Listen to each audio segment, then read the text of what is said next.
The Bourne Identity by Robert Ludlum. Read by Scott Brick. Preface. The New York Times, Friday, July 11th, 1975. Front page. Diplomats said to be linked with fugitive terrorist known as Carlos. Paris, July 10th. France expelled 3 high-ranking Cuban diplomats today in connection with a worldwide search for a man called Carlos, who is believed to be an important link in an international terrorist network. The suspect, whose real name is thought to be Ilyich Ramirez Sanchez, is being sought in the killing of 2 French counterintelligence agents and a Lebanese informer at a Latin Quarter apartment on June 27th. The 3 killings have led the police here and in Britain to what they feel is the trail of a major network of international terrorist agents. In the search for Carlos after the killings, French and British policemen discovered large arms caches that linked Carlos to major terrorism in West Germany and led them to suspect a connection between many terrorist acts throughout Europe.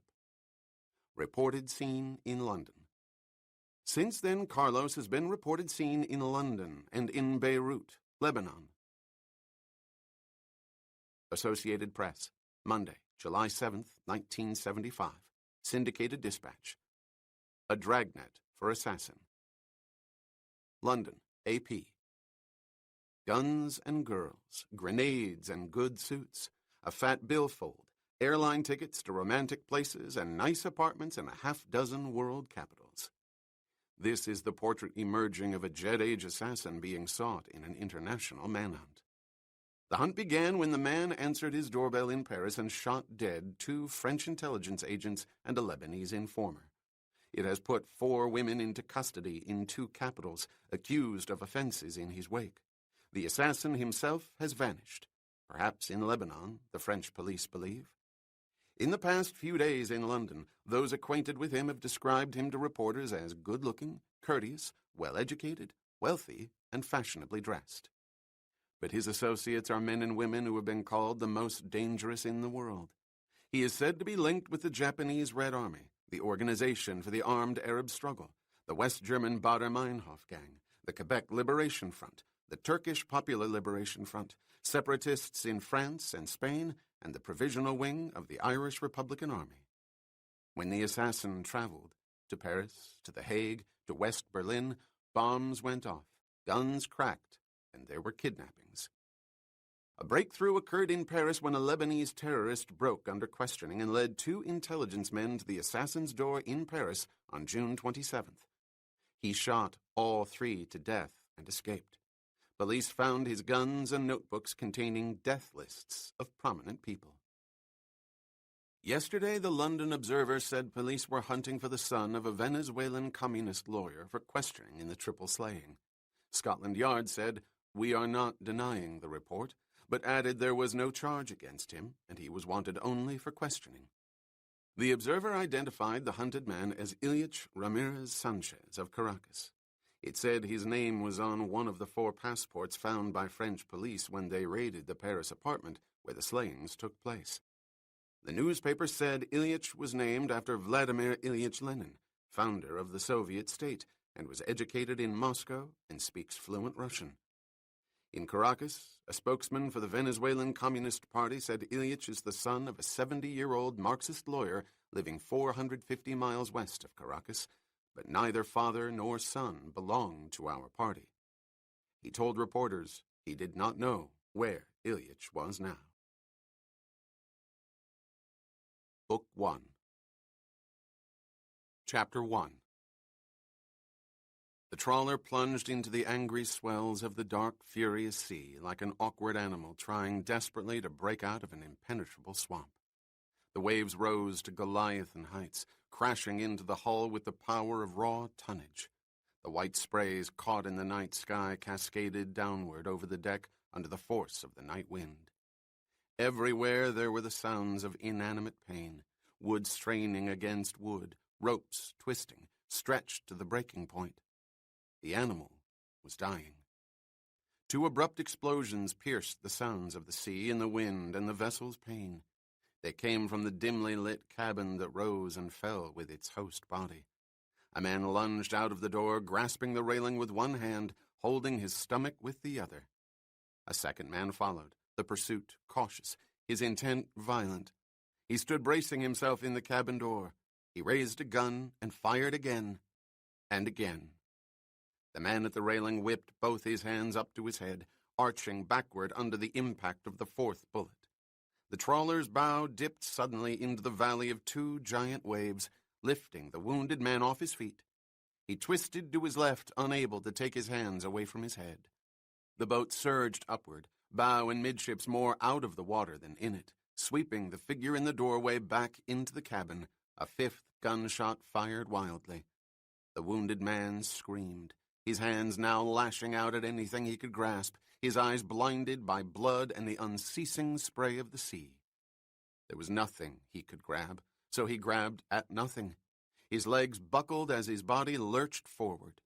The boat rolled violently leeward, and the man whose skull was ripped open plunged over the side into the madness of the darkness below.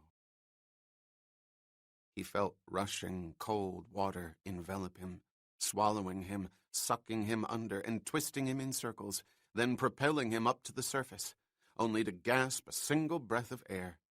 A gasp, and he was under again.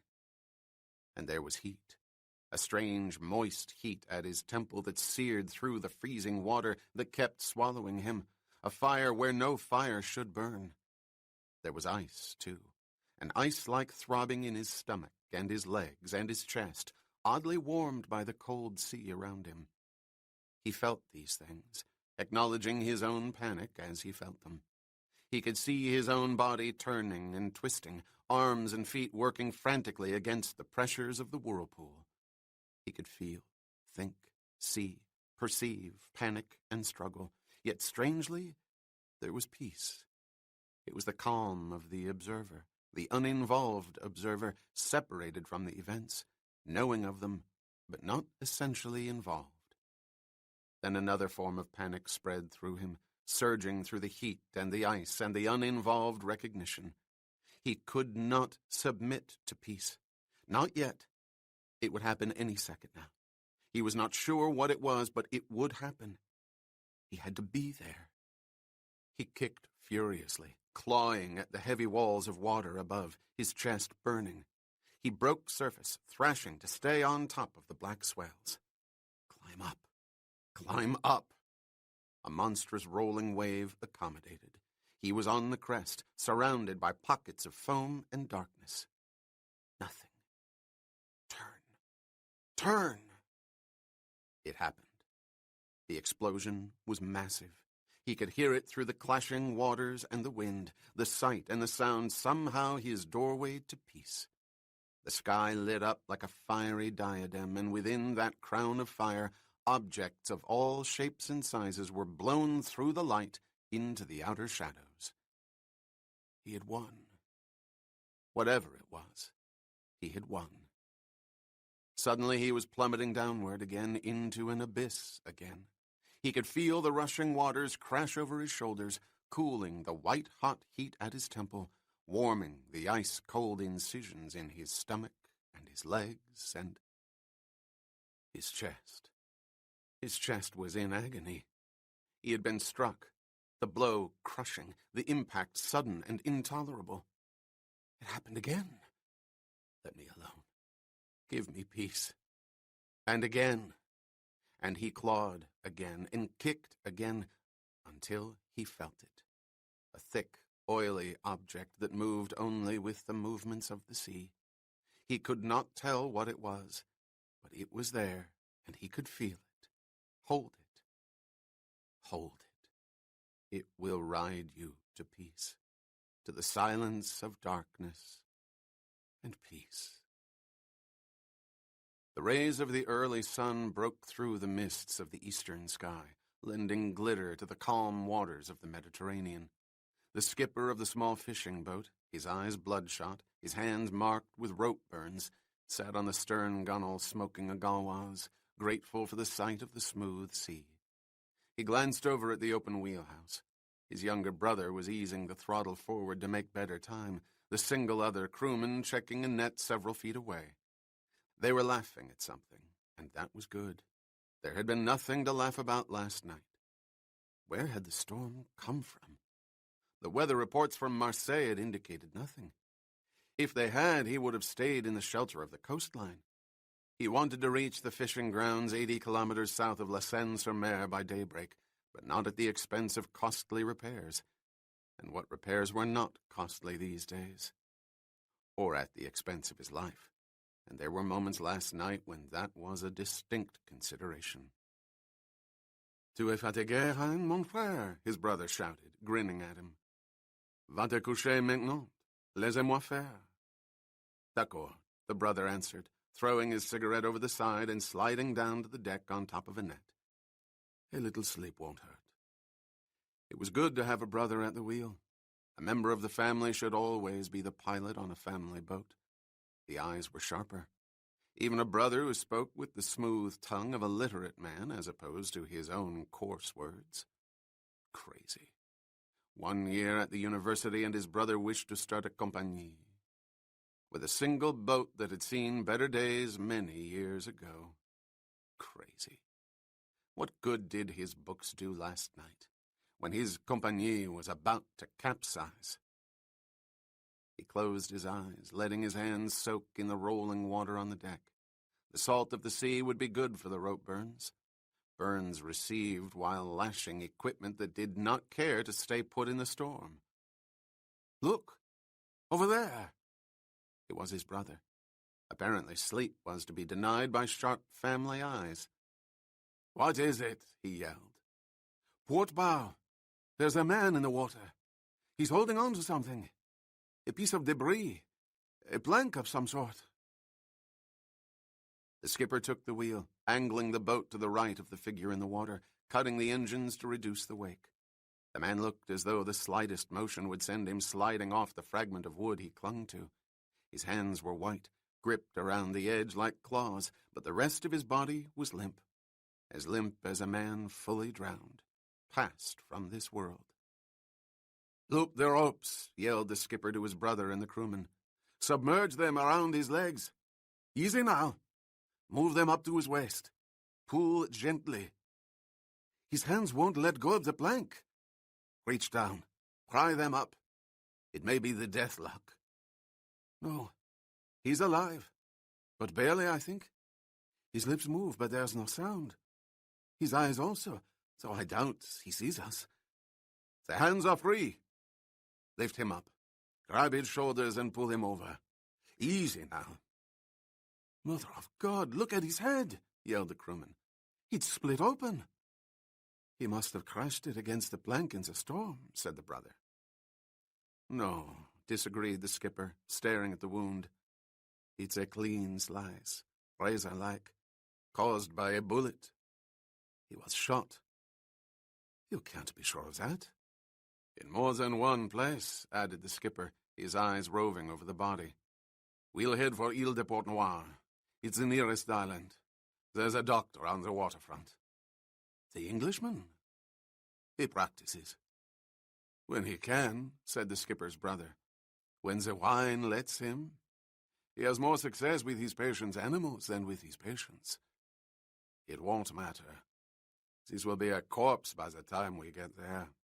If by chance he lives, I'll bill him for the extra petrol and whatever catch we miss. Get the kit. We'll bind his head for all the good it will do. Look, cried the crewman. Look at his eyes. What about them? Asked the brother. A moment ago they were grey. As grey as steel cables. Now they're blue. The sun's brighter, said the skipper, shrugging. For it's playing tricks with your own eyes. No matter. There's no colour in the grave. Intermittent whistles of fishing boats clashed with the incessant screeching of the gulls. Together they formed the universal sounds of the waterfront. It was late afternoon, the sun a fireball in the west, the air still and too damp, too hot. Above the piers and facing the harbor was a cobblestone street and several blemished white houses, separated by overgrown grass shooting up from dried earth and sand. What remained of the verandas were patched latticework and crumbling stucco supported by hastily implanted pilings. The residences had seen better days a number of decades ago when the residents mistakenly believed Ile de Port-Noir might become another Mediterranean playground. It never did. All the houses had paths to the street, but the last house in the row had a path obviously more trampled than the others. It belonged to an Englishman who had come to Port-Noir 8 years before under circumstances no one understood or cared to. He was a doctor, and the waterfront had need of a doctor. Hooks, needles, and knives were at once means of livelihood as well as instruments of incapacitation. If one saw le docteur on a good day, the sutures were not too bad. On the other hand, if the stench of wine or whiskey was too pronounced, one took one's chances. Tant pis, he was better than no one. But not today. No one used the path today. It was Sunday, and it was common knowledge that on any Saturday night the doctor was roaring drunk in the village, ending the evening with whatever whore was available. Of course, it was also granted that during the past few Saturdays the doctor's routine had altered. He had not been seen in the village. But nothing ever changed that much. Bottles of scotch were sent to the doctor on a regular basis. He was simply staying in his house. He had been doing so since the fishing boat from La Ciotat had brought in the unknown man who was more corpse than man. Dr. Geoffrey Washburn awoke with a start. His chin settled into his collarbone, causing the odor of his mouth to invade his nostrils. It was not pleasant. He blinked, orienting himself, and glanced at the open bedroom door. Had his nap been interrupted by another incoherent monologue from his patient? No, there was no sound. Even the gulls outside were mercifully quiet. It was Ile de Port-Noir's holy day, no boats coming in to taunt the birds with their catches. Washburn looked at the empty glass and the half-empty bottle of whiskey on the table beside his chair. It was an improvement. On a normal Sunday, both would be empty by now, the pain of the previous night having been spiraled out by the scotch. He smiled to himself, once again blessing an older sister in Coventry who made the scotch possible with her monthly stipend. She was a good girl, Bess was, and God knew she could afford a hell of a lot more than she sent him, but he was grateful she did what she did. And one day she would stop. The money would stop, and then the oblivions would be achieved with the cheapest wine until there was no pain at all. Ever. He had come to accept that eventuality. Until 3 weeks and 5 days ago, when the half-dead stranger had been dragged from the sea and brought to his door by fishermen who did not care to identify themselves. Their errand was one of mercy, not involvement. God would understand. The man had been shot. What the fishermen had not known was that far more than bullets had invaded the man's body and mind. The doctor pushed his gaunt frame out of the chair and walked unsteadily to the window overlooking the harbor.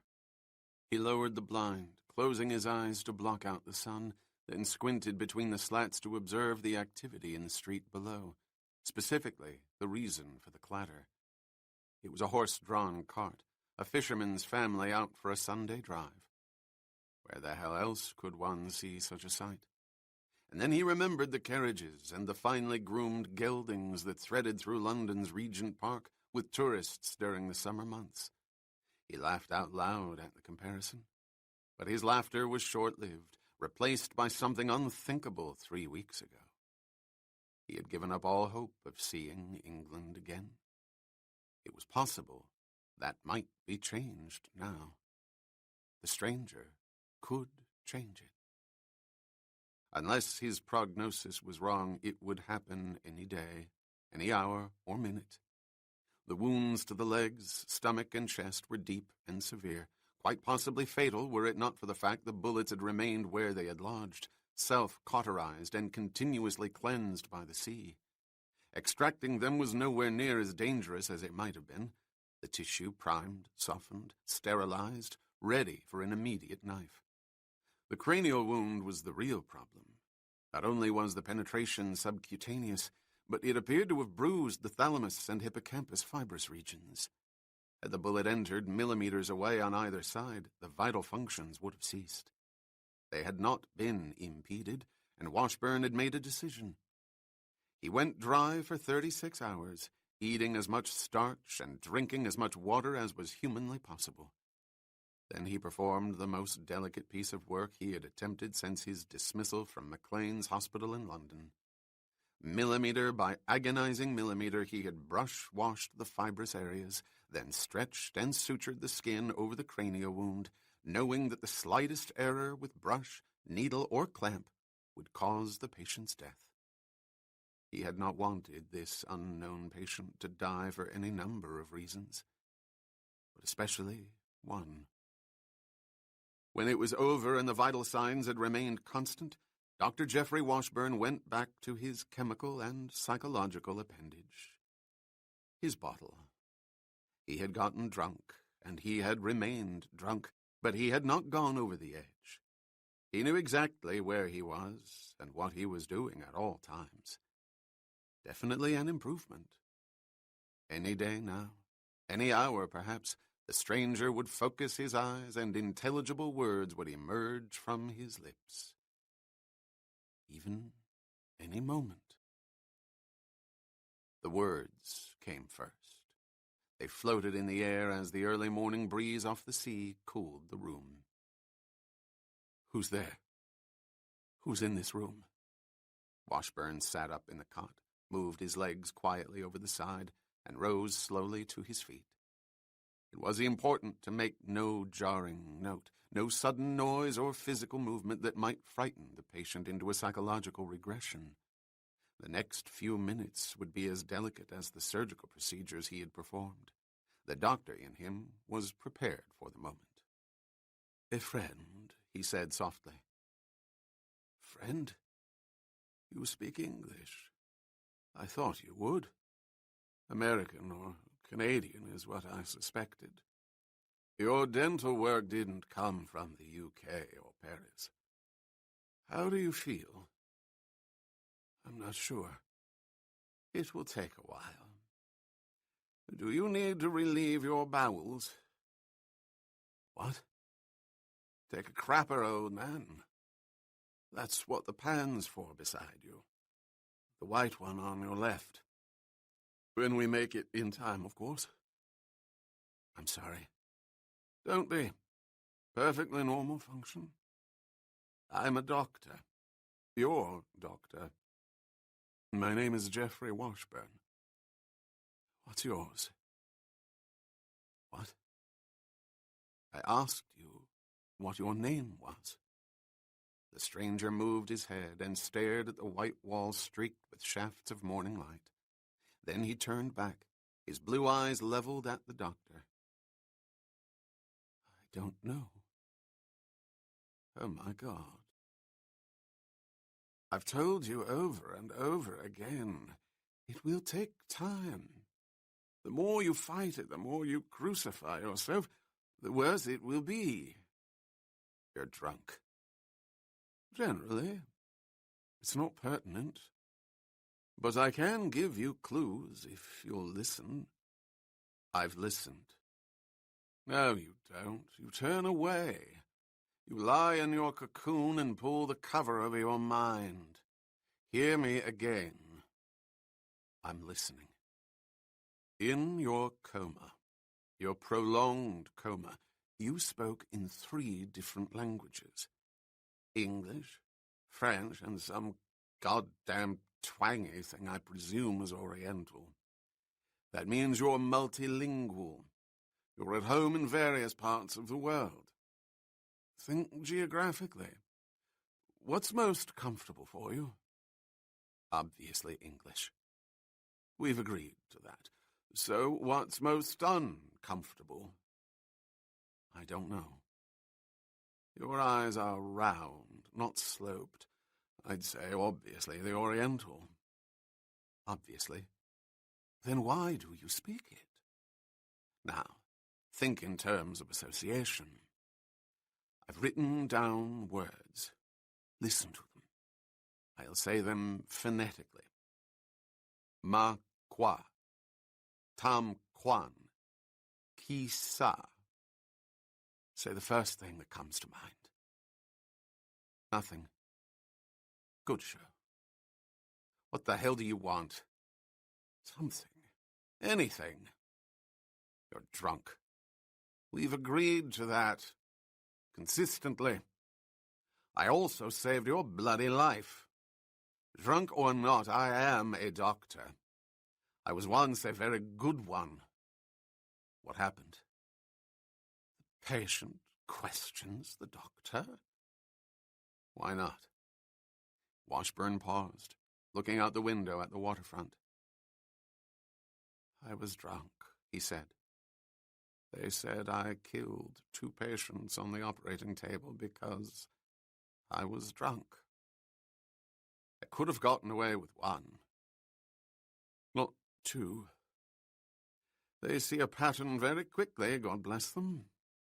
Don't ever give a man like me a knife and cloak it in respectability. Was it necessary?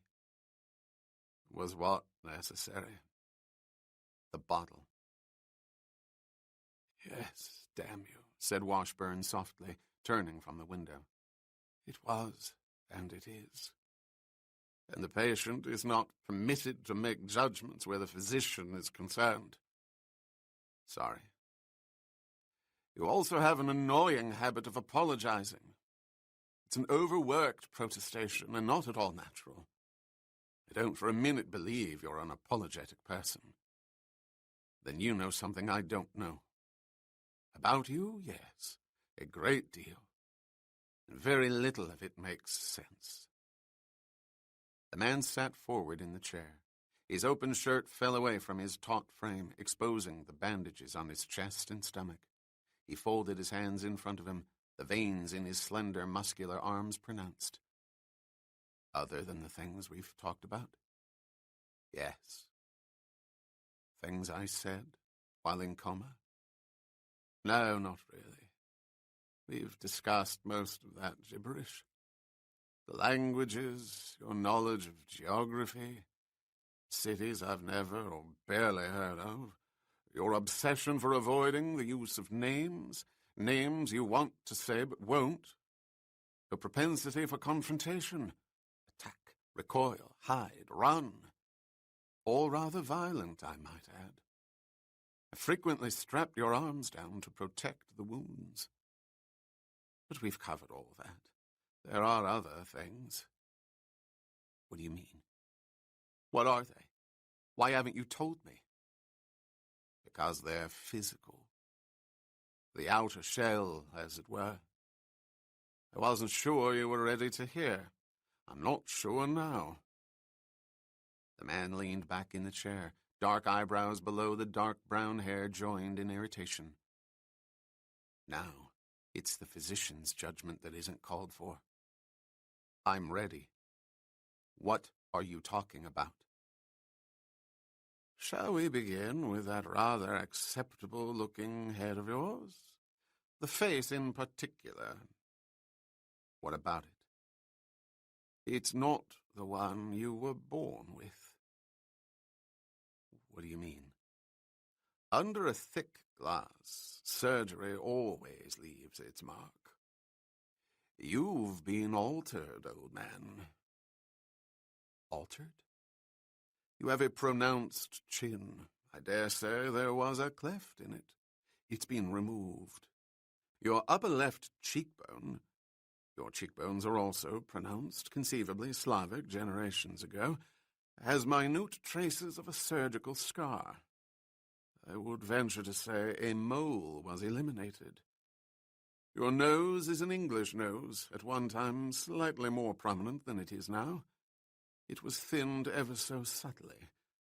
Your very sharp features have been softened, the character submerged. Do you understand what I'm saying? No. You're a reasonably attractive man, but your face is more distinguished by the category it falls into than by the face itself. category? Yes. You're the prototype of the white Anglo-Saxon people see every day on the better cricket fields or the tennis court, or the bar at Mirabelle's. Those faces become almost indistinguishable from one another, don't they? The features properly in place, the teeth straight, the ears flat against the head. Nothing out of balance, everything in position and just a little bit soft. Soft? Well, spoiled is perhaps a better word. Definitely self-assured, even arrogant. Used to having your own way. I'm still not sure what you're trying to say. Try this, then. Change the color of your hair. You change the face. Yes, there are traces of discoloration, brittleness, dye. Wear glasses and a moustache, you're a different man. I'd guess you were in your middle to late 30s, but you could be 10 years older or 5 younger. Washburn paused, watching the man's reactions as if wondering whether or not to proceed. And speaking of glasses, do you remember those exercises, the tests we ran a week ago? Of course. Your eyesight's perfectly normal. You have no need of glasses. I didn't think I did. Then why is there evidence of prolonged use of contact lenses about your retinas and lids? I don't know. It doesn't make sense. May I suggest a possible explanation? I'd like to hear it. You may not. The doctor returned to the window and peered absently outside. Certain types of contact lenses are designed to change the color of the eyes, and certain types of eyes lend themselves more readily than others to the device. Usually those that have a gray or bluish hue. Yours are a cross. Hazel gray in one light, blue in another. Nature favored you in this regard. No altering was either possible or required. Required for what? For changing your appearance. Very professionally, I'd say. Visas, passport, driver's licenses, switched at will. Hair, brown, blonde, auburn. Eyes, can't tamper with the eyes. Green, grey, blue. The possibilities are far-ranging, wouldn't you say? All within that recognizable category in which the faces are blurred with repetition. The man got out of the chair with difficulty, pushing himself up with his arms, holding his breath as he rose. It's also possible that you're reaching. You could be way out of line. The traces are there. The markings. That's evidence. Interpreted by you, with a heavy dose of cynicism thrown in. Suppose I had an accident and was patched up. That would explain the surgery? Not the kind you had. Dyed hair and the removal of clefts and moles aren't part of a restoration process. You don't know that, said the unknown man angrily. There are different kinds of accidents, different procedures. You weren't there. You can't be certain. Good. Get furious with me. You don't do it half often enough. And while you're mad, think. What were you? What are you? A salesman. An executive with an international company, specializing in the Far East. That could be it. Or a teacher of languages. In a university somewhere. That's possible too. Fine. Choose one. Now. I can't. The man's eyes were on the edge of helplessness. Because you don't believe either one. The man shook his head. No. Do you? No, said Washburn. For a specific reason. Those occupations are relatively sedentary, and you have the body of a man who's been subjected to physical stress. Oh, I don't mean a trained athlete or anything like that. You're no jock, as they say. But your muscle tone's firm, your arms and hands used to strain and quite strong. Under other circumstances, I might judge you to be a laborer, accustomed to carrying heavy objects, or a fisherman conditioned by hauling in nets all day long. But your range of knowledge, I dare say your intellect, rules out such things. Why do I get the idea that you're leading up to something? Something else. Because we've worked together, closely and under pressure for several weeks now. You spot a pattern. I'm right, then? Yes. I had to see how you'd accept what I've just told you. The previous surgery, the hair, the contact lenses. Did I pass? With infuriating equilibrium. It's time now. There's no point in putting it off any longer. Frankly, I haven't the patience. Come with me. Washburn preceded the man through the living room to the door in the rear wall that led to the dispensary. Inside, he went to the corner and picked up an antiquated projector, the shell of its thick, round lens rusted and cracked. I had this brought in with the supplies from Marseille, he said, placing it on the small desk and inserting the plug into the wall socket. It's hardly the best equipment, but it serves the purpose. Pull the blinds, will you? The man with no name or memory went to the window and lowered the blind. The room was dark. Washburn snapped on the projector's light. A bright square appeared on the white wall. He then inserted a small piece of celluloid behind the lens. The square was abruptly filled with magnified letters. Gemeinschaft Bank, Bahnhofstrasse, Zurich. 0, 7, 17, 12, 0, 14, 26, 0. What is it? Asked the nameless man. Look at it. Study it. Think. It's a bank account of some kind. Exactly. The printed letterhead and address is the bank.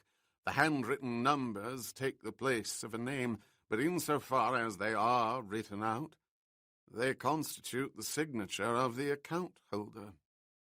Standard procedure. Where did you get it? From you. This is a very small negative. My guess would be half the size of a 35mm film. It was implanted, surgically implanted beneath the skin above your right hip. The numbers are in your handwriting. It's your signature. With it, you can open a vault in Zurich. Chapter 2. They chose the name Jean-Pierre. It neither startled nor offended anyone, a name as common to Port-Noir as any other. And books came from Marseille, 6 of them in varying sizes and thicknesses, 4 in English, 2 in French. They were medical texts, volumes that dealt with injuries to the head and mind. There were cross-sections of the brain, hundreds of unfamiliar words to absorb and try to understand. Lobus occipitalis and temporalis, the cortex and the connecting fibers of the corpus callosum, the limbic system, specifically the hippocampus and mammillary bodies that together with the fornix were indispensable to memory and recall. Damaged, there was amnesia. There were psychological studies of emotional stress that produced stagnate hysteria and mental aphasia, conditions which also resulted in partial or total loss of memory. Amnesia. Amnesia. There are no rules, said the dark-haired man, rubbing his eyes in the inadequate light of the table lamp. It's a geometric puzzle. It can happen in any combination of ways. Physically or psychologically, or a little of both. It can be permanent or temporary, all or part. No rules. Agreed, said Washburn, sipping his whiskey in a chair across the room. But I think we're getting closer to what happened. What I think happened. Which was? Asked the man apprehensively. You just said it. A little of both. Although the word little should be changed to massive. Massive shocks. Massive shocks to what? The physical and the psychological. They were related, interwoven. Two strands of experience or stimuli that became knotted. How much sauce have you had? Less than you think. It's irrelevant. The doctor picked up a clipboard filled with pages. This is your history. Your new history. Begun the day you were brought here. Let me summarize. The physical wounds tell us that the situation in which you found yourself was packed with psychological stress. The subsequent hysteria brought on by at least 9 hours in the water, which served to solidify the psychological damage. The darkness, the violent movement, the lungs barely getting air. These were the instruments of hysteria. Everything that preceded it, the hysteria, had to be erased so you could cope, survive. Are you with me? I think so. The head was protecting itself. Not the head, the mind. Make the distinction. It's important. We'll get back to the head, but we'll give it a label. The brain. All right. Mind, not head, which is really the brain. Good. Washburn flipped his thumb through the pages on the clipboard. These are filled with several hundred observations. There are the normal medicinal inserts, dosage, time, reaction, that sort of thing. But in the main, they deal with you, the man himself. The words you use, the words you react to, the phrases you employ, when I can write them down, both rationally and when you talk in your sleep and when you were in coma. Even the way you walk, the way you talk or tense your body when startled or seeing something that interests you. You appear to be a mass of contradictions. There's a subsurface of violence almost always in control, but very much alive. There's also a pensiveness that seems painful for you, yet you rarely give vent to the anger that pain must provoke. You're provoking it now, interrupted the man. We've gone over the words and the phrases time and time again. And we'll continue to do so, broke in Washburn, as long as there's progress. I wasn't aware any progress had been made. Not in terms of an identity or an occupation. But we are finding out what's most comfortable for you, what you deal with best. It's a little frightening. In what way? Let me give you an example. The doctor put the clipboard down and got out of the chair. He walked to a primitive cupboard against the wall, opened a drawer, and took out a large automatic handgun. The man with no memory tensed in his chair. Washburn was aware of the reaction. I've never used this. Not sure I'd know how to, but I do live on the waterfront. He smiled, then suddenly, without warning, threw it to the man. The weapon was caught in midair, the catch clean, swift, and confident. Break it down. I believe that's the phrase. What? Break it down. Now. The man looked at the gun, and then, in silence, his hands and fingers moved expertly over the weapon. In less than 30 seconds, it was completely dismantled. He looked up at the doctor. See what I mean? Said Washburn. Among your skills is an extraordinary knowledge of firearms. Army? Asked the man, his voice intense, once more apprehensive. Extremely unlikely, replied the doctor. "When you first came out of coma, I mentioned your dental work. I assure you it's not military. And, of course, the surgery, I'd say, would totally rule out any military association." "Then what?" "Let's not dwell on it now. Let's go back to what happened. We were dealing with the mind, remember? The psychological stress, the hysteria. Not the physical brain, but the mental pressures. Am I being clear?" "Go on."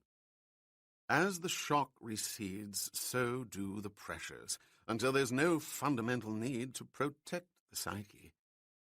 As this process takes place, your skills and talents will come back to you. You'll remember certain behavior patterns. You may live them out quite naturally, your surface reactions instinctive.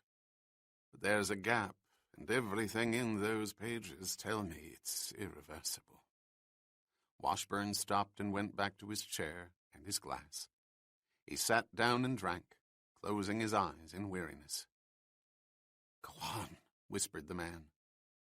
The doctor opened his eyes, leveling them at his patient.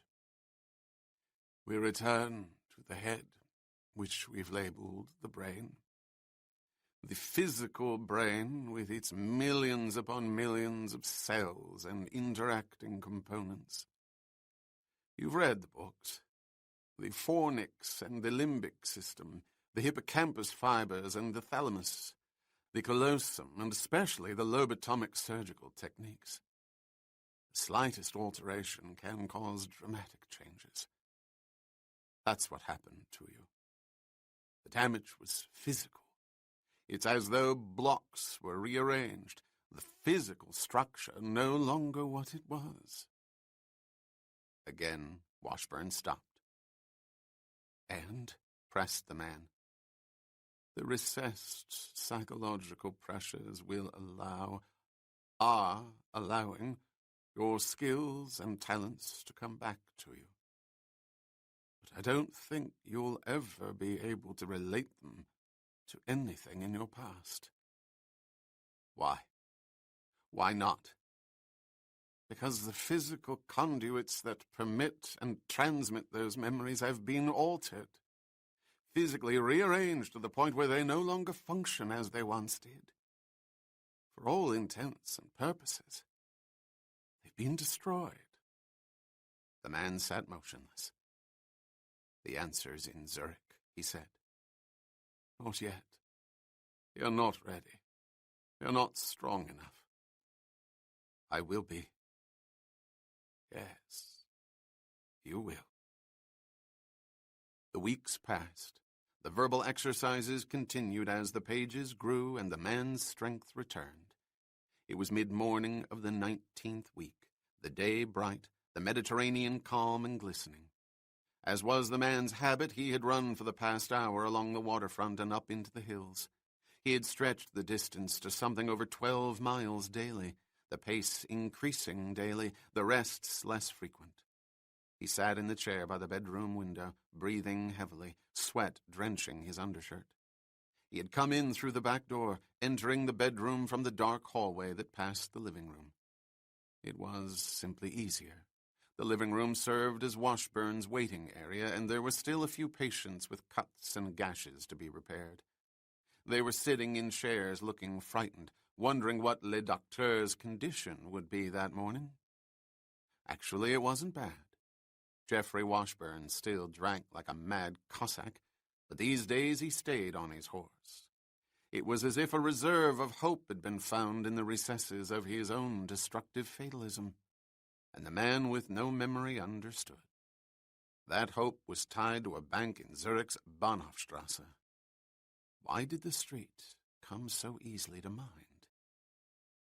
The bedroom door opened and the doctor burst in, grinning, his white coat stained with his patient's blood. "I did it," he said, more triumph in his words than clarification. "I should open my own hiring hall and live on commissions. It'd be steadier." "What are you talking about?" "As we agreed, it's what you need. You've got to function on the outside, and as of 2 minutes ago, Monsieur Jean-Pierre No Name is gainfully employed. At least for a week. How did you do that? I thought there weren't any openings. What was about to be opened was Claude Lamouche's infected leg. I explained that my supply of local anesthetic was very, very limited. We negotiated. You were the bartered coin. A week? If you're any good, he may keep you on. Washburn paused. Although that's not terribly important, is it? I'm not sure any of this is. A month ago, maybe, but not now. I told you, I'm ready to leave. I'd think you'd want me to. I have an appointment in Zurich, and I'd prefer you function the very best you can at that appointment. My interests are extremely selfish. No remissions permitted. I'm ready. On the surface, yes. But take my word for it. It's vital that you spend prolonged periods of time on the water, some of it at night. Not under controlled conditions, not as a passenger, but subjected to reasonably harsh conditions. The harsher, the better, in fact. Another test? Every single one I can devise in this primitive menagers of Port Noir. If I could conjure up a storm and a minor shipwreck for you, I would. On the other hand, Lamouche is something of a storm himself. He's a difficult man. The swelling in his leg will go down, and he'll resent you. So will others. You'll have to replace someone. Thanks a lot.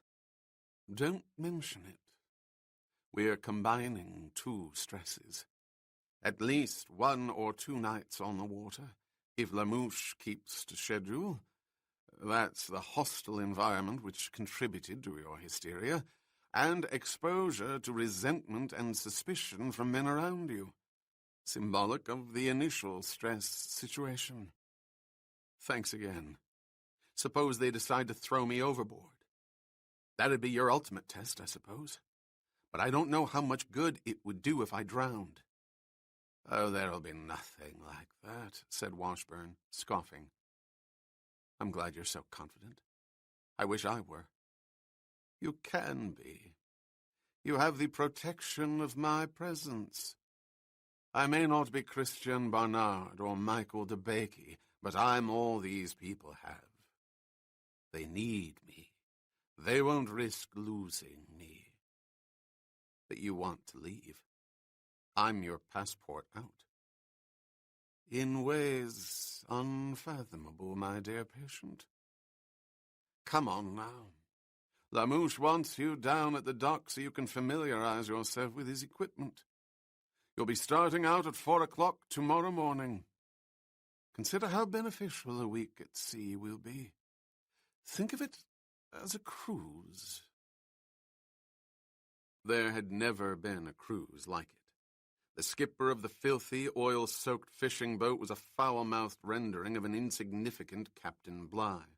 The crew, a quartet of misfits who were undoubtedly the only men in Port Noir willing to put up with Claude Lamouche. The regular 5th member was a brother of the chief netman, a fact impressed on the man called Jean-Pierre within minutes after leaving the harbor at 4 o'clock in the morning. You take food from my brother's table, whispered the netman angrily between rapid puffs on an immobile cigarette. From the stomachs of his children. It's only for a week, protested Jean-Pierre. It would have been easier, far easier, to offer to reimburse the unemployed brother from Washburn's monthly stipend, but the doctor and his patient had agreed to refrain from such compromises. I hope you're good with the nets. He was not. There were moments during the next 72 hours when the man called Jean-Pierre thought the alternative of financial appeasement was warranted. The harassment never stopped, even at night, especially at night. It was as though eyes were trained on him as he lay on the infested deck mattress, waiting for him to reach the brink of sleep. You! Take the watch. The mate is sick. You fill in. Get up. Philippe is writing his memoirs. He can't be disturbed. On your feet. You try Ned this afternoon. We won't pay for your stupidity. We've all agreed. Fix it now. The nets. If 2 men were required for one flank, his 2 arms took the place of 4. If he worked beside one man, there were abrupt hauls and releases that left him with the full weight, a sudden blow from an adjacent shoulder sending him crashing into the gunwale and nearly over the side. And Lamouche, a limping maniac who measured each kilometer of water by the fish he had lost. His voice was a grating, static-prone bullhorn. He addressed no one without an obscenity preceding his name, a habit the patient found increasingly maddening. But Lamouche did not touch Washburn's patient. He was merely sending the doctor a message. Don't ever do this to me again. Not where my boat and my fish are concerned. Lamouche's schedule called for a return to Port Noir at sundown on the 3rd day, the fish to be unloaded, the crew given until 4 the next morning to sleep, fornicate, get drunk, or, with luck, all 3. As they came within sight of land, it happened. The nets were being doused and folded at midships by the netman and his first assistant. The unwelcomed crewman they cursed as Jean-Pierre Sansu, the leech, scrubbed down the deck with a long-handled brush.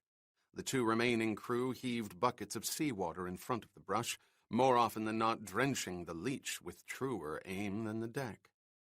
A bucketful was thrown too high, momentarily blinding Washburn's patient, causing him to lose his balance.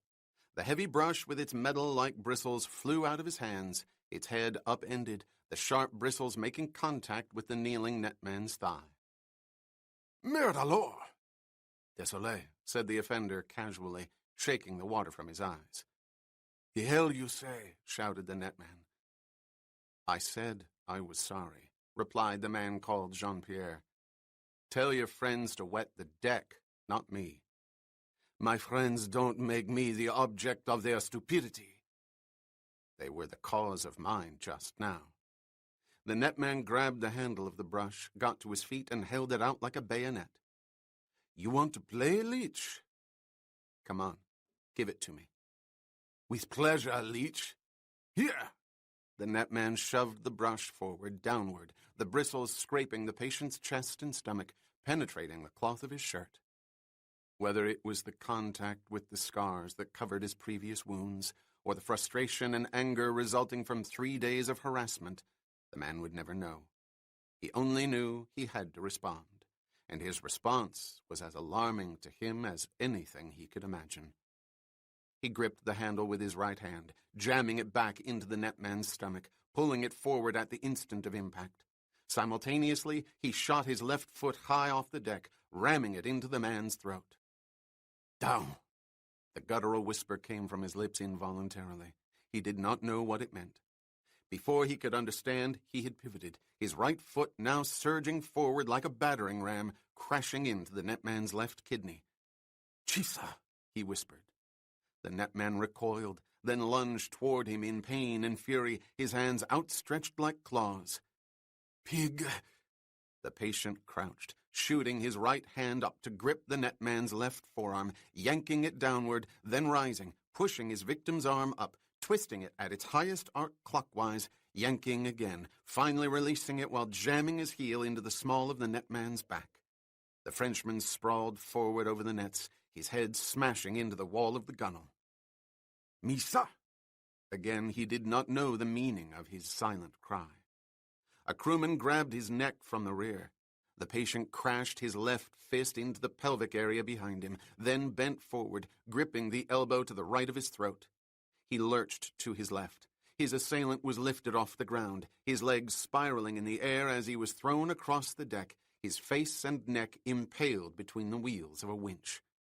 The 2 remaining men were on him, fists and knees pummeling him as the captain of the fishing boat repeatedly screamed his warnings. "Le docteur! Rappelons le docteur! Va doucement!" The words were as misplaced as the captain's appraisal of what he saw. The patient gripped the wrist of one man, bending it downward, twisting it counterclockwise in one violent movement. The man roared in agony. The wrist was broken. Washburn's patient viced the fingers of his hands together, swinging his arms upward like a sledgehammer, catching the crewman with the broken wrist at the midpoint of his throat. The man somersaulted off his feet and collapsed on the deck. "Quoi ça?" the whisper echoed in the patient's ears. The fourth man backed away, staring at the maniac who simply looked at him. It was over. 3 of Lamouche's crew were unconscious, severely punished for what they had done. It was doubtful that any would be capable of coming down to the docks at 4 o'clock in the morning. Lamouche's words were uttered in equal parts astonishment and contempt. "Where you come from, I don't know, but you will get off this boat." The man with no memory understood the unintentional irony of the captain's words.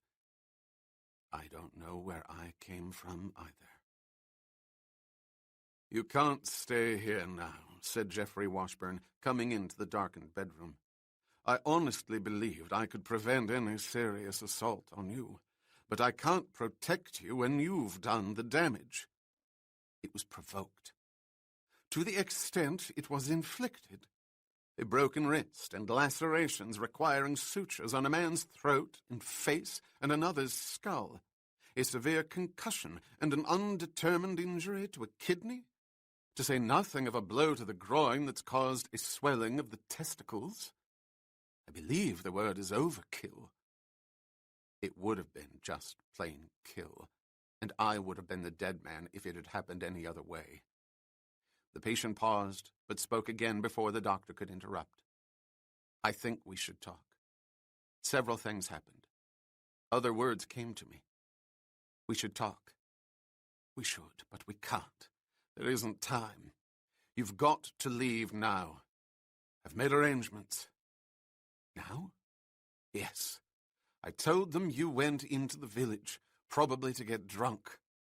The families will go looking for you. Every able-bodied brother, cousin, and in-law. They'll have knives, hooks, perhaps a gun or 2. When they can't find you, they'll come back here. They won't stop until they do find you." "Because of a fight I didn't start?" "Because you've injured 3 men who will lose at least a month's wages between them.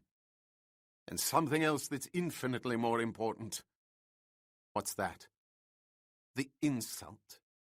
An off-islander proved himself more than a match for not 1, but 3 respected fishermen of Port Noir."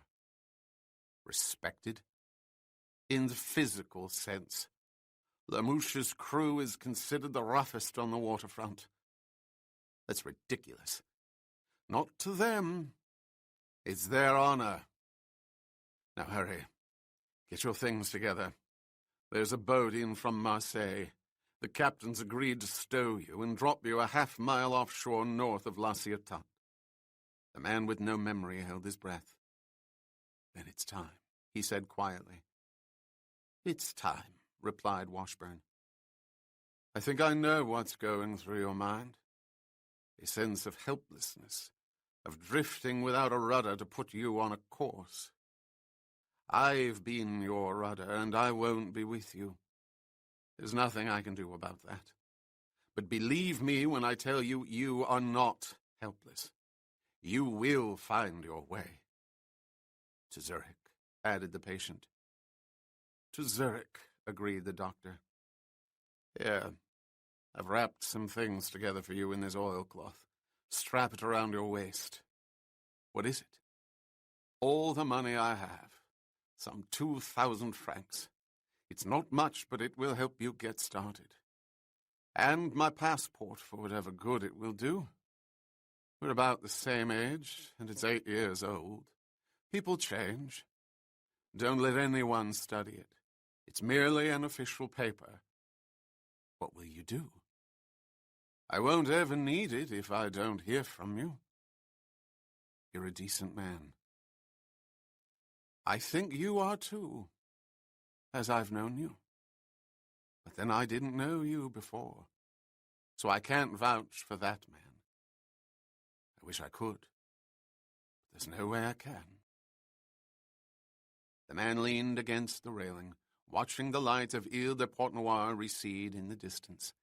The fishing boat was heading into darkness, as he had plunged into darkness nearly 5 months ago, as he was plunging into another darkness now. Chapter 3. There were no lights on the coast of France. Only the wash of the dying moon outlined the rocky shore. They were 200 yards from land, the fishing boat bobbing gently in the cross-currents of the inlet. The captain pointed over the side. There's a small stretch of beach between those 2 clusters of rock. It's not much, but you'll reach it if you swim to the right.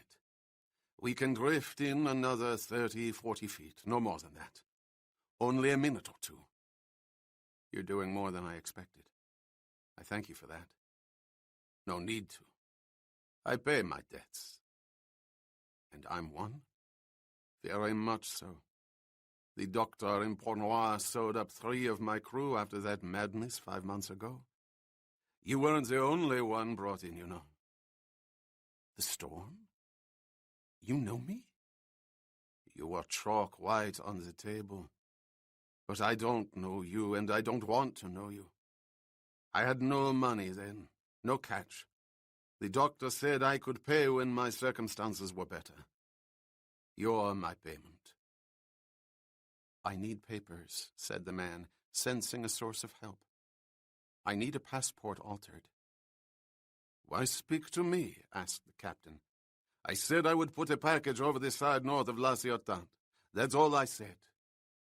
You wouldn't have said that if you weren't capable of other things. I will not take you into Marseille. I will not risk the patrol boats. The Sûreté has squadrons all over the harbor. The narcotics teams are maniacs. You pay them, or you pay 20 years in a cell. Which means I can get papers in Marseille, and you can help me. I did not say that. Yes, you did. I need a service, and that service can be found in a place where you won't take me. Still, the service is there. You said it. Said what? That you'll talk to me in Marseille, if I can get there without you. Just tell me where. The skipper of the fishing boat studied the patient's face. The decision was not made lightly, but it was made. There's a cafe on Rue Sarrazin, south of Old Harbor. Le Bouc de Mer. I'll be there tonight between 9 and 11. You'll need money, some of it in advance. How much? That's between you and the man you speak with. I've got to have an idea. It's cheaper if you have a document to work with. Otherwise, one has to be stolen. I told you, I've got one. The captain shrugged. 1,500? 2,000 francs? Are we wasting time? The patient thought of the oilcloth packet strapped to his waist. Bankruptcy lay in Marseille, but so did an altered passport. A passport to Zurich. I'll handle it, he said, not knowing why he sounded so confident. Tonight, then. The captain peered at the dimly lit shoreline. This is as far as we can drift. You're on your own now. Remember, if we don't meet in Marseille, you've never seen me and I've never seen you. None of my crew has seen you either. I'll be there. La Bouc de Mer, Rue Sarrazin, south of Old Harbor. In God's hands, said the skipper, signaling a crewman at the wheel. The engines rumbled beneath the boat. By the way, the clientele at Le Bouc are not used to the Parisian dialect. I'd rough it up if I were you. Thanks for the advice, said the patient as he swung his legs over the gunwale and lowered himself into the water. He held his knapsack above the surface, legs scissoring to stay afloat. See you tonight, he added in a louder voice, looking up at the black hull of the fishing boat. There was no one there. The captain had left the railing. The only sounds were the slapping of the waves against the wood and the muffled acceleration of the engines. You're on your own now. He shivered and spun in the cold water, angling his body toward the shore, remembering to side-stroke to his right, to head for a cluster of rocks on the right. If the captain knew what he was talking about, the current would take him into the unseen beach. It did. He could feel the undertow pulling his bare feet into the sand, making the last 30 yards the most difficult to cross. But the canvas knapsack was relatively dry, still held above the breaking waves. Minutes later he was sitting on a dune of wild grass, the tall reeds bending with the offshore breezes, the first rays of morning intruding on the night sky. The sun would be up in an hour. He would have to move with it. He opened the knapsack and took out a pair of boots and heavy socks, along with rolled-up trousers and a coarse denim shirt. Somewhere in his past he had learned to pack with an economy of space. The knapsack contained far more than an observer might think. Where had he learned that? Why? The questions never stopped. He got up and took off the British walking shorts he had accepted from Washburn. He stretched them across the reeds of grass to dry. He could discard nothing. He removed his undershirt and did the same. Standing there naked on the dune, he felt an odd sense of exhilaration mingled with a hollow pain in the middle of his stomach. The pain was fear, he knew that. He understood the exhilaration, too. He had passed his first test. He had trusted an instinct, perhaps a compulsion, and had known what to say and how to respond. An hour ago he was without an immediate destination, knowing only that Zurich was his objective, but knowing too that there were borders to cross, official eyes to satisfy. The 8-year-old passport was so obviously not his own that even the dullest immigration clerk would spot the fact. And even if he managed to cross into Switzerland with it, he had to get out. With each move, the odds of his being detained were multiplied. He could not permit that. Not now. Not until he knew more. The answers were in Zurich. He had to travel freely, and he had honed in on a captain of a fishing boat to make that possible. You are not helpless. You will find your way. Before the day was over, he would make a connection to have Washburn's passport altered by a professional, transformed into a license to travel. It was the first concrete step, but before it was taken, there was the consideration of money. The 2,000 francs the doctor had given him were inadequate. They might not even be enough for the passport itself. What good was a license to travel without the means to do so? Money. He had to get money. He had to think about that. He shook out the clothes he had taken from the knapsack, put them on, and shoved his feet into the boots. Then he lay down on the sand, staring at the sky, which progressively grew brighter. The day was being born, and so was he.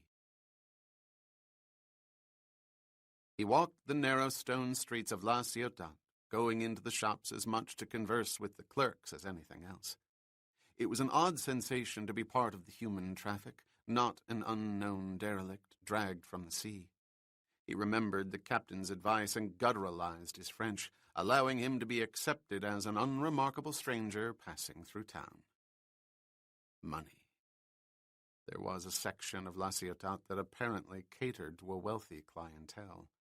The shops were cleaner and the merchandise more expensive, the fish fresher and the meat several cuts above that in the main shopping area. Even the vegetables glistened, many exotic, imported from North Africa and the Mid-East. The area held a touch of Paris or Nice set down on the fringes of a routinely middle-class coastal community. A small cafe, its entrance at the end of a flagstone path, stood separated from the shops on either side by a manicured lawn. Money. He walked into a butcher's shop, aware that the owner's appraisal of him was not positive, nor the glance friendly. The man was waiting on a middle-aged couple, who from their speech and manner were domestics at an outlying estate. They were precise, curt, and demanding. "The Ville last week was barely passable," said the woman. "Do better this time, or I'll be forced to order from Marseille." "And the other evening," added the man, "the Marquis mentioned to me that the chops of lamb were much too thin. I repeat, a full inch and a quarter." The owner sighed and shrugged, uttering obsequious phrases of apology and assurance. The woman turned to her escort, her voice no less commanding than it was to the butcher. "Wait for the packages and put them in the car. I'll be at the grocer's. Meet me there." "Of course, my dear." The woman left, a pigeon in search of further seeds of conflict. The moment she was out the door, her husband turned to the shop owner, his demeanor entirely different. Gone was the arrogance. A grin appeared. "Just your average day, eh, Marcel?" he said, taking a pack of cigarettes from his pocket. "Seen better, seen worse. Was the chops really too thin?" "My God, no. When was he last able to tell? But she feels better if I complain, you know that. Where is the Marquis of the Dung Heap now? Drunk next door, waiting for the whore from Toulon? I'll come down later this afternoon, pick him up, and sneak him past the Marquis into the stables. He won't be able to drive his car by then. He uses Jean-Pierre's room above the kitchen, you know." "I've heard." At the mention of the name Jean-Pierre, Washburn's patient turned from the display case of poultry. It was an automatic reflex, but the movement only served to remind the butcher of his presence. "What is it? What do you want?" It was time to de-gutturalize his French. "You were recommended by friends in Nice," said the patient, his accent more befitting the Quai d'Orsay than Le Bouc de Mer. "Oh?" The shop owner made an immediate reappraisal. Among his clientele, especially the younger ones, there were those who preferred to dress in opposition to their status. The common Basque shirt was even fashionable these days. "You're new here, sir?" "My boat's in for repairs. We won't be able to reach Marseille this afternoon." "May I be of service?" The patient laughed. "You may be to the chef. I wouldn't dare presume. He'll be around later, and I do have some influence." The butcher and his friend laughed. "I would think so, sir," said the shop owner. "I'll need a dozen ducklings and, say, 18 Chateaubriands." "Of course." "Good. I'll send our master of the galley directly to you." The patient turned to the middle-aged man. "By the way, I couldn't help overhearing. No, please don't be concerned. The Marquis wouldn't be that jackass Damois, would he? I think someone told me he lived around here." "Oh, no, sir," replied the servant. "I don't know the Marquis d'Amboise. I was referring to the Marquis de Chamfort. A fine gentleman, sir, but he has problems. A difficult marriage, sir. Very difficult. It's no secret." "Chamfort? Yes, I think we've met. Rather short fellow, isn't he?" "No, sir. Quite tall, actually. About your size, I'd say." "Really?" The patient learned the various entrances and inside staircases of the two-story cafe quickly, a produce delivery man from Roquevert unsure of his new route. There were 2 sets of steps that led to the second floor, one from the kitchen, the other just beyond the front entrance in the small foyer. This was the staircase used by patrons going to the upstairs washrooms. There was also a window through which an interested party outside could see anyone who used this particular staircase, and the patient was sure that if he waited long enough, he would see 2 people doing so. They would undoubtedly go up separately, neither heading for a washroom, but instead to a bedroom above the kitchen. The patient wondered which of the expensive automobiles parked on the quiet street belonged to the Marquis de Chamfort. Whichever, the middle-aged manservant in the butcher shop did not have to be concerned. His employer would not be driving it. Money. The woman arrived shortly before 1 o'clock. She was a wind-swept blonde, her large breasts stretching the blue silk of her blouse, her long legs tanned, striding gracefully above spiked heels, thighs and fluid hips outlined beneath the tight-fitting white skirt. Chamfort might have problems, but he also had taste. 20 minutes later, he could see the white skirt through the window. The girl was heading upstairs. Less than 60 seconds later, another figure filled the window frame. Dark trousers and a blazer beneath a white face cautiously lurched up the staircase. The patient counted off the minutes. He hoped the Marquis de Chamfort owned a watch. Carrying his canvas knapsack as unobtrusively as possible by the straps, the patient walked down the flagstone path to the entrance of the restaurant. Inside, he turned left in the foyer, excusing himself past an elderly man trudging up the staircase, reached the second floor and turned left again down a long corridor that led toward the rear of the building, above the kitchen. He passed the washrooms and came to a closed door at the end of the narrow hallway where he stood motionless, his back pressed into the wall.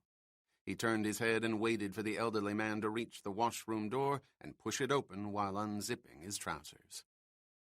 The patient, instinctively, without thinking really, raised the soft knapsack and placed it against the center of the door panel.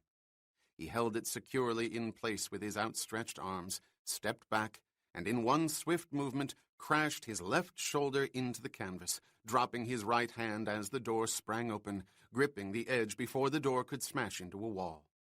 No one below in the restaurant could have heard the muted forced entry.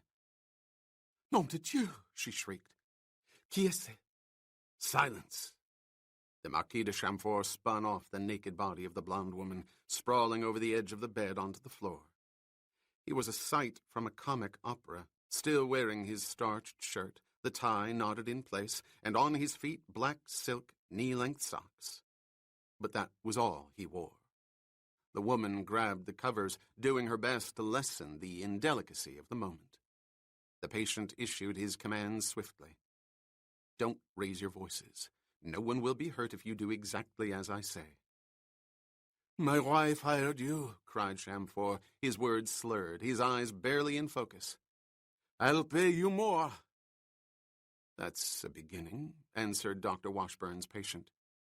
"Take off your shirt and tie. Also the socks." He saw the glistening gold band around the Marquis's wrist. "And the watch." Several minutes later, the transformation was complete.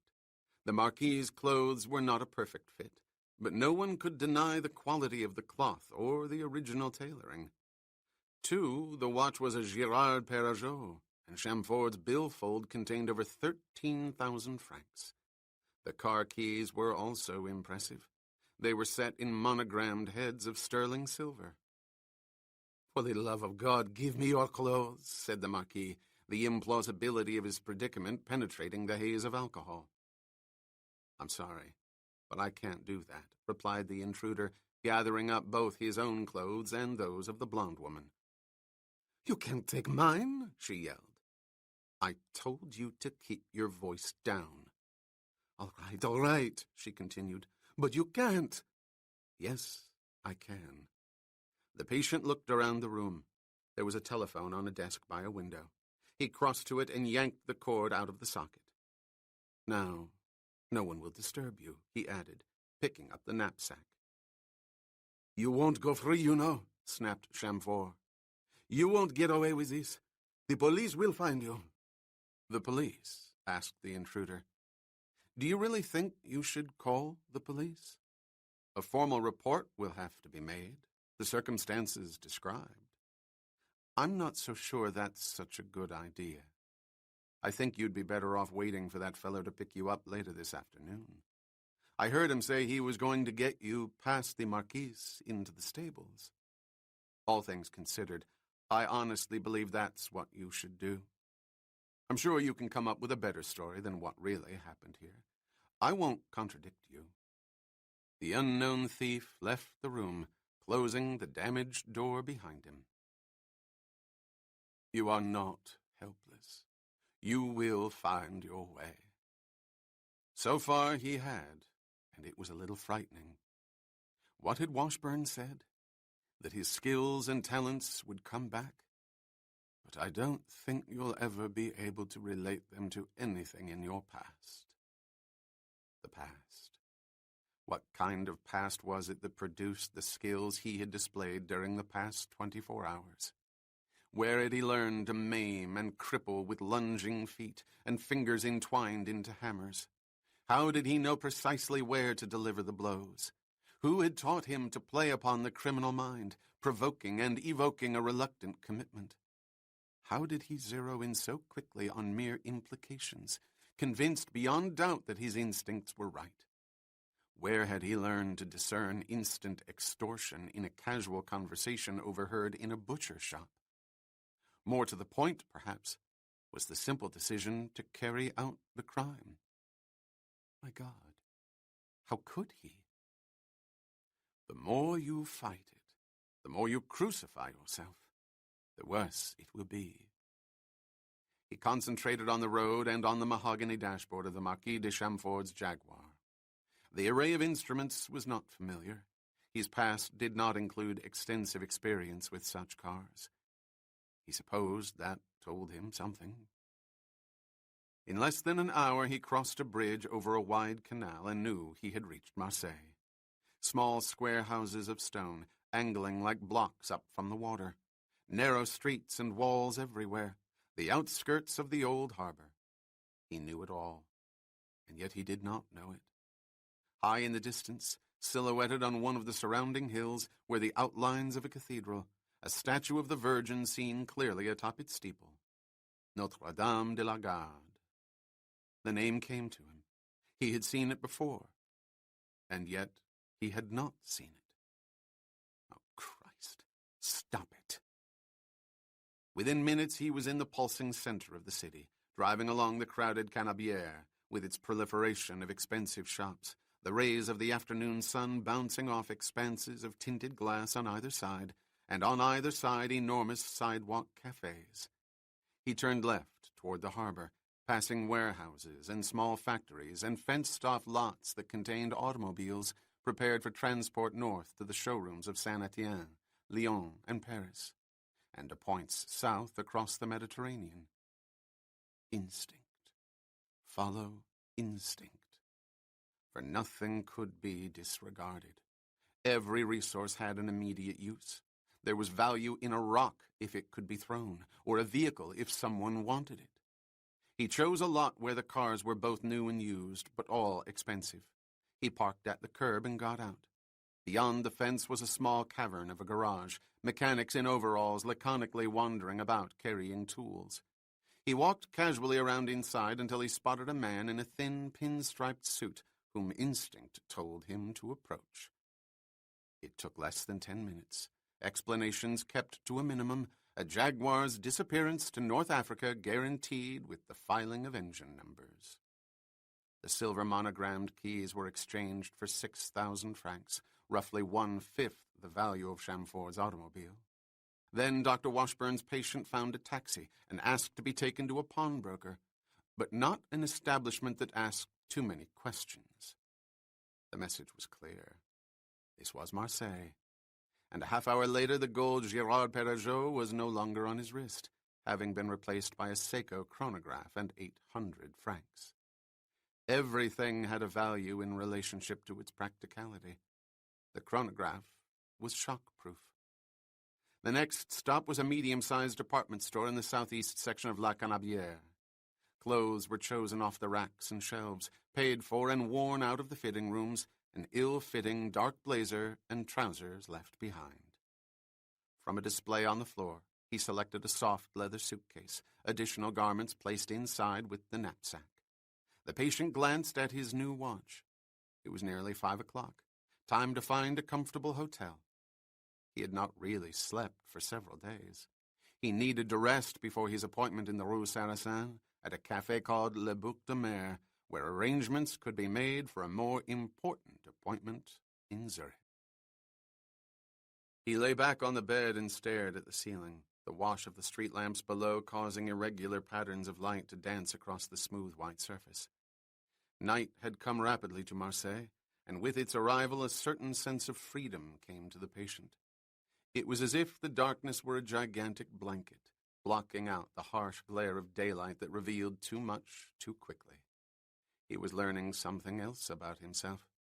He was more comfortable in the night. Like a half-starved cat, he would forage better in the darkness. Yet there was a contradiction, and he recognized that too. During the months in Ile-de-Port-Noir, he had craved the sunlight, hungered for it, waited for it each dawn, wishing only for the darkness to go away. Things were happening to him. He was changing.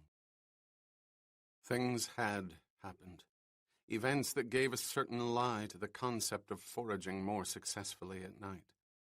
12 hours ago, he was on a fishing boat in the Mediterranean, an objective in mind and 2,000 francs strapped to his waist. 2,000 francs, something less than 500 American dollars according to the daily rate of exchange posted in the hotel lobby. Now he was outfitted with several sets of acceptable clothing and lying on a bed in a reasonably expensive hotel with something over 23,000 francs in a Louis Vuitton billfold belonging to the Marquis de Chamfort. 23,000 francs, nearly 6,000 American dollars. Where had he come from that he was able to do the things he did? Stop it. The Rue Sarrazin was so ancient that in another city it might have been designated as a landmark thoroughfare, a wide brick alley connecting streets built centuries later. But this was Marseille. Ancient coexisted with old, both uncomfortable with the new. The Rue Sarrazin was no more than 200 feet long, frozen in time between the stone walls of waterfront buildings, devoid of streetlights, trapping the mists that rolled off the harbor. It was a back street conducive to brief meetings between men who did not care for their conferences to be observed. The only light and sound came from La Boucle de Mer. The café was situated roughly in the center of the wide alley, its premises once a 19th-century office building. A number of cubicles had been taken down to allow for a large bar room and tables. An equal number were left standing for less public appointments. These were the waterfront's answer to those private rooms found at restaurants along La Canabière, and as befitting their status, there were curtains, but no doors. The patient made his way between the crowded tables, cutting his way through the layers of smoke, excusing himself past lurching fishermen and drunken soldiers and red-faced whores looking for beds to rest in as well as new francs. He peered into a succession of cubicles, a crewman looking for his companions, until he found the captain of the fishing boat. There was another man at the table, thin, pale-faced, narrow eyes peering up like a curious ferret's. "Sit down," said the dour skipper. "I thought you'd be here before this." "You said between 9 and 11. It's 11:15. "You stretch the time, you can pay for the whiskey." "Be glad to. Order something decent if they've got it." The thin, pale-faced man smiled. Things were going to be all right. They were. The passport in question was, naturally, one of the most difficult in the world to tamper with, but with great care, equipment, and artistry, it could be done. How much? These skills and equipment do not come cheap. 2,500 francs. When can I have it? The care, the artistry, they take time. 3 or 4 days. And that's putting the artist under great pressure. He'll scream at me.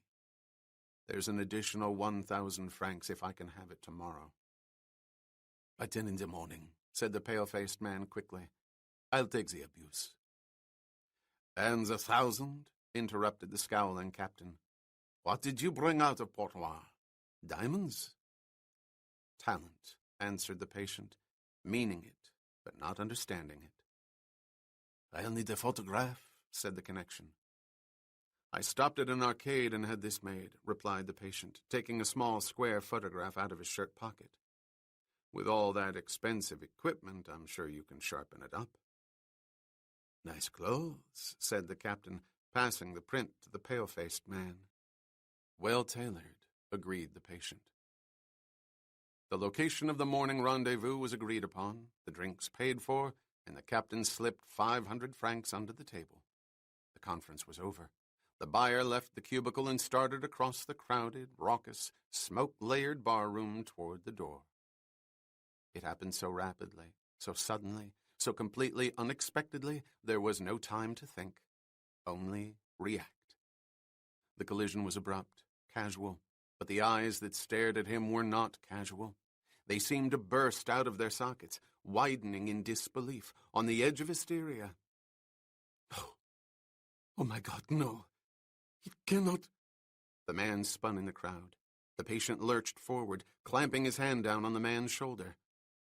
"Wait a minute." The man spun again, thrusting the V of his outstretched thumb and fingers up into the patient's wrist, forcing the hand away. You're dead. You could not have lived." "I lived. What do you know?" The face was now contorted, a mass of twisted fury, the eyes squinting, the mouth open, sucking air, bearing yellow teeth that took on the appearance of animals' teeth. Suddenly the man pulled out a knife, the snap of its recessed blade heard through the surrounding din. The arm shot forward, the blade an extension of the hand that gripped it, both surging in toward the patient's stomach. "I know I'll finish it," whispered the man. The patient swung his right forearm down, a pendulum sweeping aside all objects in front of it. He pivoted, lashing his left foot up, his heel plunging into his attacker's pelvic bone. "Chisa!" The echo in his ears was deafening. The man lurched backward into a trio of drinkers as the knife fell to the floor. The weapon was seen. Shouts followed. Men converged, fists and hands separating the combatants. "Get out of here. Take your argument somewhere else. We don't want the police in here, you drunken bastards." The angry, coarse dialects of Marseille rose over the cacophonous sounds of La Boucle de Mer. The patient was hemmed in. He watched as his would-be killer threaded his way through the crowd, holding his groin, forcing a path to the entrance. The heavy door swung open. The man raced into the darkness of Rue Sarrazin. Someone who thought he was dead, wanted him dead, knew he was alive. Chapter 4. The economy class section of Air France's Caravelle to Zurich was filled to capacity, the narrow seats made more uncomfortable by the turbulence that buffeted the plane. A baby was screaming in its mother's arms. Other children whimpered, swallowing cries of fear as parents smiled with tentative reassurances they did not feel. Most of the remaining passengers were silent, a few drinking their whiskey more rapidly than obviously was normal. Fewer still were forcing laughter from tight throats, false bravados that emphasized their insecurity rather than disguising it. A terrible flight was many things to many people, but none escaped the essential thoughts of terror. When man encased himself in a metal tube 30,000 feet above the ground, he was vulnerable. With one elongated, screaming dive, he could be plummeting downward into the earth. And there were fundamental questions that accompanied the essential terror. What thoughts would go through one's mind at such a time? How would one react? The patient tried to find out. It was important to him. He sat next to the window, his eyes on the aircraft's wing, watching the broad expanse of metal bend and vibrate under the brutalizing impact of the winds. The currents were clashing against one another, pounding the man-made tube into a kind of submission, warning the microscopic pretenders that they were no match for the vast infirmities of nature. 1 ounce of pressure beyond the flex tolerance and the wing would crack, the lift-sustaining limb torn from its tubular body, shredded into the winds. 1 burst of rivets and there would be an explosion, the screaming plunge to follow. What would he do? What would he think?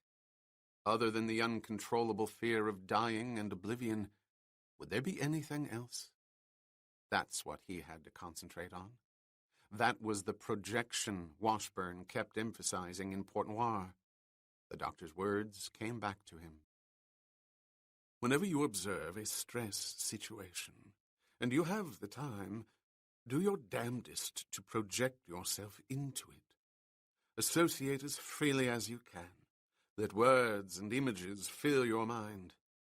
In them, you may find clues.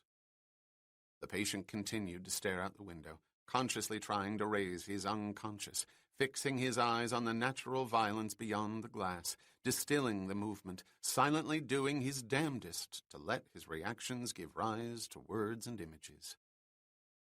They came, slowly.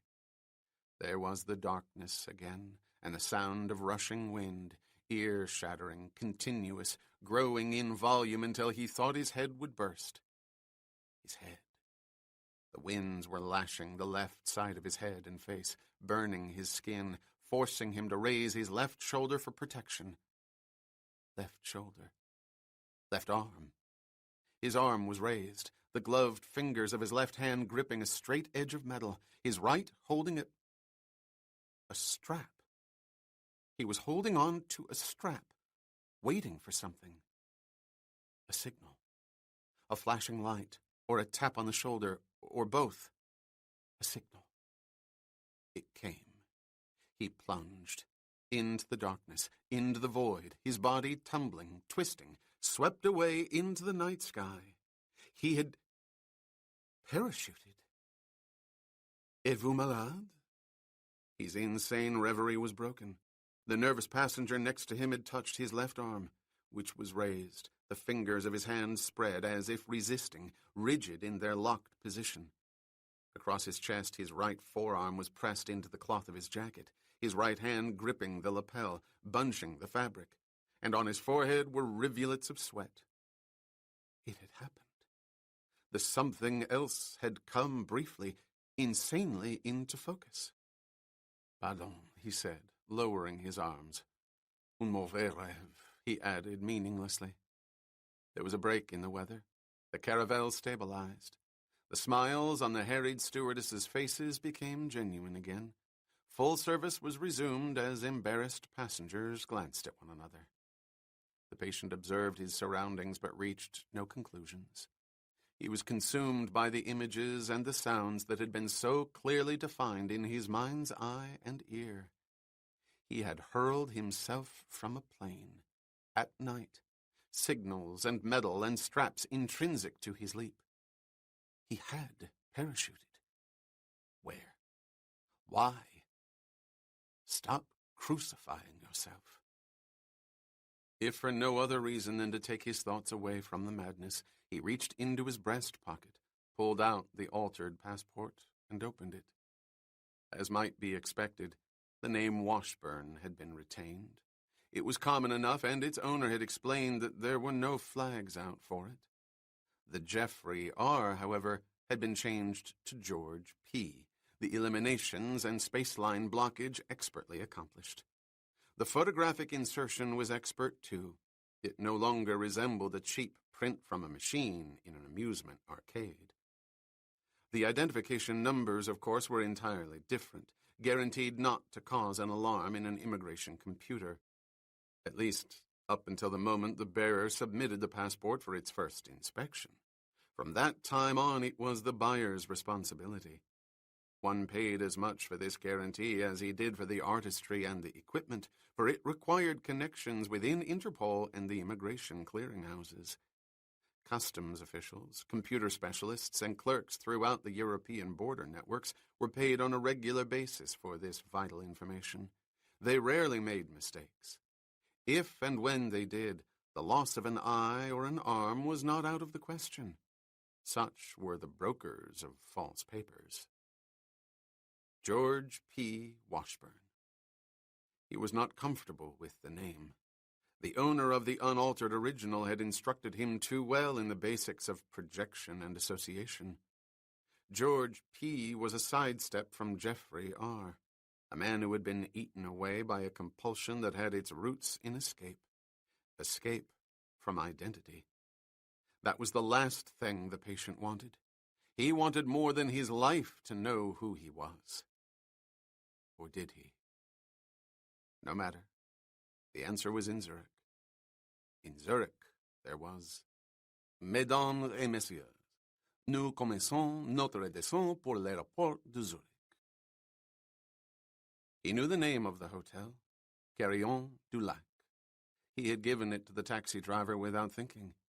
Had he read it somewhere? Had the name been one of those listed in the Welcome to Zurich folders placed in the elasticized pockets in front of his seat in the plane? No. He knew the lobby.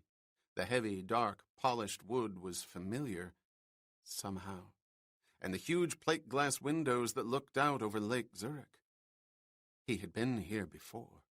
He had stood where he was standing now, in front of the marble-topped counter, a long time ago. It was all confirmed by the words spoken by the clerk behind the desk. They had the impact of an explosion. It's good to see you again, sir.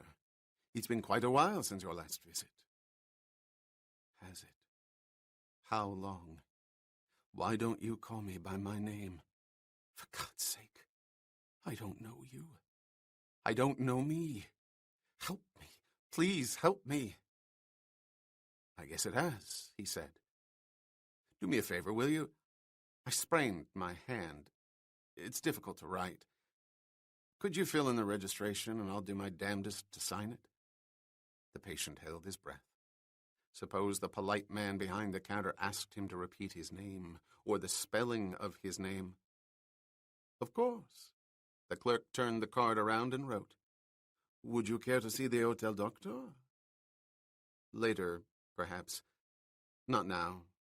The clerk continued writing, then lifted up the card, reversing it for the guest's signature. Mr. J. Bourne, New York, New York, USA. He stared at it, transfixed, mesmerized by the letters.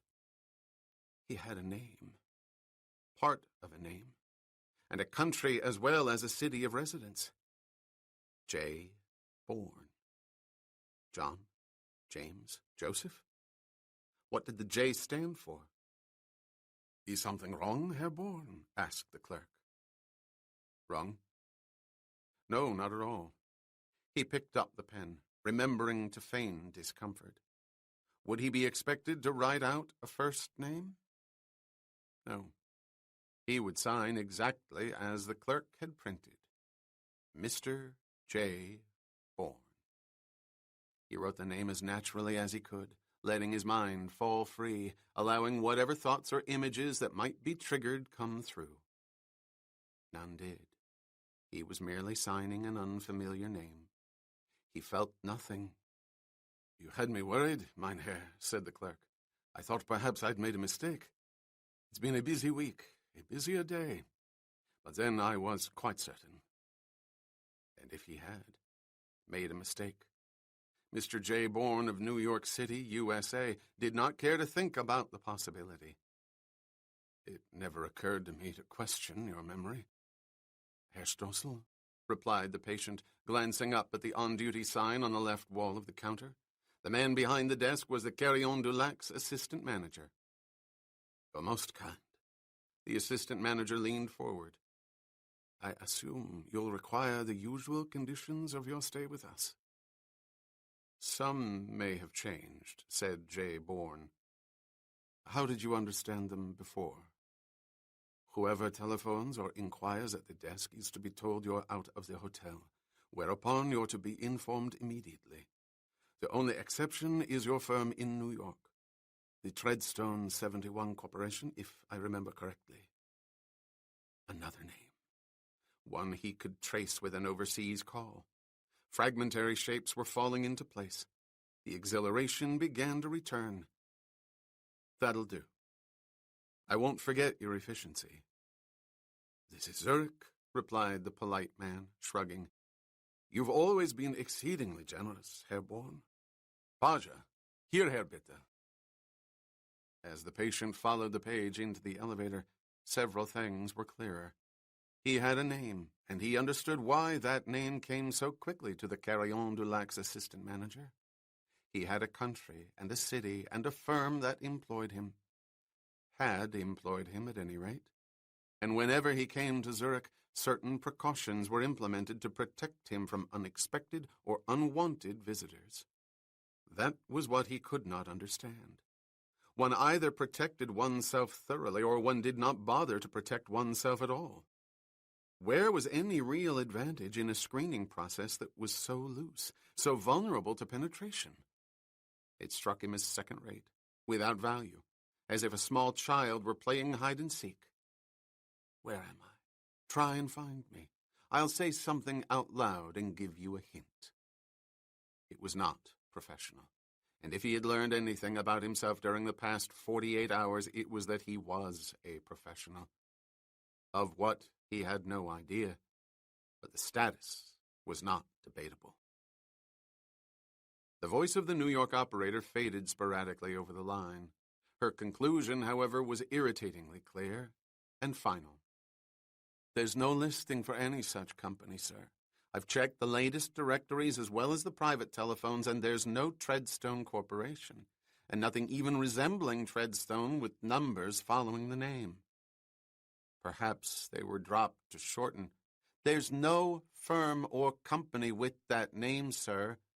I repeat, if you have a first or second name, or the type of business the firm's engaged in, I might be of further help. I don't. Only the name, Treadstone 71, New York City.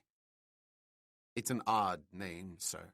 I'm sure if there were a listing, it would be a simple matter to find it. I'm sorry. Thanks very much for your trouble, said J. Bourne, replacing the phone. It was pointless to go on. The name was a code of some sort, words relayed by a caller that gained him access to a hotel guest not so readily accessible. And the words could be used by anyone regardless of where he had placed the call. Therefore, the location of New York might well be meaningless. According to an operator, 5,000 miles away, it was.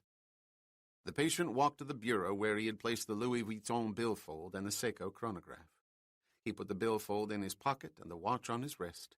He looked in the mirror and spoke quietly. You are J. Bourne, citizen of the United States, resident of New York City, and it's entirely possible that the numbers 07, 1712, 014, 260 are the most important things in your life.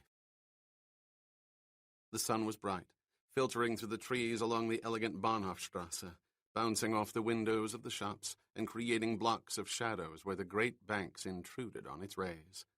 It was a street where solidity and money, security and arrogance, determination and a touch of frivolity all coexisted, and Dr. Washburn's patient had walked along its pavements before. He strolled into the Berkeley Platz, the square that overlooked the Zürichsee, with its numerous quays along the waterfront, bordered by gardens that in the heat of summer became circles of bursting flowers. He could picture them in his mind's eye. Images were coming to him, but no thoughts, no memories. He doubled back into the Bahnhofstrasse, instinctively knowing that the Gemeinschaft Bank was a nearby building of off-white stone. It had been on the opposite side of the street on which he had just walked. He had passed it deliberately. He approached the heavy glass doors and pushed the center plate forward. The right-hand door swung open easily, and he was standing on a floor of brown marble.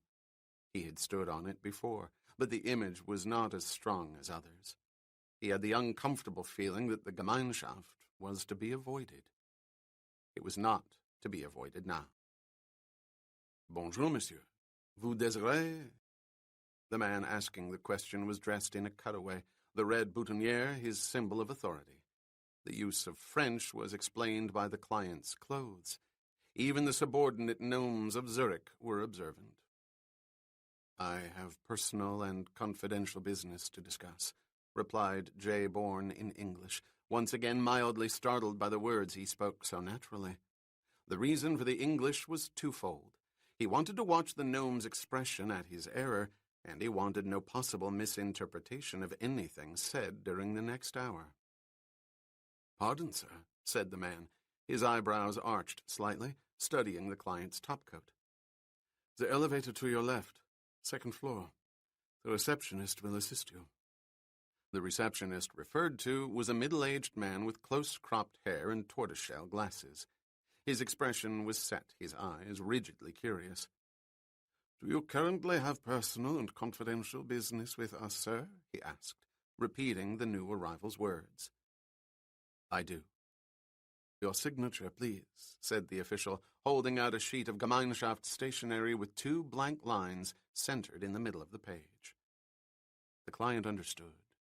No name was required. The handwritten numbers take the place of a name. They constitute the signature of the account holder. Standard procedure. Washburn. The patient wrote out the numbers, relaxing his hand so the writing would be free. He handed the stationery back to the receptionist, who studied it, rose from the chair, and gestured to a row of narrow doors with frosted glass panels. If you'll wait in the 4th room, sir, Someone will be with you shortly. The fourth room. The fourth door from the left. It will lock automatically. Is that necessary? The receptionist glanced at him, startled. It is in line with your own request, sir, he said, politely, an undertone of surprise beneath his courtesy. This is a 3-0 account. It's customary as a Gemeinschaft for holders of such accounts to telephone in advance so that a private entrance can be made available. I know that, lied Washburn's patient with a casualness he did not feel. It's just that I'm in a hurry. I'll convey that to verifications, sir. Verifications? Mr. J. Bourne of New York City, USA, could not help himself. The word had the sound of an alarm.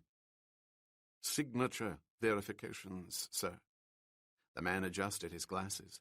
The movement covered his taking a step nearer his desk, his lower hand inches from a console. I suggest you wait in room 4, sir. The suggestion was not a request. It was an order, the command in the Praetorian's eyes. Why not? Just tell them to hurry, will you? The patient crossed to the fourth door, opened it, and walked inside. The door closed automatically. He could hear the click of the lock. J. Bourne looked at the frosted panel. It was no simple pane of glass, for there was a network of thin wires webbed beneath the surface. Undoubtedly, if cracked, an alarm would be triggered. He was in a cell, waiting to be summoned. The rest of the small room was paneled and furnished tastefully. 2 leather armchairs next to one another, across from a miniature couch flanked by antique tables. At the opposite end was a second door, startling in its contrast. It was made of gray steel.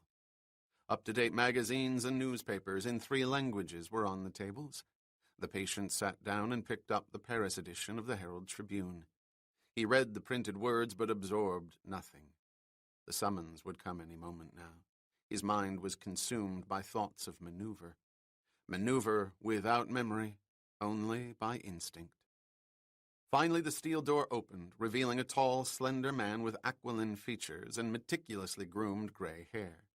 His face was patrician, eager to serve an equal who needed his expertise.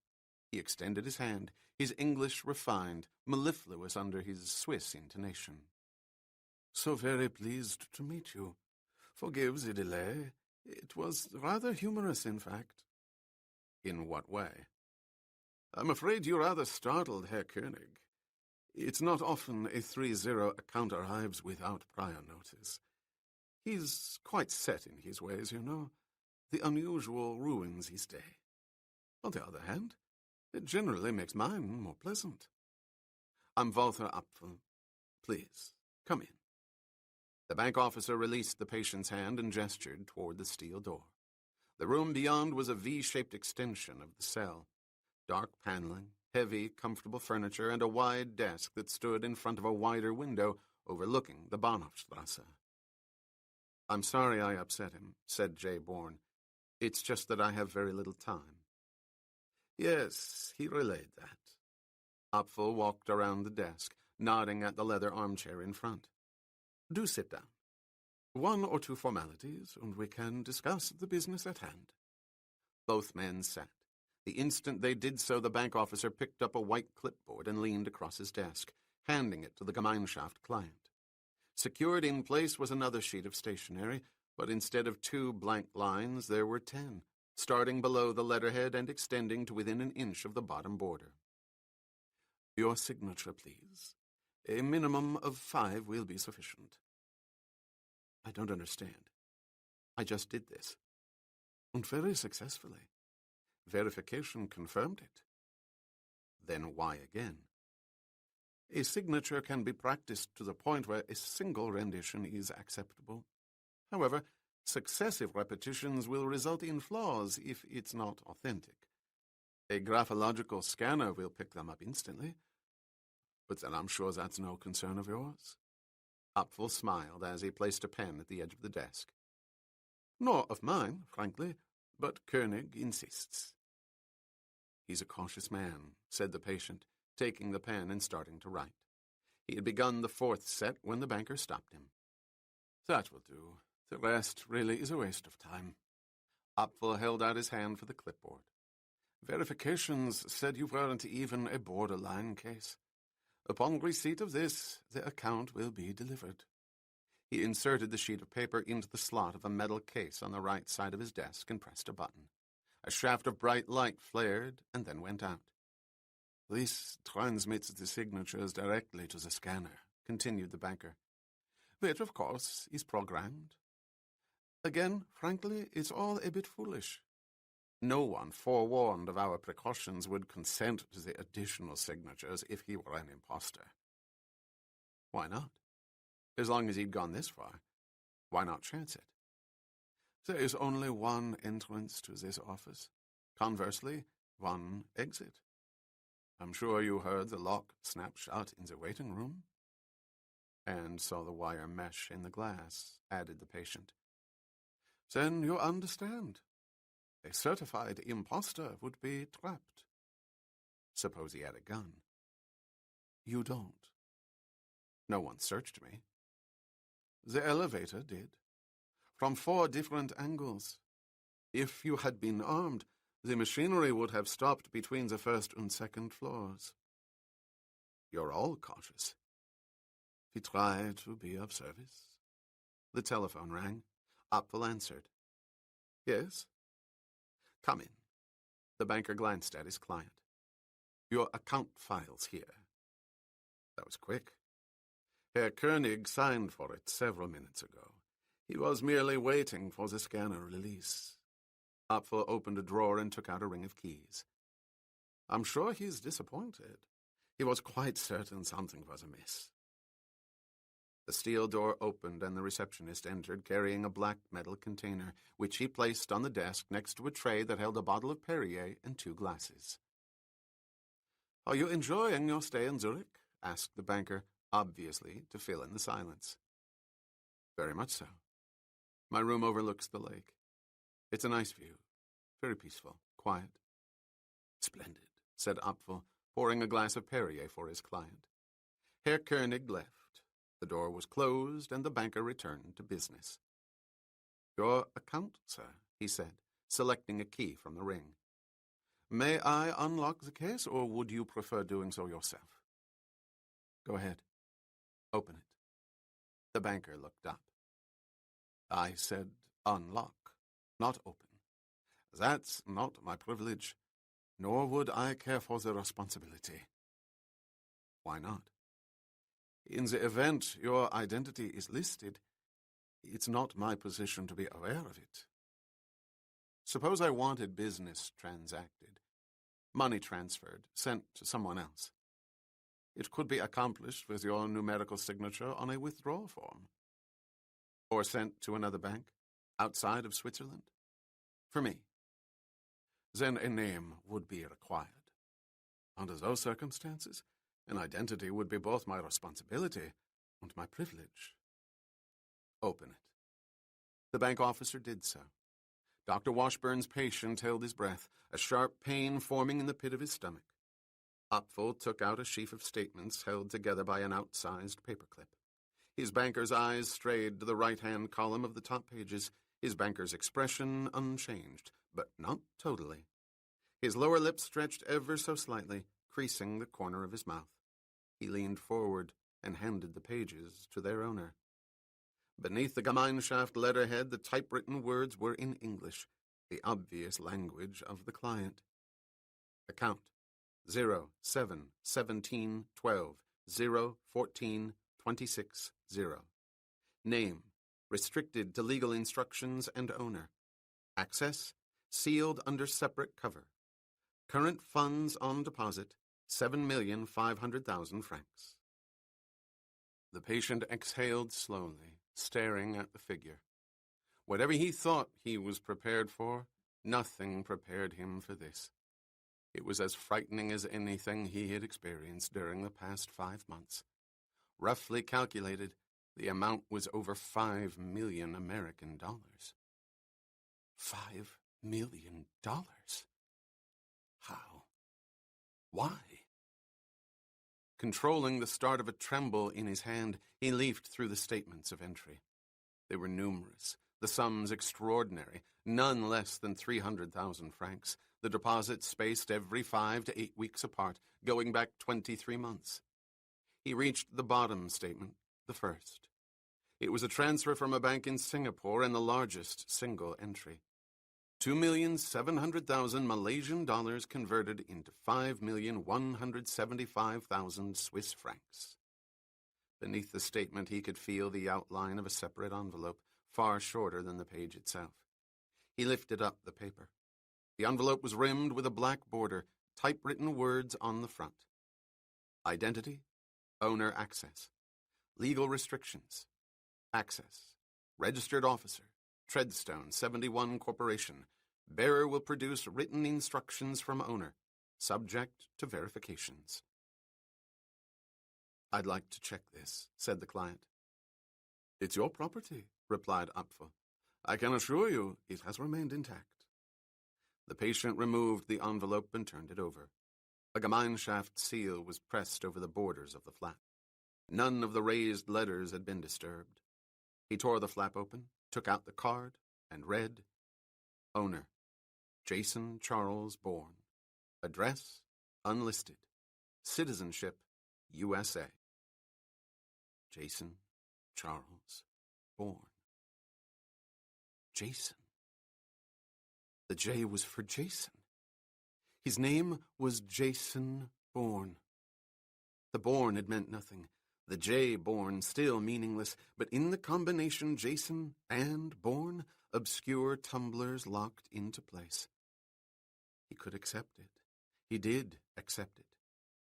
He was Jason Charles Bourne, American. Yet he could feel his chest pounding. The vibration in his ears was deafening, the pain in his stomach more acute. What was it? Why did he have the feeling that he was plunging into the darkness again, into the black waters again? Is something wrong? Asked Walter Apfel. Is something wrong, Herr Bourne? No, everything's fine. My name's Bourne, Jason Bourne. Was he shouting? Whispering? He could not tell. My privilege to know you, Mr. Bourne. Your identity will remain confidential. You have the word of an officer of the Bank Gemeinschaft. Thank you. Now I'm afraid I've got to transfer a great deal of this money, and I'll need your help. Again, my privilege. Whatever assistance or advice I can render, I shall be happy to do so. Bourne reached for the glass of Perrier. The steel door of Apfel's office closed behind him. Within seconds, he would walk out of the tasteful anteroom cell, into the reception room, and over to the elevators. Within minutes, he would be on the Bahnhofstrasse with a name, a great deal of money, and little else but fear and confusion. He had done it. Dr. Geoffrey Washburn had been paid far in excess of the value of the life he had saved.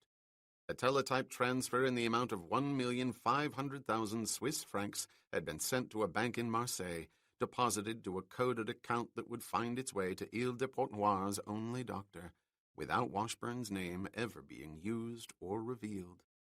All Washburn had to do was to get to Marseille, recite the codes, and the money was his. Bourne smiled to himself, picturing the expression on Washburn's face when the account was turned over to him.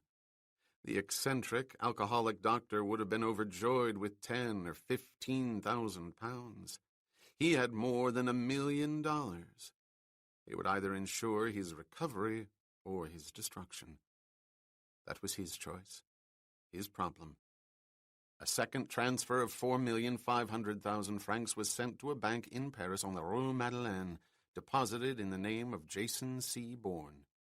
The transfer was expedited by the Gemeinschaft's twice-weekly pouch to Paris, signature cards in triplicate sent with the documents. Herr König had assured both his superior and the client that the papers would reach Paris in 3 days. The final transaction was minor by comparison. 100,000 francs in large bills were brought to Apfel's office, the withdrawal slips signed in the account holder's numerical signature. Remaining on deposit in the Gemeinschaft Bank were 1,400,000 Swiss francs, a not inconsequential sum by any standard. How? Why? From where? The entire business had taken an hour and 20 minutes, only one discordant note intruding on the smooth proceedings. In character, it had been delivered by Koenig, his expression a mixture of solemnity and minor triumph. He had rung Apfel, was admitted, and had brought a small, black-bordered envelope to his superior. "Une fiche," he had said in French.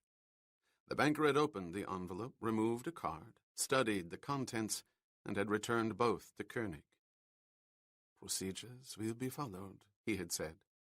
Koenig had left. "Did that concern me?" Bourne had asked. "Only in terms of releasing such large amounts. Merely house policy." The banker had smiled reassuringly. The lock clicked. Bourne opened the frosted glass door and walked out into Herr Koenig's personal fiefdom. 2 other men had arrived, seated at opposite ends of the reception room. Since they were not in separate cells behind opaque glass windows, Bourne presumed that neither had a 30 account. He wondered if they had signed names or written out a series of numbers, but he stopped wondering the instant he reached the elevator and pressed the button. Out of the corner of his eye, he perceived movement. Koenig had shifted his head, nodding at both men. They rose as the elevator door opened. Bourne turned. The man on the right had taken a small radio out of his overcoat pocket. He spoke into it, briefly, quickly. The man on the left had his right hand concealed beneath the cloth of his raincoat. When he pulled it out, he was holding a gun, a black .38 caliber automatic pistol with a perforated cylinder attached to the barrel. A silencer. Both men converged on Bourne as he backed into the deserted elevator. The madness began.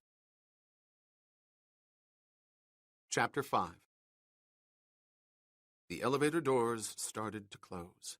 The man with the handheld radio was already inside, the shoulders of his armed companion angling between the moving panels, the weapon aimed at Bourne's head. Jason leaned to his right, a sudden gesture of fear, then abruptly, without warning, swept his left foot off the floor, pivoting, his heel plunging into the armed man's hand, sending the gun upward, reeling the man backward out of the enclosure. 2 muted gunshots preceded the closing of the doors, the bullets embedding themselves in the thick wood of the ceiling. Bourne completed his pivot, his shoulder crashing into the second man's stomach, his right hand surging into the chest, his left pinning the hand with the radio. He hurled the man into the wall. The radio flew across the elevator. As it fell, words came out of its speaker. "Henri, ça va? Qu'est-ce qui se passe?" The image of another Frenchman came to Jason's mind. A man on the edge of hysteria, disbelief in his eyes. A would-be killer who had raced out of Le Bouc de Mer into the shadows of the Rue Sarrasin less than 24 hours ago. That man had wasted no time sending his message to Zurich. The one they thought was dead was alive. Very much alive. Kill him. Bourne grabbed the Frenchman in front of him now, his left arm around the man's throat, his right hand tearing at the man's left ear. "How many?" he asked in French. "How many are there down there? Where are they?" "Find out, pig." The elevator was halfway to the first-floor lobby. Jason angled the man's face down, ripping the ear half out of its roots, smashing the man's head into the wall. The Frenchman screamed, sinking to the floor. Bourne rammed his knee into the man's chest. He could feel the holster. He yanked the overcoat open, reached in, and pulled out a short-barreled revolver. For an instant, it occurred to him that someone had deactivated the scanning machinery in the elevator. Koenig. He would remember. There'd be no amnesia where Herr Koenig was concerned. He jammed the gun into the Frenchman's open mouth. "Tell me or I'll blow the back of your skull off." The man expunged a throated wail. The weapon was withdrawn, the barrel now pressed into his cheek. 2. One by the elevators, one outside on the pavement, by the car. What kind of car? Peugeot. Color? The elevator was slowing down, coming to a stop. Brown. The man in the lobby. What's he wearing? I don't know. Jason cracked the gun across the man's temple. You'd better remember. A black coat. The elevator stopped. Bourne pulled the Frenchman to his feet. The doors opened. To the left, a man in a dark raincoat and wearing an odd-looking pair of gold-rimmed spectacles stepped forward. The eyes beyond the lenses recognized the circumstances. Blood was trickling down across the Frenchman's cheek. He raised his unseen hand, concealed by the wide pocket of his raincoat, another silenced automatic leveled at the target from Marseille. Jason propelled the Frenchman in front of him through the doors. 3 rapid spits were heard.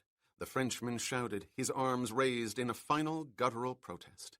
He arched his back and fell to the marble floor. A woman to the right of the man with the gold-rimmed spectacles screamed, joined by several men who called to no one and everyone for Hilfe, for the Polizei.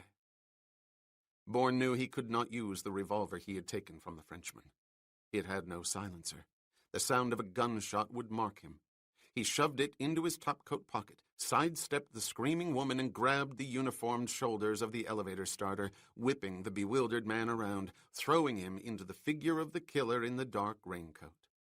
The panic in the lobby mounted as Jason ran toward the glass doors of the entrance.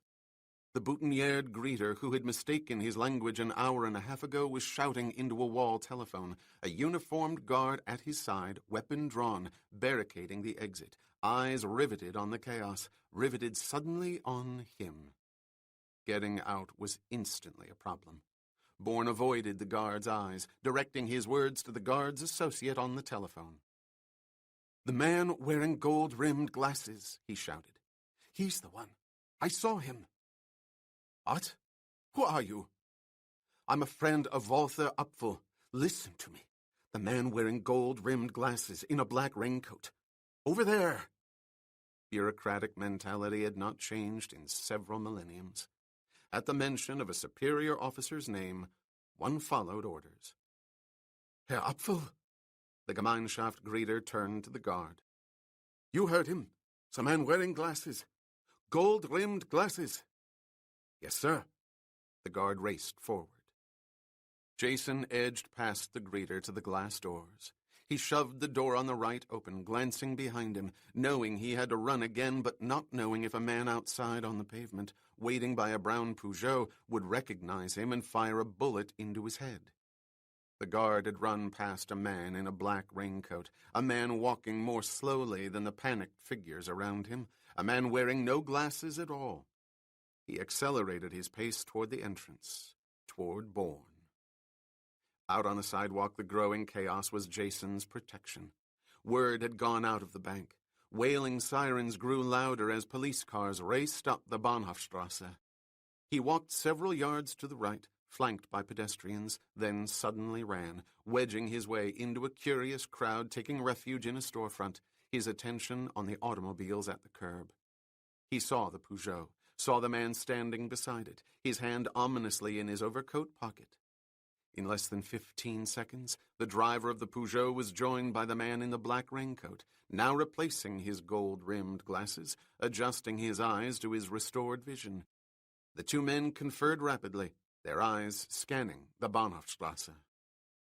Bourne understood their confusion. He had walked with an absence of panic out of the Gemeinschaft's glass doors into the crowd. He had been prepared to run, but he had not run, for fear of being stopped until he was reasonably clear of the entrance. No one else had been permitted to do so, and the driver of the Peugeot had not made the connection. He had not recognized the target identified and marked for execution in Marseille. The first police car reached the scene as the man in the gold-rimmed spectacles removed his raincoat, shoving it through the open window of the Peugeot. He nodded to the driver, who climbed in behind the wheel and started the engine. The killer took off his delicate glasses and did the most unexpected thing Jason could imagine. He walked rapidly back toward the glass doors of the bank, joining the police who were racing inside. Bourne watched as the Peugeot swung away from the curb and sped off down the Bahnhofstrasse. The crowd in the storefront began to disperse, many edging their way toward the glass doors, craning their necks around one another, rising on the balls of their feet, peering inside. A police officer came out, waving the curious back, demanding that a path be cleared to the curb. As he shouted, an ambulance careened around the northwest corner, its horn joining the sharp, piercing notes from its roof, warning all to get out of its way. The driver nosed his outsized vehicle to a stop in the space created by the departed Peugeot. Jason could watch no longer. He had to get to the Carillon du Lac, gather his things, and get out of Zurich, out of Switzerland, to Paris. Why Paris? Why had he insisted that the funds be transferred to Paris? It had not occurred to him before he sat in Walter Apfel's office, stunned by the extraordinary figures presented him. They had been beyond anything in his imagination, so much so that he could only react numbly, instinctively. And instinct had evoked the city of Paris, as though it were somehow vital. Why? Again, no time. He saw the ambulance crew carry a stretcher through the doors of the bank. On it was a body, the head covered, signifying death. The significance was not lost on Bourne. Save for skills he could not relate to anything he understood, he was the dead man on that stretcher. He saw an empty taxi at the corner and ran toward it. He had to get out of Zurich. A message had been sent from Marseille, yet the dead man was alive. Jason Bourne was alive. Kill him. Kill Jason Bourne. God in heaven, why? He was hoping to see the Carillon du Lac's assistant manager behind the front desk, but he was not there. Then he realized that a short note to the man. What was his name? Stossel? Yes, Stossel would be sufficient. An explanation for his sudden departure was not required, and 500 francs would easily take care of the few hours he had accepted from the Carillon du Lac, and the favor he would ask of Herr Stossel. In his room, he threw his shaving equipment into his unpacked suitcase, checked the pistol he had taken from the Frenchman, leaving it in his topcoat pocket, and sat down at the desk. He wrote out the note for Herr Stossel, assistant manager. In it he included a sentence that came easily, almost too easily. I may be in contact with you shortly relative to messages I expect will have been sent to me. I trust it will be convenient for you to keep an eye out for them and accept them on my behalf. If any communication came from the elusive Treadstone 71, he wanted to know about it. This was Zurich. He would. He put a 500-franc note between the folded stationery and sealed the envelope. Then he picked up his suitcase, walked out of the room, and went down the hallway to the bank of elevators. There were 4. He touched a button and looked behind him, remembering the Gemeinschaft. There was no one there. A bell pinged, and the red light above the 3rd elevator flashed on. He had caught a descending machine. Fine. He had to get to the airport just as fast as he could. He had to get out of Zurich, out of Switzerland. A message had been delivered. The elevator doors opened. 2 men stood on either side of an auburn-haired woman. They interrupted their conversation, nodded at the newcomer, noting the suitcase and moving to the side, then resumed talking as the doors closed. They were in their mid-30s and spoke French softly, rapidly, the woman glancing alternately at both men, alternately smiling and looking pensive. Decisions of no great import were being made. Laughter intermingled with semi-serious interrogation. "You'll be going home, then, after the summations tomorrow?" asked the man on the left. "I'm not sure. I'm waiting for word from Ottawa," the woman replied. "I have relations in Lyon. It would be good to see them." "It's impossible," said the man on the right, "for the steering committee to find 10 people willing to summarize this godforsaken conference in a single day. We'll all be here another week." "Brussels will not approve," said the first man, grinning. "The hotel's too expensive." "Then by all means move to another," said the second with a leer at the woman. "We've been waiting for you to do just that, haven't we?" "You're a lunatic," said the woman. "You're both lunatics, and that's my summation." "You're not, Marie," interjected the first. "A lunatic, I mean. Your presentation yesterday was brilliant. It was nothing of the sort, she said. It was routine and quite dull. No, disagreed the second. It was superb. It had to be. I didn't understand a word. But then I have other talents. Lunatic. The elevator was braking. The first man spoke again. Let's sit in the back row of the hall. We're late anyway, and Bertinelli is speaking. To little effect, I suggest. His theories of enforced cyclical fluctuations went out with the finances of the bourgeois. Before then, said the auburn-haired woman, laughing, Caesar's taxes. She paused, then added, if not the Punic Wars. The back row, then, said the second man, offering his arm to the woman. We can sleep. He uses a slide projector. It'll be dark. No, you two go ahead. I'll join you in a few minutes. I really must send off some cables, and I don't trust the telephone operators to get them right. The doors opened, and the threesome walked out of the elevator. The two men started diagonally across the lobby together, the woman toward the front desk. Bourne fell in step behind her, absently reading a sign on a triangular stand several feet away. Welcome to members of the 6th World Economic Conference. Today's schedule, 1 p.m. The Honorable James Fraser, MP, United Kingdom, Suite 12. 6 p.m. Dr. Eugenio Bertinelli, University of Milan, Italy, Suite 7. 9 p.m. Chairman's Farewell Dinner, Hospitality Suite. Room 507. The operator said there was a cablegram for me. English. The auburn-haired woman now beside him at the counter spoke English. But then she had said she was waiting for word from Ottawa. A Canadian. The desk clerk checked the slots and returned with the cable. Dr. Saint-Jacques? He asked, holding out the envelope. Yes, thanks very much. The woman turned away, opening the cable as the clerk moved in front of Bourne. Yes, sir. I'd like to leave this note for Herr Stossel. He placed the Carillon du Lac envelope on the counter. Herr Stossel will not return until 6 o'clock in the morning, sir. In the afternoons he leaves at 4. Might I be of service? No, thanks. Just make sure he gets it, please. Then Jason remembered. This was Zurich. It's nothing urgent, he added, but I need an answer. I'll check with him in the morning. Of course, sir. Bourne picked up his suitcase and started across the lobby toward the hotel's entrance, a row of wide glass doors that led to a circular drive fronting the lake. He could see several taxis waiting in line under the floodlights of the canopy. The sun had gone down. It was night in Zurich. Still, there were flights to all points of Europe until well past midnight. He stopped walking, his breath suspended, a form of paralysis sweeping over him. His eyes did not believe what else he saw beyond the glass doors.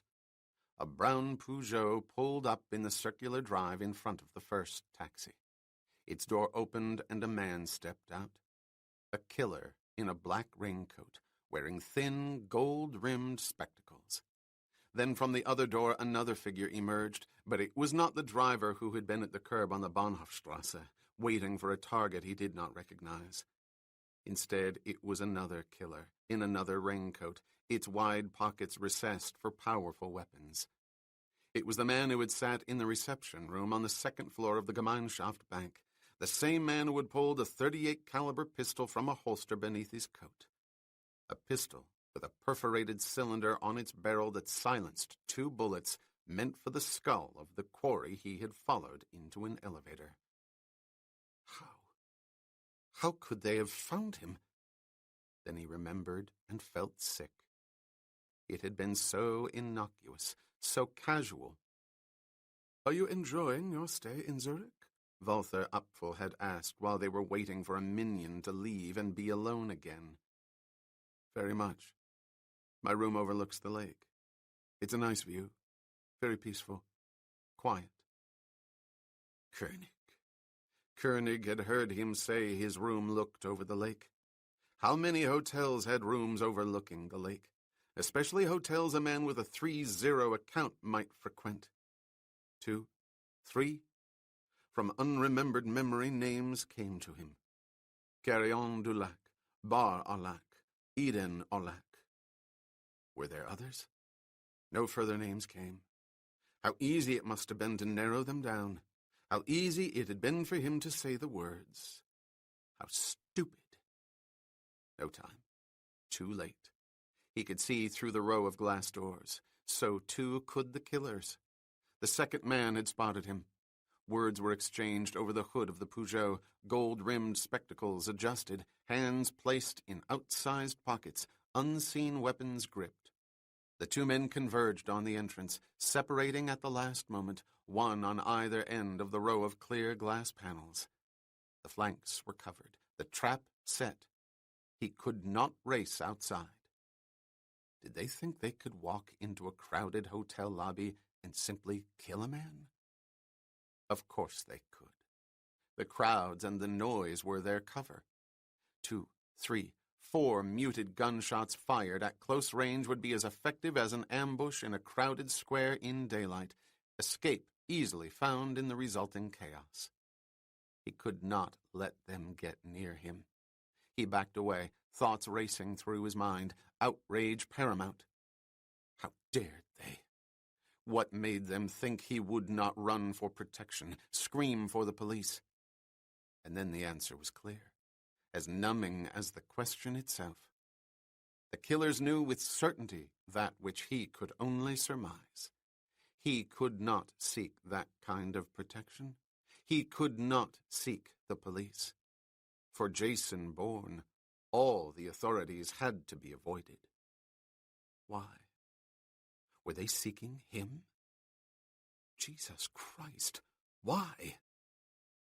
The two opposing doors were opened by outstretched hands, other hands hidden around steel. Bourne turned.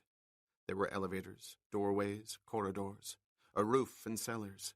There had to be a dozen ways out of the hotel. Or were there? Did the killers now threading their way through the crowds know something else he could only surmise? Did the Carrion du Lac have only 2 or 3 exits, easily covered by men outside, easily used as traps themselves to cut down the lone figure of a running man? A lone man. A lone man was an obvious target.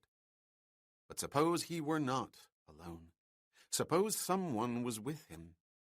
2 people were not one, but for one alone an extra person was camouflage. Especially in crowds, especially at night, and it was night. Determined killers avoided taking the wrong life, not from compassion, but for practicality. In any ensuing panic, the real target might escape. He felt the weight of the gun in his pocket, but there was not much comfort in knowing it was there. As at the bank, to use it, to even display it, was to mark him. Still, it was there. He started back toward the center of the lobby, then turned to his right where there was a greater concentration of people. It was the pre-evening hour during an international conference, 1,000 tentative plans being made, rank and courtesans separated by glances of approval and rebuke, odd groupings everywhere. There was a marble counter against the wall, a clerk behind it checking pages of yellow paper with a pencil held like a paintbrush. Cablegrams. In front of the counter were 2 people, an obese elderly man and a woman in a dark red dress, the rich color of the silk complementing her long Titian hair. Auburn hair. It was the woman in the elevator who had joked about Caesar's taxes and the Punic Wars, the doctor who had stood beside him at the hotel desk, asking for the cable she knew was there. Bourne looked behind him. The killers were using the crowds well, excusing themselves politely but firmly through, one on the right, one on the left, closing in like 2 prongs of a pincer attack. As long as they kept him in sight, they could force him to keep running blindly, without direction, not knowing which path he took might lead to a dead end where he could run no longer. And then the muted spits would come, pockets blackened by powder burns. Kept him in sight? The back row, then. We can sleep. He uses a slide projector. It'll be dark. Jason turned again and looked at the auburn-haired woman. She had completed her cable and was thanking the clerk, removing a pair of tinted, horn-rimmed glasses from her face, placing them into her purse. She was not more than 8 feet away. "Bertinelli is speaking. To little effect, I suggest." There was no time for anything but instinctive decisions. Bourne shifted his suitcase to his left hand, walked rapidly over to the woman at the marble counter, and touched her elbow gently, with as little alarm as possible. "Doctor? I beg your pardon?" "You are Dr.—" He released her, a bewildered man. "Saint-Jacques," she completed, using the French pronunciation of saint. "You're the one in the elevator." "I didn't realize it was you," he said. "I was told you'd know where this Bertinelli is speaking." "It's right on the board. Suite 7. "I'm afraid I don't know where it is. Would you mind showing me? I'm late, and I've got to take notes on his talk." "On Bertinelli? Why? Are you with a Marxist newspaper?" "A neutral pool," said Jason, wondering where the phrases came from. "I'm covering for a number of people. They don't think he's worth it." "Perhaps not, but he should be heard.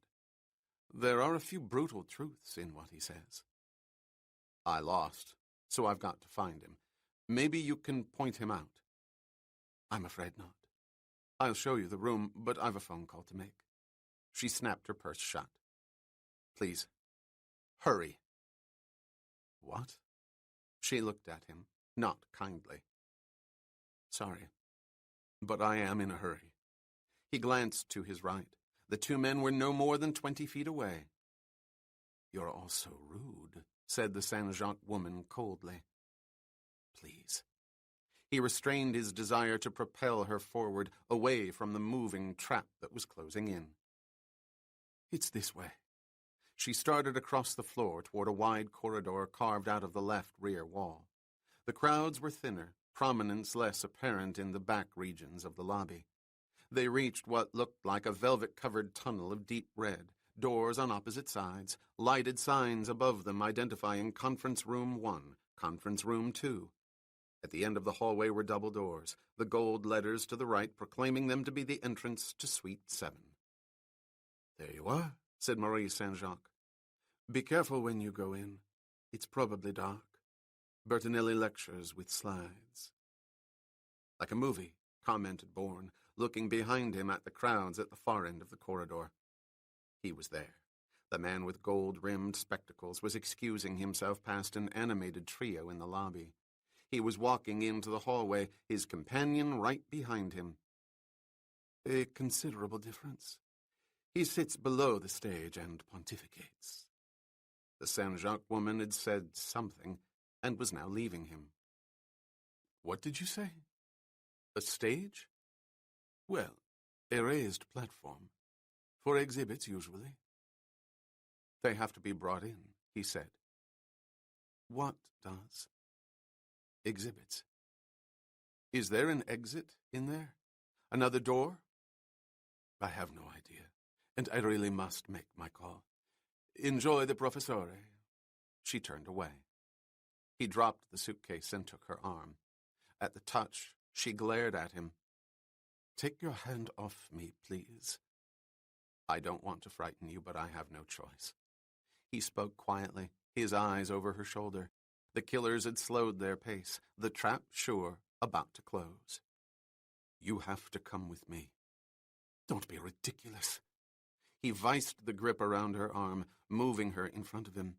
Then he pulled the gun out of his pocket, making sure her body concealed it from the men 30 feet away. "I don't want to use this. I don't want to hurt you, but I'll do both if I have to." "My God!" "Be quiet. Just do as I say and you'll be fine. I have to get out of this hotel and you're going to help me. Once I'm out, I'll let you go, but not until then. Come on, we're going in there." "You can't."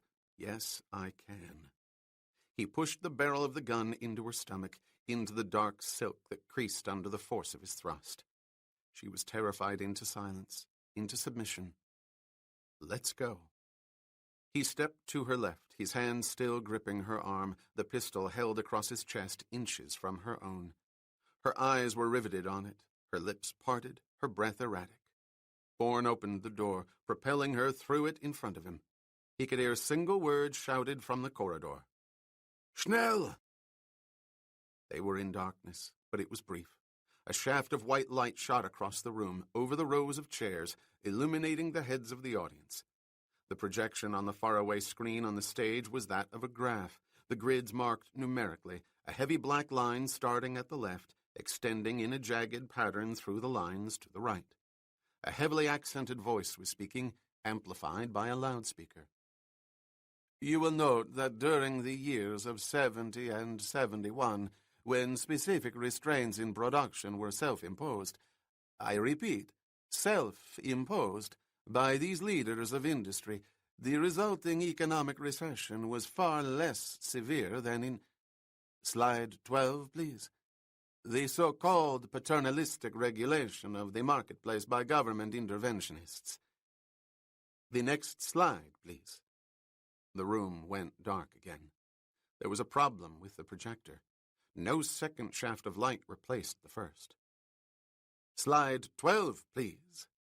Jason pushed the woman forward, in front of the figures standing by the back wall, behind the last row of chairs. He tried to judge the size of the lecture hall, looking for a red light that could mean escape. He saw it. A faint reddish glow in the distance. On the stage, behind the screen. There were no other exits, no other doors but the entrance to Suite 7. He had to reach it. He had to get them to that exit. On that stage. Marie, par ici. The whisper came from their left, from a seat in the back row. Non, chérie, reste avec moi. The second whisper was delivered by the shadowed figure of a man standing directly in front of Marie Saint-Jacques. He had stepped away from the wall, intercepting her. À nous à séparer. Il n'y a plus de chaises. Bourne pressed the gun firmly into the woman's ribcage, its message unmistakable. She whispered without breathing, Jason grateful that her face could not be seen clearly. Please, let us by, she said in French. Please. What's this? Is he your cablegram, my dear? An old friend, whispered Bourne. A shout rose over the increasingly louder hum from the audience. May I please have slide 12? Per favore. We have to see someone at the end of the row, continued Jason, looking behind him. The right-hand door of the entrance opened. In the middle of a shadowed face, a pair of gold-rimmed glasses reflected the dim light of the corridor. Bourne edged the girl past her bewildered friend, forcing him back into the wall, whispering an apology. Sorry, but we're in a hurry. You're damn rude, too. Yes, I know. Slide 12. Ma che infamia. The beam of light shot out from the projector. It vibrated under the nervous hand of the operator. Another graph appeared on the screen as Jason and the woman reached the far wall, the start of the narrow aisle that led down the length of the hall to the stage. He pushed her into the corner, pressing his body against hers, his face against her face. I'll scream, she whispered. I'll shoot, he said. He peered around the figures leaning against the wall. The killers were both inside, both squinting, shifting their heads like alarmed rodents, trying to spot their target among the rows of faces. The voice of the lecturer rose like the ringing of a cracked bell, his diatribe brief but strident. Ecco, for the skeptics I address here this evening, and that is most of you, here is statistical proof, identical in substance to 100 other analyses I have prepared. Leave the marketplace to those who live there. Minor excesses can always be found. They are a small price to pay for the general good. There was a scattering of applause, the approval of a definite minority. Bertinelli resumed a normal tone and droned on, his long pointer stabbing at the screen, emphasizing the obvious. His obvious. Jason leaned back again. The gold spectacles glistened in the harsh glare of the projector's sidelight. the killer who wore them touching his companion's arm, nodding to his left, ordering his subordinate to continue the search on the left side of the room. He would take the right. He began, the gold rims growing brighter as he sidestepped his way in front of those standing, studying each face. He would reach the corner, reach them in a matter of seconds. Stopping the killer with a gunshot was all that was left. And if someone along the row of those standing moved, or if the woman he had pressed against the wall went into panic and shoved him, or if he missed the killer for any number of reasons, he was trapped. And even if he hit the man, there was another killer across the room, certainly a marksman. Slide 13, if you please. That was it. Now. The shaft of light went out. In the blackout, Bourne pulled the woman from the wall, spun her in her place, his face against hers. If you make a sound, I'll kill you. I believe you, she whispered, terrified. You're a maniac. Let's go. He pushed her down the narrow aisle that led to the stage 50 feet away. The projector's light went on again. He grabbed the girl's neck, forcing her down into a kneeling position as he too knelt down behind her. They were concealed from the killers by the rows of bodies sitting in the chairs. He pressed her flesh with his fingers. It was his signal to keep moving, crawling, slowly, keeping down, but moving. She understood. She started forward on her knees, trembling. The conclusions of this phase are irrefutable, cried the lecturer. The profit motive is inseparable from productivity incentive, but the adversary roles can never be equal. As Socrates understood, the inequality of values is constant. Gold simply is not brass or iron. Who among you can deny it? Slide 14, if you please. The darkness again. Now. He yanked the woman up, pushing her forward toward the stage. They were within 3 feet of the edge. Cosa succede? What is the matter, please? Slide 14. It had happened. The projector was jammed again. The darkness was extended again. And there on the stage in front of them, above them, was the red glow of the exit sign. Jason gripped the girl's arm viciously. Get up on that stage and run to the exit. I'm right behind you. You stop or cry out, I'll shoot. For God's sake, let me go. Not yet. He meant it. There was another exit somewhere, men waiting outside for the target from Marseille. Go on. Now. The Saint-Jacques woman got to her feet and ran to the stage. Bourne lifted her off the floor, over the edge, leaping up as he did so, pulling her to her feet again. The blinding light of the projector shot out, flooding the screen, washing the stage. Cries of surprise and derision came from the audience at the sight of 2 figures, the shouts of the indignant Bertinelli heard above the din. È insoffribile! Ci sono comunisti qui! And there were other sounds, 3, lethal, sharp, sudden, cracks of a muted weapon. Weapons. Wood splintered on the molding of the proscenium arch. Jason hammered the girl down and lunged toward the shadows of the narrow wing space, pulling her behind him. Da ist da oben. Schnell, der Projektor. A scream came from the center aisle of the hall as the light of the projector swung to the right, spilling into the wings, but not completely. Its beam was intercepted by receding upright flats that masked the offstage area. Light, shadow, and at the end of the flats, at the rear of the stage, was the exit. A high, wide metal door with a crash bar against it. Glass shattered. The red light exploded. A marksman's bullet blew out the sign above the door. It did not matter. He could see the gleaming brass of the crash bar clearly. The lecture hall had broken out in pandemonium. Bourne grabbed the woman by the cloth of her blouse, yanking her beyond the flats toward the door. For an instant, she resisted. He slapped her across the face and dragged her beside him until the crash bar was above their heads. Bullets spat into the wall to their right.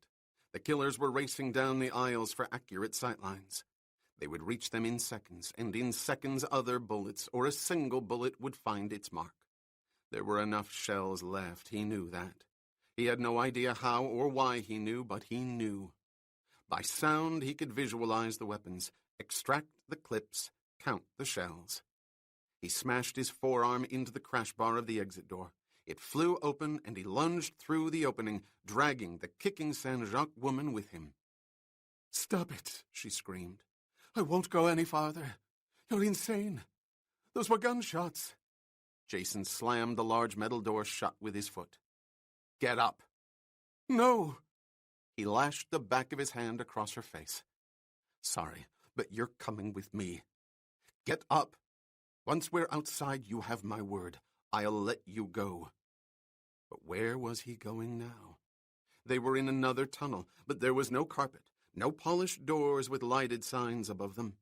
They were in some sort of deserted loading area. The floor was concrete, and there were 2 pipe-framed freight dollies next to him against the wall. He had been right.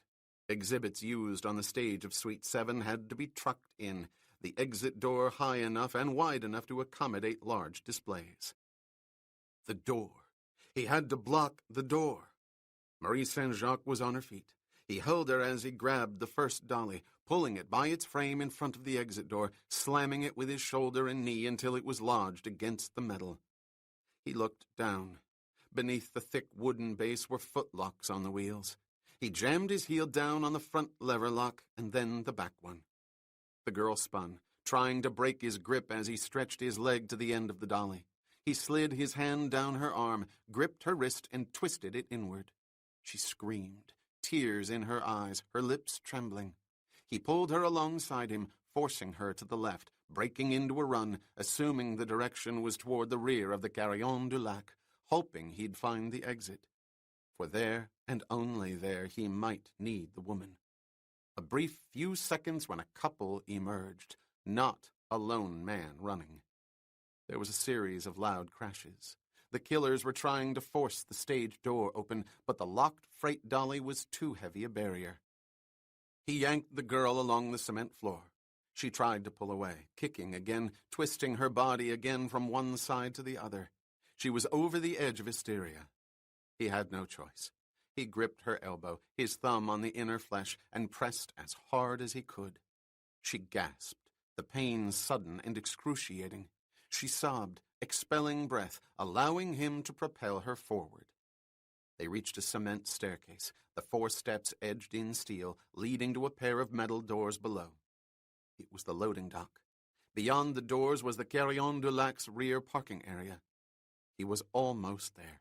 It was only a question of appearances now. "Listen to me," he said to the rigid, frightened woman. "Do you want me to let you go?" "Oh, God, yes. Please." "Then you do exactly as I say. We're going to walk down these steps and out that door like 2 perfectly normal people at the end of a normal day's work. You're going to link your arm in mine, and we're going to walk slowly, talking quietly, to the cars at the far end of the parking lot. And we're both going to laugh. Not loudly, just casually, as if we were remembering funny things that happened during the day. Have you got that?" "Nothing funny at all has happened to me during the past 15 minutes, she answered in a barely audible monotone. "Pretend that it has. I may be trapped. If I am, I don't care. Do you understand?" "I think my wrist is broken." "It's not." "My left arm, my shoulder. I can't move them. They're throbbing." A nerve ending was depressed. "It'll pass in a matter of minutes. You'll be fine." "You're an animal." "I want to live," he said. "Come on. Remember, when I open the door, look at me and smile. Tilt your head back. Laugh a little." "It will be the most difficult thing I've ever done." "It's easier than dying." She put her injured hand under his arm, and they walked down the short flight of steps to the platform door. He opened it, and they went outside, his hand in his topcoat pocket gripping the Frenchman's pistol, his eyes scanning the loading dock.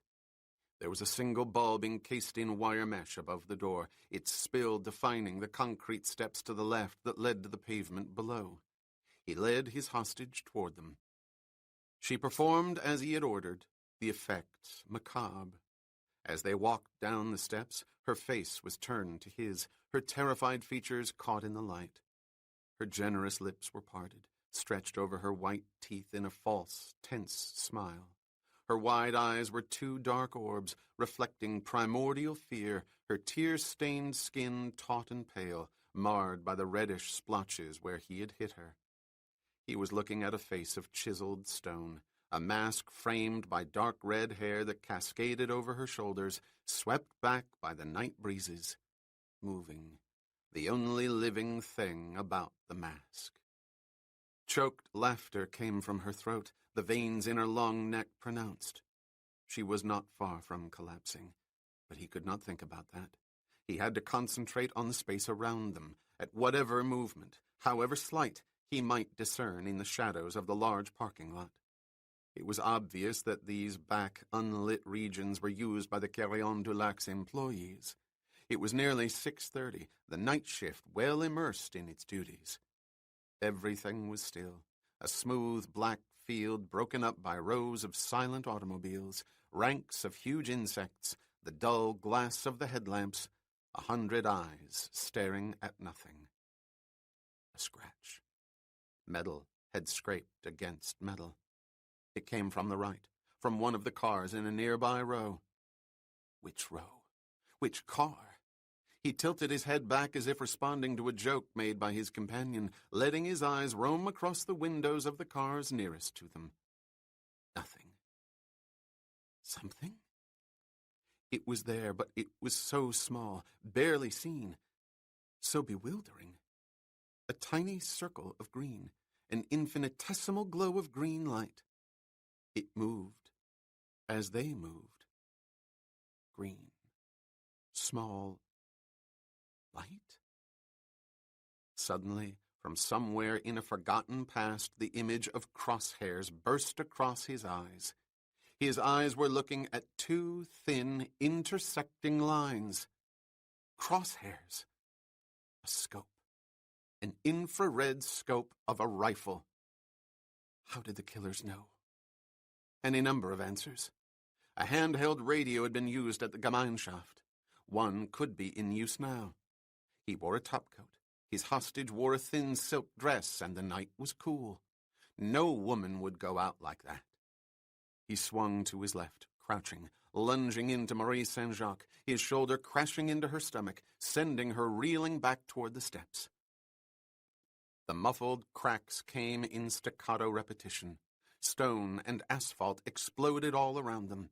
He dove to his right, rolling over and over again the instant he made contact with the pavement, yanking the pistol from his topcoat pocket.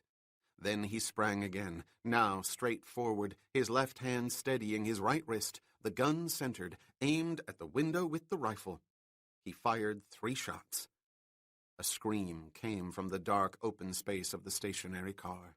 It was drawn out into a cry, then a gasp, and then nothing. Bourne lay motionless, waiting, listening, watching, prepared to fire again. Silence. He started to get up, but he could not. Something had happened. He could barely move. Then the pain spread through his chest, the pounding so violent he bent over, supporting himself with both hands, shaking his head, trying to focus his eyes, trying to reject the agony. His left shoulder, his lower chest, below the ribs, his left thigh, above the knee, below the hip. The locations of his previous wounds, where dozens of stitches had been removed over a month ago. He had damaged the weakened areas, stretching tendons and muscles not yet fully restored. Oh, Christ! He had to get up. He had to reach the would-be killer's car, pull the killer from it, and get away. He whipped his head up, grimacing with the pain, and looked over at Marie Saint-Jacques.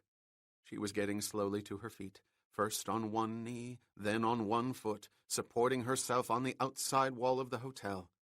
In a moment she would be standing, then running. Away.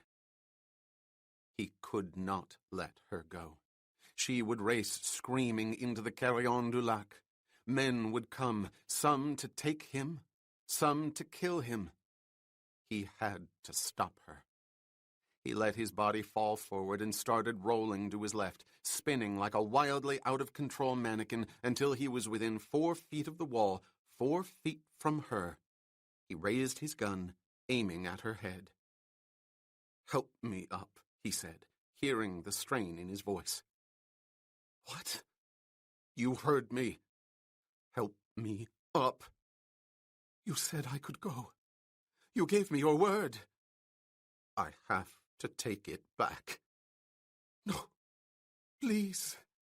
"This gun is aimed directly at your face, Doctor.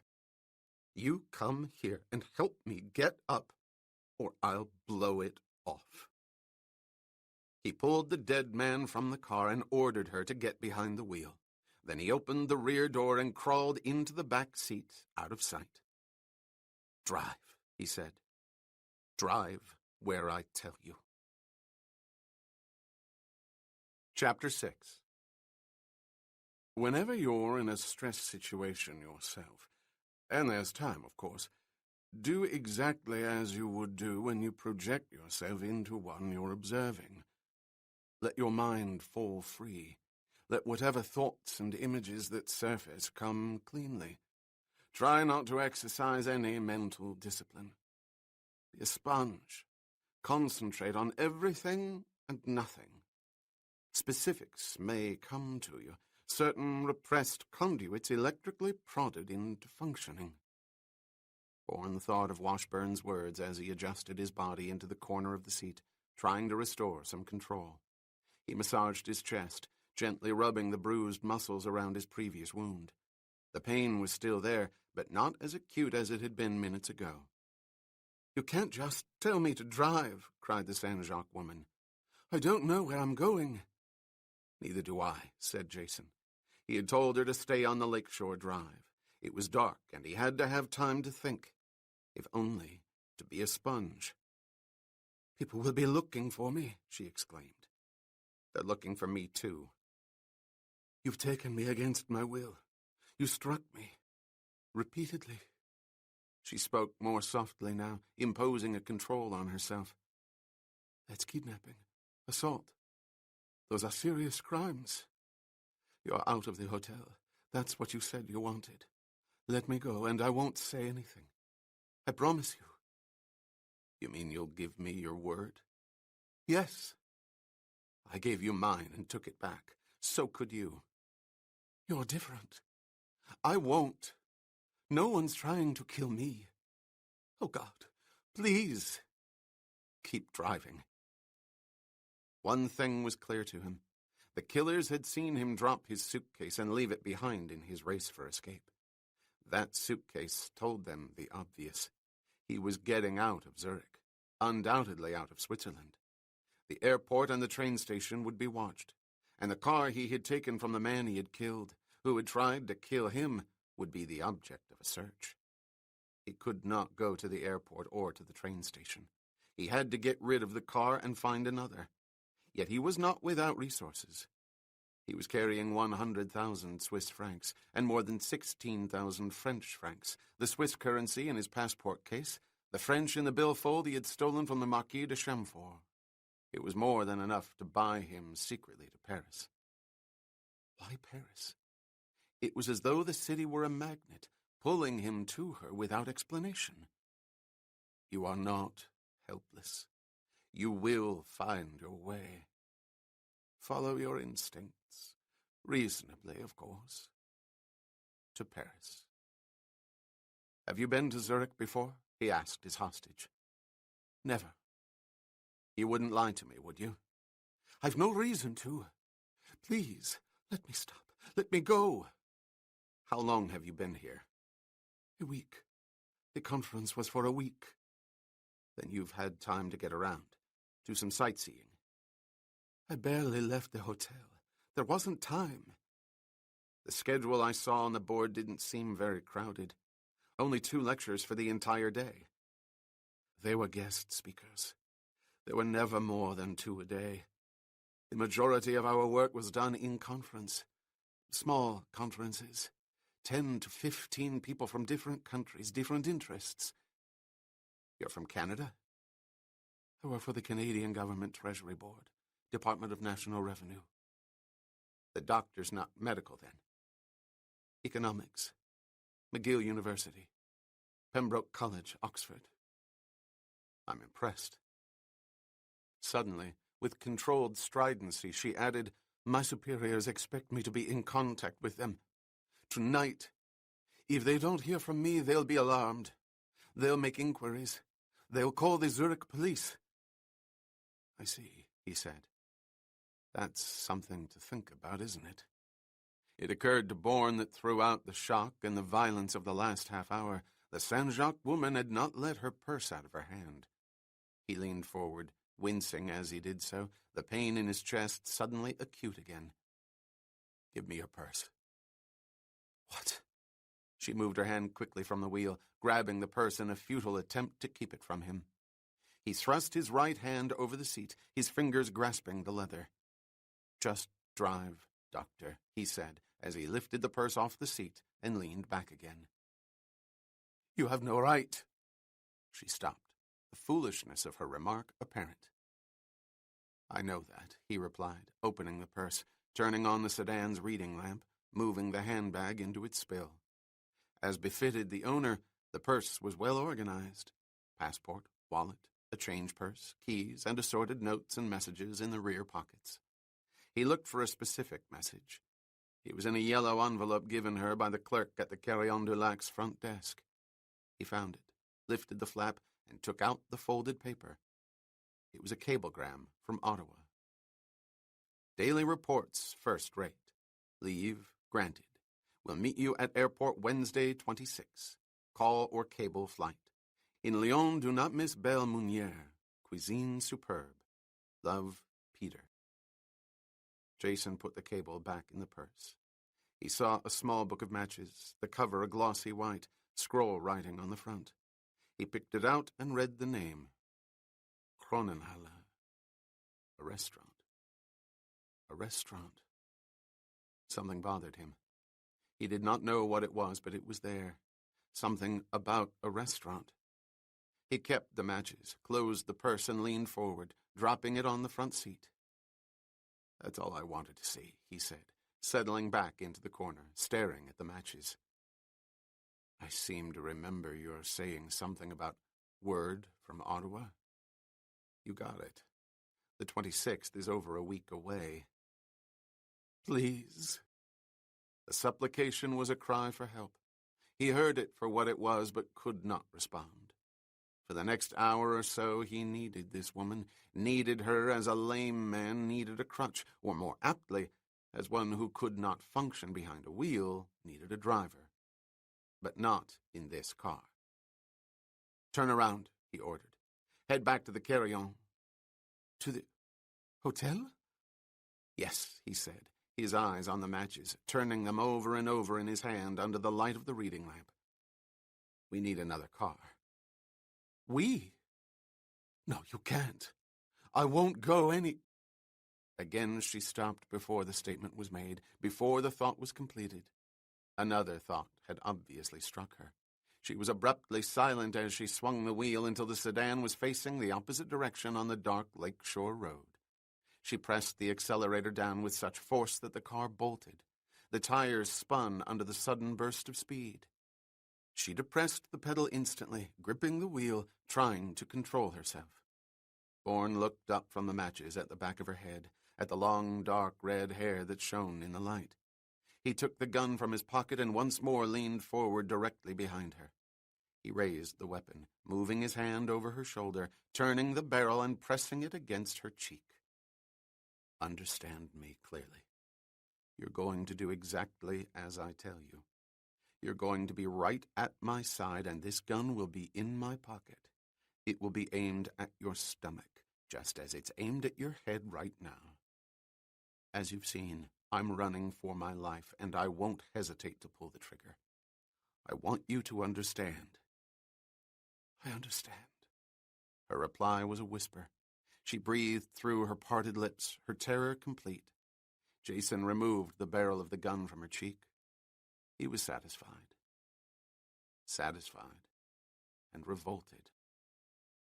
Let your mind fall free. The matches. What was it about the matches? But it was not the matches, it was the restaurant.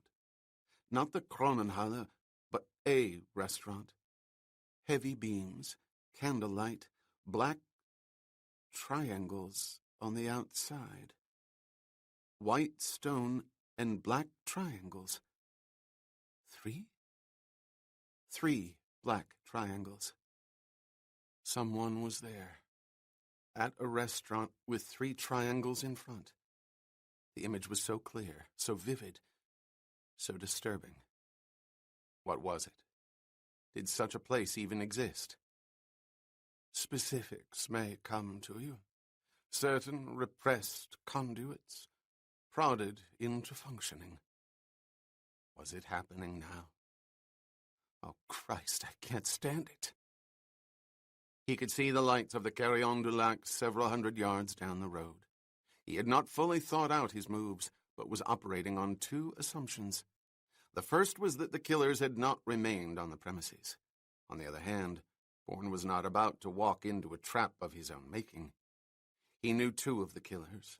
He would not recognize others if they had been left behind. The main parking area was beyond the circular drive on the left side of the hotel. Slow down, Jason ordered. Turn into the first drive on the left. It's an exit, protested the woman, her voice strained. We're going the wrong way. No one's coming out. Go on. Drive into the parking lot, past the lights.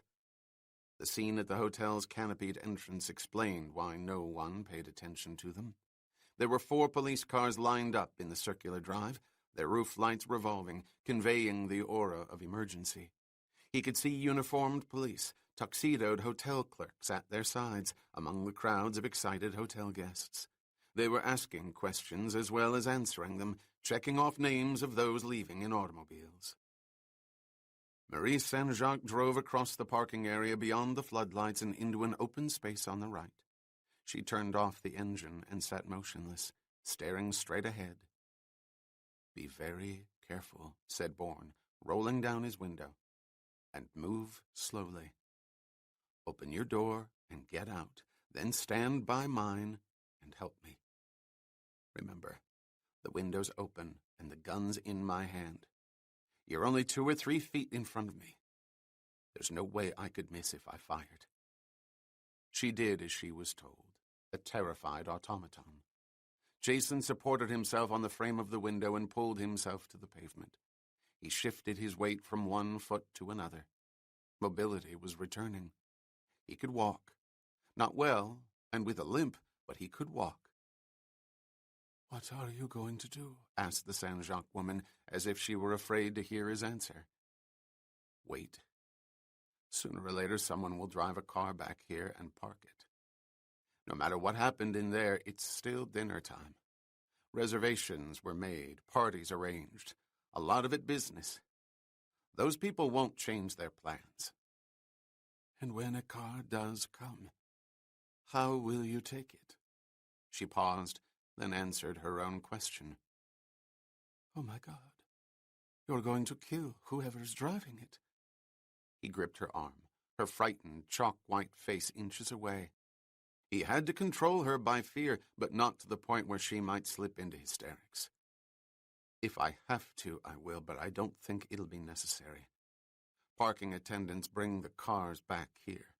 Keys are usually left on the dashboard or under the seats. It's just easier. Headlight beams shot out from the fork in the circular drive. A small coupe entered the lot, accelerating once into it, the mark of an attendant driver. The car came directly toward them, alarming Bourne until he saw the empty space nearby. But they were in the path of the headlights. They had been seen. Reservations for the dining room. A restaurant. Jason made his decision. He would use the moment. The attendant got out of the coupe and placed the keys under the seat. As he walked to the rear of the car, he nodded at them, not without curiosity. Bourne spoke in French. "Hey, young fellow. Maybe you can help us." "Sir?" The attendant approached them haltingly, cautiously, the events in the hotel obviously on his mind. "I'm not feeling so well. Too much of your excellent Swiss wine." "It will happen, sir." The young man smiled, relieved.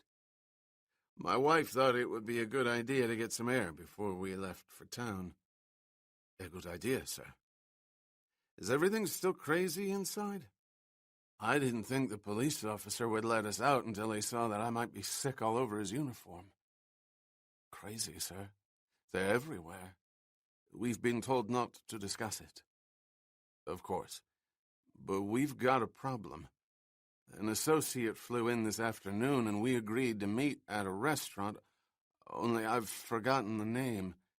I've been there, but I just can't remember where it is or what it's called. I do remember that on the front there were 3 odd shapes. A design of some sort, I think. Triangles, I believe. That's the Drei Alpenhäuser, sir. The 3 chalets. It's in a side street off the Falkenstrasse. Yes, of course, that's it. And to get there from here, Bourne trailed off the words, a man with too much wine trying to concentrate. "Just turn left out of the exit, sir. Stay on the Uto Quay for about 100 meters until you reach a large pier, then turn right. It will take you into the Falkenstrasse. Once you pass Seefeld, you can't miss the street or the restaurant. There's a sign on the corner." "Thank you. Will you be here a few hours from now when we return?" "I'm on duty until 2 this morning, sir." "Good. I'll look for you and express my gratitude more concretely." "Thank you, sir. May I get your car for you?" "You've done enough, thanks. A little more walking is required." The attendant saluted and started for the front of the hotel. Jason led Marie Saint-Jacques toward the coupe, limping beside her. "Hurry up. The keys are under the seat." "If they stop us, what will you do? That attendant will see the car go out. He'll know you've stolen it." "I doubt it. Not if we leave right away, the minute he's back in that crowd." "Suppose he does?" "Then I hope you're a fast driver," said Bourne, pushing her toward the door. "Get in." The attendant had turned the corner and suddenly hurried his pace. Jason took out the gun and limped rapidly around the hood of the coupe, supporting himself on it while pointing the pistol at the windshield. He opened the passenger door and climbed in beside her. "God damn it, I said get the keys." "All right. I can't think. Try harder." "Oh, God."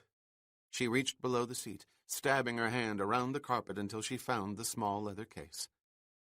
"Start the motor, but wait until I tell you to back out." He watched for headlight beams to shine into the area from the circular drive. It would be a reason for the attendant to have suddenly broken into a near run. A car to be parked. They did not come. The reason could be something else. 2 unknown people in the parking lot. "Go ahead. Quickly. I want to get out of here." She threw the gear into reverse. Seconds later, they approached the exit into the Lakeshore Drive. "Slow down," he commanded. A taxi was swinging into the curve in front of them. Bourne held his breath and looked through the opposite window at the Carillon du Lac's entrance. The scene under the canopy explained the attendant's sudden decision to hurry. An argument had broken out between the police and a group of hotel guests. A line had formed, names checked off for those leaving the hotel, the resulting delays angering the innocent. "Let's go," said Jason, wincing again, the pain shooting through his chest. "We're clear." It was a numbing sensation, eerie and uncanny. The 3 triangles were as he had pictured them. Thick, dark wood raised in bas-relief on white stone. 3 equal triangles, abstract renditions of chalet roofs in a valley of snow so deep the lower stories were obscured. Above the 3 points was the restaurant's name in Germanic letters, Drei Alpenhäuser. Below the baseline of the center triangles was the entrance, double doors that together formed a cathedral arch, the hardware massive rings of iron common to an alpine chateau. The surrounding buildings on both sides of the narrow brick street were restored structures of a Zurich and a Europe long past. It was not a street for automobiles. Instead, one pictured elaborate coaches drawn by horses, drivers sitting high in mufflers and top hats, and gas lamps everywhere. It was a street filled with the sights and sounds of forgotten memories, thought the man who had no memory to forget. Yet he had one, vivid and disturbing. 3 dark triangles, heavy beams, and candlelight. He had been right. It was a memory of Zurich. But in another life. "We're here," said the woman. "I know." "Tell me what to do," she cried. "We're going past it." "Go to the next corner and turn left. Go around the block, then drive back through here." "Why?" "I wish I knew." "What?" "Because I said so." Someone was there, at that restaurant.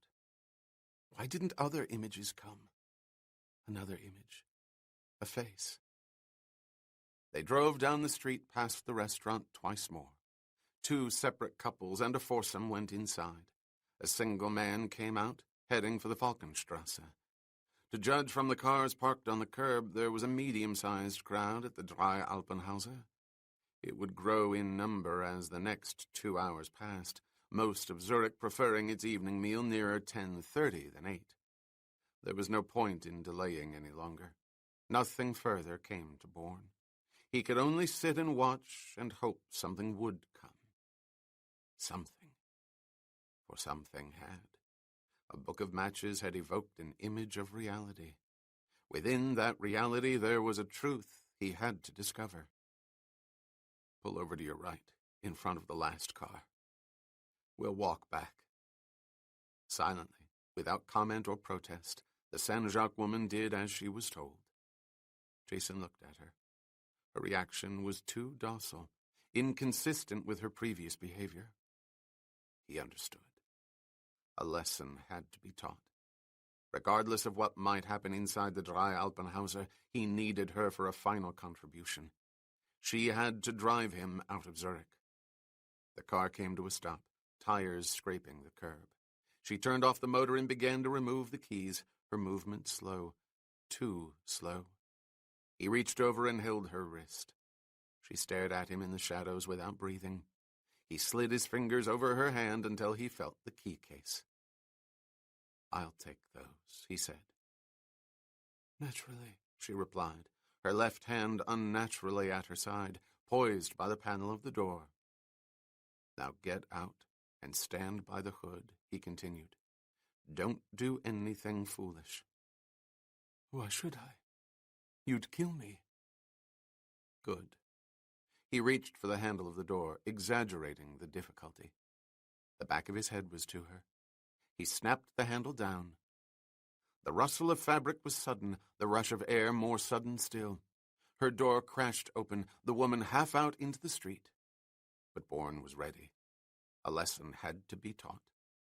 He spun around, his left arm an uncoiling spring, his hand a claw, gripping the silk of her dress between her shoulder blades. He pulled her back into the seat and, grabbing her by the hair, yanked her head toward him until her neck was stretched, her face against his. "I won't do it again," she cried, tears welling at her eyes. "I swear to you I won't." He reached across and pulled the door shut, then looked at her closely, trying to understand something in himself. 30 minutes ago, in another car, he had experienced a degree of nausea when he had pressed the barrel of the gun into her cheek, threatening to take her life if she disobeyed him. There was no such revulsion now. With one overt action, she had crossed over into another territory. She had become an enemy, a threat.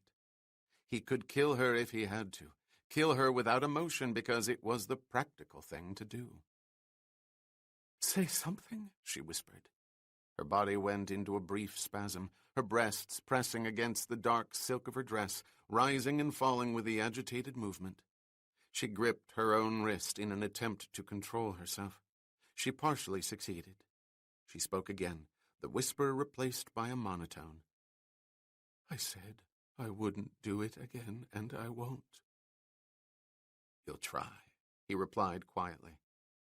There'll come a moment when you think you can make it, and you'll try. Believe me when I tell you, you can't. But if you try again, I will have to kill you. I don't want to do that. There's no reason for it, no reason at all. Unless you become a threat to me. And in running away before I let you go, you do just that. I can't allow it. He had spoken the truth as he understood the truth. The simplicity of the decision was as astonishing to him as the decision itself. Killing was a practical matter, nothing else. You say you'll let me go, she said. When? When I'm safe, he answered. When it doesn't make any difference what you say or do. When will that be? An hour or so from now. When we're out of Zurich and I'm on my way to someplace else. You won't know where or how. Why should I believe you? I don't care whether you do or not. He released her. Pull yourself together. Dry your eyes and comb your hair. We're going inside. What's in there? I wish I knew, he said, glancing through the rear window at the door of the dry Alpenhauser. You said that before.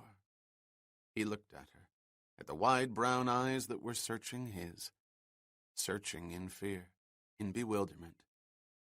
I know. Hurry up.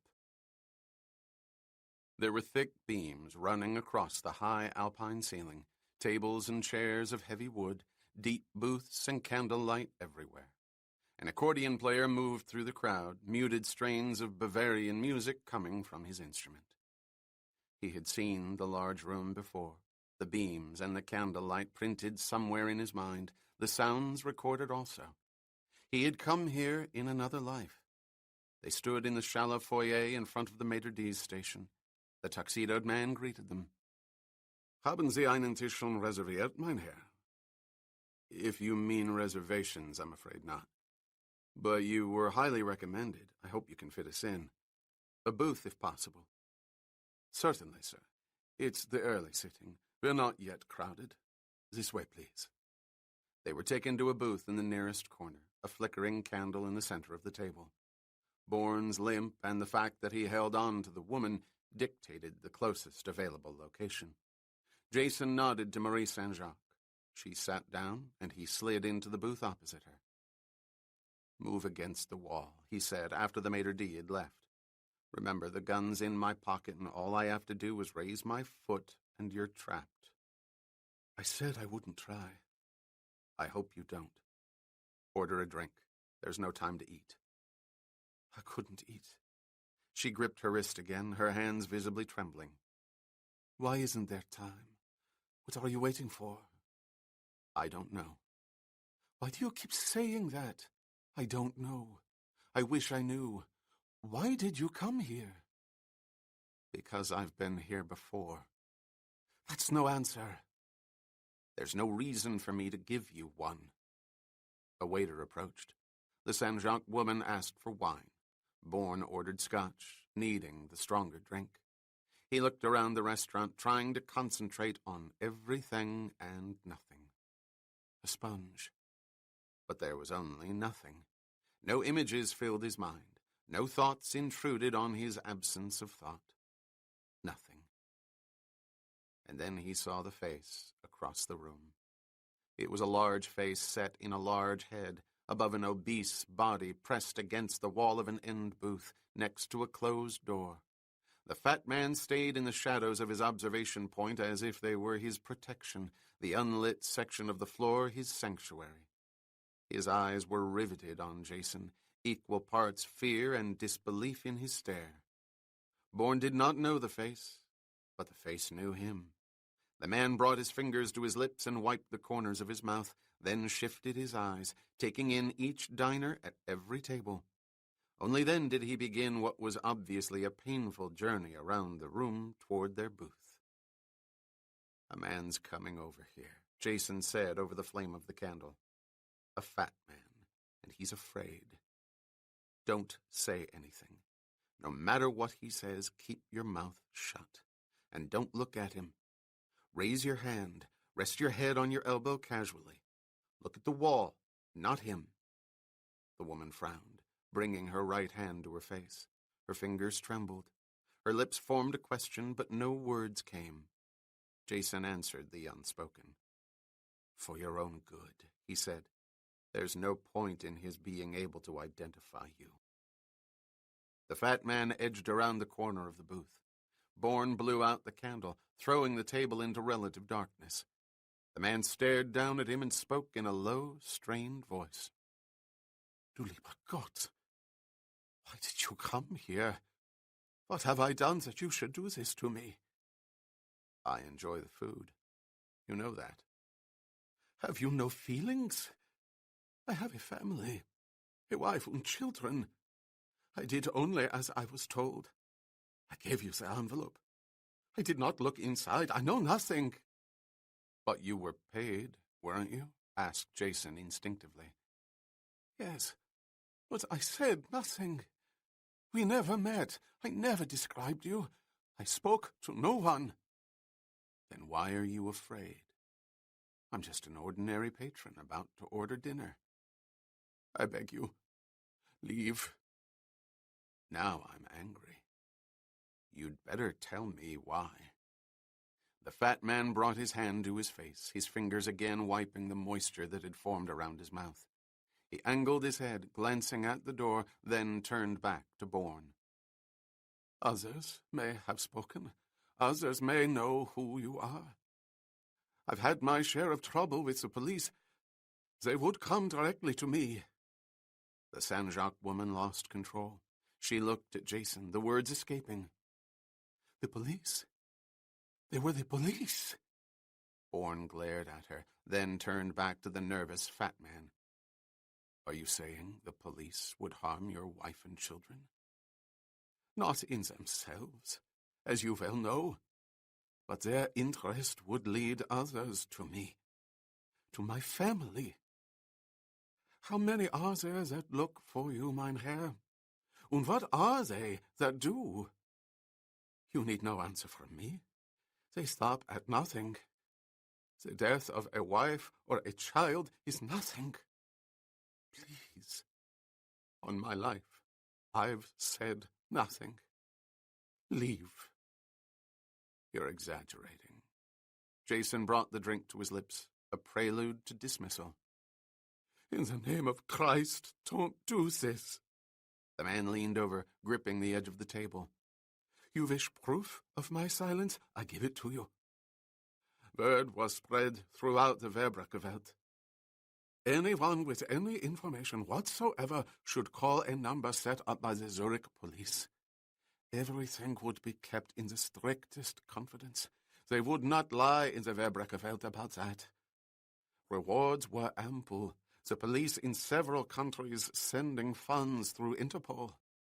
Past misunderstandings might be seen in new judicial lights." The conspirator stood up, wiping his mouth again, his large bulk hovering above the wood. "A man like myself could profit from a kinder relationship with the police. Yet I did nothing. In spite of the guarantee of confidentiality, I did nothing at all." "Did anyone else? Tell me the truth. I'll know if you're lying." "I know only Chernak. He's the only one I've ever spoken with who admits having ever seen you. But you know that. The envelope was passed through him to me. He'd never say anything." "Where's Chernak now?" "Where he always is. In his flat on the Löwenstrasse." "I've never been there. What's the number?" "You've never been?"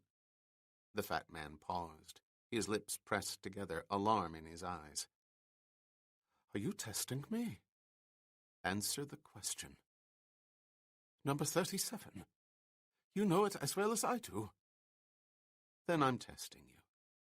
Who gave the envelope to Chernak? The man stood motionless, his dubious integrity challenged. I have no way of knowing, nor would I ever inquire. You weren't even curious? Of course not. A goat does not willingly enter the wolf's cave. Goats are sure-footed. They've got an accurate sense of smell. And they are cautious, mein Herr, because the wolf is faster, infinitely more aggressive. There would be only one chase. The goat's last. What was in the envelope?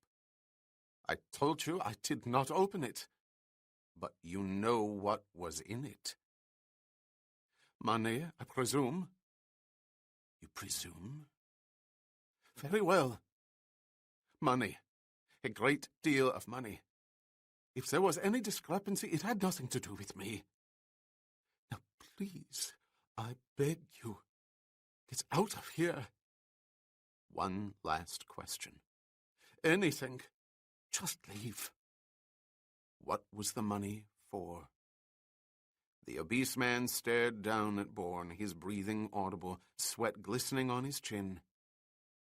You put me on the rack, mein Herr, but I will not turn away from you. Call it the courage of an insignificant goat who has survived. Every day I read the newspapers, in 3 languages. 6 months ago, a man was killed. His death was reported on the front page of each of those papers. Chapter 7. They circled the block, emerging on the Falkenstrasse, then turned right on the Limmat quay toward the Cathedral of Grossmünster. The Löwenstrasse was across the river on the west side of the city. The quickest way to reach it was to cross the Münster Bridge to the Bahnhofstrasse, then to the Nuschelerstrasse. The streets intersected according to a couple who had been about to enter the Drei Alpenhäuser. Marie Saint-Jacques was silent, holding on to the wheel as she had gripped the straps of her handbag during the madness at the Carillon. Somehow her connection with sanity. Bourne glanced at her and understood. A man was killed. His death reported on the front pages of each of those papers. Jason Bourne had been paid to kill, and the police in several countries had sent funds through Interpol to convert reluctant informers, to broaden the base of his capture, which meant that other men had been killed. How many are there that look for you, mein Herr? And what are they that do? They stop at nothing. The death of a wife or a child is nothing. Not the police. Others. The twin bell towers of the Grossmünster church rose in the night sky, floodlights creating eerie shadows. Jason stared at the ancient structure. As so much else, he knew it, but did not know it. He had seen it before, yet he was seeing it now for the first time. I know only Chernak. The envelope was passed through him to me. Löwenstrasse, number 37. You know it as well as I do. Did he? Would he? They drove over the bridge into the traffic of the newer city. The streets were crowded, automobiles and pedestrians vying for supremacy at every intersection, the red and green signals erratic and interminable. Bourne tried to concentrate on nothing and everything. The outlines of the truth were being presented to him, shape by enigmatic shape, each more startling than the last. He was not at all sure he was capable, mentally capable, of absorbing a great deal more. Halt! Die Dame da! Die Scheinwerfer sind aus und sie haben links signalisiert. Das ist eine Einbahnstraße. Jason looked up, a hollow pain knotting his stomach. A patrol car was beside them, a policeman shouting through his open window. Everything was suddenly clear. Clear and infuriating. The Saint-Jacques woman had seen the police car in the side view mirror. She had extinguished the headlights and slipped her hand down to the directional signal, flipping it for a left turn. A left turn into a one-way street whose arrows at the intersection clearly defined the traffic heading right. And turning left by bolting in front of the police car would result in several violations. The absence of headlights, perhaps even a premeditated collision. They would be stopped, the woman free to scream. Bourne snapped the headlights on, then leaned across the girl, one hand disengaging the directional signal, the other gripping her arm where he had gripped it before. "I'll kill you, Doctor," he said quietly, then shouted through the window at the police officer. "Sorry, we're a little confused. Tourists. We want the next block." The policeman was barely 2 feet away from Marie Saint-Jacques, his eyes on her face, evidently puzzled by her lack of reaction. The light changed. "Ease forward. Don't do anything stupid," said Jason. He waved at the police officer through the glass. "Sorry again," he yelled. The policeman shrugged, turning to his partner to resume a previous conversation.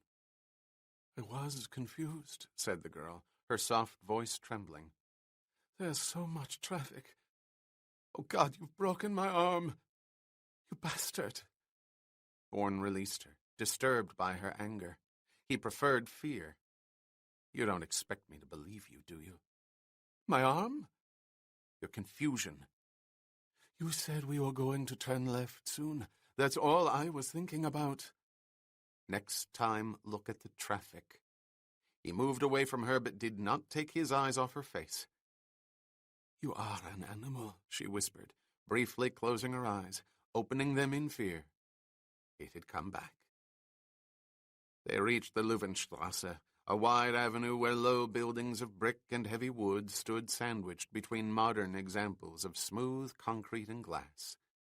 The character of 19th-century flats competed against the utilitarianism of contemporary neuterness. They did not lose.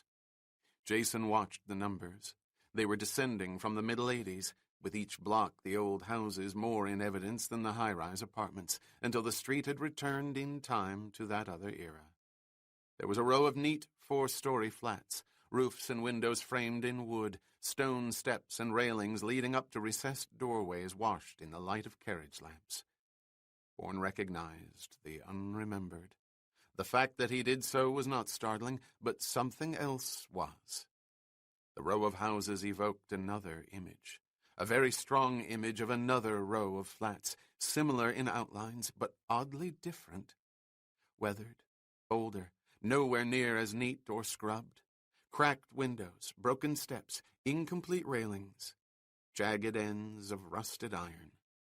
Further away, in another part of Zurich. Yes, they were in Zurich. In a small district rarely, if ever, visited by those who did not live there. A part of the city that was left behind, but not gracefully. Stepdechstrasse, he said to himself, concentrating on the image in his mind. He could see a doorway, the paint a faded red, as dark as the red silk dress worn by the woman beside him. A boarding house. In the Stepdechstrasse. What? Marie Saint-Jacques was startled. The words he uttered alarmed her. She had obviously related them to herself and was terrified. Nothing. He took his eyes off the dress and looked out the window. There's number 37, he said, pointing to the 5th house in the row. Stop the car. He got out first, ordering her to slide across the seat and follow. He tested his legs and took the keys from her. You can walk, she said. If you can walk, you can drive. I probably can. Then let me go. I've done everything you've wanted. And then some, he added. I won't say anything. Can't you understand that? You're the last person on earth I ever want to see again, or have anything to do with. I don't want to be a witness, or get involved with the police, or statements, or anything. I don't want to be a part of what you're a part of. I'm frightened to death. That's your protection, don't you see? Let me go, please. I can't. You don't believe me. That's not relevant. I need you. For what? For something very stupid. I don't have a driver's license. You can't rent a car without a driver's license, and I've got to rent a car. You've got this car. It's good for maybe another hour. Someone's going to walk out of the Carillon du Lac and want it. The description will be radioed to every police car in Zurich. She looked at him, dead fear in the glaze of her eyes. I don't want to go up there with you. I heard what that man said in the restaurant. If I hear any more, you'll kill me. What you heard makes no more sense to me than it does to you. Perhaps less. Come on. He took her by the arm and put his free hand on the railing so he could climb the steps with a minimum of pain. She stared at him. Bewilderment and fear converged in her look. The name M. Chernak was under the second mail slot, a bell beneath the letters. He did not ring it, but pressed the adjacent 4 buttons. Within seconds, a cacophony of voices sprang out of the small, dotted speakers, asking in Schweizerdeutsch who was there. But someone did not answer. He merely pressed a buzzer which released the lock. Jason opened the door, pushing Marie Saint-Jacques in front of him. He moved her against the wall and waited. From above came the sounds of doors opening, footsteps walking toward the staircase. Wer ist da? Johann? Wo bist du denn?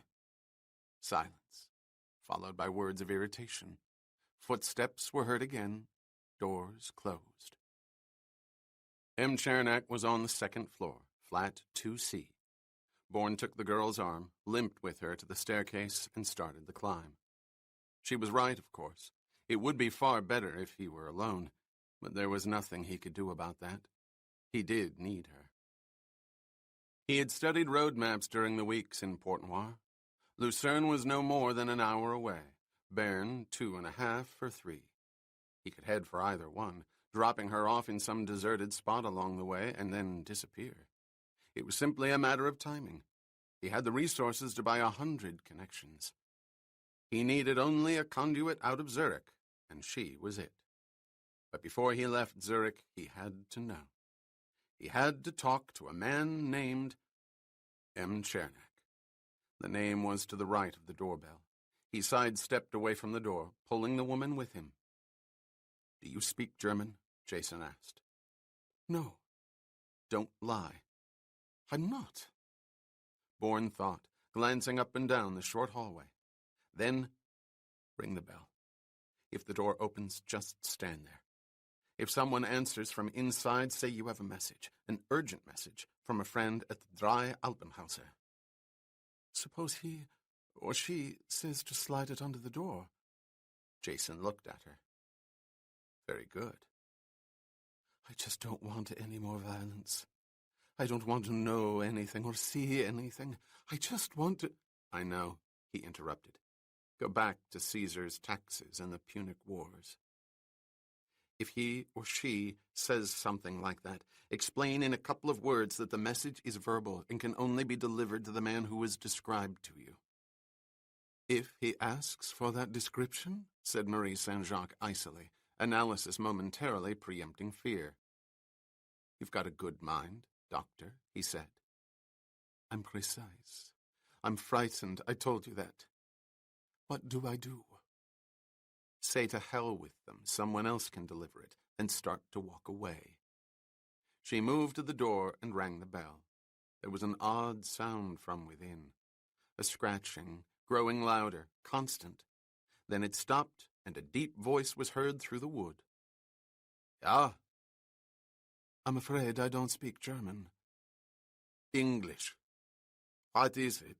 Who are you? I have an urgent message from a friend at the Drei Alpenhauser. Shove it under the door. I can't do that. It isn't written down. I have to deliver it personally to the man who was described to me. Well, that shouldn't be difficult, said the voice. The lock clicked and the door opened. Bourne stepped away from the wall into the doorframe. You're insane, cried a man with 2 stumps for legs, propped up in a wheelchair. Get out! Get away from here! I'm tired of hearing that, said Jason, pulling the girl inside and closing the door. It took no pressure to convince Marie Saint-Jacques to remain in a small, windowless bedroom while they talked. She did so willingly.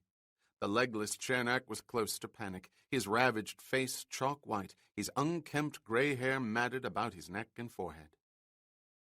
"What do you want from me?" he asked. "You swore the last transaction was our final one. I can do no more. I cannot take the risk. Messengers have been here. No matter how cautious, how many times removed from your sources, they have been here. If one leaves an address in the wrong surroundings, I'm a dead man." "You've done pretty well for the risks you've taken," said Bourne, standing in front of the wheelchair, his mind racing, wondering if there was a word or a phrase that could trigger a flow of information. Then he remembered the envelope. If there was any discrepancy, it had nothing to do with me. A fat man at the Dry Alpenhauser. Minor compared to the magnitude of those risks. Chernak shook his head. His upper chest heaved. The stumps that fell over the chair moved obscenely back and forth. "I was content before you came into my life, mein Herr, for I was minor. An old soldier who made his way to Zurich. Blown up, a cripple, worthless except for certain facts stored away that former comrades paid meagerly to keep suppressed. It was a decent life, not much, but enough. Then you found me." "I'm touched," broke in Jason. "Let's talk about the envelope. The envelope you passed to our mutual friend at Dry Alpenhauser. Who gave it to you?" "A messenger. Who else?" "Where did it come from?" "How would I know? It arrived in a box, just like the others. I unpacked it and sent it on. It was you who wished it so. You said you could not come here any longer. But you opened it. A statement." "Never." "Suppose I told you there was money missing." "Then it was not paid. It was not in the envelope." The legless man's voice rose. "However, I don't believe you. If that were so, you would not have accepted the assignment. But you did accept that assignment. So why are you here now?" "Because I have to know. Because I'm going out of my mind. I see things and I hear things I do not understand. I'm a skilled, resourceful vegetable. Help me." Bourne moved away from the chair. He walked aimlessly toward a bookcase where there were several upright photographs recessed against the wall. They explained the man behind him. Groups of German soldiers, some with shepherd dogs, posing outside of barracks and by fences, and in front of a high wire gate with part of a name showing. D-A-C-H Dachau. The man behind him. He was moving. Jason turned. The legless Chernak had his hand in the canvas bag strapped to his chair. His eyes were on fire, his ravaged face contorted. The hand came out swiftly. In it, a short-barreled revolver, and before Bourne could reach his own, Chernak fired. The shots came rapidly, the ice-like pain filling his left shoulder, then head. Oh, God! He dove to his right, spinning on the rug, shoving a heavy floor lamp toward the cripple, spinning again until he was at the far side of the wheelchair. He crouched and lunged, crashing his right shoulder into Chernak's back, sending the legless man out of the chair as he reached into his pocket for the gun. "They'll pay for your corpse!" screamed the deformed man, writhing on the floor, trying to steady his slumped body long enough to level his weapon. "You won't put me in a coffin. I'll see you there. Carlos will pay. By Christ, he'll pay." Jason sprang to the left and fired. Chernak's head snapped back, his throat erupting in blood. He was dead. A cry came from the door of the bedroom. It grew in depth, low and hollow, an elongated wail, fear and revulsion weaved into the cord. A woman's cry. Of course it was a woman. his hostage, his conduit out of Zurich. Oh, Jesus, he could not focus his eyes. His temple was in agony. He found his vision, refusing to acknowledge the pain. He saw a bathroom, the door open, towels and a sink and a mirrored cabinet. He ran in, pulled the mirror back with such force that it jumped its hinges, crashing to the floor, shattered. Shelves. Rolls of gauze and tape and... They were all he could grab. He had to get out. Gunshots. Gunshots were alarms. He had to get out, take his hostage, and get away. The bedroom. The bedroom. Where was it? The cry. The wail. Follow the cry. He reached the door and kicked it open. The woman. His hostage. What the hell was her name? Was pressed against the wall, tears streaming down her face, her lips parted. He rushed in and grabbed her by the wrist, dragging her out. "My God, you killed him," she cried. "An old man with no—" "Shut up!" He pushed her toward the door, opened it, and shoved her into the hallway. He could see blurred figures in open spaces, by railings, inside rooms. They began running, disappearing. He heard doors slam, people shout. He took the woman's arm with his left hand. The grip caused shooting pains in his shoulder. He propelled her to the staircase and forced her to descend with him, using her for support, his right hand holding the gun. They reached the lobby and the heavy door. "Open it," he ordered. She did. They passed the row of mailboxes to the outside entrance. He released her briefly, opening the door himself, peering out into the street, listening for sirens. There were none. "Come on," he said, pulling her out to the stone steps and down to the pavement. He reached into his pocket, wincing, and took out the car keys. "Get in." Inside the car, he unraveled the gauze, bunching it against the side of his head, blotting the trickle of blood. From deep inside his consciousness, there was a strange feeling of relief. The wound was a graze. The fact that it had been his head had sent him into panic, but the bullet had not entered his skull. It had not entered. There would be no return to the agonies of Port Noir. "God damn it, start the car! Get out of here!" "Where? You didn't say where." The woman was not screaming. Instead, she was calm. Unreasonably calm. Looking at him. Was she looking at him? He was feeling dizzy again, losing focus again. Stepdeckstrasse. He heard the word as he spoke it, not sure the voice was his. But he could picture the doorway. Faded, dark red paint, cracked glass, rusted iron. Stepdeckstrasse, he repeated. What was wrong? Why wasn't the motor going? Why didn't the car move forward? Didn't she hear him? His eyes were closed. He opened them. The gun. It was on his lap. He had set it down to press the bandage. She was hitting it. Hitting it! The weapon crashed to the floor. He reached down and she pushed him, sending his head against the window. Her door opened and she leaped out into the street and began running. She was running away. His hostage, his conduit, was racing up the Löwenstrasse. He could not stay in the car. He dared not try to drive it. It was a steel trap, marking him. He put the gun in his pocket with the roll of tape and grabbed the gauze, clutching it in his left hand, ready to press it against his temple at the first recurrence of blood. He got out and limped as fast as he could down the pavement. Somewhere there was a corner. Somewhere a taxi. Stepdeckstrasse.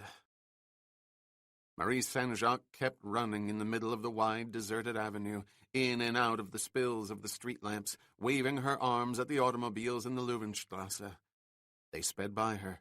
She turned in the wash of headlights behind her, holding up her hands, pleading for attention. The cars accelerated and passed her by. This was Zurich, and the Löwenstrasse at night was too wide, too dark, too near the deserted park and the river Sill. The men in one automobile, however, were aware of her. Its headlights were off, the driver inside having seen the woman in the distance. He spoke to his companion in Schweizerdeutsch. It could be her. This Chernak lives only a block or so down the street. Stop and let her come closer. She's supposed to be wearing a silk... It's her! Let's make certain before we radio the others. Both men got out of the car, the passenger moving discreetly around the trunk to join the driver. They wore conservative business suits, their faces pleasant but serious, businesslike. The panicked woman approached. They walked rapidly into the middle of the street. The driver called out.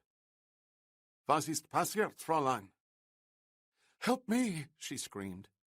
I don't speak German. Nicht sprechen.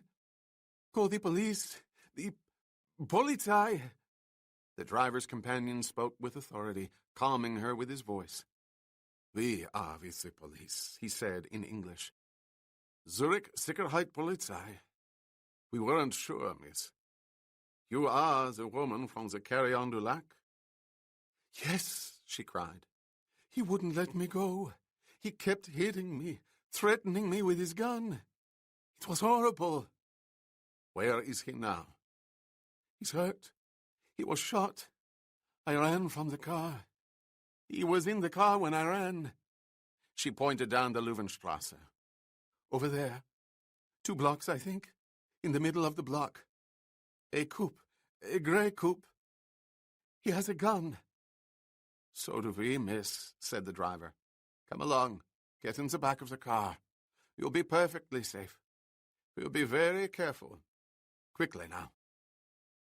They approached the grey coupe, coasting, headlights extinguished. There was no one inside.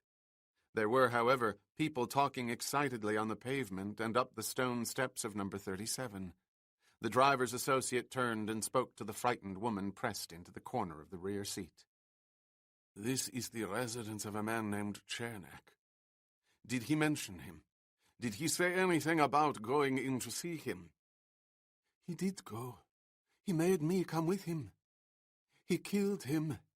He killed that crippled old man. Der Sender, schnell, said the associate to the driver as he grabbed a microphone from the dashboard. Wir sind Weißstraßen von da. The car bolted forward. The woman gripped the front seat. What are you doing? A man was killed back there. And we must find the killer, said the driver. As you say, he was wounded. He may still be in the area. This is an unmarked vehicle, and we could spot him. We'll wait, of course, to make sure the inspection team arrives, but our duties are quite separate. The car slowed down, sliding into the curb several hundred yards from number 37, Löwenstrasse. The associate had spoken into the microphone while the driver had explained their official position. There was static from the dashboard speaker, then the words, Wir kommen binnen 20 Minuten. Wartet. Our superior will be here shortly, the associate said. We are to wait for him. He wishes to speak with you. Marie Saint-Jacques leaned back in the seat, closing her eyes, expelling her breath. Oh, God. I wish I had a drink. The driver laughed, nodded to his companion. The associate took out a pint bottle from the glove compartment and held it up, smiling at the woman. We're not very chic, miss. We have no glasses or cups, but we do have brandy. For medical emergencies, of course. I think this is one now. Please, our compliments. She smiled back and accepted the bottle. You're two very nice people, and you'll never know how grateful I am. If you ever come to Canada, I'll cook you the best French meal in the province of Ontario. Thank you, miss, said the driver. Bourne studied the bandage on his shoulder, squinting at the dull reflection in the dirty, streaked mirror, adjusting his eyes to the dim light of the filthy room. He had been right about the Stepdeckstrasse, the image of the faded red doorway accurate down to the cracked window panes and rusted iron railings. No questions had been asked when he rented the room, in spite of the fact that he was obviously hurt. However, a statement had been made by the building manager when Bourne paid him. For something more substantial, a doctor can be found who keeps his mouth shut. I'll let you know. The wound was not that severe. The tape would hold it until he found a doctor somewhat more reliable than one who practiced surreptitiously in the Steppdeckstrasse. If a stress situation results in injury, be aware of the fact that the damage may be as much psychological as physical. You may have a very real revulsion to pain and bodily harm. Don't take risks, but if there's time, give yourself a chance to adjust. Don't panic. He had panicked. Areas of his body had frozen. Although the penetration in his shoulder and the graze at his temple were real and painful, neither was serious enough to immobilize him. He could not move as fast as he might wish, or with the strength he knew he had, but he could move deliberately. Messages were sent and received, brain to muscle and limb. He could function. He would function better after a rest. He had no conduit now. He had to be up long before daybreak and find another way out of Zurich. The building manager on the first floor liked money. He would wake up the slovenly landlord in an hour or so. He lowered himself onto the sagging bed and lay back on the pillow, staring at the naked light bulb in the ceiling, trying not to hear the words so he could rest. They came anyway, filling his ears like the pounding of kettle drums. A man was killed. But you did accept that assignment. He turned to the wall, shutting his eyes, blocking out the words. Then other words came, and he sat up, sweat breaking out on his forehead. They'll pay for your corpse. Carlos will pay. By Christ, he'll pay. Carlos. A large sedan pulled up in front of the coupe and parked at the curb. Behind them, at 37 Löwenstrasse, the patrol cars had arrived 15 minutes ago, the ambulance less than 5. Crowds from surrounding flats lined the pavement near the staircase, but the excitement was muted now. A death had occurred, a man killed at night in this quiet section of the Löwenstrasse. Anxiety was uppermost. What had happened at number 37 could happen at 32 or 40 or 53. The world was going mad, and Zurich was going with it. Our superior has arrived, miss. May we take you to him, please? The associate got out of the car and opened the door for Marie Saint-Jacques. Certainly.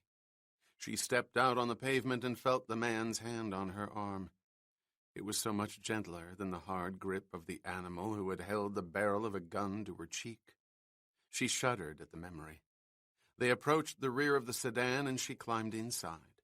She sat back in the seat and looked at the man beside her. She gasped, suddenly paralyzed, unable to breathe, the man beside her evoking a memory of terror. The light from the street lamps was reflected off the thin gold rims of his spectacles. You were at the hotel. You were one of them. The man nodded wearily, his fatigue apparent. That's right. We're a special branch of the Zurich police. And before we speak further, I must make it clear to you that at no time during the events of the Carillon du Lac were you in any danger of being harmed by us. We're trained marksmen. No shots were fired that could have struck you. A number were withheld because you were too close to the man in our sights. Her shock eased, the man's quiet authority reassuring. Thank you for that. It's a minor talent, said the official. Now, as I understand, you last saw him in the front seat of the car back there. Yes, he was wounded. How seriously? Enough to be incoherent. He had some kind of bandage to his head, and there was blood on his shoulder. On the cloth of his coat, I mean. Who is he? Names are meaningless. He goes by many, but as you've seen, he's a killer. A brutal killer, and he must be found before he kills again. We've been hunting him for several years. Many police from many countries. We have the opportunity now none of them has had. We know he's in Zurich, and he's wounded. He would not stay in this area, but how far can he go? Did he mention how he expected to get out of the city? He was going to rent a car. In my name, I gather. He doesn't have a driver's license. He was lying. He travels with all manner of false papers. You were an expendable hostage. Now, from the beginning, tell me everything he said to you. Where you went, whom he met, whatever comes to mind. There's a restaurant, Dry Alpenhauser, and a large, fat man who was frightened to death. Marie Saint-Jacques recounted everything she could remember. From time to time, the police official interrupted, questioning her about a phrase or a reaction or a sudden decision on the part of the killer. Intermittently, he removed his gold spectacles, wiping them absently, gripping the frames as if the pressure controlled his irritation. The interrogation lasted nearly 25 minutes.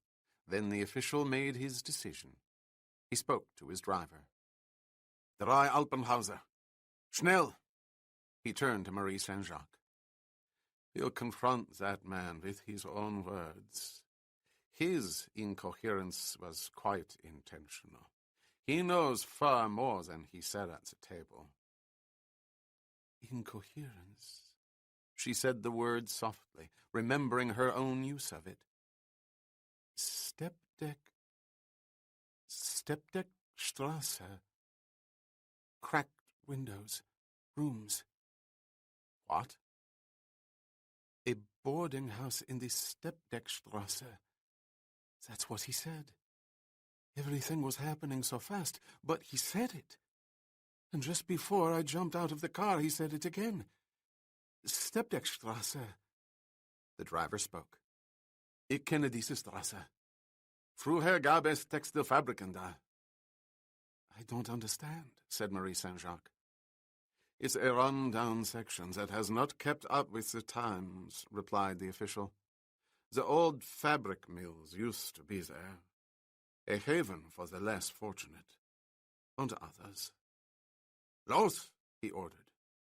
They drove off.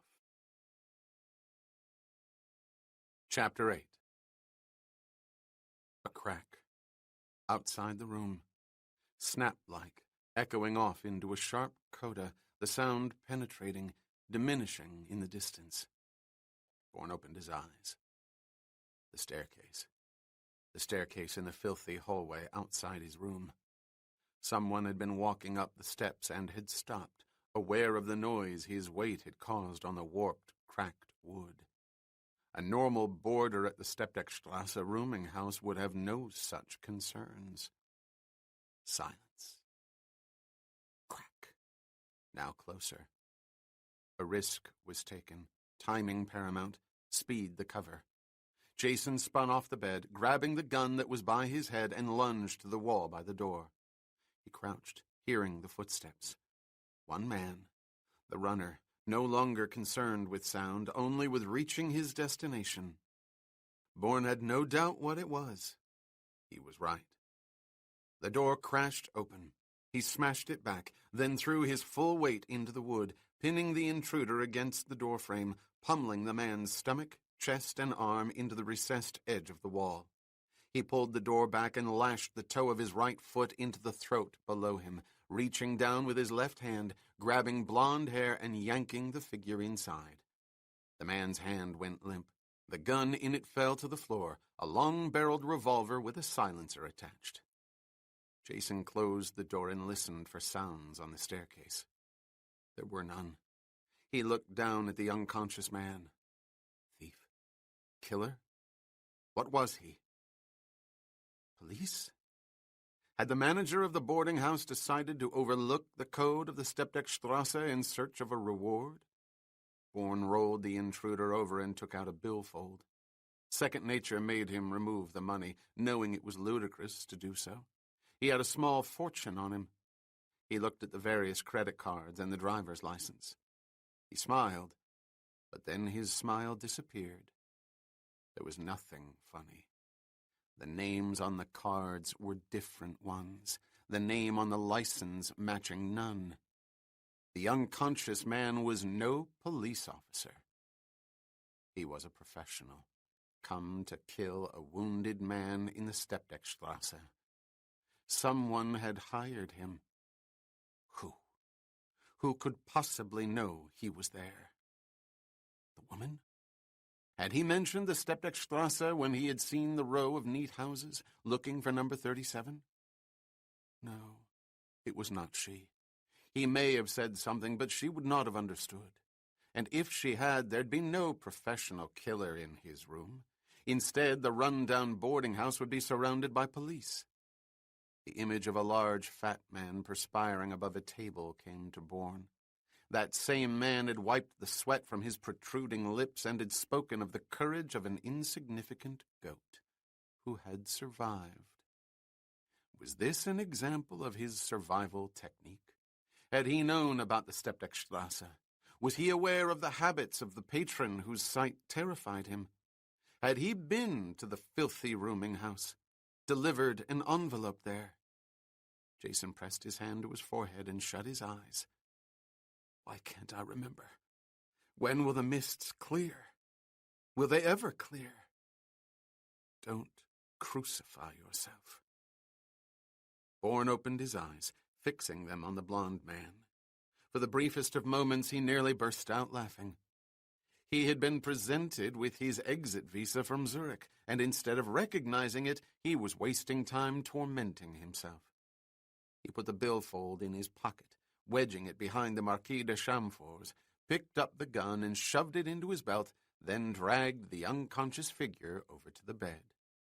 A minute later, the man was strapped to the sagging mattress, gagged by a torn sheet wrapped around his face. He would remain where he was for hours, and in hours, Jason would be out of Zurich, compliments of a perspiring fat man. He had slept in his clothes. There was nothing to gather up or carry except his topcoat. He put it on and tested his leg, somewhat after the fact, he reflected. In the heat of the past few minutes, he had been unaware of the pain. It was there, as the limp was there, but neither immobilized him. The shoulder was not in as good shape. A slow paralysis was spreading. He had to get to a doctor. His head. He did not want to think about his head. He walked out into the dimly lit hallway, pulled the door closed, and stood motionless, listening. There was a burst of laughter from above. He pressed his back against the wall, gun poised. The laughter trailed off. It was a drunk's laughter, incoherent, pointless. He limped to the staircase, held on to the railing, and started down. He was on the 3rd floor of the 4-story building, having insisted on the highest room when the phrase high ground had come to him instinctively. Why had it come to him? What did it mean in terms of renting a filthy room for a single night?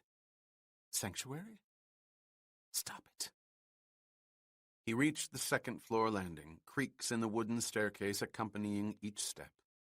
If the manager came out of his flat below to satisfy his curiosity, it would be the last thing he satisfied for several hours. A noise, a scratch, soft fabric moving briefly across an abrasive surface, cloth against wood. Someone was concealed in the short stretch of hallway between the end of one staircase and the beginning of another. Without breaking the rhythm of his walk, he peered into the shadows. There were 3 recessed doorways in the right wall, identical to the floor above. In one of them, he took a step closer. Not the first. It was empty. And it would not be the last, the bordering wall forming a cul-de-sac, no room to move. It had to be the 2nd. Yes, the 2nd doorway. From it, a man could rush forward to his left or right, or throwing a shoulder into an unsuspecting victim, send his target over the railing, plunging down the staircase. Bourne angled to his right, shifting the gun to his left hand and reaching into his belt for the weapon with a silencer. 2 feet from the recessed door, he heaved the automatic in his left hand into the shadows as he pivoted against the wall. Was ist? An arm appeared. Jason fired once, blowing the hand apart. Ah! The figure lurched out in shock, incapable of aiming his weapon. Bourne fired again, hitting the man in the thigh. He collapsed on the floor, writhing, Cringing, Jason took a step forward and knelt, his knee pressing into the man's chest, his gun at the man's head. He spoke in a whisper. "Is there anyone else down there?" "Nein," said the man, wincing in pain. "Zwei. 2 of us only. We were paid." "By whom?" "You know. A man named Carlos." "I will not answer that. Kill me first." "How did you know I was here?" "Chernak. He's dead." "Now? Not yesterday. Word reached Zurich. You were alive. We checked everyone. Everywhere. Chernak knew." Bourne gambled. "You're lying." He pushed the gun into the man's throat. "I never told Chernak about the Stepdeckstrasse." The man winced again, his neck arched. "Perhaps you did not have to. The Nazi pig had informers everywhere. Why should the Stepdeckstrasse be any different? He could describe you. Who else could?" "A man at the Drei Alpenhauser." "We never heard of any such man." "Who's we?" The man swallowed, his lips stretched in pain. "Businessmen. Only businessmen. And your service is killing." "You're a strange one to talk. But nein, you were to be taken, not killed." "Where?" "We would be told by radio. Car frequency." "Terrific," said Jason flatly. "You're not only second-rate, you're accommodating. Where's your car?"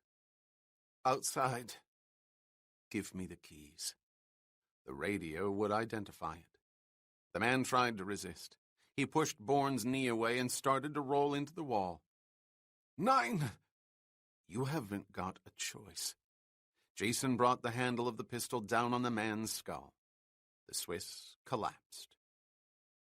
Bourne found the keys. There were 3 in a leather case, took the man's gun and put it into his pocket. It was a smaller weapon than the one he held in his hand and had no silencer, lending a degree of credence to the claim that he was to be taken, not killed. The blond man upstairs had been acting as the point, and therefore needed the protection of a silenced gunshot should wounding be required. But an unmuffled report could lead to complications. The Swiss on the 2nd floor was a backup, his weapon to be used as a visible threat. Then why was he on the 2nd floor? Why hadn't he followed his colleague? On the staircase. Something was odd, but there was no accounting for tactics, nor the time to consider them. There was a car outside on the street, and he had the keys for it. Nothing could be disregarded. The 3rd gun. He got up painfully and found the revolver he had taken from the Frenchman in the elevator at the Gemeinschaft Bank. He pulled up his left trouser leg and inserted the gun under the elasticized fabric of his sock. It was secure. He paused to get his breath and his balance, then crossed to the staircase, aware that the pain in his left shoulder was suddenly more acute, the paralysis spreading more rapidly. Messages from brain to limb were less clear. He hoped to God he could drive. He reached the 5th step and abruptly stopped, listening as he had listened barely a minute ago for sounds of concealment. There was nothing. The wounded man may have been tactically deficient, but he had told the truth. Jason hurried down the staircase. He would drive out of Zurich, somehow, and find a doctor somewhere. He spotted the car easily. It was different from the other shabby automobiles on the street. An outsized, well-kept sedan, and he could see the bulge of an antenna base riveted into the trunk. He walked to the driver's side and ran his hand around the panel and left front fender. There was no alarm device. He unlocked the door, then opened it, holding his breath in case he was wrong about the alarm. He was not.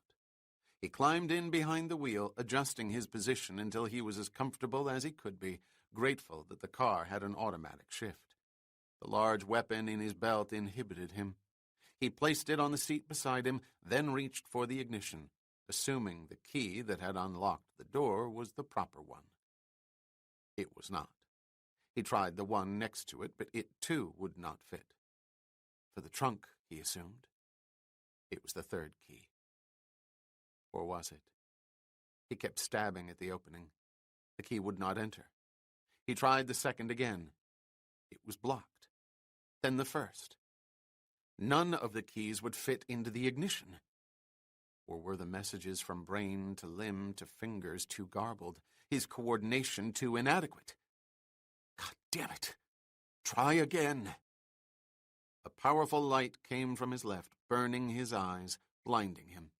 He grabbed for the gun, but a second beam shot out from the right.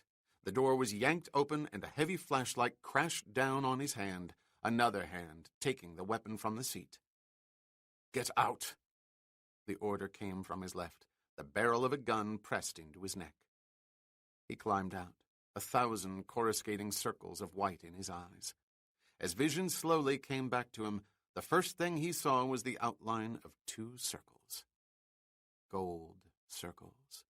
The spectacles of the killer who had hunted him throughout the night. The man spoke. They say in the laws of physics that every action has an equal and opposite reaction. The behavior of certain men under certain conditions is similarly predictable. For a man like you, one sets up a gauntlet, each combatant told what to say if he falls. If he does not fall, you are taken. If he does, you are misled, lulled into a false sense of progress. It's a high degree of risk, said Jason, for those in the gauntlet. They're paid well. And there's something else. No guarantee, of course, but it's there. The enigmatic Bourne does not kill indiscriminately. Not out of compassion, naturally, but for a far more practical reason. Men remember when they've been spared. He infiltrates the armies of others. Refined guerrilla tactics applied to a sophisticated battleground. I commend you. You're a horse's ass. It was all Jason could think to say. But both your men are alive, if that's what you want to know. Another figure came into view, led from the shadows of the building by a short, stocky man. It was the woman. It was Marie Saint-Jacques. That's him, she said softly, her look unwavering. Oh, my God. Bourne shook his head in disbelief. How was it done, Doctor? He asked her, raising his voice. Was someone watching my room at the Carillon? Was the elevator timed? The others shut down? You're very convincing. And I thought you were going to crash into a police car. As it turned out, she replied, it wasn't necessary. These are the police. Jason looked at the killer in front of him. The man was adjusting his gold spectacles. I commend you, he said. A minor talent, answered the killer. The conditions were right. You provided them. What happens now? The man inside said I was to be taken, not killed. You forget. He was told what to say.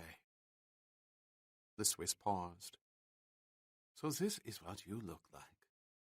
Many of us have wondered during the past 2 or 3 years. How much speculation there's been. How many contradictions. He's tall, you know. No, he's of medium height. He's blond. No, he has dark black hair. Very light blue eyes, of course. No, quite clearly they are brown. His features are sharp. No, they're really quite ordinary. Can't pick him out in a crowd. But nothing was ordinary. It was all extraordinary. Your features have been softened, the character submerged. Change your hair, you change your face. Certain types of contact lenses are designed to alter the color of the eyes. Wear glasses, you're a different man. Visas, passports, switched at will. The design was there. Everything fit. Not all the answers, but more of the truth than he wanted to hear. "I'd like to get this over with," said Marie Saint-Jacques, stepping forward. "I'll sign whatever I have to sign. At your office, I imagine. But then I really must get back to the hotel. I don't have to tell you what I've been through tonight." The Swiss glanced at her through his gold-rimmed glasses. The stocky man who had led her out of the shadows took her arm. She stared at both men, then down at the hand that held her. Then at Bourne. Her breathing stopped, a terrible realization becoming clear. Her eyes grew wide. "Let her go," said Jason. "She's on her way back to Canada. You'll never see her again." "Be practical, Bourne. She's seen us. We too are professionals. There are rules." The man flicked his gun up under Jason's chin, the barrel pressed once more into Bourne's throat. He ran his left hand about his victim's clothes, felt the weapon in Jason's pocket, and took it out. "I thought as much," he said, and turned to the stocky man. "Take her in the other car. The Limmat." Bourne froze. Marie Saint-Jacques was to be killed, her body thrown into the Limmat River. "Wait a minute." Jason stepped forward. The gun was jammed into his neck, forcing him back into the hood of the car. "You're being stupid. She works for the Canadian government. They'll be all over Zurich." "Why should that concern you? You won't be here." "Because it's a waste," cried Bourne. "We're professionals, remember?" "You bore me." The killer turned to the stocky man. "Geh, schnell, geh's on key." "Scream your goddamn head off," shouted Jason. "Start yelling. Don't stop." She tried, the scream cut short by a paralyzing blow to her throat. She fell to the pavement as her would-be executioner dragged her toward a small, nondescript black sedan. "That was stupid," said the killer, peering through his gold-rimmed spectacles into Bourne's face. "You only hasten the inevitable. On the other hand, it will be simpler now. I can free a man to tend to our wounded. Everything's so military, isn't it? It really is a battlefield." He turned to the man with the flashlight. "Signal Johann to go inside. He'll come back for them." The flashlight was switched on and off twice. A fourth man, who had opened the door of the small sedan for the condemned woman, nodded. Marie Saint-Jacques was thrown into the rear seat. The door slammed shut. The man named Johann started for the concrete steps, nodding now at the executioner.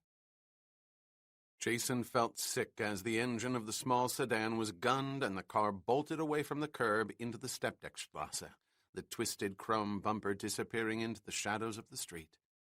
Inside that car was a woman he had never seen in his life before 3 hours ago, and he had killed her. "You don't lack for soldiers," he said. "If there were 100 men I could trust, I'd pay them willingly. As they say, your reputation precedes you. Suppose I paid you. You were at the bank. You know I've got funds. Probably millions, but I wouldn't touch a franc note." "Why? Are you afraid?" "Most assuredly. Wealth is relative to the amount of time one has to enjoy it. I wouldn't have 5 minutes." The killer turned to his subordinate. "Put him inside. Strip him. I want photographs taken of him naked, before and after he leaves us. You'll find a great deal of money on him. I want him holding it. I'll drive." He looked again at Bourne. "Carlos will get the first print, and I have no doubt that I'll be able to sell the others quite profitably on the open market. Magazines pay outrageous prices. Why should Carlos believe you? Why should anyone believe you? You said it. No one knows what I look like. "I'll be covered," said the Swiss. "Sufficient unto the day. 2 Zurich bankers will step forward identifying you as one Jason Bourne. The same Jason Bourne who met the excessively rigid standards set by Swiss law for the release of a numbered account. It will be enough." He spoke to the gunman. "Hurry! I have cables to send, debts to collect." A powerful arm shot over Bourne's shoulder, vicing his throat in a hammerlock. The barrel of a gun was jolted into his spine, pain spreading throughout his chest as he was dragged inside the sedan. The man holding him was a professional. Even without his wounds, it would have been impossible to break the grip. The gunman's expertise, however, did not satisfy the bespectacled leader of the hunt. He climbed behind the wheel and issued another command. "Break his fingers," he said. The armlock briefly choked off Jason's air as the barrel of the gun crashed down repeatedly on his hand. Hands. Instinctively, Bourne had swung his left hand over his right, protecting it. As the blood burst from the back of his left, he twisted his fingers, letting it flow between them until both hands were covered. He choked his screams. The grip lessened. He shouted, "My hands! They're broken!" Gut. But they were not broken. The left was damaged to the point where it was useless. Not the right. He moved his fingers in the shadows. His hand was intact. The car sped down the Stepdeckstrasse and swung into a side street, heading south. Jason collapsed back in the seat, gasping. The gunman tore at his clothes, ripping his shirt, yanking at his belt. In seconds, his upper body would be naked. Passport, papers, cards, money no longer his, all the items intrinsic to his escape from Zurich taken from him. It was now, or it was not to be. He screamed. "My leg! My goddamned leg!" He lurched forward, his right hand working furiously in the dark, fumbling under the cloth of his trouser leg. He felt it, the handle of the revolver. "Nein!" roared the professional in the front. "Watch him!" He knew. It was instinctive knowledge. It was also too late. Bourne held the gun in the darkness of the floor. The powerful soldier pushed him back. He fell with the blow. The revolver, now at his waist, pointed directly at his attacker's chest. He fired twice. The man arched backward. Jason fired again, his aim sure, the heart punctured. The man fell over into a recessed jump seat. "Put it down," yelled Bourne, swinging the revolver over the rounded edge of the front seat, pressing the barrel into the base of the driver's skull. "Drop it!" His breathing erratic, the killer let the gun fall. "We will talk," he said, gripping the wheel. "We are professionals. We will talk." The large automobile lurched forward, gathering speed, the driver increasing pressure on the accelerator. "Slow down." "What is your answer?" The car went faster. Ahead were the headlights of traffic. They were leaving the Stepdeckstrasse district, entering the busier city streets. "You want to get out of Zurich? I can get you out. Without me, you can't. All I have to do is spin the wheel, crash into the pavement. I have nothing whatsoever to lose, Herr Bourne. There are police everywhere up ahead. I don't think you want the police." "We'll talk," lied Jason. Everything was timing, split-second timing. There were now 2 killers in a speeding enclosure that was in itself a trap. Neither killer was to be trusted. Both knew it. One had to make use of that extra half-second the other would not take. Professionals. "Put on the brakes," said Bourne. "Drop your gun on the seat next to mine." Jason released the weapon. It fell on top of the killer's, the ring of heavy metal proof of contact. Done. The killer took his foot off the accelerator, transferring it to the brake. He applied the pressure slowly, then in short stabs so that the large automobile pitched back and forth. The jabs on the pedal would become more pronounced. Bourne understood this. It was part of the driver's strategy. Balance, a factor of life and death. The arrow on the speedometer swung left. 30 kilometers, 18 kilometers, 9 kilometers. They had nearly stopped. It was the moment for the extra half-second of effort. Balance, a factor. Life in balance. Jason grabbed the man by the neck, clawing at his throat, yanking him up off the seat.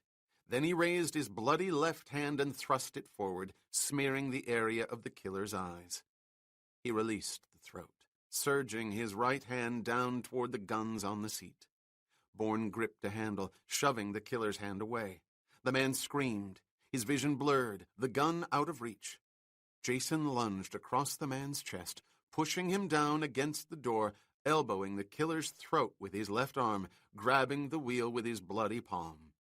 He looked up through the windshield and turned the wheel to the right, heading the car toward a pyramid of trash on the pavement. The automobile plowed into the mound of debris, a huge somnambulant insect crawling into garbage, its appearance belying the violence taking place inside its shell. The man beneath him lunged up, rolling on the seat. Bourne held the automatic in his hand, his fingers jabbing for the open space of the trigger. He found it. He bent his wrist and fired. His would-be executioner went limp, a dark red hole in his forehead. In the street, men came running toward what must have looked like a dangerously careless accident. Jason shoved the dead body across the seat and climbed over behind the wheel. He pushed the gear shift into reverse. The sedan backed awkwardly out of the debris, over the curb and into the street. He rolled down his window, calling out to the would-be rescuers as they approached. "Sorry, everything's fine. Just a little too much to drink." The small band of concerned citizens broke up quickly, a few making gestures of admonition, others running back to their escorts and companions. Bourne breathed deeply, trying to control the involuntary trembling that seized his entire body. He pulled the gear into drive. The car started forward. He tried to picture the streets of Zurich from a memory that would not serve him. He knew vaguely where he was, where he had been, and more important, he knew more clearly where the Guisan Quay was in relationship to the Limmat. Gach, schnell, Guisan Quay. Marie Saint-Jacques was to be killed on the Guisan Quay, her body thrown into the river. There was only one stretch where the Guisan and the Limmat met. It was at the mouth of Lake Zurich, at the base of the western shore. Somewhere in an empty parking lot or a deserted garden overlooking the water, a short, stocky man was about to carry out an execution ordered by a dead man. Perhaps by now the gun had been fired, or a knife plunged into its mark. There was no way to know, but Jason knew he had to find out. Whoever and whatever he was, he could not walk away blindly. The professional in him, however, demanded that he swerve into the dark, wide alley ahead. There were 2 dead men in the car. They were a risk and a burden he could not tolerate. The precious seconds it would take to remove them could avoid the danger of a traffic policeman looking through the windows and seeing death. 32 seconds was his guess. It had taken less than a minute to pull his would-be executioners from the car. He looked at them as he limped around the hood to the door. They were curled up obscenely next to one another against a filthy brick wall. In darkness. He climbed behind the wheel and backed out of the alley. Gech, schnell, Guisan Quay. Chapter 9. He reached an intersection, the traffic light red. Lights. On the left, several blocks east, he could see lights arching gently into the night sky. A bridge. The Limmat. The signal turned green. He swung the sedan to the left. He was back on the Bahnhofstrasse. The start of the Guisan Quay was only minutes away. The wide avenue curved around the water's edge, riverbank and lakefront merging. Moments later, on his left was the silhouetted outline of a park, in summer a stroller's haven, now dark, devoid of tourists and Zurichers. He passed an entrance for vehicles. There was a heavy chain across the white pavement, suspended between two stone posts. He came to a second, another chain prohibiting access. But it was not the same. Something was different, something odd. He stopped the car and looked closer, reaching across the seat for the flashlight he had taken from his would-be executioner. He snapped it on and shot the beam over the heavy chain. What was it? What was different? It was not the chain. It was beneath the chain, on the white pavement kept spotless by maintenance crews. There were tire marks, at odds with the surrounding cleanliness. They would not be noticed during the summer months. They were now.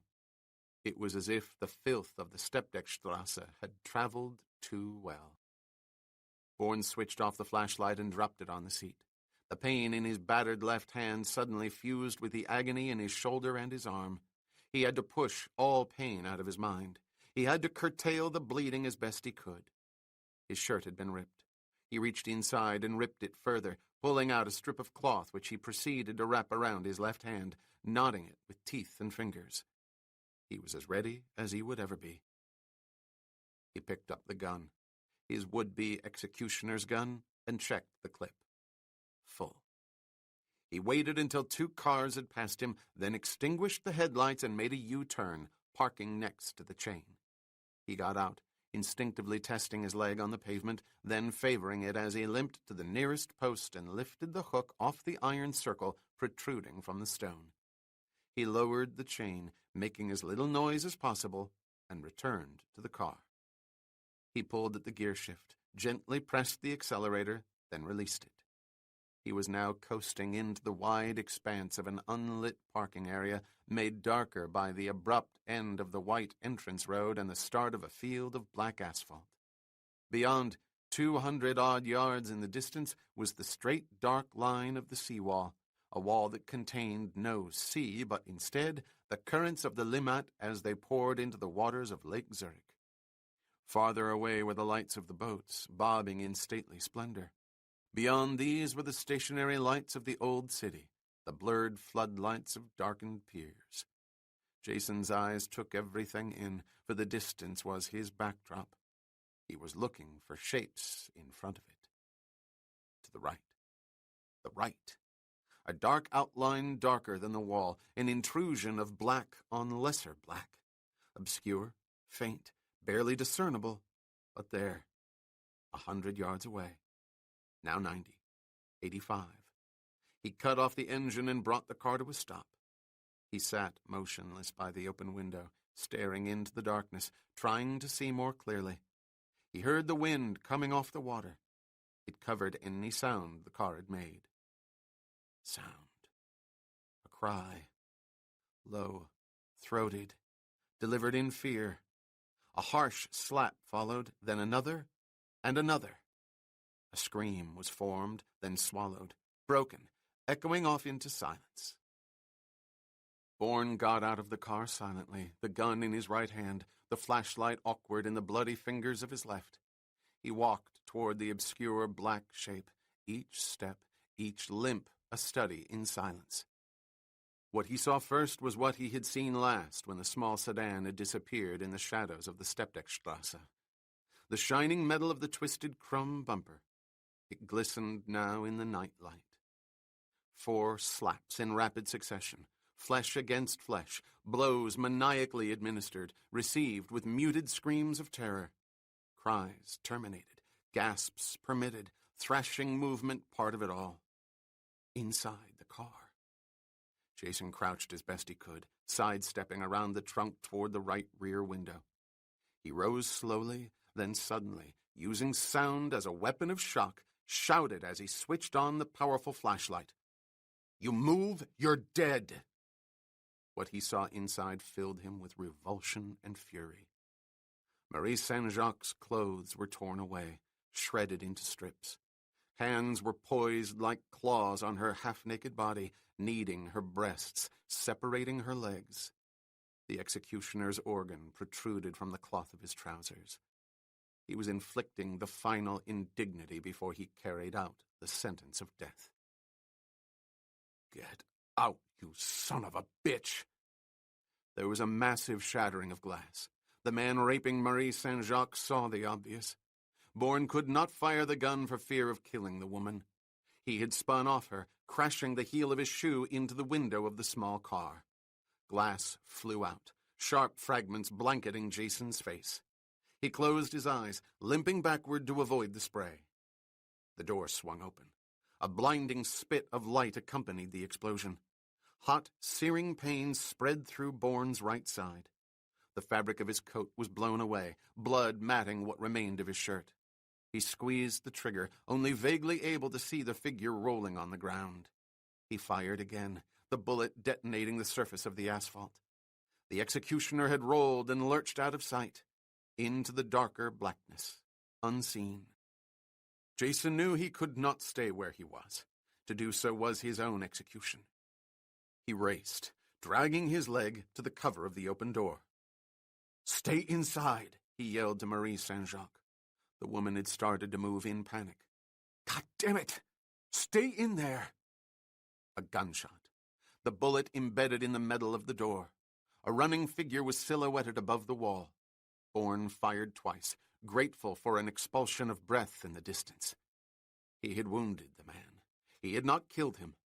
But the executioner would function less well than he had 60 seconds ago.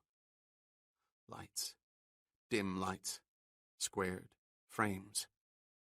What was it? What were they? He looked to the left and saw what he could not possibly have seen before. A small brick structure, some kind of dwelling by the seawall. Lights had been turned on inside. A watchman's station. Someone inside had heard the gunshots. "Was ist los? Wer ist da?" The shouts came from the figure of a man, a bent-over old man standing in a lighted doorway. Then the beam of a flashlight pierced the blacker darkness. Bourne followed it with his eyes, hoping it would shine on the executioner. It did. He was crouched by the wall. Jason stood up and fired. At the sound of his gun, the beam swung over to him. He was the target. 2 shots came from the darkness, a bullet ricocheting off a metal strip in the window. Steel punctured his neck. Blood erupted. Racing footsteps. The executioner was running toward the source of the light. 9! He had reached it. The figure in the doorway was lashed by an arm that was both his leash and his cage. The beam went out. In the light of the windows, Jason could see the killer pulling the watchman away, using the old man as a shield, dragging him back into darkness. Bourne watched until he could see no more, his gun raised helplessly over the hood. As he was helpless, his body draining. There was a final shot, followed by a guttural cry and once again racing footsteps. The executioner had carried out a sentence of death, not with the condemned woman, but with an old man. He was running. He had made his escape. Bourne could run no longer. The pain had finally immobilized him, his vision too blurred, his sense of survival exhausted. He lowered himself to the pavement. There was nothing. He simply did not care. Whatever he was, let it be. Let it be. The Saint-Jacques woman crawled out of the car, holding her clothes, every move made in shock. She stared at Jason, disbelief, horror, and confusion coming together in her eyes. "Go on," he whispered, hoping she could hear him. "There's a car back there. The keys are in it. Get out of here. He may bring others, I don't know." "You came for me," she said, her voice echoing through a tunnel of bewilderment. "Get out.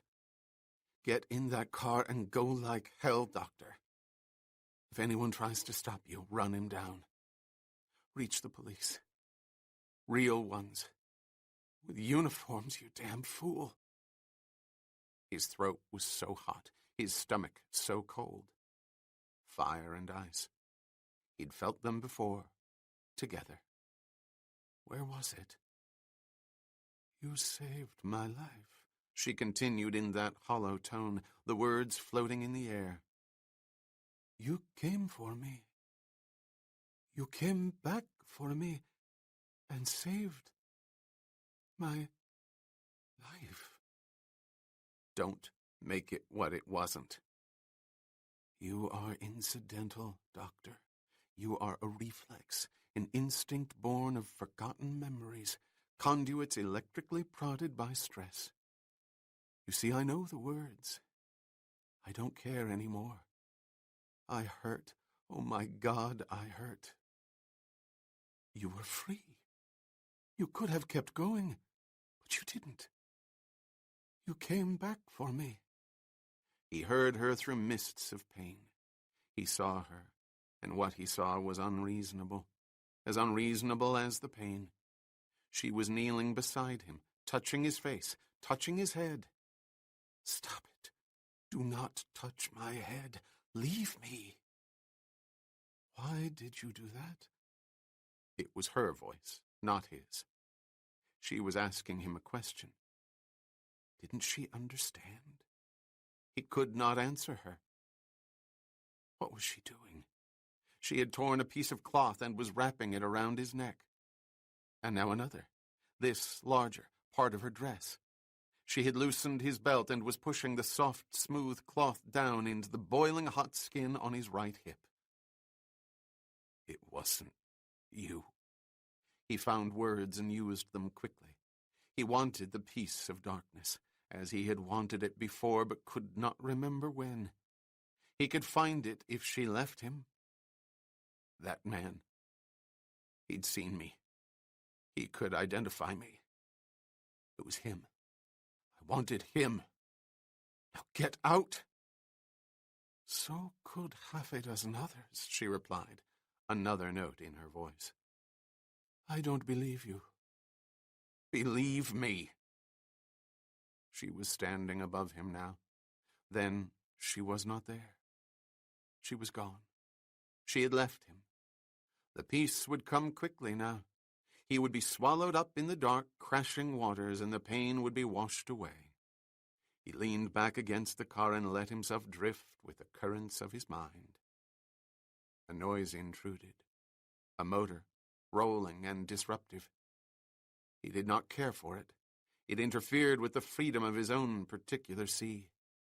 Then a hand was on his arm. Then another, gently pulling him up. Come on, said the voice. Help me. Let go of me. The command was shouted. He had shouted it. But the command was not obeyed. He was appalled. Commands should be obeyed. Yet not always. Something told him that. The wind was there again, but not a wind in Zurich, in some other place, high in the night sky. And a signal came. A light flashed on, and he leaped up, whipped by furious new currents. All right. You're all right, said the maddening voice that would not pay attention to his commands. Lift your foot up. Lift it. That's right. You did it. Now inside the car. Ease yourself back. Slowly. That's right. He was falling. Falling in the pitch-black sky. And then the falling stopped. Everything stopped, and there was stillness. He could hear his own breathing. And footsteps. He could hear footsteps. And the sound of a door closing, followed by the rolling, disruptive noise beneath him, in front of him, somewhere. Motion, swaying in circles. Balance was gone, and he was falling again, only to be stopped again. Another body against his body, a hand holding him, lowering him. His face felt cool. And then he felt nothing. He was drifting again. Currents gentler now. Darkness complete. There were voices above him, in the distance, but not so far away. Shapes came slowly into focus, lit by the spill of table lamps. He was in a fairly large room, and on a bed, a narrow bed, blankets covering him. Across the room were two people, a man in an overcoat and a woman dressed in a dark red skirt beneath a white blouse. dark red, as the hair was. The Saint-Jacques woman? It was she, standing by a door talking to a man holding a leather bag in his left hand.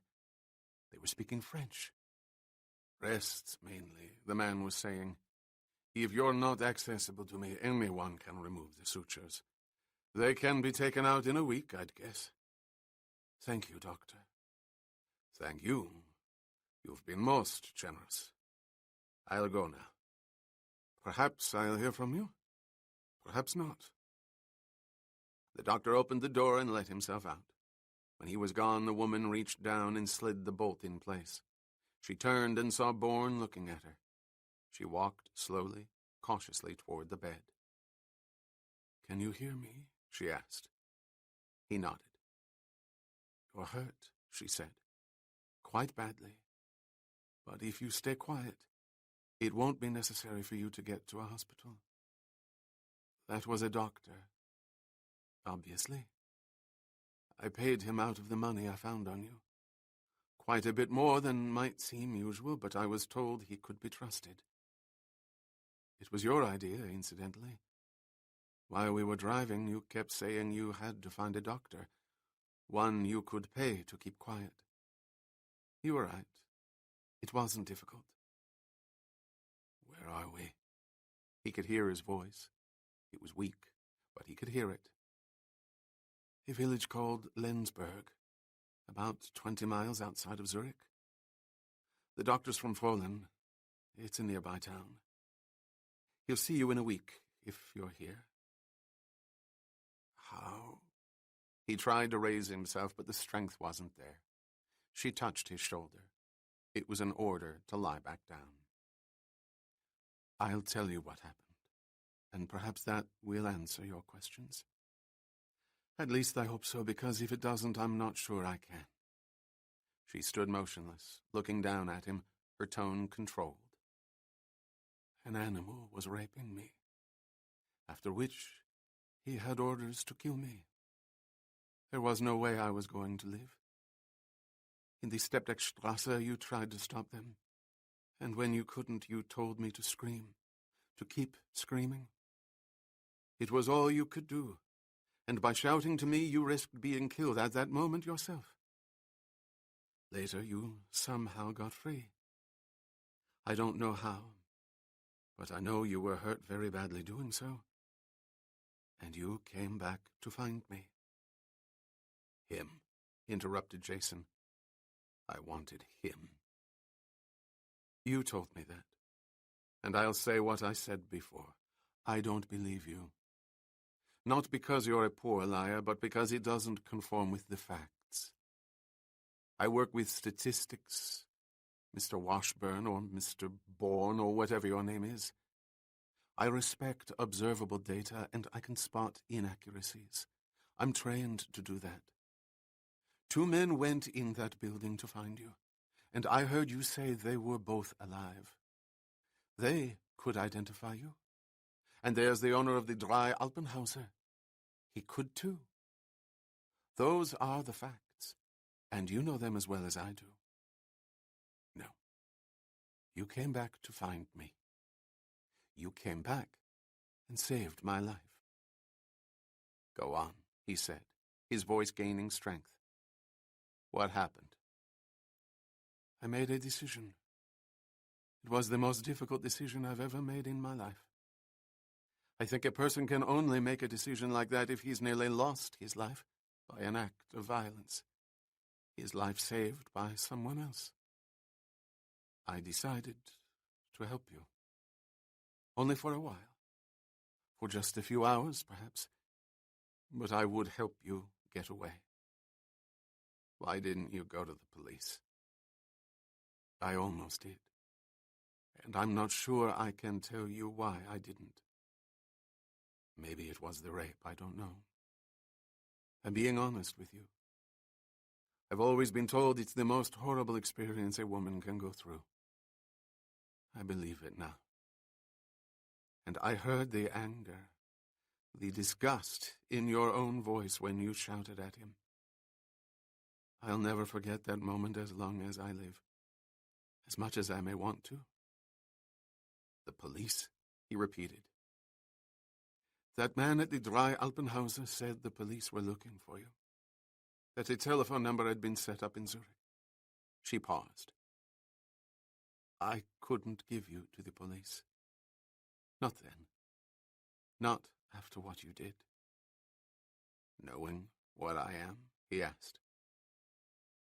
I know only what I've heard, and what I've heard doesn't correspond with the injured man who came back for me and offered his life for mine.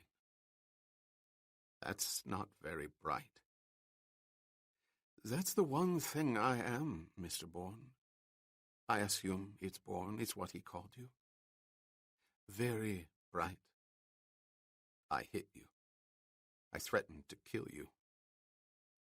If I'd been you, and men were trying to kill me, I probably would have done the same, if I were capable. So you drove out of Zurich? Not at first. Not for a half hour or so. I had to calm down, reach my decision. I'm methodical. I'm beginning to see that. I was a wreck, a mess. I needed clothes, hairbrush, makeup. I couldn't walk anywhere. I found a telephone booth down by the river, and there was no one around, so I got out of the car and called a colleague at the hotel. The Frenchman? The Belgian? Interrupted Jason. No. They'd been at the Bertinelli lecture, and if they had recognized me up on the stage with you, I assumed they'd given my name to the police. Instead, I called a woman who's a member of our delegation. She loathes Bertinelli and was in her room. We worked together for several years, and we're friends. I told her that if she heard anything about me to disregard it, I was perfectly all right. As a matter of fact, if anyone asked about me, she was to say I was with a friend for the evening. For the night, if pressed. That I'd left the Bertinelli lecture early. Methodical, said Bourne. Yes. Marie allowed herself a tentative smile. I asked her to go to my room. We're only 2 doors away from each other, and the night maid knows we're friends. If no one was there, she wants to put some clothes and makeup in my suitcase and come back to her room. I'd call her in 5 minutes. She just accepted what you said. I told you, we're friends. She knew I was all right. Excited, perhaps, but all right. And that I wanted her to do as I asked. Marie paused again. She probably thought I was telling her the truth. Go ahead. I called her back, and she had my things. Which means the other 2 delegates didn't give your name to the police. Your room would have been watched, sealed off. I don't know whether they did or not. But if they did, my friend was probably questioned quite a while ago. She'd simply say what I told her to say. She was at the carry-on. You were down at the river. How did you get your things? It was quite simple. A little tacky, but simple. She spoke to the night maid, telling her I was avoiding one man at the hotel, seeing another outside. I needed my overnight case, and could she suggest a way to get it to me? To an automobile, down at the river. An off-duty waiter brought it to me. Wasn't he surprised at the way you looked? He didn't have much of a chance to see anything. I opened the trunk, stayed in the car, and told him to put it in the back. I left a 10-franc note on the spare tire. You're not methodical. You're remarkable. Methodical will do. How did you find the doctor? Right here.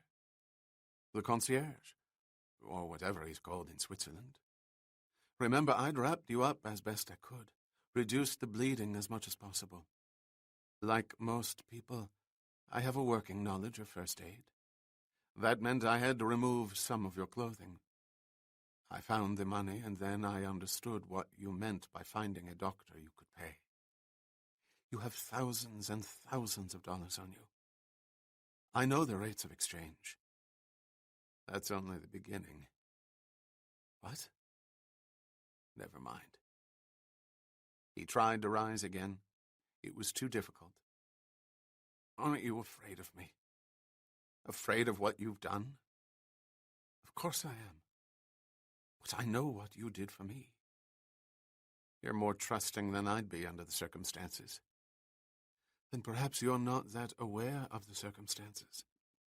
You're still very weak, and I have the gun.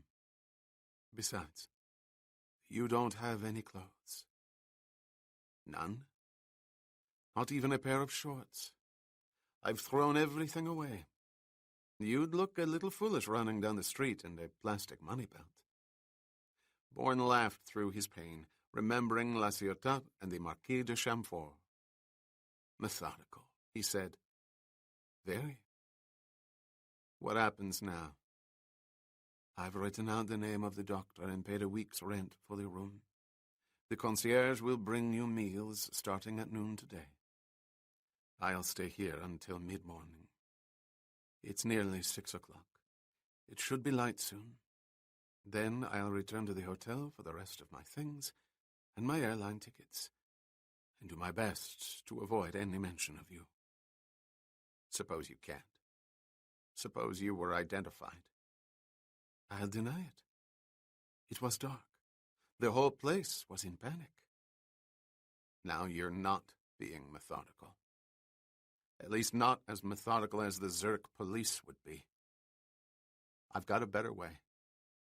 Call your friend and tell her to pack the rest of your clothes and settle your bill. Take as much money as you want from me and grab the first plane to Canada. It's easier to deny long distance. She looked at him in silence, then nodded. That's very tempting. It's very logical. She continued to stare at him a moment longer, the tension inside her building conveyed by her eyes. She turned away and walked to the window, looking out at the earliest rays of the morning sun. He watched her, feeling the intensity, knowing its roots, seeing her face in the pale orange glow of dawn. There was nothing he could do. She had done what she felt she had to do because she had been released from terror, from a kind of terrible degradation no man could really understand, from death. And in doing what she did, she had broken all the rules. She whipped her head toward him, her eyes glaring. Who are you? You heard what they said. I know what I saw, what I feel. Don't try to justify what you did. You simply did it, that's all. Let it be. Let it be. Oh, God, you could have let me be, and there would have been peace. But now you have given part of my life back to me, and I've got to struggle again, face it again. Suddenly she was standing at the foot of the bed, the gun in her hand. She pointed it at him, and her voice trembled. Should I undo it, then? Should I call the police and tell them to come and take you? A few hours ago I would have said go ahead. I can't bring myself to say it now. Then who are you? They say my name is Bourne. Jason Charles Bourne. What does that mean? They say. He stared at the gun, at the dark circle of its barrel. There was nothing left but the truth, as he knew the truth. What does it mean? He repeated. You know almost as much as I do, Doctor. What? You might as well hear it. Maybe it'll make you feel better. Or worse, I don't know. But you may as well, because I don't know what else to tell you. She lowered the gun. Tell me what? My life began 5 months ago on a small island in the Mediterranean called Ile de Port-Noir. The sun had risen to the midpoint of the surrounding trees, its rays filtered by wind-blown branches, streaming through the windows and modeling the walls with irregular shapes of light. Bourne lay back on the pillow, exhausted. He had finished. There was nothing more to say. Marie sat across the room in a leather armchair, her legs curled up under her, cigarettes and the gun on a table to her left. She had barely moved, her gaze fixed on his face. Even when she smoked, her eyes never wavered, never left his.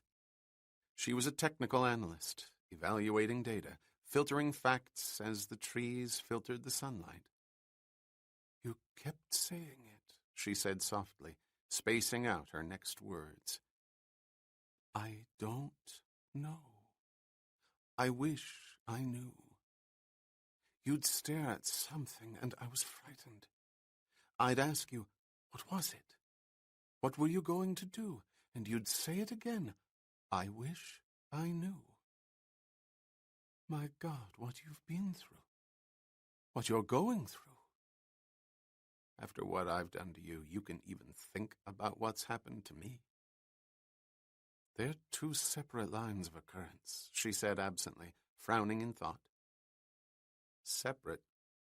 Related in origin, developed independently. That's economics nonsense. And then on the Löwenstrasse, just before we went up to Czernak's flat, I begged you not to make me go with you. I was convinced that if I heard any more, you'd kill me. That's when you said the strangest thing of all. You said, 'What you heard makes no more sense to me than it does to you. Perhaps less.' I thought you were insane. What I've got is a form of insanity. A sane person remembers. I don't.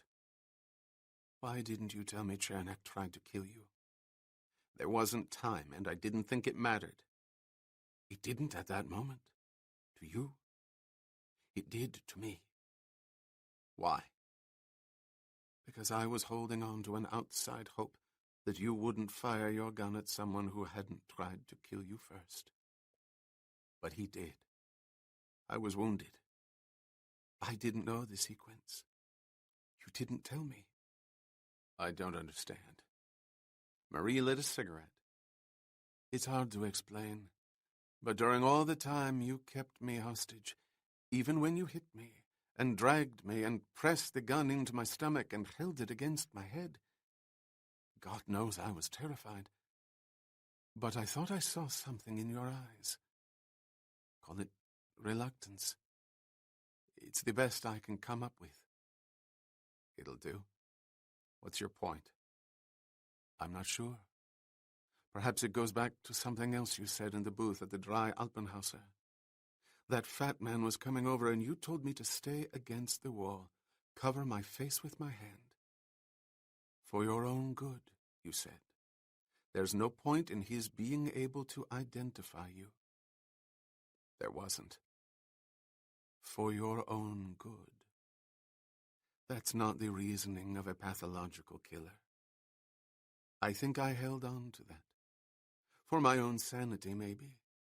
That and the look in your eyes. I still don't get the point. The man with the gold-rimmed glasses who convinced me he was the police said you were a brutal killer who had to be stopped before he killed again. Had it not been for Czernak, I wouldn't have believed him. On either point. The police don't behave like that. They don't use guns in dark, crowded places. And you were a man running for your life. Are running for your life. But you're not a killer. Bourne held up his hand. Forgive me. But that strikes me as a judgment based on false gratitude. You say you have a respect for facts, then look at them. I repeat, you heard what they said. Regardless of what you think you saw and feel, you heard the words.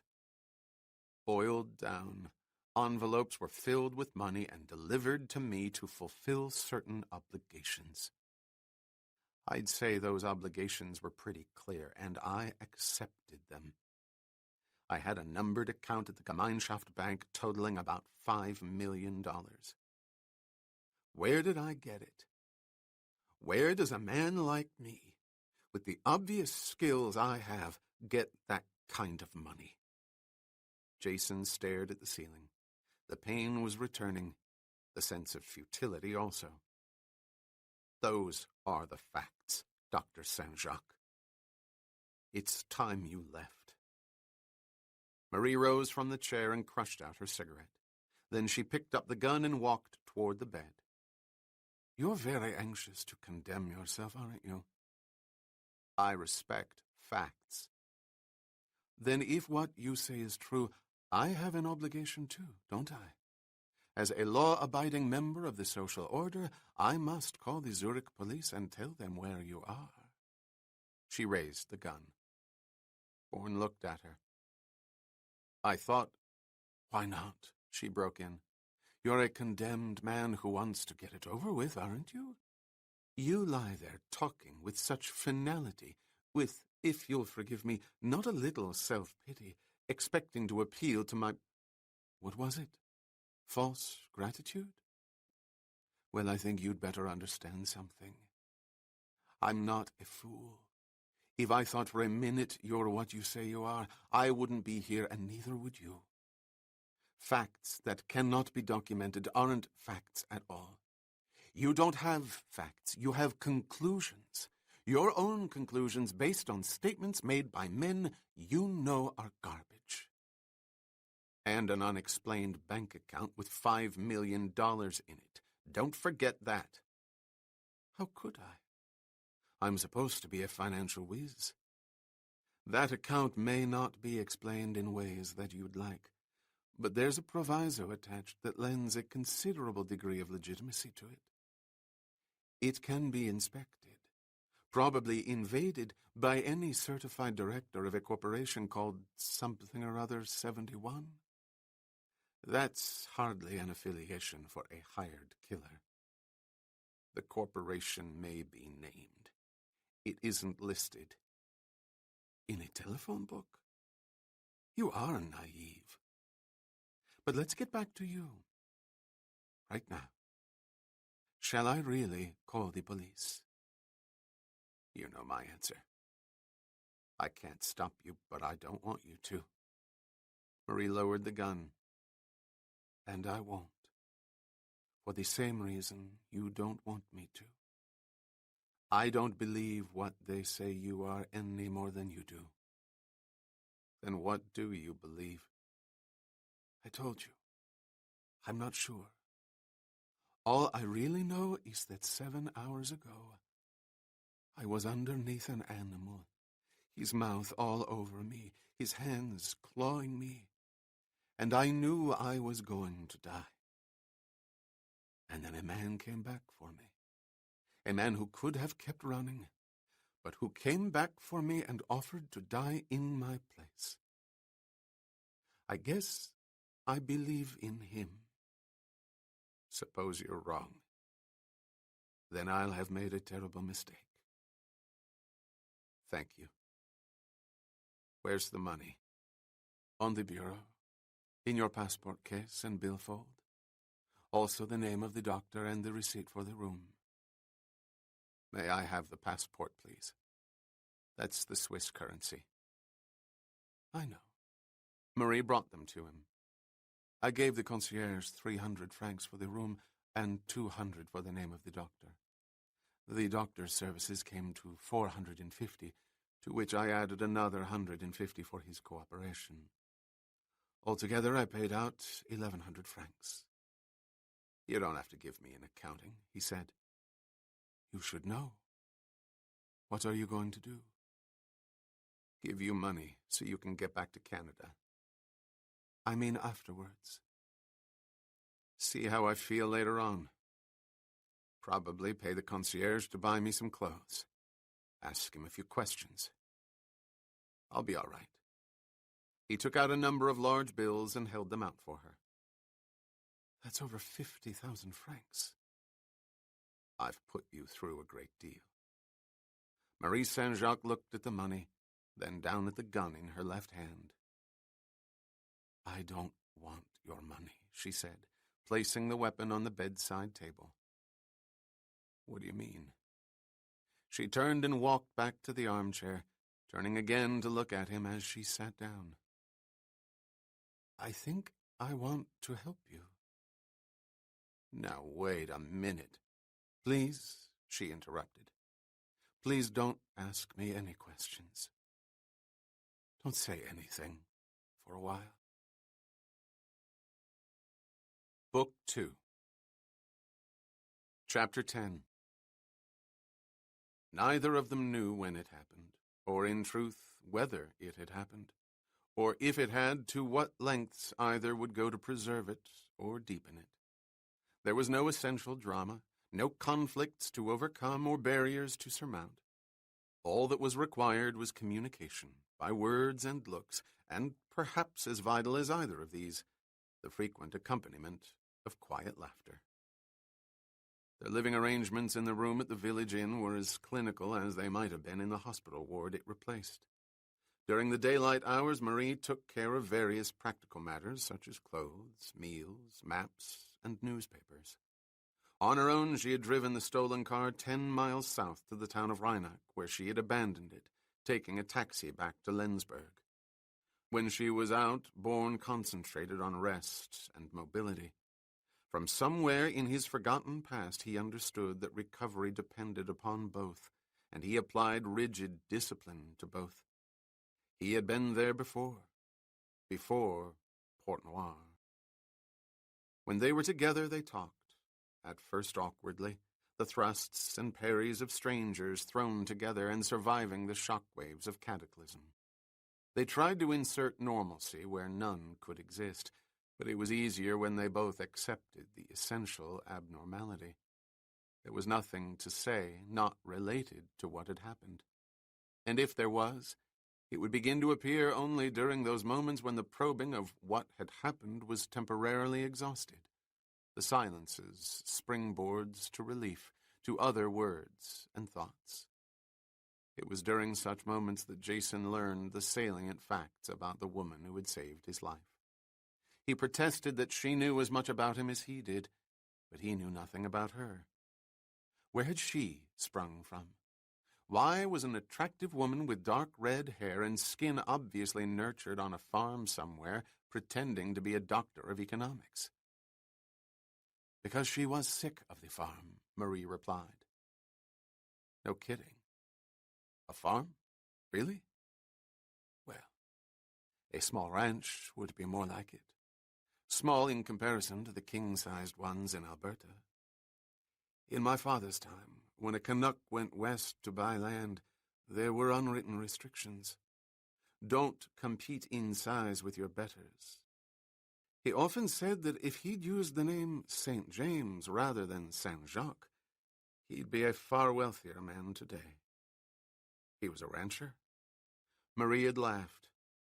No, he was an accountant who became a rancher by way of a Vickers bomber in the war. He was a pilot in the Royal Canadian Air Force. I guess once he saw all that sky, an accounting office seemed a little dull. That takes a lot of nerve. More than you know. He sold cattle he didn't own on land he didn't have before he bought the ranch. French to the core, people said. I think I'd like him. You would. She had lived in Calgary with her parents and 2 brothers until she was 18, when she went to McGill University in Montreal and the beginnings of a life she had never contemplated. An indifferent student who preferred racing over the fields on the back of a horse to the structured boredom of a convent school in Alberta discovered the excitement of using her mind. It was really as simple as that, she told him. I'd looked at books as natural enemies, and suddenly, here I was in a place surrounded by people who were caught up in them, having a marvelous time. Everything was talk. Talk all day, talk all night, in classrooms and seminars, in crowded booths over pitchers of beer. I think it was the talk that turned me on. Does that make sense to you? I can't remember, but I can understand, Bourne said. I have no memories of college or friends like that, but I'm pretty sure I was there. He smiled. Talking over pitchers of beer is a pretty strong impression. She smiled back. And I was pretty impressive in that department. A strapping girl from Calgary with 2 older brothers to compete with could drink more beer than half the university boys in Montreal. You must have been resented. No, just envied. A new world had been presented to Marie Saint-Jacques. She never returned to her old one. Except for prescribed midterm holidays, prolonged trips to Calgary grew less and less frequent. Her circles in Montreal expanded, the summers taken up with jobs in and outside the university. She gravitated first to history, then reasoned that most of history was shaped by economic forces. Power and significance had to be paid for, and so she tested the theories of economics and was consumed. She remained at McGill for 5 years, receiving her master's degree and a Canadian government fellowship to Oxford. That was a day, I can tell you. I thought my father would have apoplexy. He left his precious cattle to my brothers long enough to fly east to talk me out of it. Talk you out of it? Why? He was an accountant. You were going after a doctorate in economics. Don't make that mistake, Marie exclaimed. Accountants and economists are natural enemies. One views trees, the other forests, and the visions are usually at odds, as they should be. Besides, my father's not simply Canadian, he's French-Canadian. I think he saw me as a traitor to Versailles. But he was mollified when I told him that a condition of the fellowship was a commitment to work for the government for a minimum of 3 years. He said I could serve the cause better from within. Vive Québec libre, vive la France. They both laughed. The 3-year commitment to Ottawa was extended for all the logical reasons. Whenever she thought of leaving, she was promoted a grade, given a large office and an expanded staff. Power corrupts, of course. She smiled. And no one knows it better than a ranking bureaucrat whom banks and corporations pursue for a recommendation. But I think Napoleon said it better. Give me enough medals, and I'll win you any war. So I stayed. I enjoy my work immensely.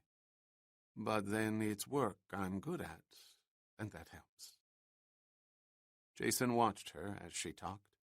Beneath the controlled exterior, there was an exuberant, childlike quality about her. She was an enthusiast, reining in her enthusiasm whenever she felt it becoming too pronounced. Of course, she was good at what she did. He suspected she never did anything with less than her fullest application. I'm sure you are. Good, I mean. But it doesn't leave much time for other things, does it? What other things? Well, the usual. Husband, family, house with the picket fence. They may come one day. I don't rule them out. But they haven't. No.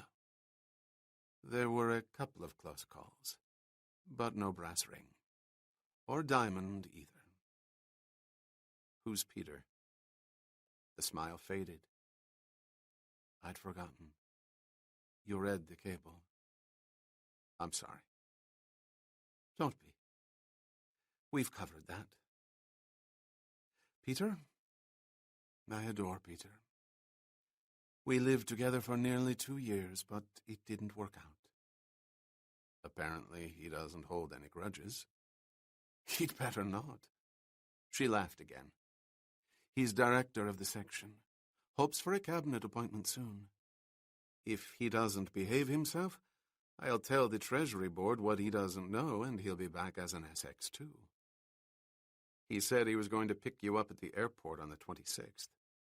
You'd better cable him. Yes, I know.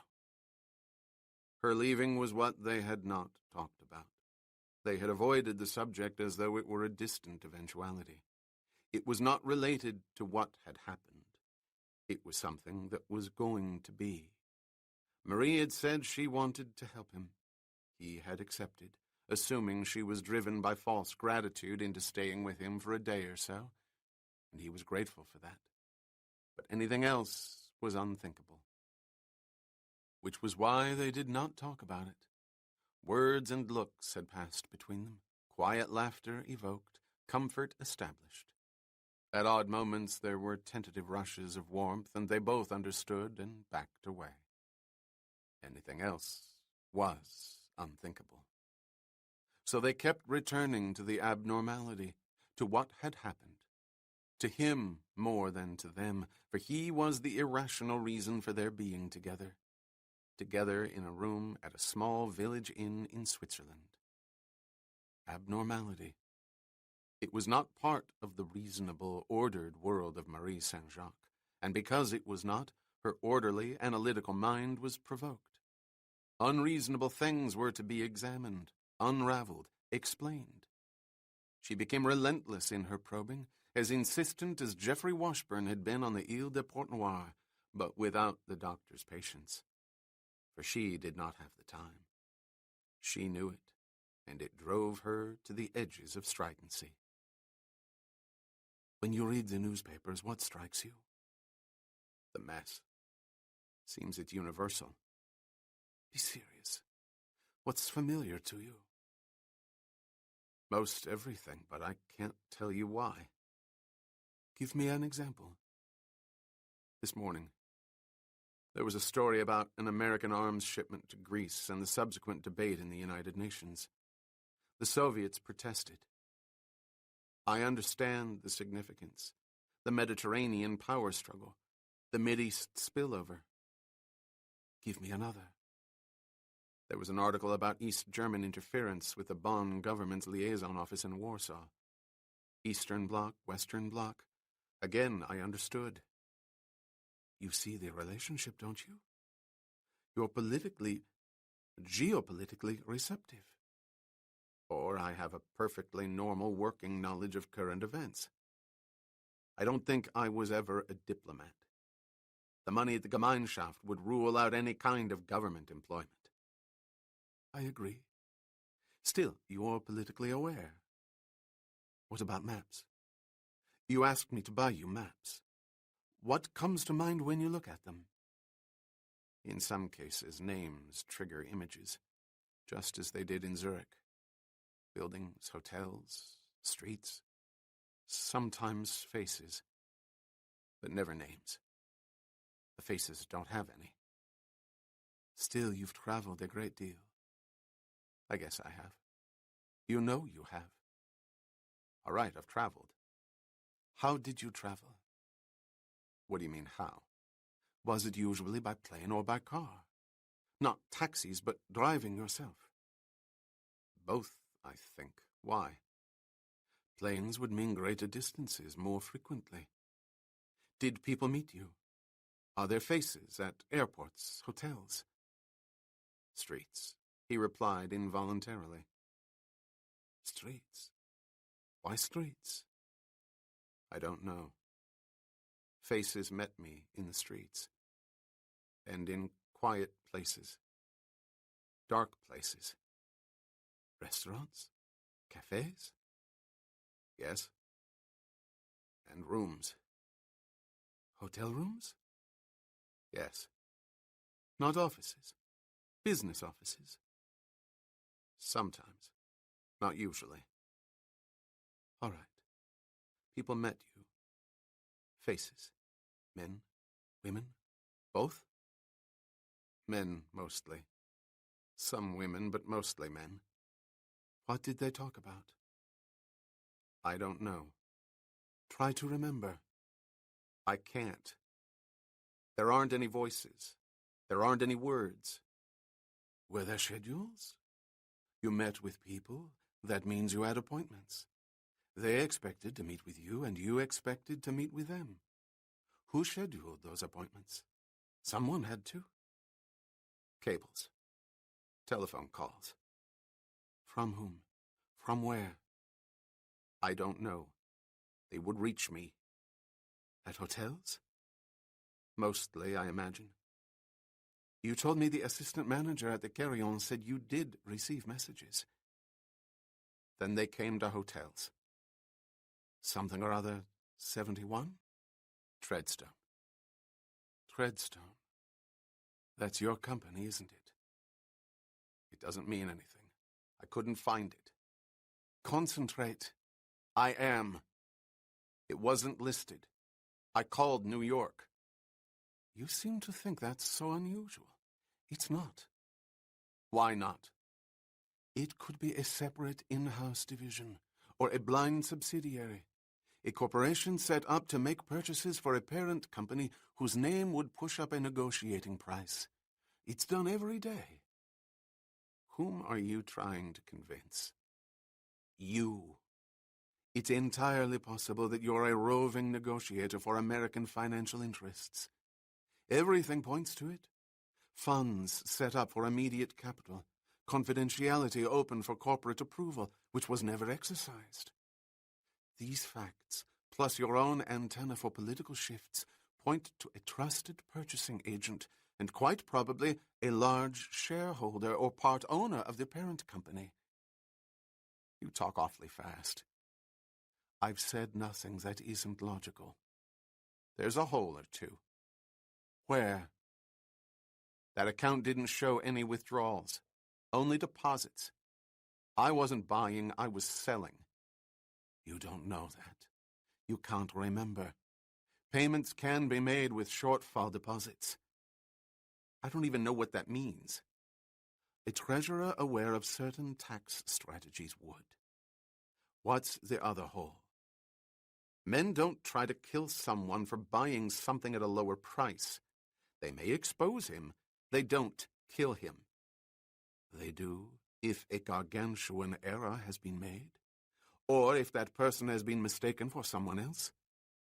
What I'm trying to tell you is that you can't be what you're not, no matter what anyone says. You're that convinced. I'm that convinced. I've spent 3 days with you. We've talked. I've listened. A terrible error has been made.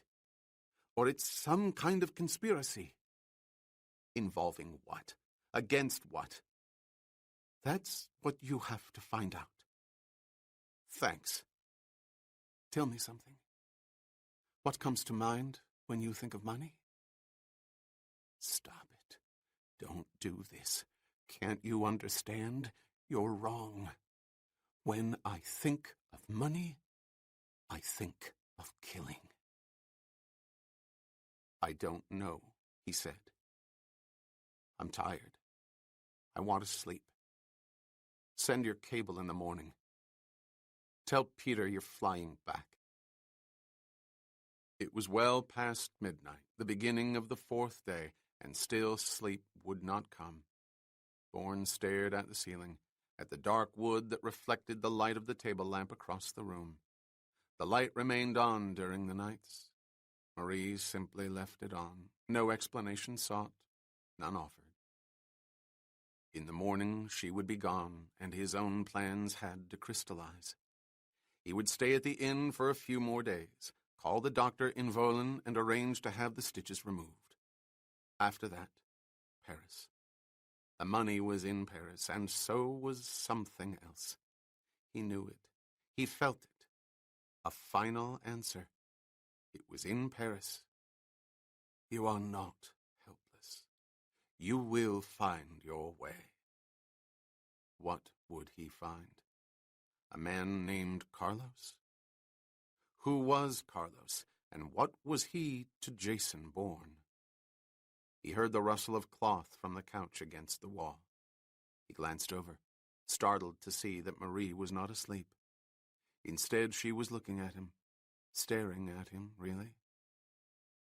You're wrong, you know, she said. About what? What you're thinking? You don't know what I'm thinking. Yes, I do. I've seen that look in your eyes, seeing things you're not sure are there, afraid that they may be. They have been, he replied. Explain the Stepdeckstrasse. Explain a fat man at the dry Alpenhauser. I can't, but neither can you. They were there. I saw them, and they were there. Find out why. You can't be what you're not, Jason. Find out. Paris, he said. Yes, Paris. Marie got up from the couch. She was in a soft yellow nightgown, nearly white, pearl buttons at the neck. It flowed as she walked toward the bed in her bare feet. She stood beside him, looking down, then raised both her hands and began unbuttoning the top of the gown. She let it fall away as she sat on the bed, her breasts above him. She leaned toward him, reaching for his face, cupping it, holding him gently, her eyes, as so often during the past few days, unwavering, fixed on his. "Thank you for my life," she whispered. "Thank you for mine," he answered, feeling the longing he knew she felt, wondering if an ache accompanied hers as it did his. He had no memory of a woman, and, perhaps because he had none, she was everything he could imagine. Everything, and much, much more. She repelled the darkness for him. She stopped the pain. He had been afraid to tell her, and she was telling him now it was all right, if only for a while, for an hour or so. For the remainder of that night, she was giving him a memory because she too longed for release from the coiled springs of violence. Tension was suspended, comfort theirs for an hour or so. It was all he asked for, but God in heaven, how he needed her. He reached for her breast and pulled her lips to his lips, her moisture arousing him, sweeping away the doubts. She lifted the covers and came to him. She lay in his arms, her head on his chest, careful to avoid the wound in his shoulder. She slid back gently, raising herself on her elbows. He looked at her. Their eyes locked, and both smiled. She lifted her left hand, pressing her index finger over his lips, and spoke softly.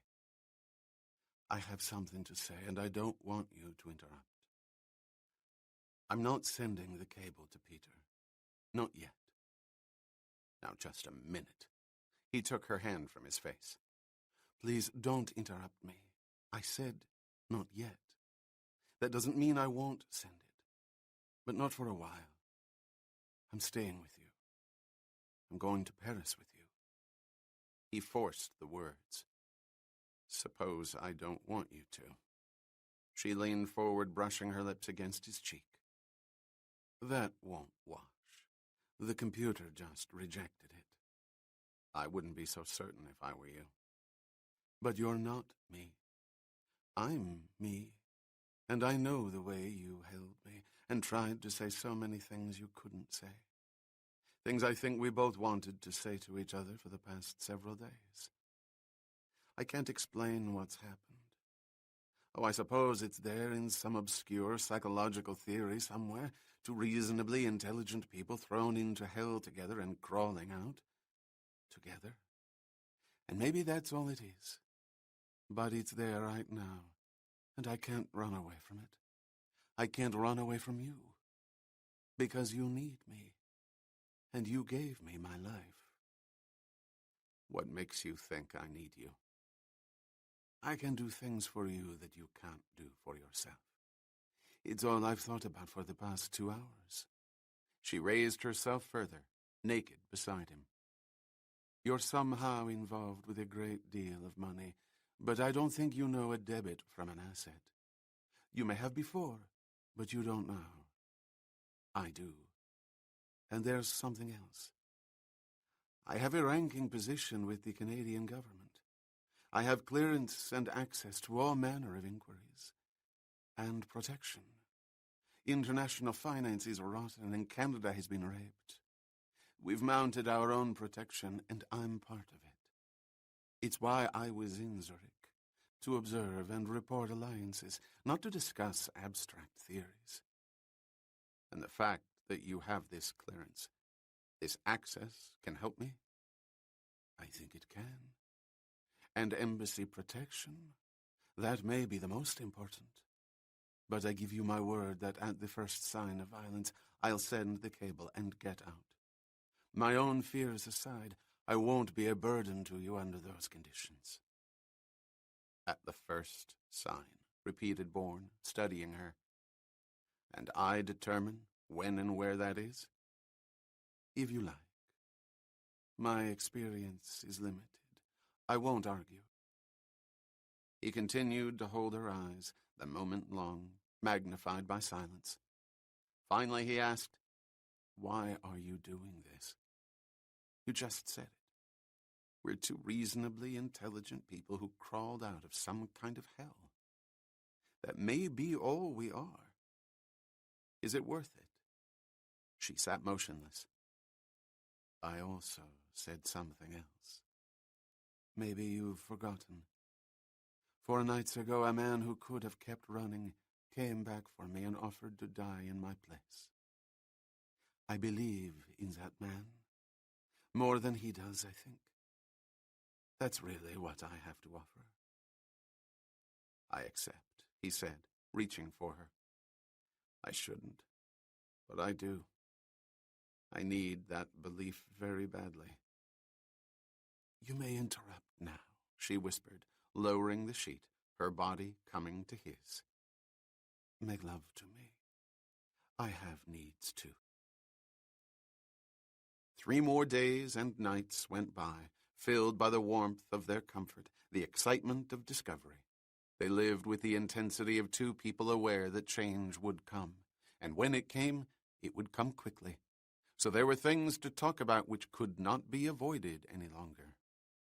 Cigarette smoke spiraled above the table, joining the steam from the hot, bitter coffee. The concierge, an ebullient Swiss whose eyes took in more than his lips would reveal, had left several minutes before, having delivered the Petit Déjeuner and the Zurich newspapers, in both English and French. Jason and Marie sat across from each other. Both had scanned the news. "Anything in yours?" asked Bourne. "That old man, the watchman at the Gizon Quay, was buried the day before yesterday. The police still have nothing concrete. Investigation in progress, it says." "It's a little more extensive here," said Jason, shifting his paper awkwardly in his bandaged left hand. "How is it?" asked Marie, looking at the hand. "Better. I've got more play in the fingers now." "I know." "You've got a dirty mind." He folded the paper. "Here it is. They repeat the things they said the other day. The shells and blood scrapings are being analyzed." Bourne looked up. "But they've added something. Remnants of clothing. It wasn't mentioned before." "Is that a problem?" "Not for me. My clothes were bought off a rack in Marseille. What about your dress? Was it a special design or fabric?" "You embarrass me. It wasn't. All my clothes are made by a woman in Ottawa." "It couldn't be traced then?" "I don't see how. The silk came from a boat and FS3 in our section brought back from Hong Kong." "Did you buy anything at the shops in the hotel? Something you might have had on you? A kerchief, a pin, anything like that?" "No. I'm not much of a shopper that way." "Good. And your friend wasn't asked any questions when she checked out?" "Not by the desk, I told you that. Only by the 2 men you saw me with in the elevator." "From the French and Belgian delegations?" "Yes. Everything was fine." "Let's go over it again." "There's nothing to go over." "Paul, the one from Brussels, didn't see anything. He was knocked off his chair to the floor and stayed there. Claude, he tried to stop us, remember? At first thought it was me on the stage in the light, but before he could get to the police, he was hurt in the crowd and taken to the infirmary." "And by the time he might have said something," interrupted Jason, recalling her words, "he wasn't sure." "Yes. But I have an idea he knew my main purpose for being at the conference. My presentation didn't fool him. If he did, it would reinforce his decision to stay out of it." Bourne picked up his coffee. "Let me have that again," he said. "You were looking for alliances?" Well, hints of them, really. No one's going to come out and say there are financial interests in his country working with interests in that country so they can buy their way into Canadian raw materials or any other market. But you see who meets for drinks, who has dinner together. Or sometimes it's as dumb as a delegate from, say, Rome, whom you know is being paid by Agnelli, coming up and asking you how serious Ottawa is about the declaration laws. I'm still not sure I understand. You should. Your own country is very touchy about the subject. Who owns what? How many American banks are controlled by OPEC money? How much industry is owned by European and Japanese consortiums? How many hundreds of thousands of acres have been acquired by capital that's fled England and Italy and France? We all worry. We do. Marie laughed. Of course. Nothing makes a man more nationalistic than to think his country's owned by foreigners. He can adjust in time to losing a war. That only means the enemy was stronger. But to lose his economy means the enemy was smarter. The period of occupation lasts longer, and so do the scars. You've given these things a lot of thought, haven't you? For a brief moment, the look in Marie's eyes lost its edge of humor. She answered him seriously. Yes, I have. I think they're important. Did you learn anything in Zurich? Nothing startling, she said. Money's flying all over. Syndicates are trying to find internal investments where bureaucratic machineries look the other way.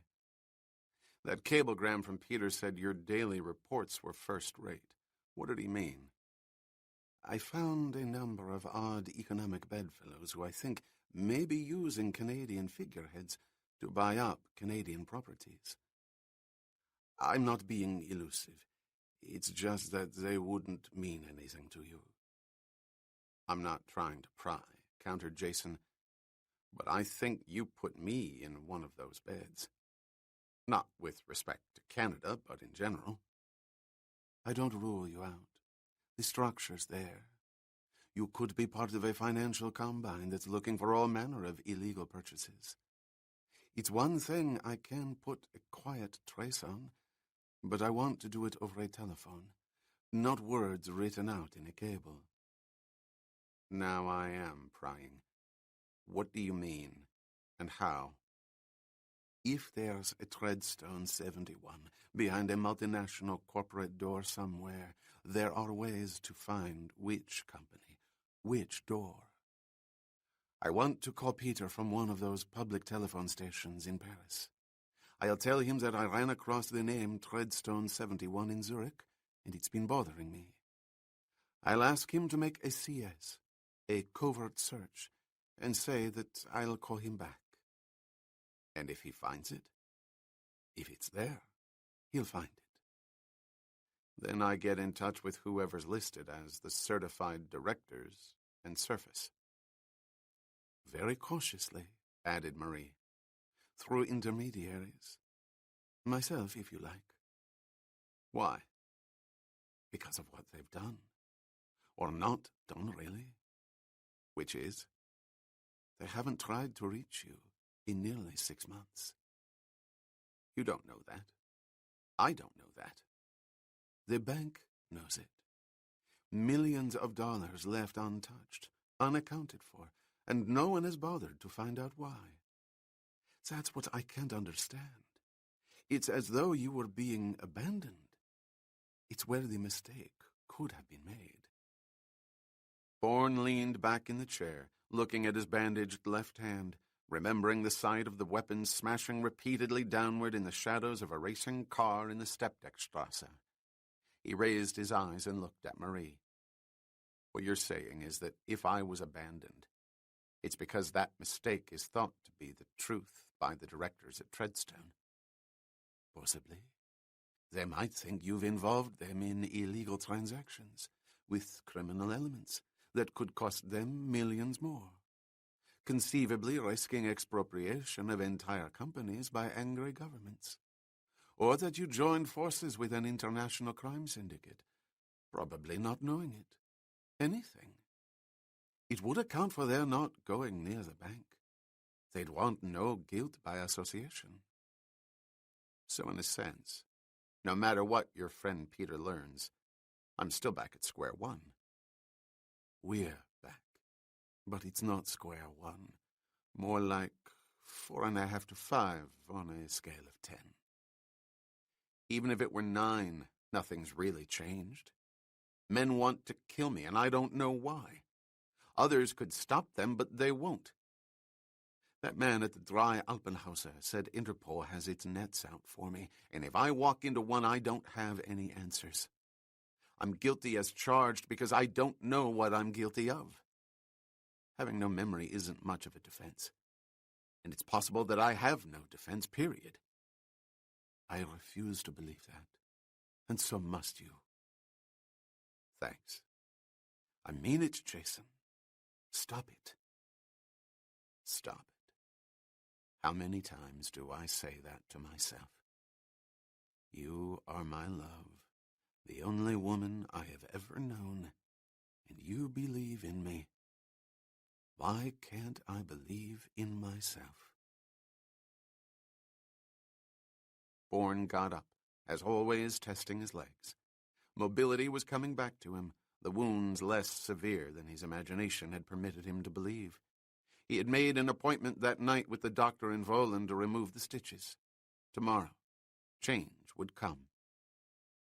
Paris, said Jason.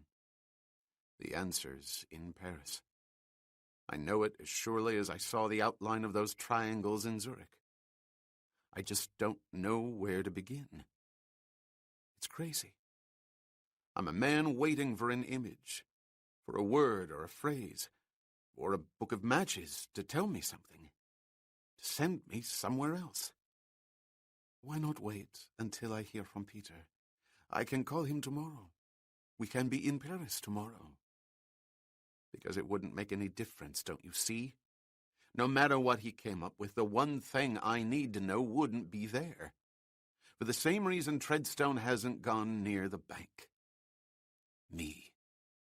I have to know why men want to kill me. Why someone named Carlos will pay, what was it, a fortune for my corpse. It was as far as he got, interrupted by the crash at the table. Marie had dropped her cup and was staring at him, her face white, as if the blood had drained from her head. "What did you just say?" she asked. "What?" "I said I have to know the name." "You just said the name Carlos." "That's right." "In all the hours we've talked, the days we've been together, you never mentioned him." Bourne looked at her, trying to remember. It was true. He had told her everything that had come to him, yet somehow he had omitted Carlos. Almost purposely, as if blocking it out. "I guess I didn't," he said. "You seem to know. Who's Carlos?" "Are you trying to be funny? If you are, the joke's not very good." "I'm not trying to be funny. I don't think there's anything to be funny about. Who's Carlos?" "My God. You don't know," she exclaimed, studying his eyes. "It's part of what was taken from you." "Who is Carlos?" "An assassin. He's called the Assassin of Europe. A man hunted for 20 years, believed to have killed between 50 and 60 political and military figures. No one knows what he looks like, but it's said he operates out of Paris." Bourne felt a wave of cold going through him. The taxi to Volan was an English Ford belonging to the concierge's son-in-law. Jason and Marie sat in the back seat, the dark countryside passing swiftly outside the windows. The stitches had been removed, replaced by soft bandages held by wide strips of tape. "Get back to Canada," said Jason softly, breaking the silence between them. "I will. I told you that. I've a few more days left. I want to see Paris." "I don't want you in Paris.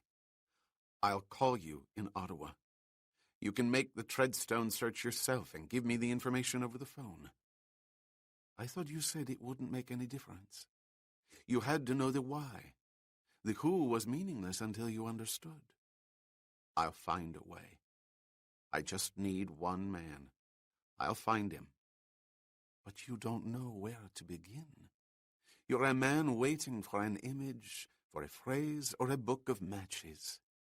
They may not be there. Something will be there. Something is, but you don't see it. I do. It's why you need me. I know the words, the methods. You don't. Bourne looked at her in the rushing shadows. I think you'd better be clearer. The banks, Jason. Treadstone's connections are in the banks, but not in the way that you might think. The stooped old man in the threadbare overcoat, black beret in hand, walked down the far left aisle of the country church in the village of Arpajon, 10 miles south of Paris. The bells of the evening Angelus echoed throughout the upper regions of stone and wood. The man held his place at the 5th row and waited for the ringing to stop. It was his signal. He accepted it, knowing that during the pealing of the bells another, younger man, as ruthless as any man alive, had circled the small church and studied everyone inside and outside. Had that man seen anything he did not expect to see, anyone he considered a threat to his person, there would be no questions asked, simply an execution. That was the way of Carlos, and only those who understood that their lives could be snuffed out because they themselves had been followed accepted money to act as the assassin's messenger. They were all like himself, old men from the old days, whose lives were running out, months remaining limited by age or disease or both. Carlos permitted no risks whatsoever, the single consolation being that if one died in his service, or by his hand, money would find its way to old women, or the children of old women, or their children. It had to be said. There was a certain dignity to be found in working for Carlos, and there was no lack of generosity. This was what his small army of infirm old men understood. He gave a purpose to the ends of their lives. The messenger clutched his beret and continued down the aisle to the row of confessional booths against the left wall. He walked to the 5th booth, parted the curtain, and stepped inside, adjusting his eyes to the light of a single candle that glowed from the other side of the translucent drape separating priest from sinner. He sat down on the small wooden bench and looked at the silhouette in the holy enclosure. It was as it always was, the hooded figure of a man in a monk's habit. The messenger tried not to imagine what that man looked like.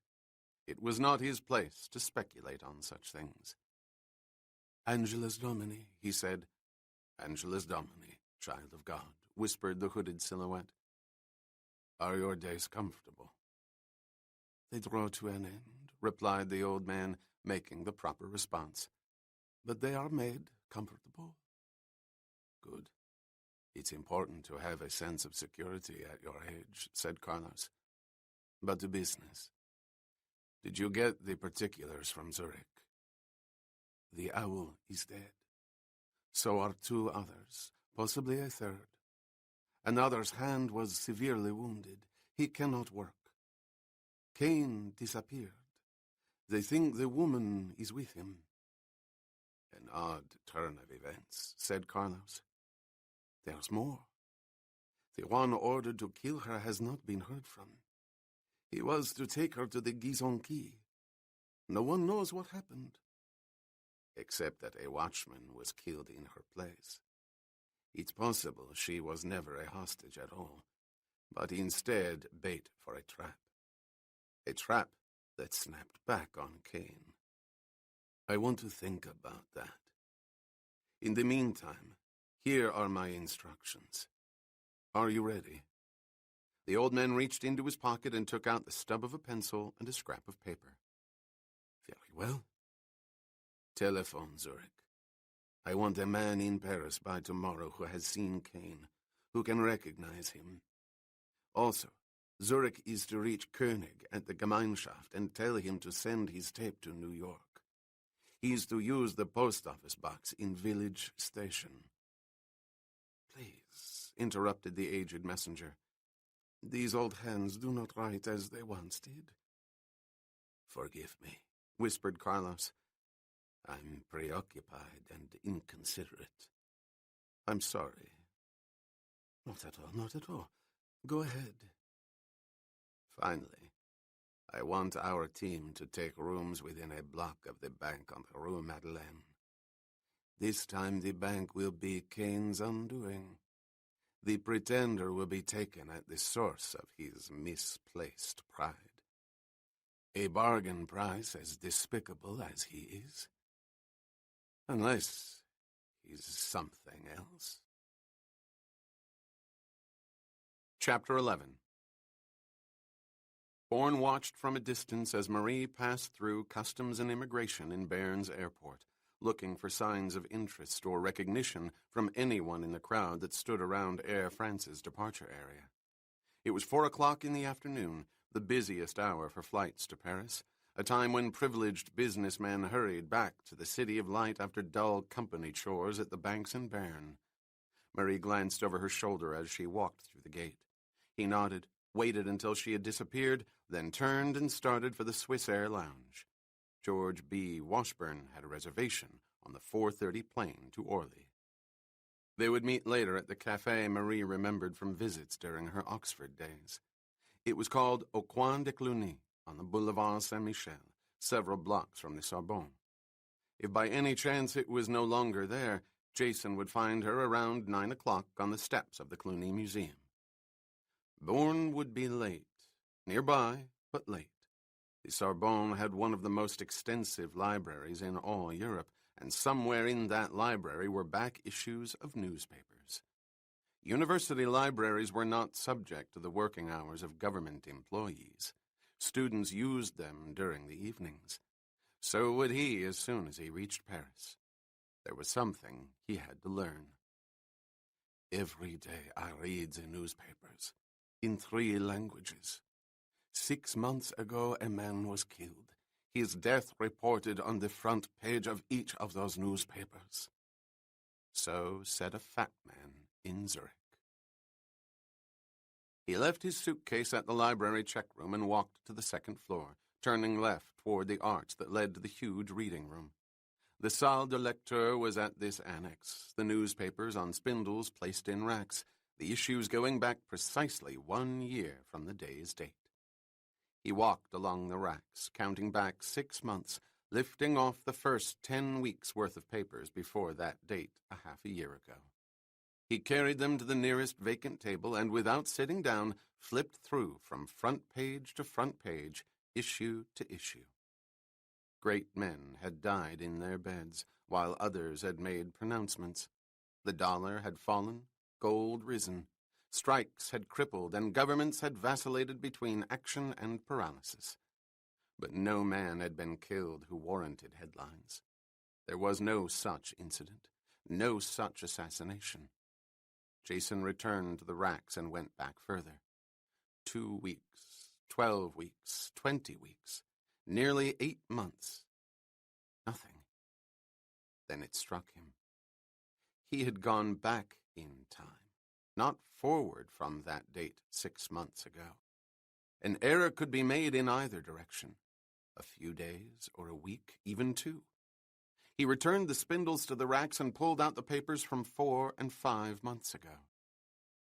Airplanes had crashed and revolutions had erupted bloodily. Holy men had spoken only to be rebuked by other holy men.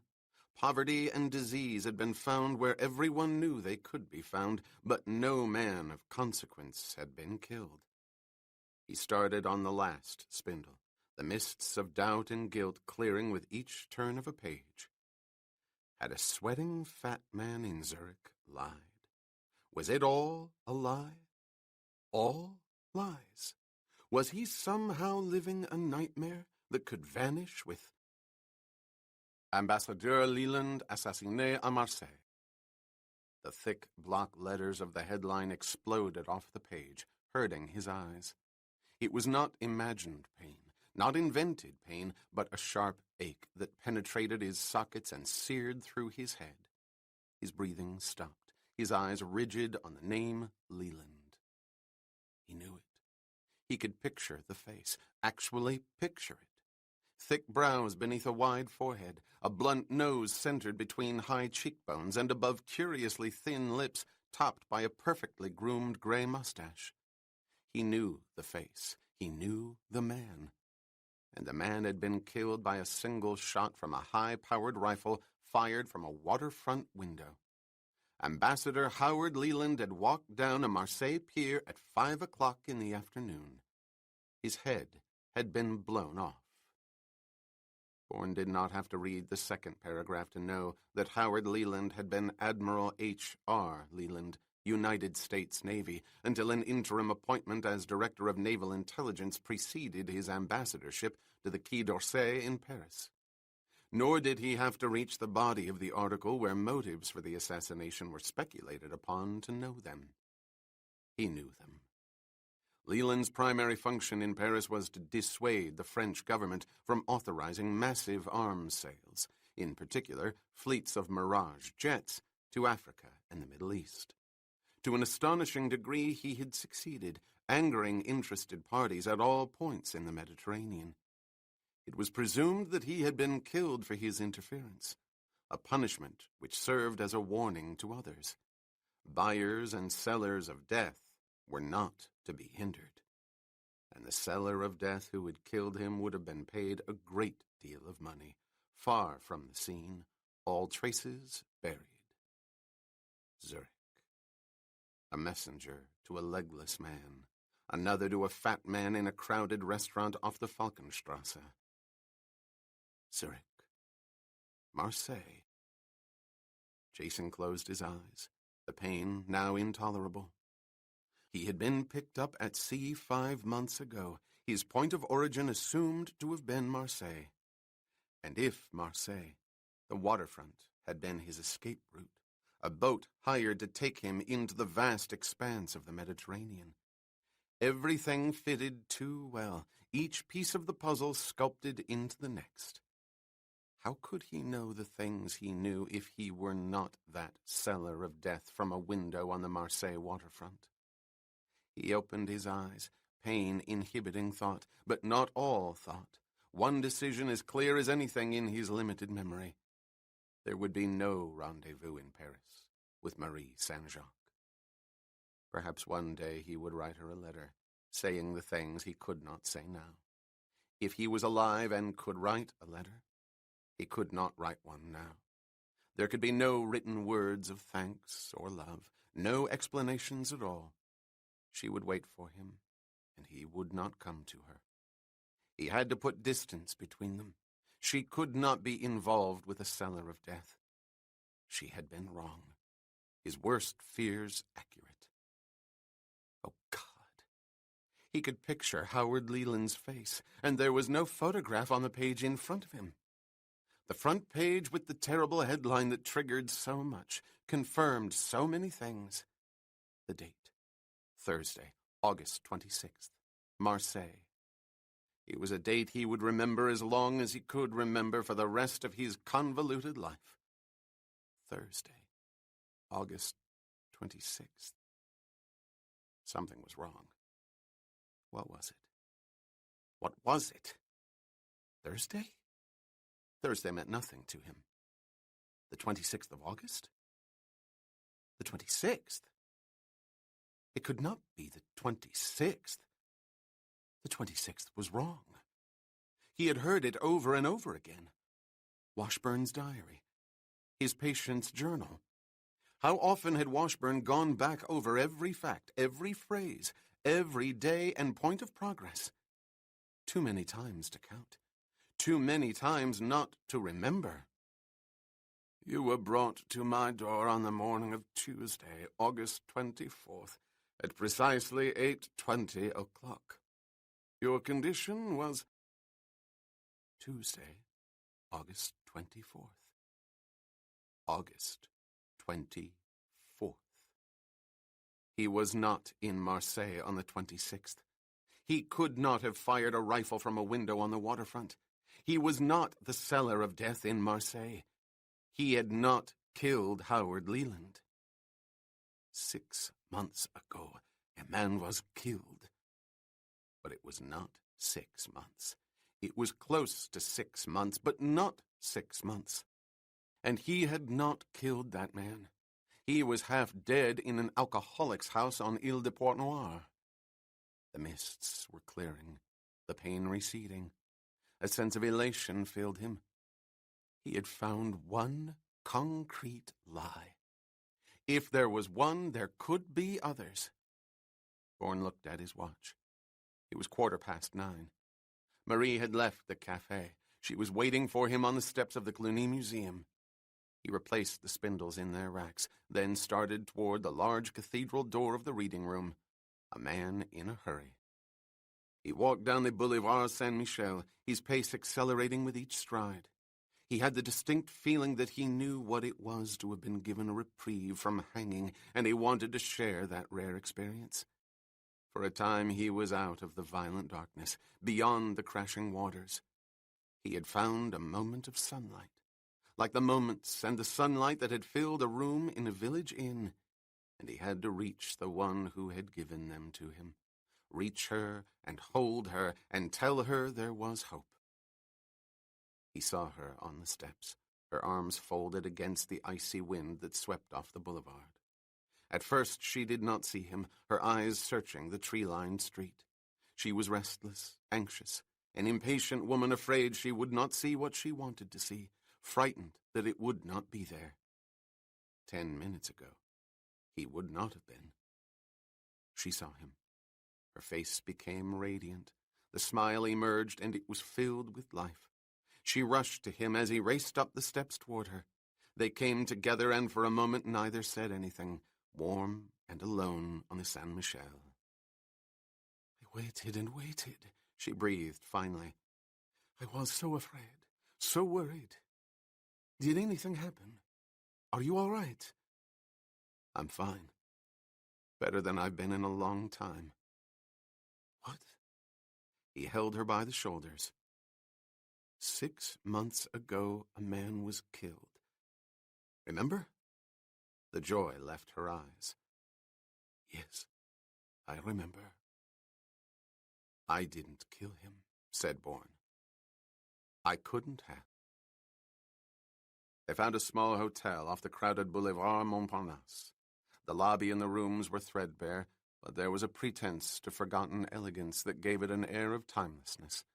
It was a quiet resting place set down in the middle of a carnival, hanging on to its identity by accepting the times without joining them. Jason closed the door, nodding to the white-haired bell captain whose indifference had turned to indulgence upon the receipt of a 20-franc note. "He thinks you're a provincial deacon flushed with a night's anticipation," said Marie. "I hope you noticed I went right to the bed. His name is Hervé, and he'll be very solicitous of our needs. He has no intention of sharing the wealth." He crossed to her and took her in his arms. "Thanks for my life," he said. "Any time, my friend." She reached up and held his face in her hands. "But don't keep me waiting like that again. I nearly went crazy. All I could think of was that someone had recognized you, that something terrible had happened." "You forget. No one knows what I look like." "Don't count on that. It's not true. There were 4 men in the Stepdeckstrasse, including that bastard in the Gizon Quay. They're alive, Jason. They saw you." "Not really. They saw a dark-haired man with bandages on his neck and head who walked with a limp. Only 2 were near me, the man on the 2nd floor and that pig in the Gizon. The first won't be leaving Zurich for a while. He can't walk, and he hasn't much of a hand left. The second had the beam of the flashlight in his eyes. It wasn't in mine." She released him, frowning, her alert mind questioning. "You can't be sure. They were there. They did see you." "Change your hair. You change your face." Geoffrey Washburn, Ile de Pointe-Noire. I repeat, they saw a dark-haired man in shadows. How good are you with a weak solution of peroxide? I've never used it. Then I'll find a shop in the morning. The Montparnasse is the place for it. Blondes have more fun, isn't that what they say? She studied his face. I'm trying to imagine what you will look like. Different. Not much, but enough. You may be right. I hope to God you are. She kissed his cheek, her prelude to discussion. Now, tell me what happened. Where did you go? What did you learn about that incident 6 months ago? It wasn't 6 months ago, and because it wasn't, I couldn't have killed him.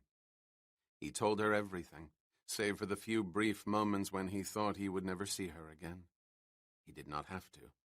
She said it for him. If that date hadn't been so clear in your mind, you wouldn't have come to me, would you? He shook his head. Probably not. I knew it. I felt it. For a minute, while I was walking from the cafe to the museum steps, I could hardly breathe. It was as though I was suffocating. Can you believe that? I don't want to. Neither do I. But it happened. They were sitting, she on the bed, he in the single armchair close by. He reached for her hand. I'm still not sure I should be here. I knew that man. I saw his face. I was in Marseille 48 hours before he was killed. But you didn't kill him. Then why was I there? Why do people think I did? Christ, it's insane. He sprang up from the chair, pain back in his eyes. But then I forgot. I'm not sane, am I? Because I've forgotten. Years. A lifetime. Marie spoke matter-of-factly, no compassion in her voice. The answers will come to you, from one source or another, finally from yourself. That may not be possible. Washburn said it was like blocks rearranged, different tunnels, different windows. Jason walked to the window, bracing himself on the sill, looking down on the lights of Montparnasse. The views aren't the same. They never will be. Somewhere out there are people I know, who know me. A couple of 1,000 miles away are other people I care about and don't care about. Or, oh God, maybe a wife and children. I don't know. I keep spinning around in the wind, turning over, and I can't get down to the ground. Every time I try, I get thrown back up again. Into the sky? Asked Marie. Yes. You've jumped from a plane, she said, making a statement. Bourne turned. I never told you that. You talked about it in your sleep the other night. You were sweating. Your face was flushed and hot, and I had to wipe it with a towel. Why didn't you say anything? I did, in a way. I asked you if you were a pilot, or if flying bothered you, especially at night. I didn't know what you were talking about. Why didn't you press me? I was afraid to. You were very close to hysterics, and I'm not trained in things like that. I can help you try to remember, but I can't deal with your unconscious. I don't think anyone should but a doctor. A doctor? I was with a doctor for damn near 6 months. From what you've said about him, I think another opinion is called for. I don't, he replied, confused by his own anger. Why not? Marie got up from the bed. You need help, my darling. A psychiatrist might... No! He shouted in spite of himself, furious with himself. I won't do that. I can't. Please, tell me why, she asked calmly, standing in front of him. I can't do it. Just tell me why. That's all. Bourne stared at her, then turned and looked out the window again, his hands on the sill again. Because I'm afraid. Someone lied, and I was grateful for that more than I can tell you. But suppose there aren't any more lies. Suppose the rest is true. What do I do then? Are you saying you don't want to find out? Not that way. He stood up and leaned against the window frame, his eyes still on the lights below. Try to understand me, he said. I have to know certain things, enough to make a decision, but maybe not everything. A part of me has to be able to walk away, disappear. I have to be able to say to myself, what was isn't any longer, and there's a possibility that it never was because I have no memory of it. What a person can't remember didn't exist. For him. He turned back to her. What I'm trying to tell you is that maybe it's better this way. You want evidence, but not proof. Is that what you're saying? I want arrows pointing in one direction or the other, telling me whether to run or not to run. Telling you, what about us? That'll come with the arrows, won't it? You know that. Then let's find them, she replied. Be careful. You may not be able to live with what's out there. I mean that. I can live with you. And I mean that. She reached up and touched his face. Come on. It's barely 5 o'clock in Ontario, and I can still reach Peter at the office. He can start the Treadstone search and give us the name of someone here at the embassy who can help us if we need him. You're going to tell Peter you're in Paris? He'll know it anyway from the operator, but the call won't be traceable to this hotel. And don't worry, I'll keep everything in-house, even casual. I came to Paris for a few days because my relatives in Lyon are simply too dull. He'll accept that. Would he know someone at the embassy here? Peter makes it a point to know someone everywhere. It's one of his more useful but less attractive traits. Sounds like he will. Bourne got their coats. After your call, we'll have dinner. I think we could both use a drink. Let's go past the bank on Rue Madeleine. I want to see something. What can you see at night? A telephone booth. I hope there's one nearby. There was, diagonally across the street from the entrance. The tall, blond man wearing tortoiseshell glasses checked his watch under the afternoon sun on the Rue Madeleine. The pavements were crowded, the traffic in the street unreasonable, as most traffic was in Paris. He entered the telephone booth and untangled the telephone, which had been hanging free of its cradle. The line nodded. It was a courteous sign to the next would-be user that the phone was out of commission. It reduced the chance that the booth would be occupied. It had worked. He glanced at his watch again. The time span had begun. Marie inside the bank. She would call within the next few minutes.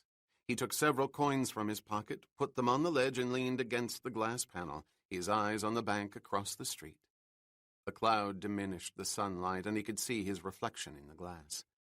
He approved of what he saw, recalling the startled reaction of a hairdresser in Montparnasse who had sequestered him in a curtained booth while performing the blonde transformation. The cloud passed, the sunlight returned, and the telephone rang. "It's you?" asked Marie Saint-Jacques. "It's me," said Bourne. "Make sure you get the name and the location of the office, and rough up your French. Mispronounce a few words so he knows you're American. Tell him you're not used to the telephones in Paris. Then do everything in sequence. I'll call you back in exactly 5 minutes. Clock's on." "What?" "Nothing. I mean, let's go." "All right. The clock is on. Good luck." "Thanks." Jason depressed the lever, released it, and dialed the number he had memorized. Le Banque des Valois. Bonjour. I need assistance, said Bourne, continuing with the approximate words Marie had told him to use. I recently transferred sizable funds from Switzerland on a pouch courier basis. I'd like to know if they've cleared. That would be our Foreign Services Department, sir. I'll connect you. A click, then another female voice. Foreign Services? Jason repeated his request. May I have your name, please? I'd prefer speaking with an officer of the bank before giving it. There was a pause on the line. Very well, sir. I'll switch you to the office of Vice President Demacour. Monsieur Demacour's secretary was less accommodating, the bank officer's screening process activated, as Marie had predicted. So Bourne once more used Marie's words. I'm referring to a transfer from Zurich, from the Gemeinschaft Bank on the Bahnhofstrasse, and I'm talking in the area of 7 figures. Monsieur Demacour, if you please, I have very little time. It was not a secretary's place to be the cause of further delay. A perplexed first vice president got on the line. May I help you? Are you Demacour? Asked Jason. I am Antoine Demacour, yes. And who, may I ask, is calling? Good. I should have been given your name in Zurich. I'll make certain next time, certainly, said Bourne, the redundancy intended, his accent American. I beg your pardon? Would you be more comfortable speaking English, monsieur? Yes, replied Jason, doing so. I'm having enough trouble with this damn phone. He looked at his watch. He had less than 2 minutes. My name's Bourne, Jason Bourne, and 8 days ago I transferred 4.5 million francs from the Gemeinschaft Bank in Zurich. They assured me the transaction would be confidential. All transactions are confidential, sir. Fine, good. What I want to know is, has everything cleared? I should explain, continued the bank officer, that confidentiality excludes blanket confirmations of such transactions to unknown parties over the telephone. Marie had been right. The logic of her trap clearer to Jason. I would hope so. But as I told your secretary, I'm in a hurry. I'm leaving Paris in a couple of hours, and I have to put everything in order. Then I suggest you come to the bank. I know that, said Bourne, satisfied that the conversation was going precisely the way Marie foresaw it. I just wanted everything ready when I got there. Where's your office? On the main floor, monsieur. At the rear, beyond the gate, center door. A receptionist is there. And I'll be dealing only with you, right? If you wish. Although any officer... Look, mister, exclaimed the ugly American. We're talking about over 4 million francs. Only with me, Monsieur Bourne. Fine. Good. Jason put his fingers on the cradle bar. He had 15 seconds to go. Look, it's 2:35 now. He pressed down twice on the lever, interrupting the line but not disconnecting it. Hello? Hello? I am here, monsieur.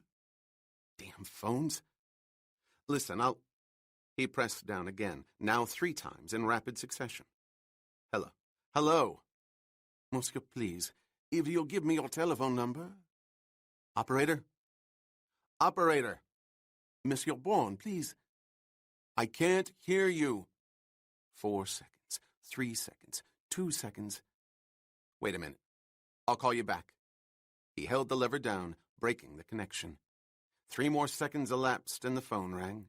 He picked it up. His name's Demacour. Office on the main floor. Rear. Center door. I've got it, said Marie, hanging up. Bourne dialed the bank again, inserted coins again. Je parlais avec Monsieur Demacour quand on m'a coupé. Je regrette, monsieur. Monsieur Bourne? Demacour? Yes, I'm so terribly sorry you're having such trouble. You were saying about the time. Oh, yeah. It's a little after 2:30. I'll get there by 3 o'clock. I look forward to meeting you, monsieur. Jason re-nodded the phone, letting it hang free, then left the booth and walked quickly through crowds to the shade of a storefront canopy. He turned and waited, his eyes on the bank across the way, remembering another bank in Zurich and the sound of sirens on the Bahnhofstrasse. The next 20 minutes would tell if Marie was right or not. If she was, there would be no sirens on the Rue Madeleine. The slender woman in the wide-brimmed hat that partially covered the side of her face hung up the public phone on the wall to the right of the bank's entrance. She opened her purse, removed a compact, and ostensibly checked her makeup, angling the small mirror first to the left, then to the right. Satisfied, she replaced the compact, closed her purse, and walked past the teller's cages toward the rear of the main floor. She stopped at a counter in the center, picked up a chained ballpoint pen, and began writing aimless numbers on a form that had been left on the marble surface.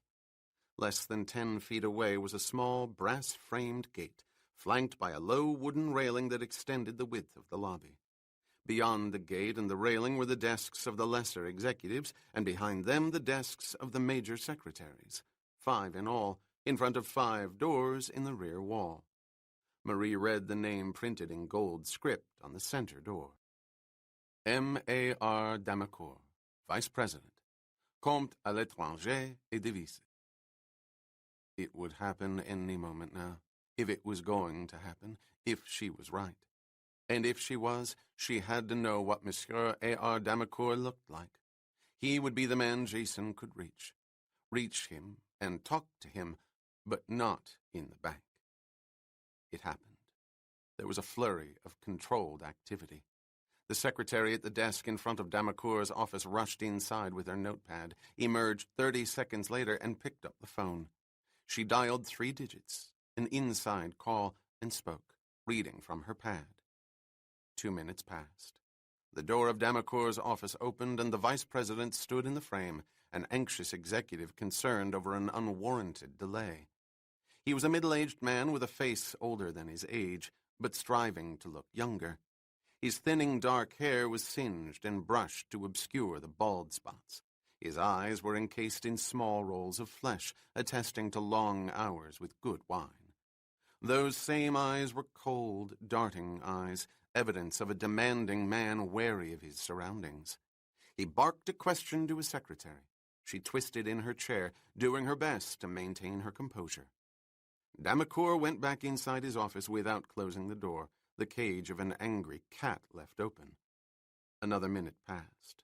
The secretary kept glancing to her right, looking at something, for something. When she saw it, she exhaled, closing her eyes in relief. From the far left wall, a green light suddenly appeared above 2 panels of dark wood. An elevator was in use. Seconds later, the door opened, and an elderly, elegant man walked out carrying a small black case not much larger than his hand. Marie stared at it, experiencing both satisfaction and fear. She had guessed right. The black case had been removed from a confidential file inside a guarded room and signed out by a man beyond reproach or temptation. The elderly figure making his way past the ranks of desks toward Damacour's office. The secretary rose from her chair, greeted the senior executive, and escorted him into Damacour's office. She came out immediately, closing the door behind her. Marie looked at her watch, her eyes on the sweep second hand. She wanted one more fragment of evidence, and it would be hers shortly if she could get beyond the gate, with a clear view of the secretary's desk. If it was going to happen, it would happen in moments, the duration brief. She walked to the gate, opening her purse and smiling vacuously at the receptionist, who was speaking into her phone. She mouthed the name Damacour with her lips to the bewildered receptionist, reached down and opened the gate. She moved quickly inside, a determined, if not very bright, client of the Valois Bank. "Pardon, madame?" The receptionist held her hand over the telephone, rushing her words in French. "Can I help you?" Again Marie pronounced the name with her lips. Now a courteous client late for an appointment and not wishing to be a further burden to a busy employee. "Monsieur Damacour, I'm afraid I'm late. I'll just go see his secretary." She continued up the aisle toward the secretary's desk. "Please, madame," called out the receptionist. "I must announce." The hum of electric typewriters and subdued conversations drowned out her words. Marie approached the stern-faced secretary, who looked up, as bewildered as the receptionist. "Yes? May I help you?" Monsieur Damacourt, please? I'm afraid he's in conference, madame. Do you have an appointment? Oh, yes, of course, said Marie, opening her purse again. The secretary looked at the typed schedule on her desk. I'm afraid I don't have anyone listed for this time period. Oh, my word, exclaimed the confused client of the Valois Bank. I just noticed. It's for tomorrow, not today. I'm so sorry. She turned and walked rapidly back to the gate. She had seen what she wanted to see, the last fragment of evidence. A single button was lighted on Damacourt's telephone. He had bypassed his secretary and was making an outside call. The account belonging to Jason Bourne had specific, confidential instructions attached to it, which were not to be revealed to the account holder. Bourne looked at his watch in the shade of the canopy. It was 2:49. Marie would be back by the telephone at the front of the bank, a pair of eyes inside. The next few minutes would give them the answer. Perhaps she already knew it. He edged his way to the left side of the store window, keeping the bank's entrance in view. A clerk inside smiled at him, reminding him that all attention should be avoided. He pulled out a pack of cigarettes, lit one, and looked at his watch again. 8 minutes to 3. And then he saw them. Him. 3 well-dressed men walking rapidly up Rue Madeleine, talking to each other, their eyes, however, directed straight ahead. They passed the slower pedestrians in front of them, excusing themselves with a courtesy that was not entirely Parisian. Jason concentrated on the man in the middle. It was him. A man named Johann. Signal Johann to go inside. We'll come back for them. A tall, gaunt man wearing gold-rimmed spectacles had said the words in the Steppdeckstrasse. Johann. They had sent him here from Zurich. He had seen Jason Bourne. And that told him something. There were no photographs. The 3 men reached the entrance. Johann and the man on his right went inside. The third man stayed by the door. Bourne started back to the telephone booth. He would wait 4 minutes and place his last call to Antoine Damacourt. He dropped his cigarette outside the booth, crushed it under his foot, and opened the door. Monsieur? A voice came from behind. Jason spun around, holding his breath. A nondescript man with a stubble of a beard pointed at the booth. Le téléphone? Il ne marche pas. Regardez la corde. Merci bien. Je vais essayer quand même. The man shrugged and left. Bourne stepped inside. The 4 minutes were up. He took the coins from his pocket, enough for 2 calls, and dialed the first. Le Banque de Valois, bonjour. 10 seconds later, Damacourt was on the phone, his voice strained. Is it you, Monsieur Bourne? I thought you to say you were on your way to my office. A change of plans, I'm afraid. I'll have to call you tomorrow. Suddenly, through the glass panel of the booth, Jason saw a car swing into a space across the street in front of the bank. The third man, who was standing by the entrance, nodded to the driver. I can do? Damacourt had asked a question. I beg your pardon? I asked if there was anything I can do. I have your account. Everything is in readiness for you here. I'm sure it is, Bourne thought. The ploy was worth a try. Look, I have to get over to London this afternoon. I'm taking one of the shuttle flights, but I'll be back tomorrow. Keep everything with you, all right? To London, monsieur? I'll call you tomorrow. I have to find a cab to Orly. He hung up and watched the entrance of the bank. In less than half a minute, Johann and his companion came running out.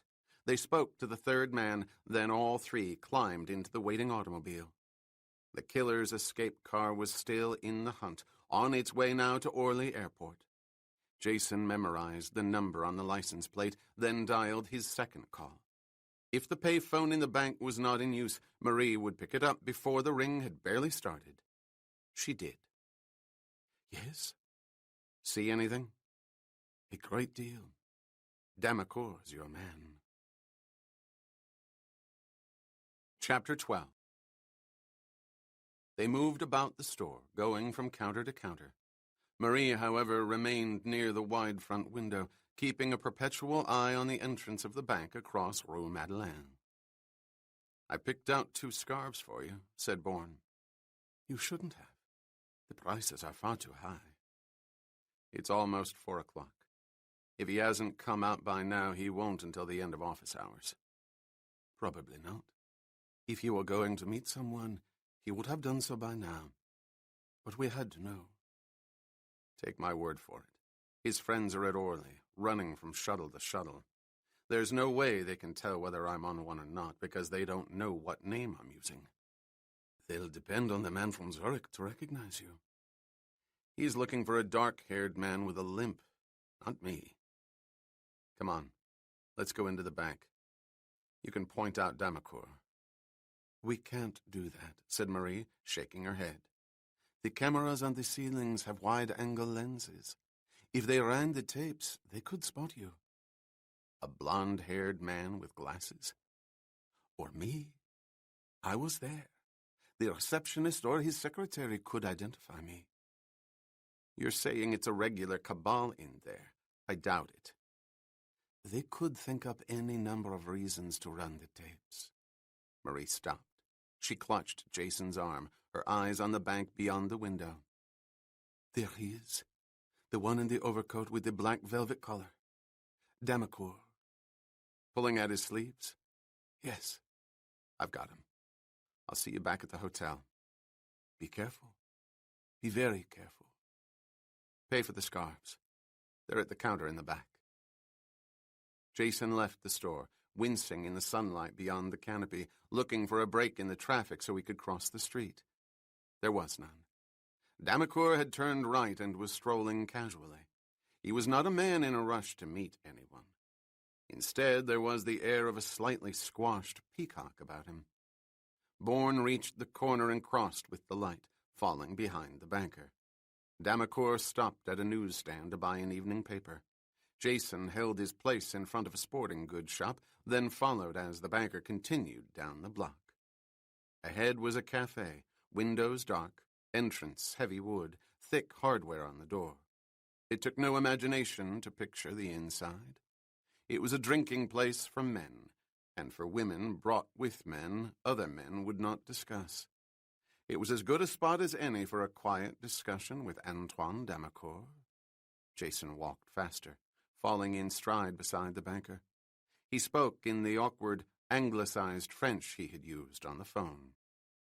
"Bonjour, monsieur. Je pense que vous êtes Monsieur Damacour."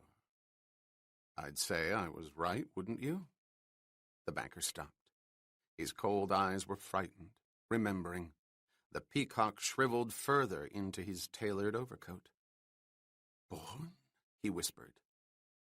"Your friends must be very confused by now. I expect they're racing all over Orly Airport, wondering perhaps if you gave them the wrong information.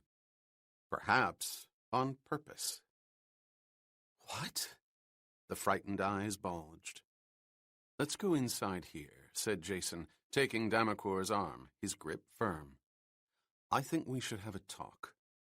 "I know absolutely nothing. I merely followed the demands of the account. I am not involved." "Sorry. When I first talked to you, you said you wouldn't confirm the sort of bank account I was talking about on the phone. You wouldn't discuss business with someone you didn't know. But 20 minutes later, you said you had everything ready for me. That's confirmation, isn't it? Let's go inside." The cafe was in some ways a miniature version of Zurich's dry Alpenhauser. The booths were deep, the partitions between them high, and the light dim. From there, however, the appearances veered. The cafe on Rue Madeleine was totally French, carafes of wine replacing steins of beer. Bourne asked for a booth in the corner. The waiter accommodated. "Have a drink," said Jason. "You're going to need it." "You presume," replied the banker coldly. "I'll have a whiskey." The drinks came quickly, the brief interim taken up with Damacour nervously extracting a pack of cigarettes from under his form-fitting overcoat. Bourne struck a match, holding it close to the banker's face. Very close. Merci. Damacour inhaled, removed his cigarette, and swallowed half the small glass of whiskey. I'm not the man you should talk with, he said. Who is? An owner of the bank, perhaps? I don't know, but certainly not me. Explain that. Arrangements were made. A privately held bank has more flexibility than a publicly owned institution with stockholders. How? There's greater latitude, shall we say, with regard to the demands of certain clients and sister banks. Less scrutiny than might be applied to a company listed on the Bourse. The Gemeinschaft in Zurich is also a private institution. The demands were made by the Gemeinschaft. Requests? Demands? Yes. Who owns the Valois? Who? Many. A consortium. 10 or 12 men and their families. Then I have to talk to you, don't I? I mean, it'd be a little foolish my running all over Paris tracking them down. I'm only an executive. An employee. Damacour swallowed the rest of his drink, crushed out his cigarette, and reached for another. And the matches. What are the arrangements? I could lose my position, monsieur. You could lose your life, said Jason, disturbed that the words came so easily to him. I'm not as privileged as you think. Nor as ignorant as you'd like me to believe, said Bourne, his eyes wandering over the banker across the table. Your type's everywhere, Damacour. It's in your clothes, the way you wear your hair, even your walk. You strut too much. A man like you doesn't get to be the vice president of the Valois Bank without asking questions. You cover yourself. You don't make a smelly move unless you can save your own ass. Now tell me what those arrangements were. You're not important to me. Am I being clear? Damacour struck a match and held it beneath his cigarette while staring at Jason. You don't have to threaten me, monsieur. You're a very rich man. Why not pay me? The banker smiled nervously. You're quite right, incidentally. I did ask a question or two. Paris is not Zurich. A man of my station must have words, if not answers. Bourne leaned back, revolving his glass, the clicking of the ice cubes obviously annoying Damacour. Name a reasonable price, he said finally, and we'll discuss it. I'm a reasonable man. Let the decision be based on value, and let it be yours. Bankers the world over are compensated by grateful clients they have advised. I would like to think of you as a client.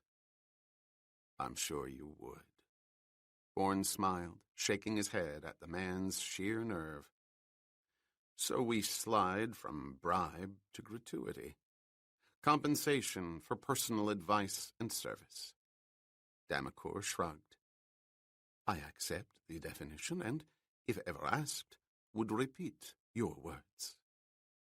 The arrangements. Accompanying the transfer of our funds from Zurich was une fiche confidentielle.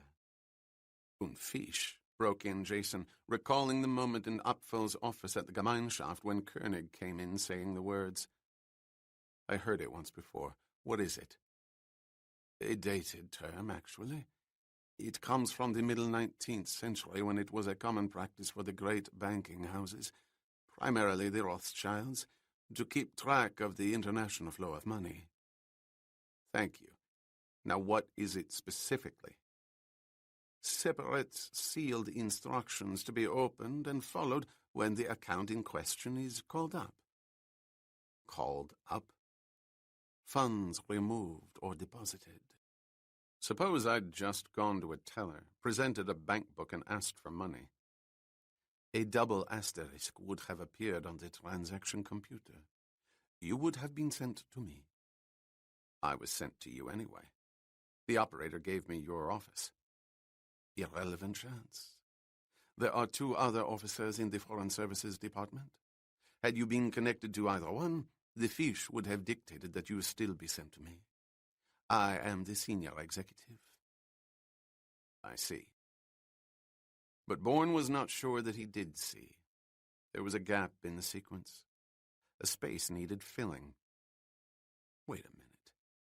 You didn't know anything about a fiche when you had the account brought to your office. Why did I ask for it? Interrupted Damacour, anticipating the question. Be reasonable, monsieur. Put yourself in my place. A man calls and identifies himself, then says he is talking about over 4 million francs. 4 million. Would you not be anxious to be of service? Bend a rule here and there. Looking at the seedily elegant banker, Jason realized it was the most unstartling thing he had said. The instructions. What were they? To begin with, a telephone number. Unlisted, of course. It was to be called. All information relayed. Do you remember the number? I make it a point to commit such things to memory. I'll bet you do. What is it? I must protect myself, monsieur. How else could you have gotten it? I pose the question, how do you say it? Rhetorically. Which means you have the answer. How did I get it? If it ever comes up. In Zurich. You paid a very high price for someone to break not only the strictest regulation on the Bahnhofstrasse, but also the laws of Switzerland. I've got just the man, said Bourne, the face of Koenig coming into focus. He's already committed the crime. At the Gemeinschaft? Are you joking? Not one bit. His name is Koenig. His desk is on the 2nd floor. I'll remember that. I'm sure you will. The number? Damacour gave it to him. Jason wrote it on a paper napkin. How do I know this is accurate? You have a reasonable guarantee. I have not been paid. Good enough.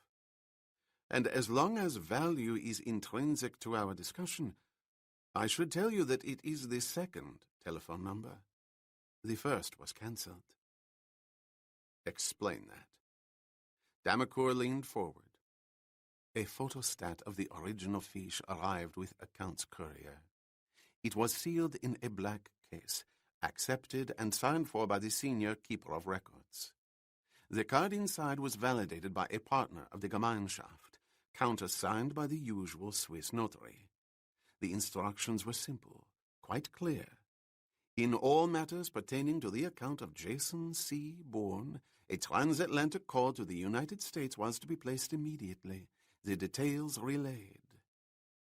Here the card was altered, the number in New York deleted, one in Paris inserted and initialed. New York? Interrupted Bourne. How do you know it was New York? The telephone area code was parenthetically included, spaced in front of the number itself. It remained intact. It was 212. As first Vice President Foreign Services, I place such calls daily. The alteration was pretty sloppy. Possibly. It could have been made in haste or not thoroughly understood. On the other hand, there was no way to delete the body of the instructions without renotarization. A minor risk considering the number of telephones in New York. At any rate, the substitution gave me the latitude to ask a question or two. Change is a banker's anathema. Damacour sipped what remained of his drink. Care for another? Asked Jason. No, thank you. It would prolong our discussion. You're the one who stopped. I'm thinking, monsieur. Perhaps you should have in mind a vague figure before I proceed. Bourne studied the man. It could be 5, he said. 5 what? 5 figures. I shall proceed. I spoke to a woman. A woman? How did you begin? Truthfully. I was the vice president of the Valois and was following instructions from the Gemeinschaft in Zurich. What else was there to say? Go on. I said I had been in communication with a man claiming to be Jason Bourne. She asked me how recently, to which I replied a few minutes. She was then most anxious to know the substance of our conversation. It was at this point that I voiced my own concerns. The fiche specifically stated that a call should be made to New York, not Paris. Naturally, she said it was not my concern, and that the change was authorized by signature. And did I care for Zurich to be informed that an officer of the Valois refused to follow the Gemeinschaft instructions? Hold it, interrupted Jason. Who was she? I have no idea. You mean you were talking all this time, and she didn't tell you? You didn't ask? That is the nature of the fiche. If a name is proffered, well and good. If it is not, one does not inquire. You didn't hesitate to ask about the telephone number. Merely a device. I wanted information. You transferred 4.5 million francs, a sizable amount, and were therefore a powerful client with, perhaps, more powerful strings attached to him. One balks, then agrees, then balks again, only to agree again. That is the way one learns things, especially if the party one is talking with displays anxiety. I can assure you, she did. What did you learn? That you should be considered a dangerous man. In what way? The definition was left open. But the fact that the term was used was enough for me to ask why the Sûreté was not involved. Her reply was extremely interesting. He is beyond the Sûreté, beyond Interpol, she said. What did that tell you? That it was a highly complicated matter for any number of possibilities, all best left private.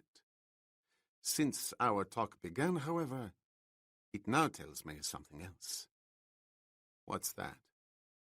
That you really should pay me well, for I must be extremely cautious. Those who look for you are also perhaps beyond the Sûreté, beyond Interpol. We'll get to that. You told this woman I was on my way to your office? Within the quarter hour. She asked me to remain on the telephone for a few moments, that she would be right back. Obviously, she made another call. She returned with her final instructions. You were to be detained in my office until a man came to my secretary inquiring about a matter from Zurich. And when you left, you were to be identified by a nod or a gesture. There could be no error. The man came, of course, and of course, you never arrived, so he waited by the teller's cages with an associate. When you phoned and said you were on your way to London, I left my office to find the man. My secretary pointed him out, and I told him. The rest, you know. Didn't it strike you as odd that I had to be identified? Not so odd as intemperate. A fiche is one thing, telephone calls, faceless communications, but to be involved directly in the open, as it were, is something else again. I said as much to the woman. What did she say to you? Damacour cleared his throat. She made it clear that the party she represented, whose stature was indeed confirmed by the fiche itself, would remember my cooperation. You see, I withhold nothing. Apparently, they don't know what you look like. A man was at the bank who saw me in Zurich. Then his associates do not trust his eyesight, or perhaps what he thinks he saw. Why do you say that? Merely an observation, monsieur. The woman was insistent. You must understand, I strenuously objected to any overt participation. That is not the nature of the fiche. She said there was no photograph of you. An obvious lie, of course. Is it? Naturally. All passports have photographs.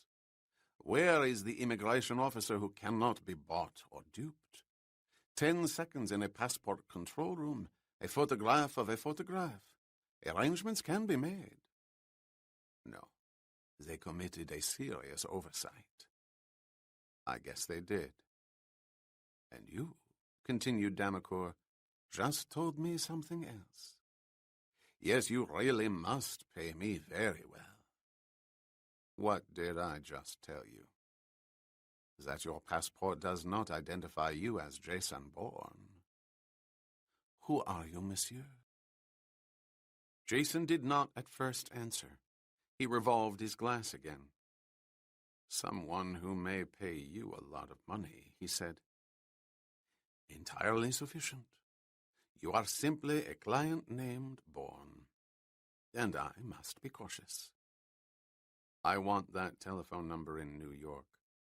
Can you get it for me? There'd be a sizable bonus. I wish I could. I see no way. It might be raised from the fiche card, under a low-power scope. When I said it was deleted, monsieur, I did not mean it was crossed out. It was deleted. It was cut out. Then someone has it in Zurich. Or it has been destroyed. Last question, said Jason, anxious now to leave. It concerns you, incidentally. It's the only way you'll get paid. The question will be tolerated, of course. What is it? If I showed up at the Valois without calling you, without telling you I was coming, would you be expected to make another telephone call? Yes. One does not disregard the fiche. It emanates from powerful boardrooms. Dismissal would follow. Then how do we get our money? Damacour pursed his lips. There is a way. Withdrawal in absentia. Forms filled out. Instructions by letter. Identification confirmed and authenticated by an established firm of attorneys. I would be powerless to interfere. You'd still be expected to make the call, though. It's a matter of timing. Should an attorney with whom the Valois has had numerous dealings call me requesting that I prepare, say, a number of cashier's checks drawn upon a foreign transfer he has ascertained to have been cleared, I would do so. He would state that he was sending over the completed forms. The checks, of course, made out to bearer, not an uncommon practice in these days of excessive taxes. A messenger would arrive with the letter during the most hectic hours of activity, and my secretary, an esteemed, trusted employee of many years, would simply bring in the forms for my countersignature and the letter for my initialing. No doubt, interrupted Bourne, along with a number of other papers you were to sign. Exactly. I would then place my call, probably watching the messenger leave with his briefcase as I did so. You wouldn't, by any remote chance, have in mind the name of a law firm in Paris, would you? Or a specific attorney? As a matter of fact, one just occurred to me. How much will he cost? 10,000 francs. That's expensive. Not at all. He was a judge on the bench, an honored man. What about you? Let's refine it. As I said, I'm reasonable, and the decision should be yours. Since you mentioned 5 figures, let us be consistent with your words. 5 figures, commencing with 5. 50,000 francs. That's outrageous. So is whatever you've done, Monsieur Bourne. Une fiche confidentielle, said Marie, sitting in the chair by the window, the late afternoon sun bouncing off the ornate buildings of the Boulevard Montparnasse outside. So that's the device they've used. I can impress you. I know where it comes from. Jason poured a drink from the bottle on the bureau and carried it to the bed.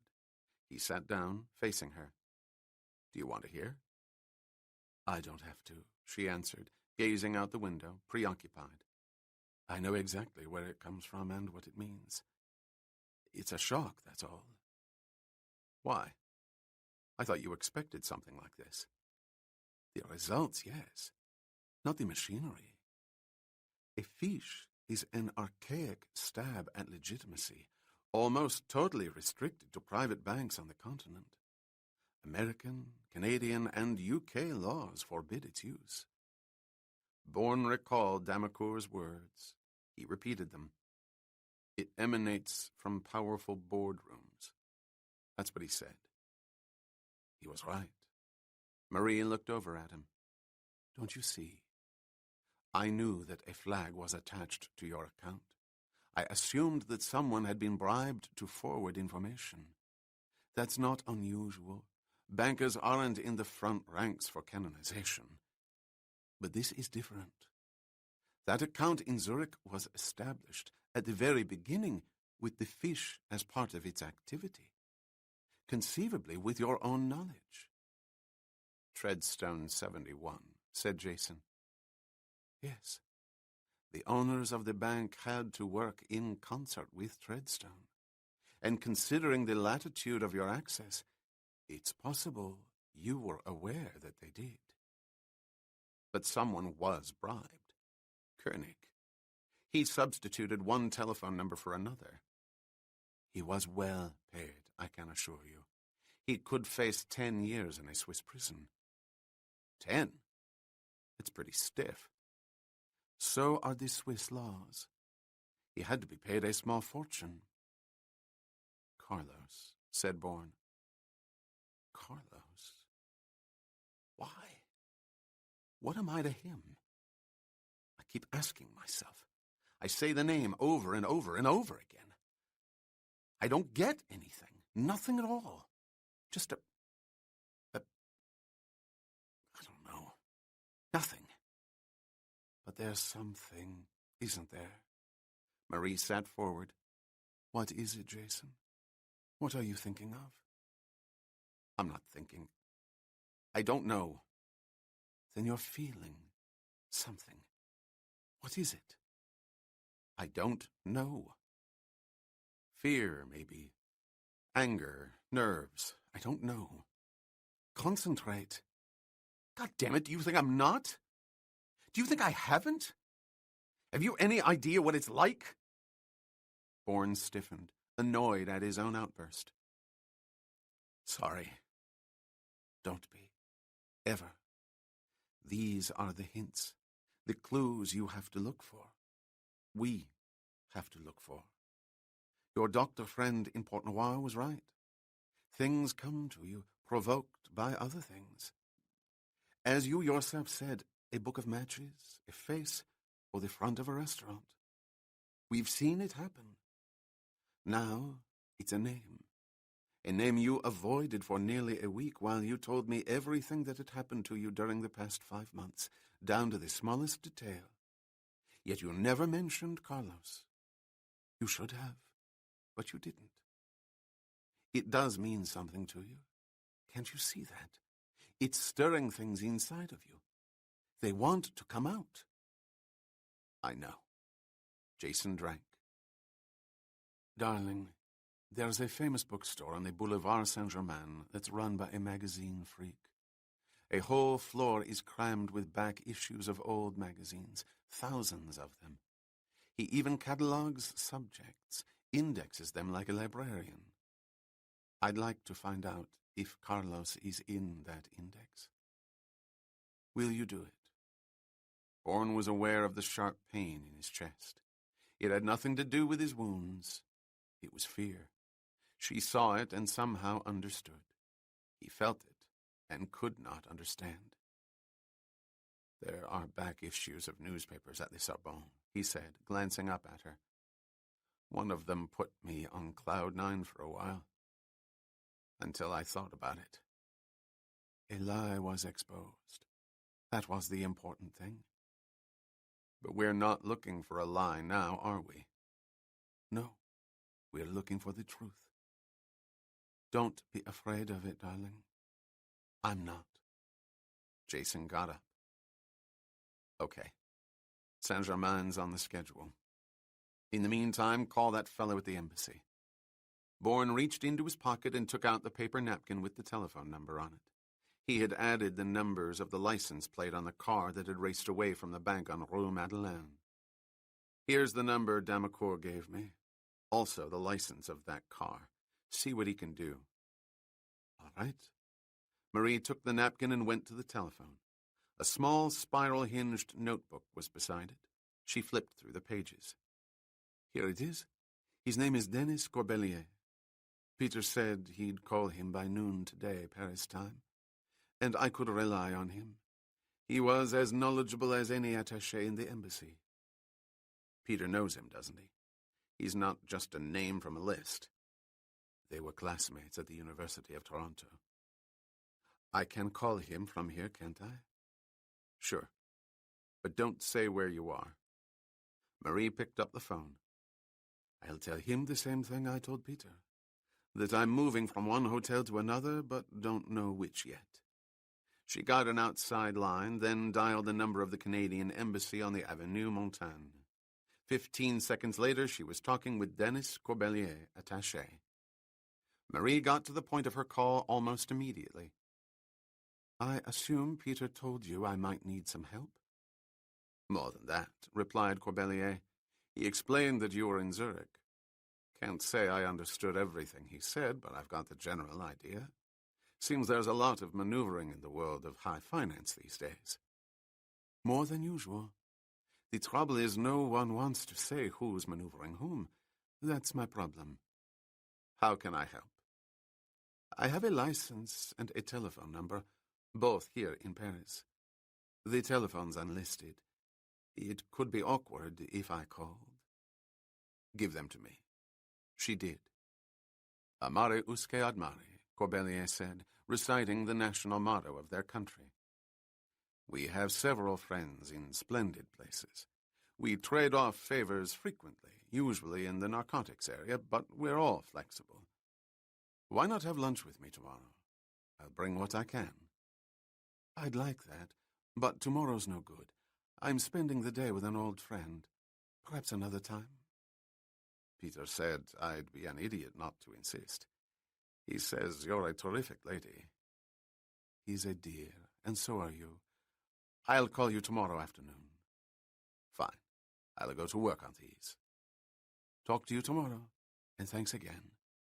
Marie hung up and looked at her watch. I'm to call Peter in 3 hours. Don't let me forget. You really think he'll have something so soon? He does. He started last night by calling Washington. It's what Corbelier just said. We all trade off. This piece of information here for that one there. A name from our side for one of yours. Sounds vaguely like betrayal. The opposite.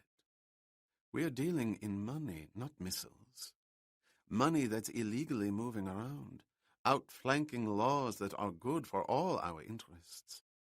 Unless you want the sheiks of Araby owning Grumman aircraft. Then we're talking about missiles, after they've left the launching pads. Strike my objection. We've got to see Damacour's man first thing in the morning. Figure out what you want to withdraw. All of it. All? That's right. If you were the directors of Treadstone, what would you do if you learned that 6 million francs were missing from a corporate account? I see. Damacour suggested a series of cashier's checks made out to the bearer. He said that? Checks? Yes. Something wrong? There certainly is. The numbers of those checks could be punched on a fraud tape and sent to banks everywhere. You have to go to a bank to redeem them. Payments would be stopped. He's a winner, isn't he? He collects from both sides. What do we do? Accept half of what he told you. The bearer part, but not checks. Bonds. Bearer bonds of various denominations. They're far more easily brokered. You've just earned dinner, said Jason, reaching down and touching her face. I tries to earn my keep, sir, she replied, holding his hand against her cheek. First dinner, then Peter, and then a bookstore on Saint-Germain. A bookstore on Saint-Germain, repeated Bourne, the pain coming to his chest again. What was it? Why was he so afraid? They left the restaurant on the Boulevard Raspail and walked to the telephone complex on Rue Vaugirard. There were glass booths against the walls and a huge circular counter in the center of the floor where clerks filled out slips, assigning booths to those placing calls. The traffic is very light, madame, said the clerk to Marie. Your call should go through in a matter of minutes. Number 12, please. Thank you. Booth 12? Yes, madame. Directly over there. As they walked across the crowded floor to the booth, Jason held her arm. I know why people use these places, he said. They're 110 times quicker than a hotel phone. That's only one of the reasons. They had barely reached the booth and lighted cigarettes when they heard the 2 short bursts of the bell inside. Marie opened the door and went in, her spiral-hinged notebook and a pencil in her hand. She picked up the receiver. 60 seconds later, Bourne watched in astonishment as she stared at the wall, the blood draining from her face, her skin chalk white. She began shouting and dropped her purse, the contents scattering over the floor of the small booth. The notebook was caught on the ledge, the pencil broken in the grip of her hand. He rushed inside. She was close to collapse. This is Marie Saint-Jacques in Paris, Lisa. Peter's expecting my call. Marie. Oh, my God. The secretary's voice trailed off, replaced by other voices in the background. Excited voices, muted by a cupped hand over the phone. Then there was a rustle of movement, the phone being given to or taken by another. Marie, this is Alan, said the first assistant director of the section. We're all in Peter's office. What's the matter, Alan? I don't have much time. May I speak to him, please? There was a moment of silence. I wish I could make this easier for you, but I don't know how. Peter's dead, Marie. He's... What? The police called a few minutes ago. They're on their way over. The police? What happened? Oh, God, he's dead? What happened? We're trying to piece it together. We're studying his phone log, but we're not supposed to touch anything on his desk. His desk? Notes or memos or anything like that. Alan, tell me what happened. That's just it. We don't know. He didn't tell any of us what he was doing. All we know is that he got 2 phone calls this morning from the States. One from Washington, the other from New York. Around noon, he told Lisa he was going to the airport to meet someone flying up. He didn't say who. The police found him an hour ago in one of those tunnels used for freight. It was terrible. He was shot. In the throat. Marie? Marie! The old man with the hollow eyes and the stubble of a white beard limped into the dark confessional booth, blinking his eyes repeatedly, trying to focus on the hooded figure beyond the opaque curtain. Sight was not easy for this 80-year-old messenger, but his mind was clear.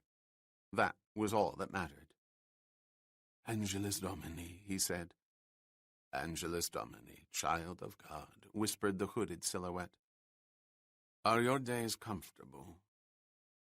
They draw to an end, but they are made comfortable. Good. Zurich. They found a man from the Gison Quay. He was wounded. They traced him through a doctor known to the Verbrecherwelt. Under severe interrogation, he admitted assaulting the woman.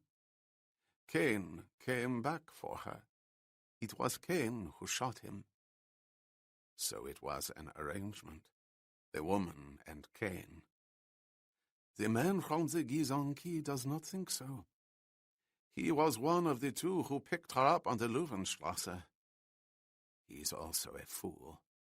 He killed the watchman. He admits it and defends it. He had no choice in making his escape. He may not have to defend it. It could be the most intelligent thing he did. Does he have his gun? Your people have it? Good. There is a prefect on the Zurich police. That gun must be given to him. Kane is elusive. The woman far less so. She has associates in Ottawa. They'll stay in touch. We trap her, we trace him. Is your pencil ready? Yes, Carlos. Chapter 13. Bourne held her in the close confines of the glass booth, gently lowering her to the seat that protruded from the narrow wall. She was shaking, breathing in swallows and gasps, her eyes glazed, coming into focus as she looked at him. They killed him. They killed him. My God, what did I do? Peter. You didn't do it. If anyone did it, I did, not you. Get that through your head. Jason, I'm frightened. He was half a world away, and they killed him. Treadstone? Who else? There were 2 phone calls. Washington, New York. He went to the airport to meet someone, and he was killed. How? Oh, Jesus Christ. Tears came to Marie's eyes. He was shot. In the throat, she whispered. Bourne suddenly felt a dull ache. He could not localize it, but it was there, cutting off air. Carlos, he said, not knowing why he said it. What? Marie stared up at him. What did you say?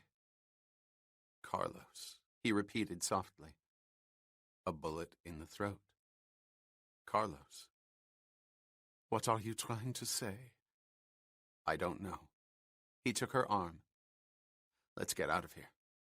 Are you all right? Can you walk? She nodded, closing her eyes briefly, breathing deeply. Yes. We'll stop for a drink. We both need it.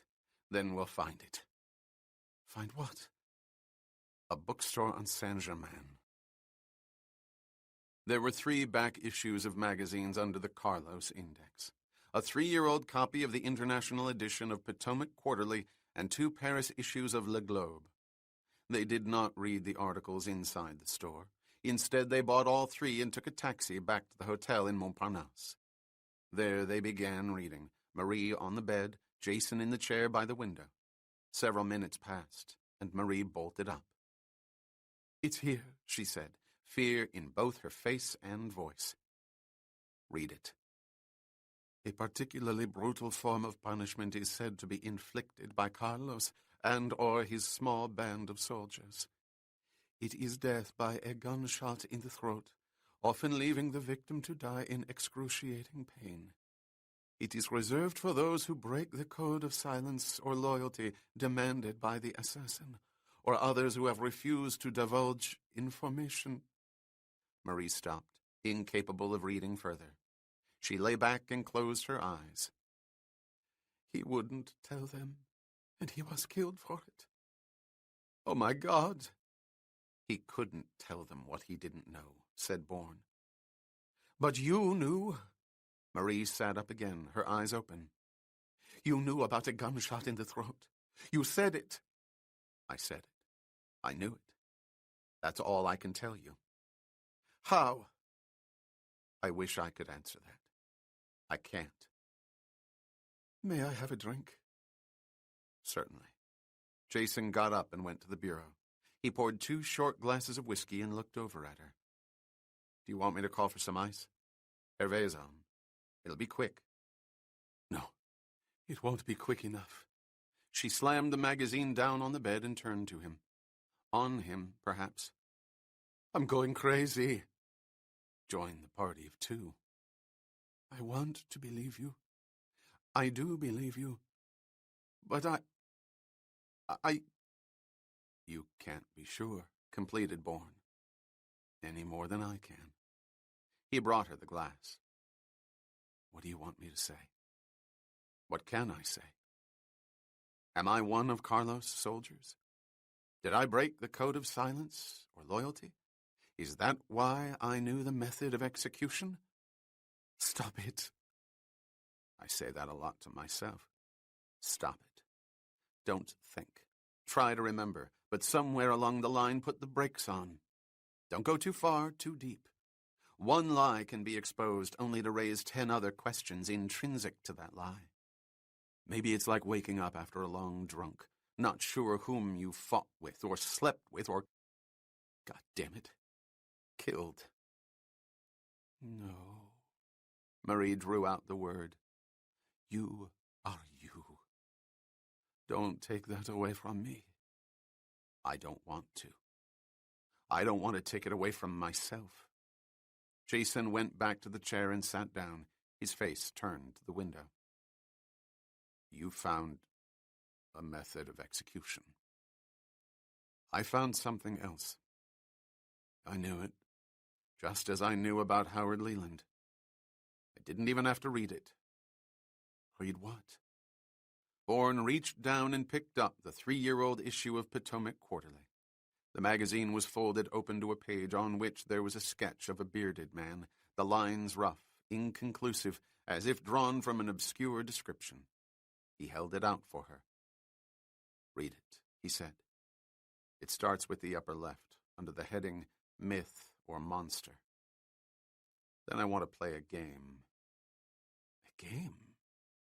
Yes. I've read only the first 2 paragraphs. You'll have to take my word for that. All right.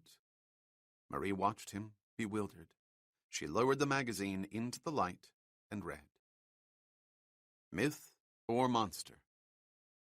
For over a decade, the name Carlos has been whispered in the back streets of such diverse cities as Paris, Tehran, Beirut, London, Cairo, and Amsterdam. He is said to be the supreme terrorist in the sense that his commitment is to murder and assassination in themselves, with no apparent political ideology. Yet there is concrete evidence that he has undertaken profitable executions for such extremist radical groups as the PLO and Baader-Meinhof, both as teacher and profiteer. Indeed, it is through his infrequent gravitation to and the internal conflicts within such terrorist organizations that a clearer picture of Carlos is beginning to emerge. Informers are coming out of the bloodied spleens, and they talk. Whereas tales of his exploits give rise to images of a world filled with violence and conspiracy, high explosives and higher intrigues, fast cars and faster women, the facts would seem to indicate at least as much Adam Smith as Ian Fleming. Carlos is reduced to human proportions, and in the compression, a truly frightening man comes into focus. The pseudo-romantic myth turns into a brilliant, blood-soaked monster who brokers assassination with the expertise of a market analyst, fully aware of wages, costs, distribution, and the divisions of underworld labor. It is a complicated business, and Carlos is the master of its dollar value. The portrait starts with a reputed name, as odd in its way as the owner's profession. Ilyich Ramirez Sanchez. He is said to be a Venezuelan, the son of a fanatically devoted but not very prominent Marxist attorney.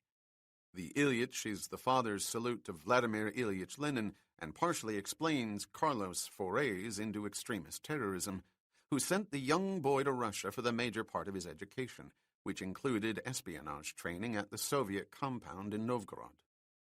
It is here that portrait fades briefly, rumor and speculation now the artist's. According to these, one or another committee of the Kremlin that regularly monitors foreign students for future infiltration purposes saw what they had in Ilyich Sanchez and wanted no part of him. He was a paranoid who saw all solutions in terms of a well-placed bullet or bomb. The recommendation was to send the youth back to Caracas and disassociate any and all Soviet ties with the family. Thus rejected by Moscow and deeply antithetical to Western society, Sanchez went about building his own world, one in which he was the supreme leader. What better way to become the apolitical assassin whose services could be contracted for by the widest range of political and philosophical clients? The portrait becomes clearer again. Fluent in numerous languages, including his native Spanish as well as Russian, French, and English, Sanchez used his Soviet training as a springboard for refining his techniques. Months of concentrated study followed his expulsion from Moscow, some say under the tutelage of the Cubans, Che Guevara in particular. He mastered the science and handling of all manner of weaponry and explosives. There was no gun he could not break down and reassemble blindfolded, no explosive he could not analyze by smell and touch and know how to detonate in a dozen different ways. He was ready. He chose Paris as his base of operations, and the word went out. A man was for hire who would kill where others dared not. Once again the portrait dims as much for lack of birth records as anything else. Just how old is Carlos? How many targets can be attributed to him and how many are myth, self-proclaimed or otherwise? Correspondents based in Caracas have been unable to unearth any birth certificates anywhere in the country for an Ilyich Ramirez Sanchez. On the other hand, there are thousands upon thousands of Sanchez's in Venezuela, hundreds with Ramirez attached, but none with an Ilyich in front. Was it added later, or is the omission simply further proof of Carlos' thoroughness? The consensus is that the assassin is between 35 and 40 years of age. No one really knows. A grassy knoll in Dallas. But one fact not disputed is that the profits from his first several kills enabled the assassin to set up an organization that might be envied by an operations analyst of General Motors. It is capitalism at its most efficient, loyalty and service extracted by equal parts fear and reward. The consequences of disloyalty are swift in coming, death, but so too are the benefits of service, generous bonuses and huge expense allowances. The organization seems to have hand-picked executives everywhere, and this well-founded rumor leads to the obvious question. Where did the profits initially come from? Who were the original kills? The one most often speculated upon took place 13 years ago in Dallas. No matter how many times the murder of John F. Kennedy is debated, no one has ever satisfactorily explained a burst of smoke from a grassy knoll 300 yards away from the motorcade. The smoke was caught on camera. 2 open police radios on motorcycles recorded noises. Yet neither shell casings nor footprints were found. In fact, the only information about the so-called grassy knoll at that moment was considered so irrelevant that it was buried in the FBI Dallas investigation and never included in the Warren Commission report. It was provided by a bystander, K.M. Wright of North Dallas, who, when questioned, made the following statement. Hell, the only son of a bitch near there was old Burlap Billy, and he was a couple of 100 yards away. The Billy referred to was an aged Dallas tramp seen frequently panhandling in the tourist areas. The burlap defined his penchant for wrapping his shoes in coarse cloth to play upon the sympathies of his marks. According to our correspondence, Wright's statement was never made public. Yet 6 weeks ago, a captured Lebanese terrorist broke under questioning in Tel Aviv. Pleading to be spared execution, he claimed to possess extraordinary information about the assassin Carlos. Israeli intelligence forwarded the report to Washington. Our capital correspondents obtained excerpts. Statement. Carlos was in Dallas in November 1963. He pretended to be Cuban and programmed Oswald. He was the backup. It was his operation. Question. What proof do you have? Statement. I heard him say it. He was on a small embankment of grass beyond a ledge. His rifle had a wire shell trap attached. Question. It was never reported. Why wasn't he seen? Statement. He may have been, but no one would have known it. He was dressed as an old man, with a shabby overcoat, and his shoes were wrapped in canvas to avoid footprints. A terrorist's information is certainly not proof, but neither should it always be disregarded, especially when it concerns a master assassin, known to be a scholar of deception, who has made an admission that so astonishingly corroborates an unknown, unpublished statement about a moment of national crisis never investigated. That indeed must be taken seriously. As so many others associated, even remotely, with the tragic events in Dallas, Burlap Billy was found dead several days later from an overdose of drugs. He was known to be an old man drunk consistently on cheap wine. He was never known to use narcotics. He could not afford them. Was Carlos the man on the grassy knoll? What an extraordinary beginning for an extraordinary career. If Dallas really was his operation, how many millions of dollars must have been funneled to him? Certainly more than enough to establish a network of informers and soldiers that is a corporate world unto itself. The myth has too much substance. Carlos may well be a monster of flesh and too much blood. Marie put down the magazine. What's the game? Are you finished? Jason turned from the window. Yes. I gather a lot of statements were made. Theory, supposition, equations. Equations? If something happened here and there was an effect over there, a relationship existed. You mean connections, said Marie. All right, connections. It's all there, isn't it? To a degree, you could say that. It's hardly a legal brief. There's a lot of speculation, rumor, and second-hand information.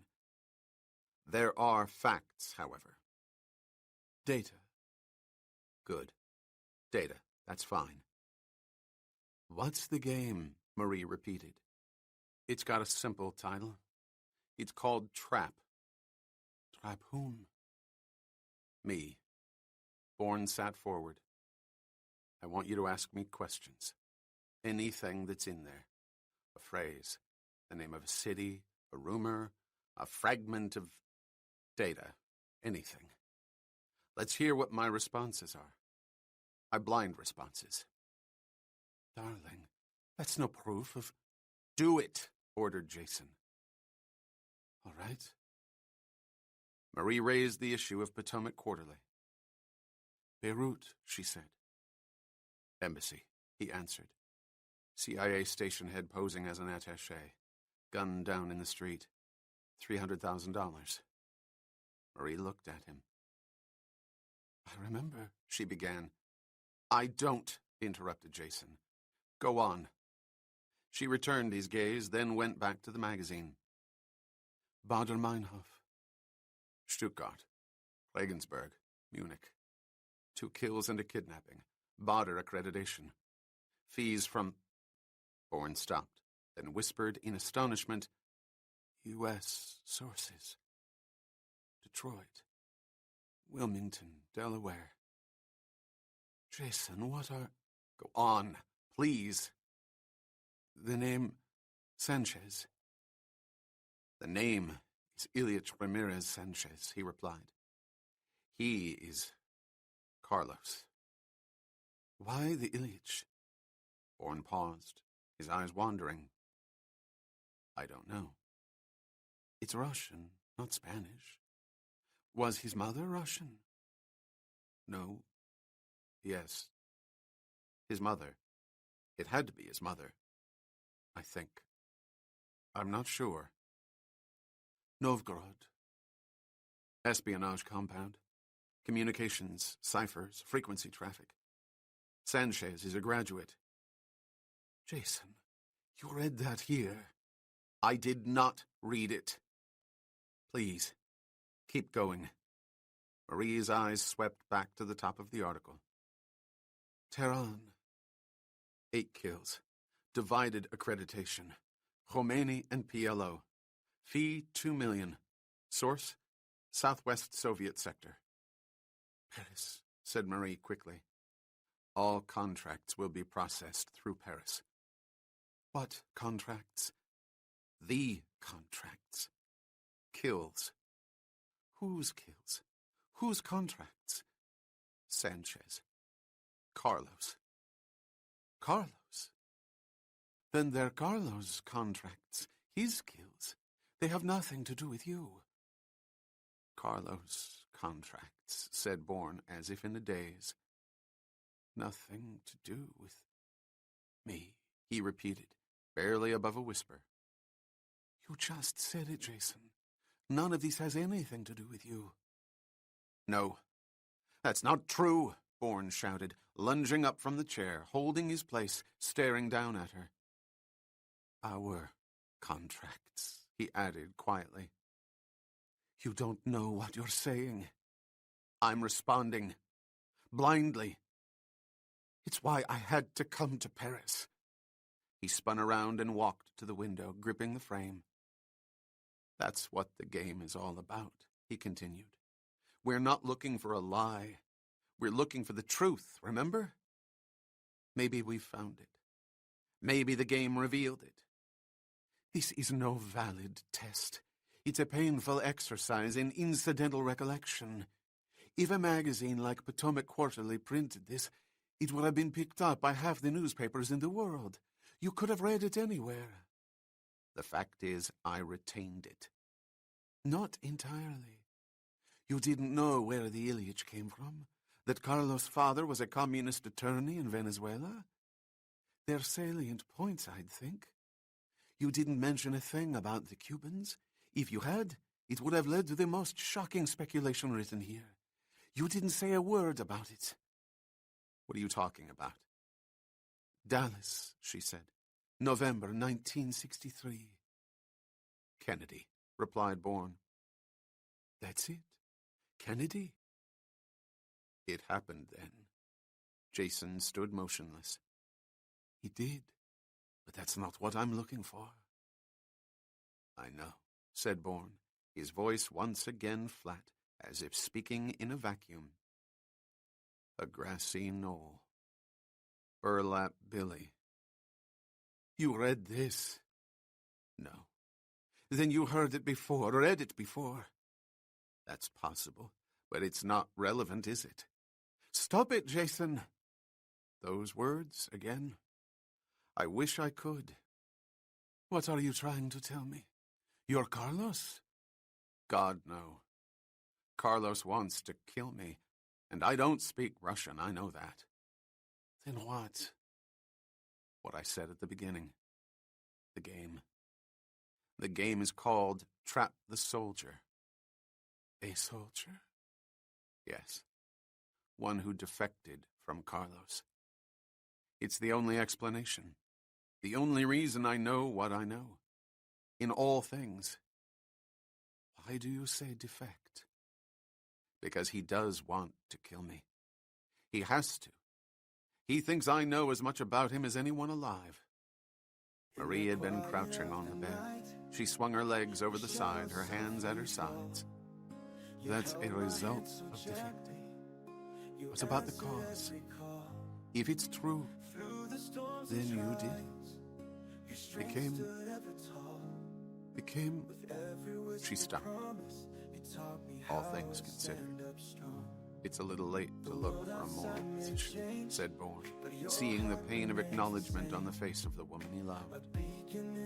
I could think of several reasons, cliches. How about a falling out among thieves? Killers. Meaningless, cried Marie. There's not a shred of evidence. There's buckets of it, and you know it. I could have sold out to a higher bidder or stolen huge sums of money from the fees. Either would explain the account in Zurich. He stopped briefly, looking at the wall above the bed, feeling, not seeing. Either would explain Howard Lee, Marseille, Beirut, Stuttgart, Munich, everything. All the unremembered facts that want to come out. And one especially. Why I avoided his name. Why I never mentioned him. I'm frightened. I'm afraid of him. The moment passed in silence. More was spoken of than fear. Marie nodded. "I'm sure you believe that," she said. "And in a way I wish it were true. But I don't think it is. You want to believe it because it supports what you just said. It gives you an answer, an identity. It may not be the identity you want, but God knows it's better than wandering blindly through that awful labyrinth you face every day. Anything would be, I guess." She paused. "And I wish it were true, because then we wouldn't be here." "What?" "That's the inconsistency, darling. The number or symbol that doesn't fit in your equation. If you were what you say you were, and afraid of Carlos, and heaven knows you should be, Paris would be the last place on earth you'd feel compelled to go to. We'd be somewhere else. You said it yourself. You'd run away. You'd take the money from Zurich and disappear. But you're not doing that. Instead, you're walking right back into Carlos' den. That's not a man who's either afraid or guilty. There isn't anything else. I came to Paris to find out. It's as simple as that. Then run away. We'll have the money in the morning. There's nothing stopping you. Us. That's simple too." Marie watched him closely. Jason looked at her, then turned away. He walked to the bureau and poured himself a drink. "There's still Treadstone to consider," he said defensively. "Why any more than Carlos? There's your real equation. Carlos and Treadstone. A man I once loved very much was killed by Treadstone. All the more reason for us to run, to survive." "I'd think you'd want the people who killed him exposed," said Bourne. "Make them pay for it." "I do. Very much. But others can find them. I have priorities, and revenge isn't at the top of the list. We are.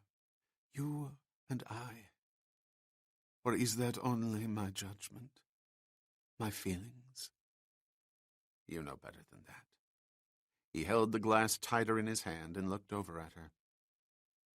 "I love you," he whispered. "Then let's run," she said, raising her voice almost mechanically, taking a step toward him. "Let's forget it all, really forget, and run as fast as we can, as far away as we can. Let's do it." I, Jason stammered, the mists interfering, infuriating him. "There are things." "What things? We love each other. We've found each other. We can go anywhere, be anyone. There's nothing to stop us, is there?" "Only you and me," he repeated softly, the mists now closing in, suffocating him. I know. But I've got to think. There's so much to learn, so much that has to come out. Why is it so important? It just is. Don't you know?" "Yes. No, I'm not sure. Don't ask me now." "If not now, when? When can I ask you? When will it pass? Or will it ever?" "Stop it!" he suddenly roared, slamming the glass down on the wooden tray. "I can't run. I won't. I've got to stay here. I've got to know." Marie rushed to him, putting her hands first on his shoulders, then on his face, wiping away the perspiration. "Now you've said it. Can you hear yourself, darling? You can't run because the closer you get, the more maddening it is for you. And if you did run, it would only get worse. You wouldn't have a life. You'd live a nightmare. I know that." He reached for her face, touching it, looking at her. "Do you?" "Of course. But you had to say it, not me." She held him, her head against his chest. "I had to force you to. The funny thing is that I could run. I could get on a plane with you tonight and go wherever you wanted. disappear and not look back, happier than I've ever been in my life. But you couldn't do that. What is or isn't here in Paris would eat away at you until you couldn't stand it anymore. That's the crazy irony, my darling. I could live with it, but you couldn't. You'd just disappear? Asked Jason. What about your family? Your job? All the people you know? I'm neither a child nor a fool, she answered quickly. I'd cover myself somehow, but I don't think I'd take it very seriously. I'd request an extended leave for medical and personal reasons. Emotional stress, a breakdown. I could always go back. The department would understand. Peter? Yes. She was silent for a moment. We went from one relationship to another, the second more important to both of us, I think. He was like an imperfect brother you want to succeed in spite of his flaws, because underneath there was such decency. I'm sorry. I'm truly sorry. She looked up at him. You have the same decency. When you do the kind of work I do, decency becomes very important. It's not the meek who are inheriting the earth, Jason. It's the corruptors. And I have an idea that the distance between corruption and killing is a very short step. Treadstone 71. Yes, we were both right. I do want them exposed. I want them to pay for what they've done. And you can't run away. He brushed his lips against her cheek and then her hair and held her. I should throw you out, he said. I should tell you to get out of my life. I can't do it, but I know damn well I should. It wouldn't make any difference if you did. I wouldn't go, my love. The attorney's suite of offices was on the Boulevard de la Chapelle, the book-lined conference room more a stage setting than an office. Everything was a prop and in its place. Deals were made in that room, not contracts. As for the lawyer himself, a dignified white goatee and silver pince-nez above an aquiline nose could not conceal the essential graft in the man. He even insisted on conversing in poor English, for which, at a later date, he could claim to have been misunderstood. Marie did most of the talking, Bourne deferring, client to adviser. She made her points succinctly, altering the cashier's checks to bearer bonds, payable in dollars, in denominations ranging from a maximum of $20,000 to a minimum of $5,000. She instructed the lawyer to tell the bank that all series were to be broken up numerically in threes. The international guarantors changed with every fifth lot of certificates. Her objective was not lost on the attorney. She so complicated the issuing of the bonds that tracing them would be beyond the facilities of most banks or brokers. Nor would such banks or brokers take on the added trouble or expense. Payments were guaranteed. When the irritated, goateed lawyer had nearly concluded his telephone conversation with an equally disturbed Antoine Damacour, Marie held up her hand. Pardon me, but Monsieur Bourne insists that Monsieur Damacour also include 200,000 francs in cash, 100,000 to be included with the bonds, and 100 to be held by Monsieur Damacour. He suggests that the second 100,000 be divided as follows. 75,000 for Monsieur Damacour and 25,000 for yourself. He realizes that he is greatly in debt to both of you for your advice and the additional trouble he has caused you. Needless to say, no specific record of breakdown is required. Irritation and disturbance vanished with her words, replaced by an obsequiousness not seen since the court of Versailles. The arrangements were made in accordance with the unusual but completely understandable demands of Monsieur Bourne and his esteemed adviser. A leather attaché case was provided by Monsieur Bourne for the bonds and the money. It would be carried by an armed courier who would leave the bank at 2:30 in the afternoon and meet Monsieur Bourne at 3 o'clock on the Pont Neuf. the distinguished client would identify himself with a small piece of leather cut from the shell of the case, and which, when fitted in place, would prove to be the missing fragment. Added to this would be the words, "Herr König sends greetings from Zurich." So much for the details, except for one which was made clear by Monsieur Bourne's adviser. "We recognize that the demands of the fiche must be carried out to the letter, and fully expect Monsieur Damacourt to do so," said Marie Saint-Jacques. "However, we also recognize that the timing can be advantageous to Monsieur Bourne, and would expect no less than that advantage. Were he not to have it, I'm afraid that I, as a certified, if for the present anonymous member of the International Banking Commission, would feel compelled to report certain aberrations of banking and legal procedures as I have witnessed them. I'm sure that won't be necessary.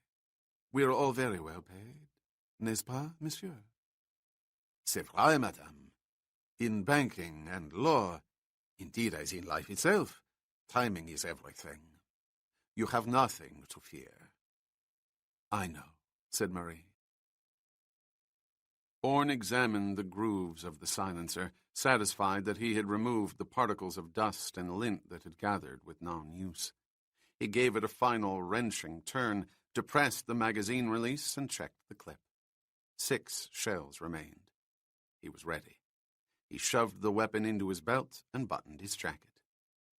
Marie had not seen him with the gun. She was sitting on the bed, her back to him, talking on the telephone with the Canadian Embassy attaché, Denis Corbelier.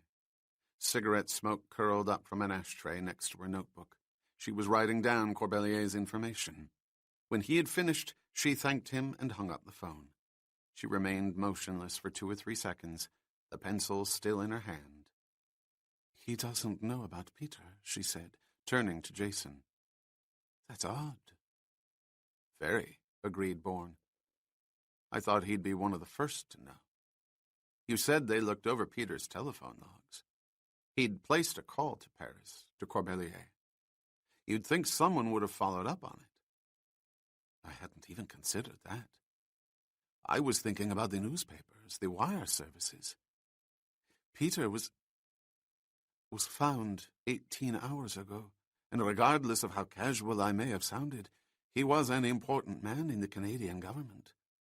His death would be news in itself, his murder infinitely more so. It wasn't reported." "Call Ottawa tonight. Find out why." "I will." "What did Corbelier tell you?" "Oh, yes." Marie shifted her eyes to the notebook. "The license in Rue Madeleine was meaningless. A car rented at de Gaulle Airport where Jean-Pierre Larousse." "John Smith," interrupted Jason. "Exactly. He had better luck with the telephone number Damacourt gave you, but he can't see what it could possibly have to do with anything. Neither can I, as a matter of fact." "It's that strange?" "I think so. It's a private line belonging to a fashion house on Saint-Honoré. Les Classiques." "A fashion house? You mean a studio?" "I'm sure it's got one, but it's essentially an elegant dress shop. Like the House of Dior or Givenchy. Haute couture. In the trade, Corbelier said, it's known as the House of René. That's Bergeron." "Who?" "René Bergeron, a designer. He's been around for years, always on the fringes of a major success. I know about him because my little lady back home copies his designs." "Did you get the address?" Marie nodded. Why didn't Corbelier know about Peter? Why doesn't everybody? Maybe you'll learn when you call. It's probably as simple as time zones. Too late for the morning editions here in Paris. I'll pick up the afternoon paper. Bourne went to the closet for his topcoat, conscious of the hidden weight in his belt. I'm going back to the bank. I'll follow the courier to the Pont Neuf. He put on the coat, aware that Marie was not listening. I meant to ask you, do these fellows wear uniforms? Who? Bank couriers. That would account for the newspapers, not the wire services. I beg your pardon? The difference in time. The papers might not have picked it up, but the wire services would have known. And embassies have teletypes. They would have known about it. It wasn't reported, Jason. You'll call tonight, he said. I'm going. You asked about the couriers. Do they wear uniforms? I was curious. Most of the time, yes. They also drive armored vans, but I was specific about that.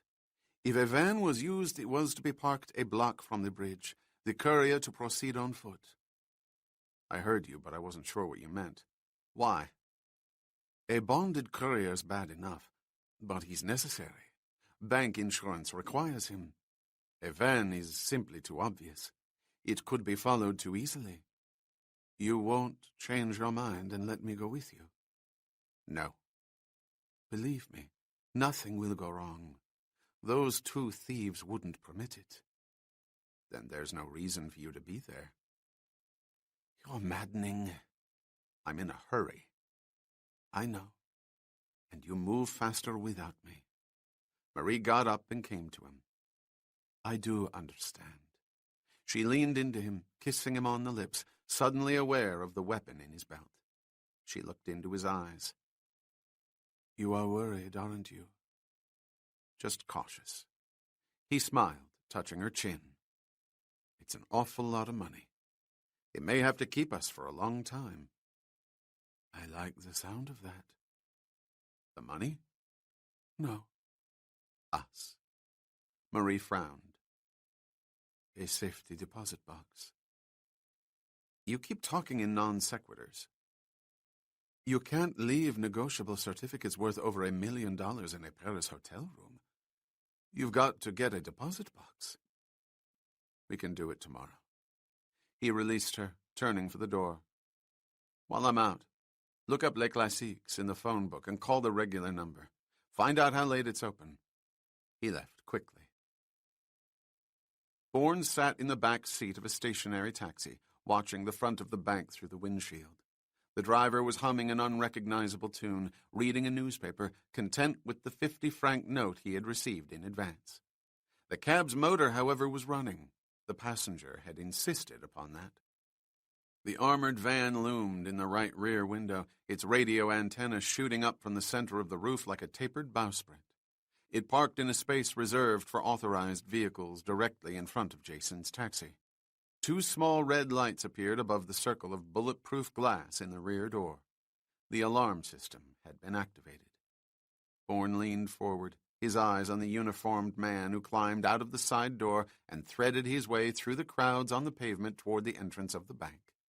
He felt a sense of relief. The man was not one of the 3 well-dressed men who had come to the Valois yesterday. 15 minutes later, the courier emerged from the bank, the leather attaché case in his left hand, his right covering an unlatched holster. The jagged rip on the side of the case could be seen clearly. Jason felt the fragment of leather in his shirt pocket. If nothing else, it was the primitive combination that made a life beyond Paris, beyond Carlos, possible. If there was such a life, and he could accept it without the terrible labyrinth from which he could find no escape. But it was more than that. In a man-made labyrinth, one kept moving, running, careening off walls, the contact itself a form of progress, if only blind. His personal labyrinth had no walls, no defined corridors through which to race. Only space, and swirling mists in the darkness that he saw so clearly when he opened his eyes at night and felt the sweat pouring down his face. Why was it always space and darkness and high winds? Why was he always plummeting through the air at night?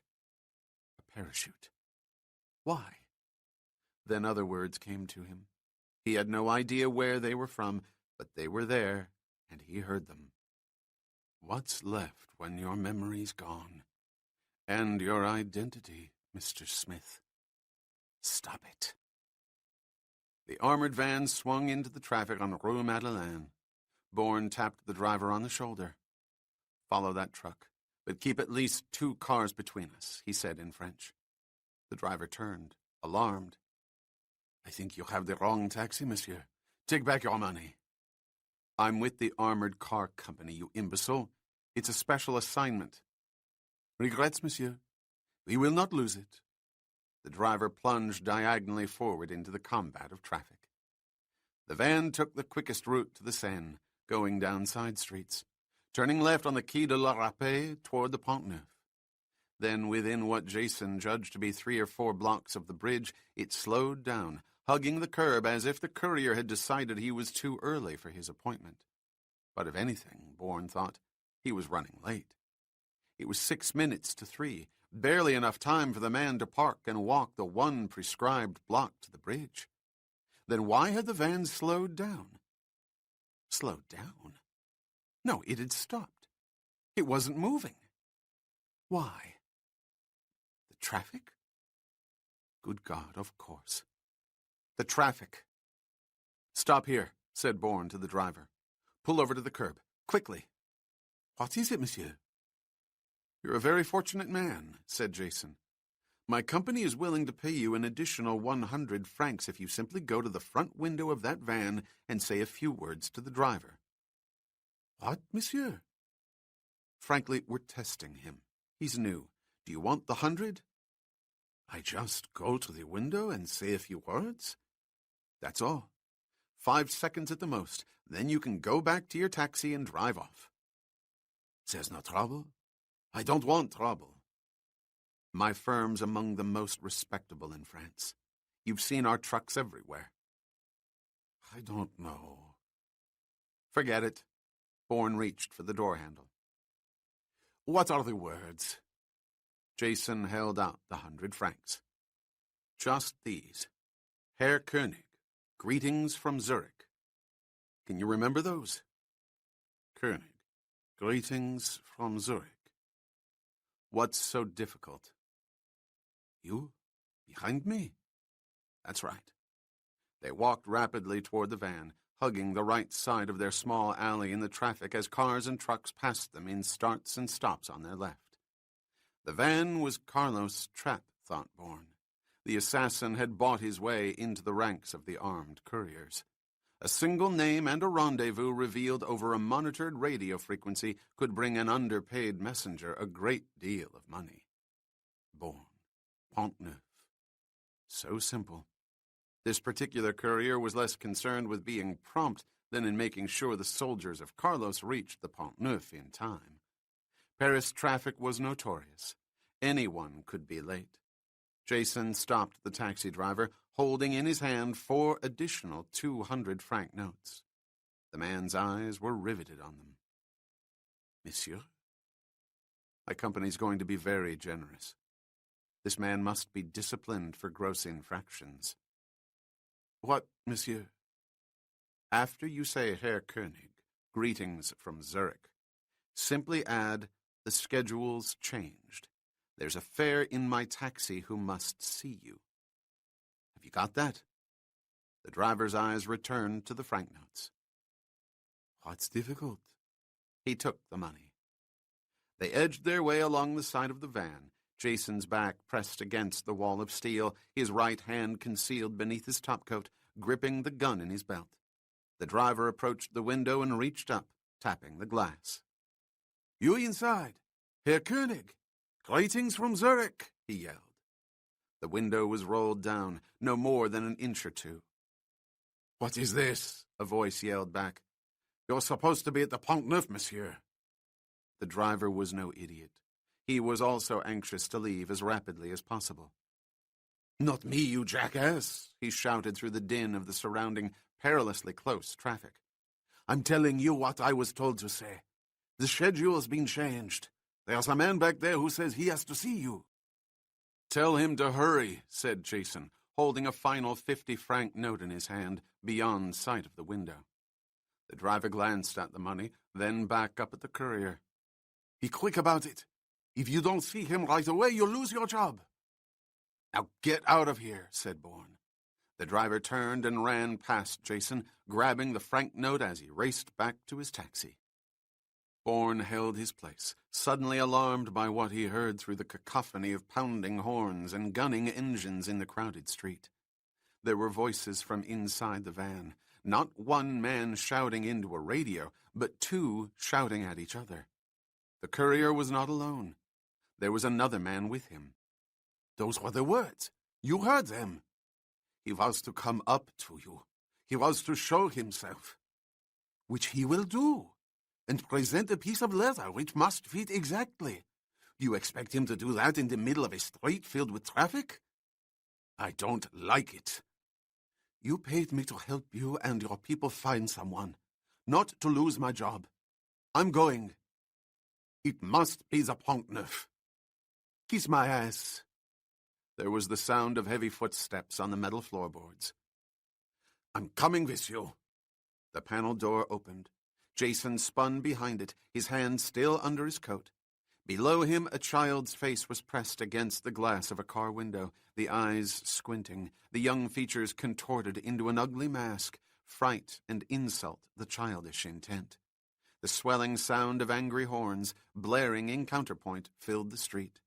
The traffic had come to a standstill. The courier stepped off the metal ledge, the attaché case in his left hand. Bourne was ready. The instant the courier was on the street, he slammed the panel back into the body of the second man, crashing the heavy steel into a descending kneecap and an outstretched hand. The man screamed, reeling backward inside the van. Jason shouted at the courier, the jagged scrap of leather in his free hand. I'm Bourne. Here's your fragment. And you keep that gun in its holster or you won't just lose your job, you'll lose your life, you son of a bitch. I meant no harm, monsieur. They wanted to find you. They have no interest in your delivery. You have my word on it. The door crashed open.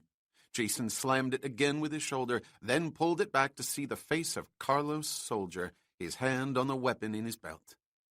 What he saw was the barrel of a gun, the black orifice of its opening staring him in the eyes. He spun back, aware that the split-second delay in the gunshot that followed was caused by the burst of a shrill ringing that exploded out of the armored van. The alarm had been tripped, the sound deafening, riding over the dissonance in the street.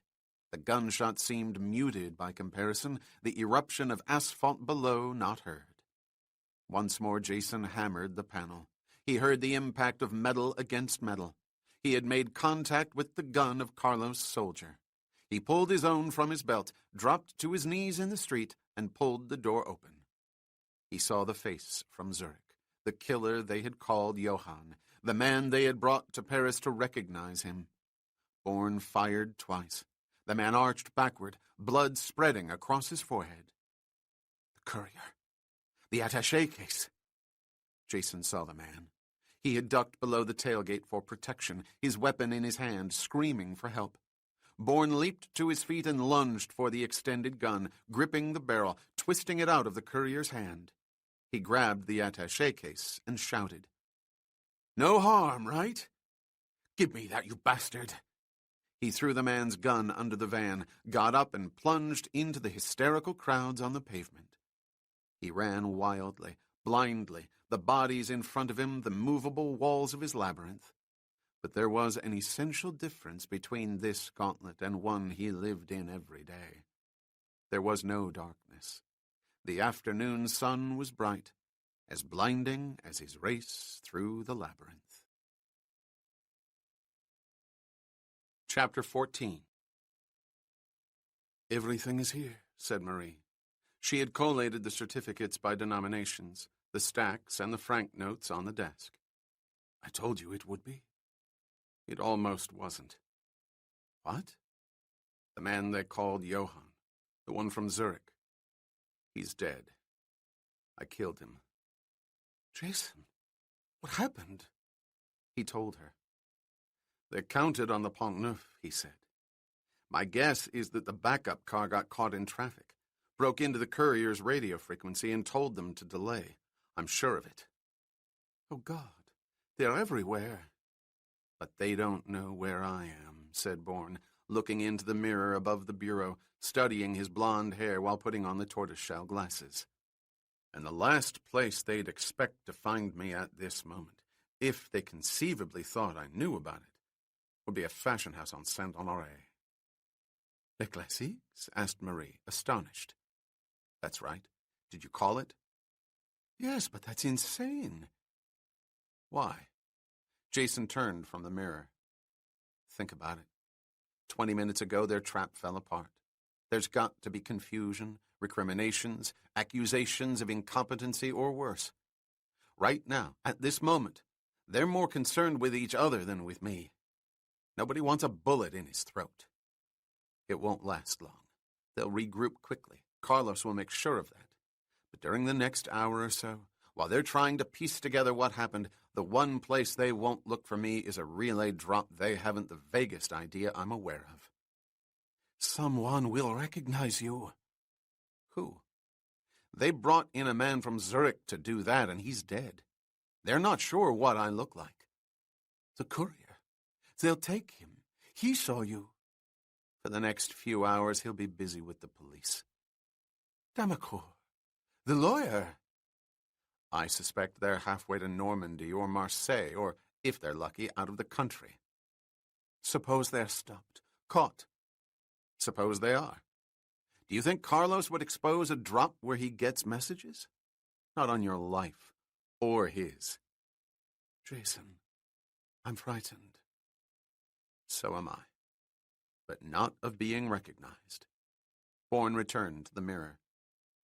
I could give a long dissertation about facial classifications and softened features, but I won't.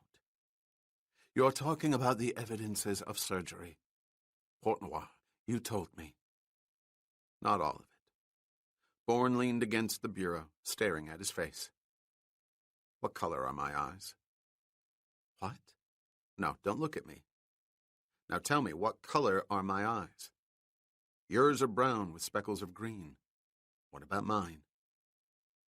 Blue. Bluish. Or a kind of grey, really.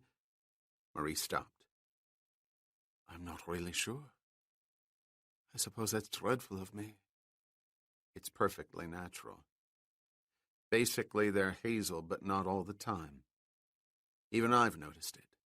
When I wear a blue shirt or tie, they become bluer. A brown coat or jacket, they're gray. When I'm naked, they're strangely nondescript. That's not so strange. I'm sure millions of people are the same. I'm sure they are. But how many of them wear contact lenses when their eyesight is normal? Contact? That's what I said, interrupted Jason. Certain types of contact lenses are worn to change the color of the eyes. They're most effective when the eyes are hazel. When Washburn first examined me, there was evidence of prolonged usage. It's one of the clues, isn't it? It's whatever you want to make of it, said Marie. If it's true. Why wouldn't it be? Because the doctor was more often drunk than sober. You've told me that. He piled conjecture on top of conjecture. Heaven knows how warped by alcohol. He was never specific. He couldn't be. He was about one thing. I'm a chameleon, designed to fit a flexible mold. I want to find out whose. Maybe I can now. Thanks to you, I've got an address. Someone there may know the truth. Just one man, that's all I need. One person I can confront, break if I have to. I can't stop you, but for God's sake, be careful. If they do recognize you, they'll kill you. Not there, they won't. It'd be rotten for business. This is Paris. I don't think that's funny, Jason. Neither do I. I'm counting on it very seriously. What are you going to do? I mean, how? I'll know better when I get there. See if anyone's running around looking nervous or anxious or waiting for a phone call as if his life depended on it. Then what? I'll do the same as I did with Damacour. Wait outside and follow whoever it is. I'm this close. I won't miss. And I'll be careful. Will you call me? I'll try. I may go crazy waiting, not knowing. Don't wait. Can you deposit the bonds somewhere? The banks are closed. Use a large hotel. Hotels have vaults. You'll have to have a room. Take one. at the Maurice or the Georges V. Leave the case at the desk, but come back here." Marie nodded. "It would give me something to do." "Then call Ottawa. Find out what happened." "I will." Bourne crossed to the bedside table and picked up a number of 5,000-franc notes. "A bribe would be easier," he said. "I don't think it'll happen, but it could." "It could," agreed Marie, and then in the same breath continued. "Did you hear yourself? You just rattled off the names of 2 hotels." "I heard." He turned and faced her. "I've been here before. Many times. I lived here, but not in those hotels. In out-of-the-way streets, I think. Not very easily found." The moment passed in silence, the fear electric. "I love you, Jason." "I love you too," said Bourne. "Come back to me. No matter what happens, come back to me." The lighting was soft and dramatic, pinpoint spotlights shining down from the dark brown ceiling, bathing mannequins and expensively dressed clients in pools of flattering yellows. The jewelry and accessories counters were lined with black velvet, silks of bright red and green tastefully flowing above the midnight sheen, glistening eruptions of gold and silver caught in the recessed frame lights. The aisles curved graciously in semicircles, giving an illusion of space that was not there, for Les Classiques, though hardly small, was not a large emporium. It was, however, a beautifully appointed store on one of the most costly strips of real estate in Paris. Fitting rooms with doors of tinted glass were at the rear, beneath a balcony where the offices of management were located. A carpeted staircase rose on the right beside an elevated switchboard in front of which sat an oddly out-of-place middle-aged man dressed in a conservative business suit, operating the console, speaking into a mouthpiece that was an extension of his single earphone.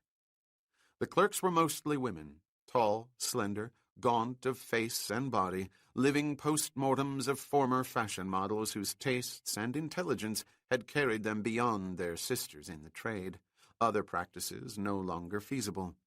The few men in evidence were also slender, reed-like figures emphasized by form-fitting clothes, gestures rapid, stances balletically defiant. Light romantic music floated out of the dark ceiling, quiet crescendos abstractly punctuated by the beams of the miniature spotlights. Jason wandered through the aisles, studying mannequins, touching the fabric, making his own appraisals. They covered his essential bewilderment. Where was the confusion, the anxiety he expected to find at the core of Carlos' message center? He glanced up at the open office doors and the single corridor that bisected the small complex.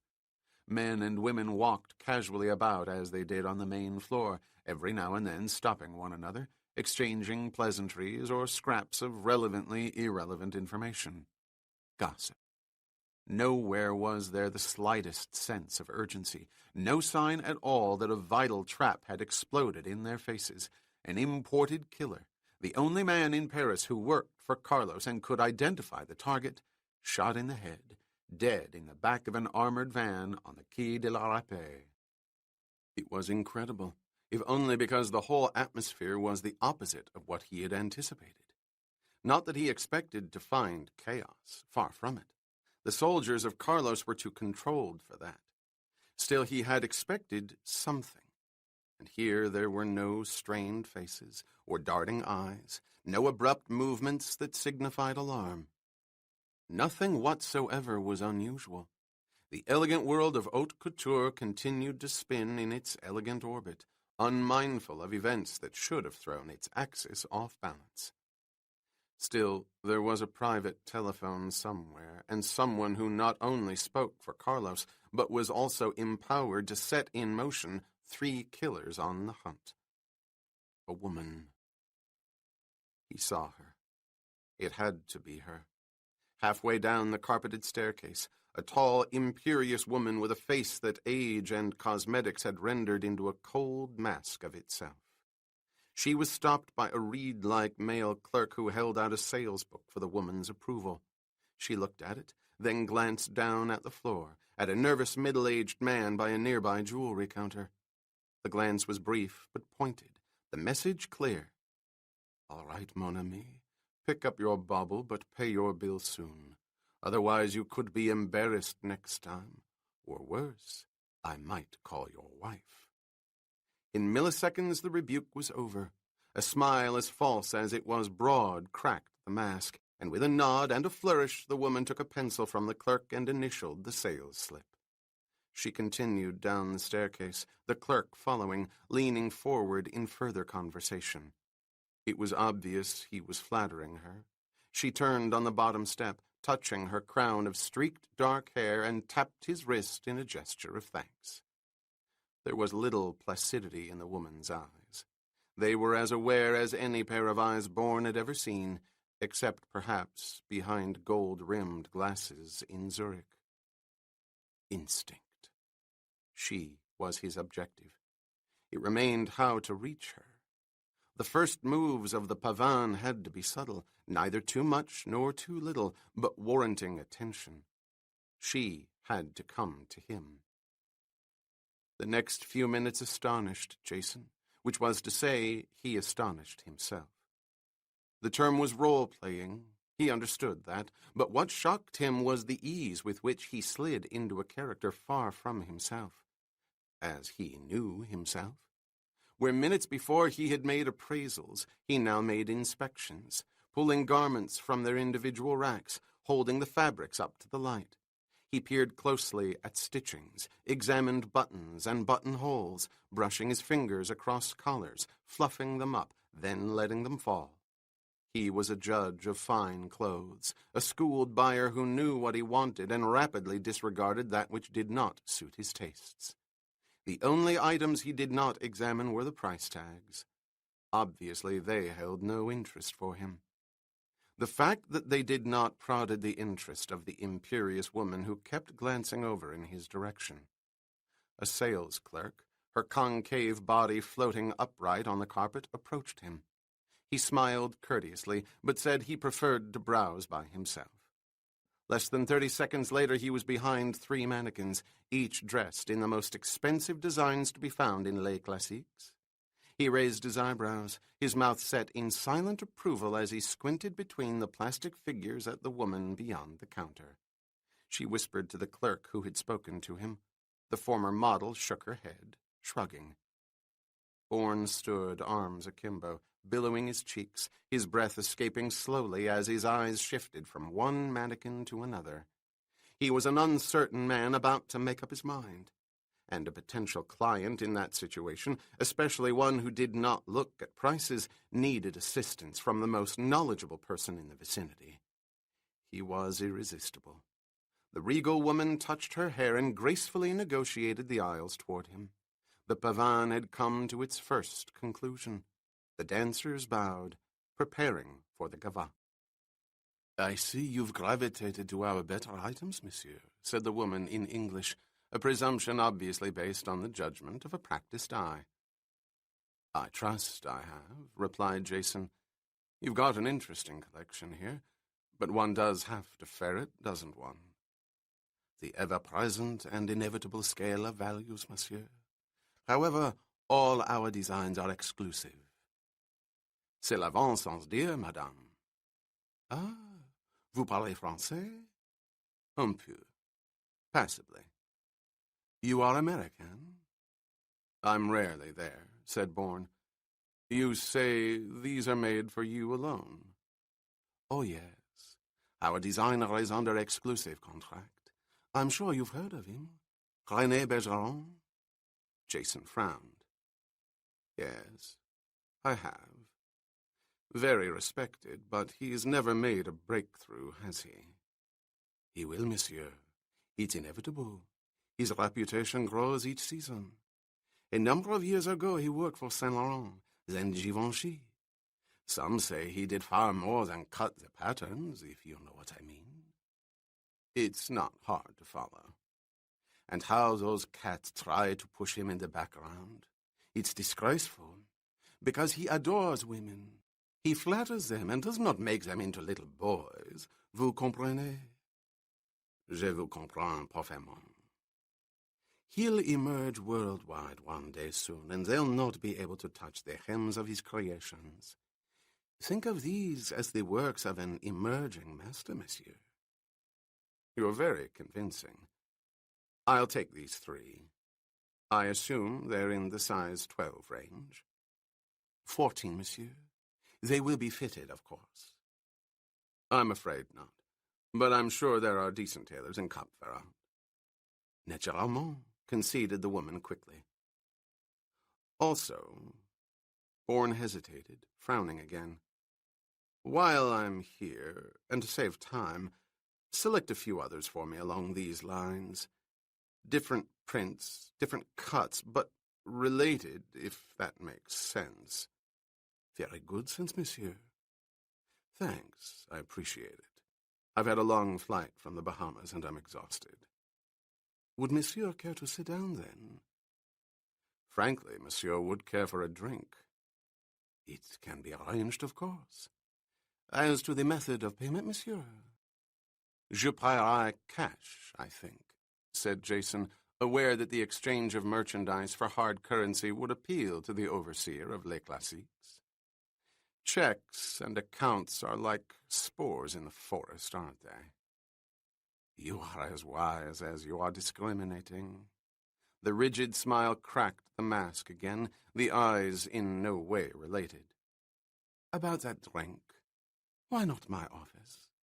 It's quite private. You can relax, and I shall bring you selections for your approval. Splendid. As to the price range, monsieur? Les milieux, madame. Naturellement. A thin white hand was extended. I am Jacqueline Lavier, managing partner of Les Classiques. Thank you. Bourne took the hand without offering a name. One might follow in less public surroundings, his expression said, but not at the moment. For the moment, money was his introduction. Your office? Mine's several thousand miles from here. This way, monsieur? The rigid smile appeared once more, breaking the facial mask like a sheet of progressively cracked ice. Madame Lavier gestured toward the staircase. The world of haute couture continued, its orbit uninterrupted by failure and death on the Quai de la Râpée. That lack of interruption was as disturbing to Jason as it was bewildering. He was convinced the woman walking beside him was the carrier of lethal commands that had been aborted by gunfire an hour ago, the orders having been issued by a faceless man who demanded obedience or death. Yet there was not the slightest indication that a strand of her perfectly groomed hair had been disturbed by nervous fingers, no pallor on the chiseled mask that might be taken for fear. Yet there was no one higher at Les Classiques, no one else who would have a private number in a very private office. Part of an equation was missing, but another had been disturbingly confirmed. Himself. The chameleon. The charade had worked. He was in the enemy's camp, convinced beyond doubt that he had not been recognized. The whole episode had a déjà vu quality about it. He had done such things before, experienced the feelings of similar accomplishment before. He was a man running through an unfamiliar jungle, yet somehow instinctively knowing his way, sure of where the traps were and how to avoid them. The chameleon was an expert. They reached the staircase and started up the steps. Below on the right, the conservatively dressed middle-aged operator was speaking quietly into the extended mouthpiece, nodding his gray-haired head almost wearily, as if assuring the party on the line that their world was as serene as it should be. Bourne stopped on the 7th step, the pause involuntary. The back of the man's head, the outline of the cheekbone, the sight of the thinning gray hair, the way it fell slightly over the ear. He had seen that man before. Somewhere. In the past. In the unremembered past, but remembered now in darkness, and with flashes of light. Explosions, mists, buffeting winds followed by silences filled with tension. What was it? Where was it? Why did the pain come to his eyes again? The gray-haired man began to turn in his swivel chair. Jason looked away before they made contact. "I see Monsieur is taken by our rather unique switchboard," said Madame Lavier. "It's a distinction we feel sets Les Classiques apart from the other shops on Saint-Honoré." "How so?" asked Bourne as they proceeded up the steps, the pain in his eyes causing him to blink. "When a client calls Les Classiques, the telephone is not answered by a vacuous female, but instead by a cultured gentleman who has all our information at his fingertips." "A nice touch." "Other gentlemen think so," she added. "Especially when making telephone purchases they would prefer to keep confidential. There are no spores in our forest, monsieur." They reached Jacqueline Lavier's spacious office. It was the lair of an efficient executive, scores of papers in separate piles on the desk, an easel against the wall holding watercolor sketches, some boldly initialed, others left untouched, obviously unacceptable. The walls were filled with framed photographs of the beautiful people, their beauty too often marred by gaping mouths and smiles as false as the one on the mask of the inhabitant of the office.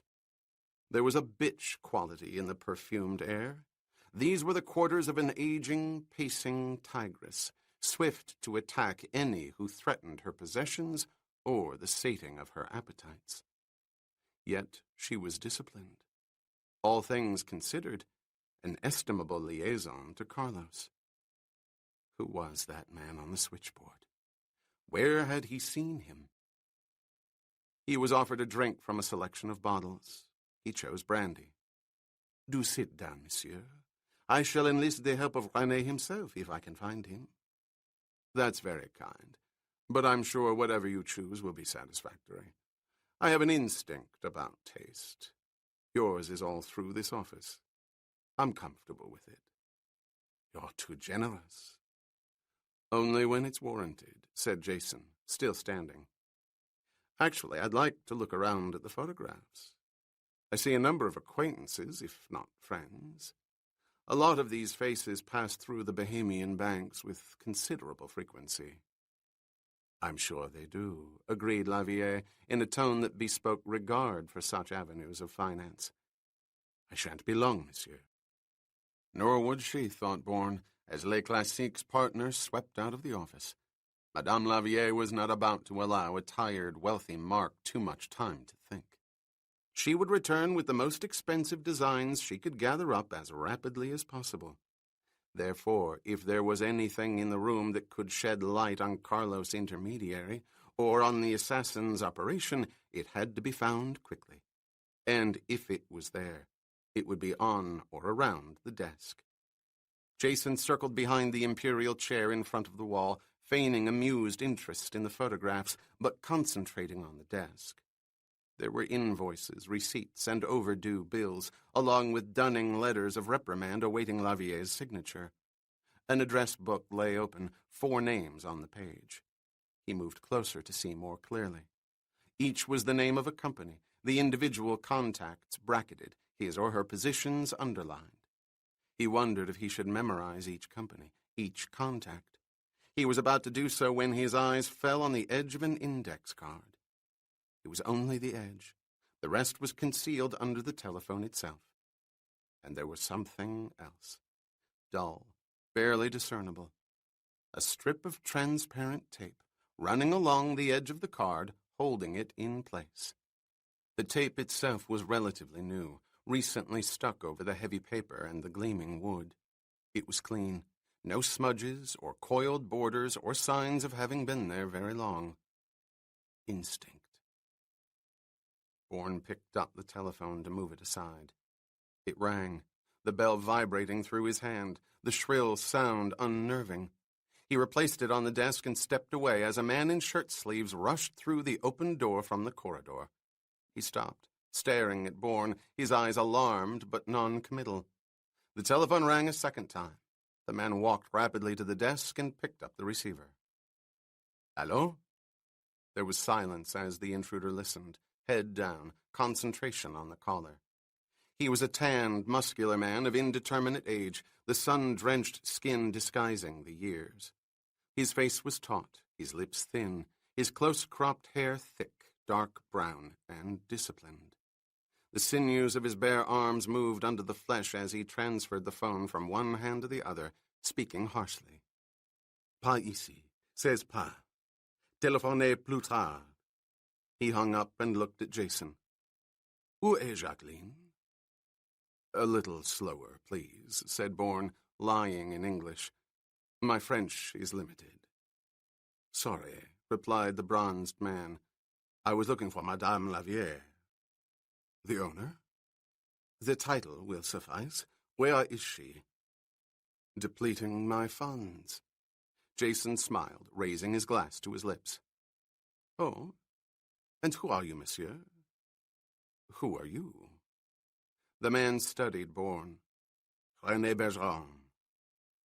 Oh, Lord, exclaimed Jason. She's looking for you. You're very good, Mr. Bergeron. She said I was to look upon your designs as the work of an emerging master. Bourne smiled again. You're the reason I may have to wire the Bahamas for a great deal of money. You're most kind, monsieur, and I apologize for barging in. Better that you answered that phone than me. Berlitz considers me a failure. Buyers, suppliers, all screaming idiots. To whom, monsieur, do I have the honor of speaking? Briggs, said Jason, having no idea where the name came from, astonished that it came so quickly, so naturally. Charles Briggs. A pleasure to know you. Bergeron extended his hand. The grip was firm. You say Jacqueline was looking for me? On my behalf, I'm afraid. I shall find her. The designer left quickly. Bourne stepped to the desk, his eyes on the door, his hand on the telephone. He moved it to the side, exposing the index card. There were 2 telephone numbers, the first recognizable as a Zurich exchange, the second, obviously Paris. Instinct. He had been right. A strip of transparent tape, the only sign he had needed. He stared at the numbers, memorizing them, then moved the telephone back in place and stepped away.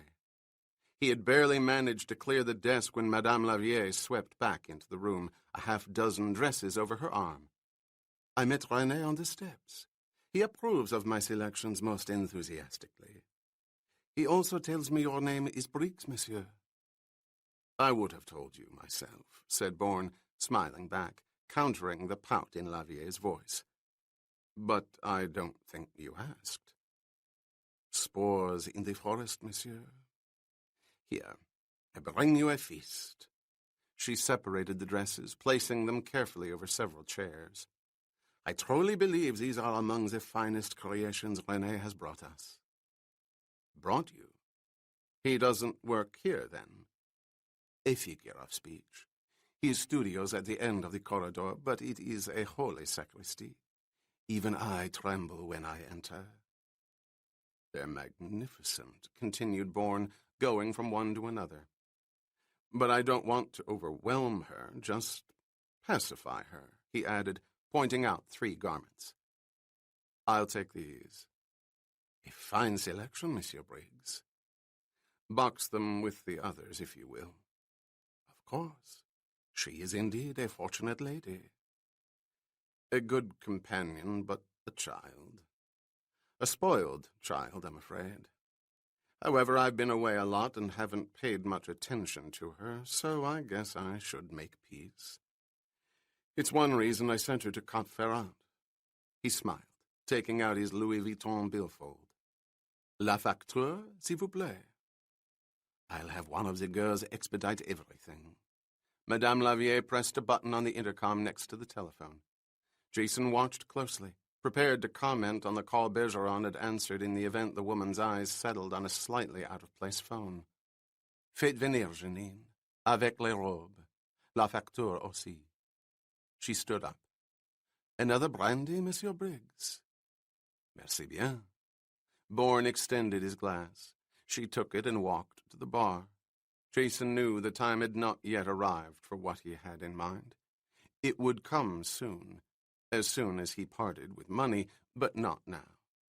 He could, however, continue building a foundation with the managing partner of Les Classiques. "That fellow Bergeron," he said, "you say he's under exclusive contract to you?" Madame Lavier turned, the glass in her hand. "Oh, yes. We are a closely knit family here." Bourne accepted the brandy, nodded his thanks, and sat down in an armchair in front of the desk. "That's a constructive arrangement," he said pointlessly. The tall, gaunt clerk he had first spoken with came into the office, a sales book in her hand. Instructions were given rapidly, figures entered, the garments gathered and separated as the sales book exchanged hands. Lavier held it out for Jason's perusal. "Voici la facture, monsieur," she said. Bourne shook his head, dismissing inspection. "Combien?" he asked. 20,060 francs, monsieur," answered the Les Classiques partner, watching his reaction with the expression of a very large, wary bird. There was none. Jason merely removed 5,000-franc notes and handed them to her. She nodded and gave them in turn to the slender sales clerk, who walked cadaverously out of the office with the dresses. "Everything will be packaged and brought up here with your change." Lavier went to her desk and sat down. "You're on your way to Ferrat, then? It should be lovely." He had paid. The time had come. "A last night in Paris before I go back to kindergarten," said Jason, raising his glass in a toast of self-mockery. "Yes, you mentioned that your friend is quite young." "A child is what I said, and that's what she is. She's a good companion, but I think I prefer the company of more mature women." "You must be very fond of her," contested Lavier, touching her perfectly coiffed hair, the flattery accepted. "You buy her such lovely and, frankly, very expensive things." "A minor price, considering what she might try to opt for." "Really?" "She's my wife. My third, to be exact, and there are appearances to be kept up in the Bahamas. But all that's neither here nor there. My life's quite in order." "I'm sure it is, monsieur." "Speaking of the Bahamas, a thought occurred to me a few minutes ago. It's why I asked you about Bergeron." "What is that?" "You may think I'm impetuous. I assure you I'm not. But when something strikes me, I like to explore it. Since Bergeron's yours exclusively, have you ever given any thought to opening a branch in the islands?" "The Bahamas?" "And points south. Into the Caribbean, perhaps." "Monsieur, Saint-Honoré by itself is often more than we can handle. Untended farmland generally goes fallow, as they say." "It wouldn't have to be tended, not in the way that you think. A concession here, one there, the design's exclusive, local ownership on a percentage franchise basis. Just a boutique or two, spreading, of course, cautiously." "That takes considerable capital, Monsieur Briggs." "Key prices initially. What you might call entrance fees. They're high, but not prohibitive. In the finer hotels and clubs, it usually depends on how well you know the managements." "And you know them?" "Extremely well. As I say, I'm just exploring, but I think the idea has merit. Your labels would have a certain distinction. Les Classiques, Paris, Grand Bahama, Canil Bay, perhaps." Bourne swallowed the rest of his brandy. "But you probably think I'm crazy. Consider it just talk. Although I've made $1 or $2 on risks that simply struck me on the spur of the moment." "Risks?" Jacqueline Lavier touched her hair again. "I don't give ideas away, madame. I generally back them." "Yes, I understand. As you say, the idea does have merit." "I think so. Of course, I'd like to see what kind of agreement you have with Bergeron." "It could be produced, monsieur." "Tell you what," said Jason. "If you're free, let's talk about it over drinks and dinner." It's my only night in Paris. And you prefer the company of more mature women, concluded Jacqueline Lavier, the mask cracked into a smile again, the white ice breaking beneath eyes now more in concert. C'est vrai, madame. It can be arranged, she said, reaching for the phone. The phone. Carlos. He would break her, thought Bourne. Kill her if he had to. He would learn the truth. Marie walked through the crowd toward the booth in the telephone complex on Rue Vaugirard. She had taken a room at the Meurice, left the attaché case at the front desk, and had sat alone in the room for exactly 22 minutes, until she could not stand it any longer. She had sat in a chair facing a blank wall, thinking about Jason, about the madness of the last 8 days that had propelled her into an insanity beyond her understanding. Jason. Considerate, frightening, bewildered Jason Bourne. A man with so much violence in him, and yet, oddly, so much compassion. And too terribly capable in dealing with a world ordinary men knew nothing about. Where had he sprung from, this love of hers? Who had taught him to find his way through the dark back streets of Paris, Marseille, and Zurich, as far away as the Orient, perhaps? What was the Far East to him? How did he know the languages? What were the languages? Or language? Dao, Chisa, Tam Quan. Another world, and she knew nothing of it. But she knew Jason Bourne, or the man called Jason Bourne, and she held on to the decency she knew was there. Oh God, how she loved him so. Ilyich Ramirez Sanchez. Carlos. What was he to Jason Bourne? Stop it, she had screamed at herself while in that room alone. And then she had done what she had seen Jason do so many times. She had lunged up from the chair as if the physical movement would clear the mists away, or allow her to break through them. Canada. She had to reach Ottawa and find out why Peter's death, his murder, was being handled so secretly, so obscenely. It did not make sense. She objected with all her heart. For Peter, too, was a decent man, and he had been killed by indecent men. She would be told why, or she would expose that death, that murder herself. She would scream out loud to the world that she knew and say, do something. And so she had left the Meurice, taken a cab to the Rue Vaugirard, and placed the call to Ottawa. She waited now outside the booth, her anger mounting, an unlit cigarette creased between her fingers. When the bell rang, she could not take the time to crush it out. It rang. She opened the glass door of the booth and went inside. Is this you, Alan? Yes, was the curt reply. Alan, what the hell is going on?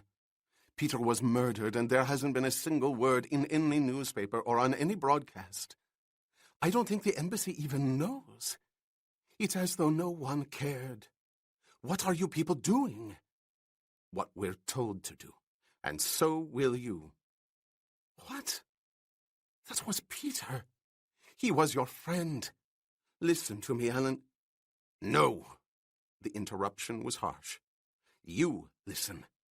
Get out of Paris. Now. Take the next direct flight back here. If you have any problems, the embassy will clear them. But you're to talk only to the ambassador. Is that understood? No, screamed Marie Saint-Jacques. I don't understand. Peter was killed and nobody cares. All you're saying is bureaucratic bullshit. Don't get involved. For God's sake, don't ever get involved. Stay out of it, Marie. Stay out of what? That's what you're not telling me, isn't it? Well, you'd better. I can't. Alan lowered his voice. I don't know. I'm only telling you what I was told to tell you. By whom? You can't ask me that. I am asking. Listen to me, Marie. I haven't been home for the past 24 hours. I've been waiting here for the last 12 for you to call. Try to understand me. I'm not suggesting you come back. Those are orders from your government.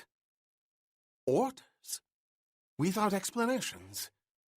That's the way it is. I'll say this much. They want you out of there. They want him isolated.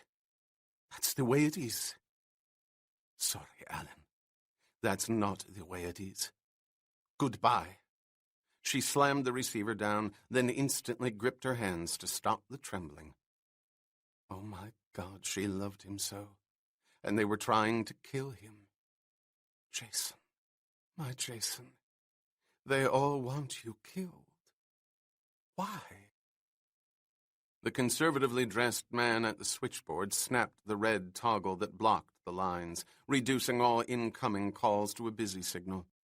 He did so once or twice an hour, if only to clear his mind and expunge the empty insanities he had been required to mouth during the past minutes. The necessity to cut off all conversation usually occurred to him after a particularly tedious one. He had just had it. The wife of a deputy trying to conceal the outrageous price of a single purchase by breaking it up into several, thus not to be so apparent to her husband. Enough. He needed a few minutes to breathe. The irony struck him. It was not that many years ago when others sat in front of switchboards for him. At his companies in Saigon and in the communications room of his vast plantation in the Mekong Delta. And here he was now in front of someone else's switchboard in the perfumed surroundings of Saint-Honoré. The English poet said it best. There were more preposterous vicissitudes in life than a single philosophy could conjure. He heard laughter on the staircase and looked up. Jacqueline was leaving early, no doubt with one of her celebrated and fully bankrolled acquaintances. There was no question about it. Jacqueline had a talent for removing gold from a well-guarded mine, even diamonds from De Beers. He could not see the man with her. He was on the other side of Jacqueline, his head oddly turned away.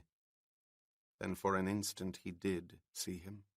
Their eyes made contact. It was brief and explosive. The gray-haired switchboard operator suddenly could not breathe. He was suspended in a moment of disbelief, staring at a face, a head he had not seen in years. And then almost always in darkness, for they had worked at night, died at night. Oh my God. It was him. From the living, dying nightmares thousands of miles away. It was him. The gray-haired man rose from the switchboard as if in a trance. He pulled the mouthpiece earphone off and let it drop to the floor. It clattered as the board lit up with incoming calls that made no connections, answered only with discordant hums. He stepped off the platform and sidestepped his way quickly toward the aisle to get a better look at Jacqueline Lavier and the ghost that was her escort. The ghost who was a killer. Above all men he had ever known, a killer. They said it might happen, but he had never believed them. He believed them now. It was the man. He saw them both clearly. Saw him. They were walking down the center aisle toward the entrance. He had to stop them. Stop her. But to rush out and yell would mean death. A bullet in the head, instantaneous. They reached the doors. He pulled them open, ushering her out to the pavement.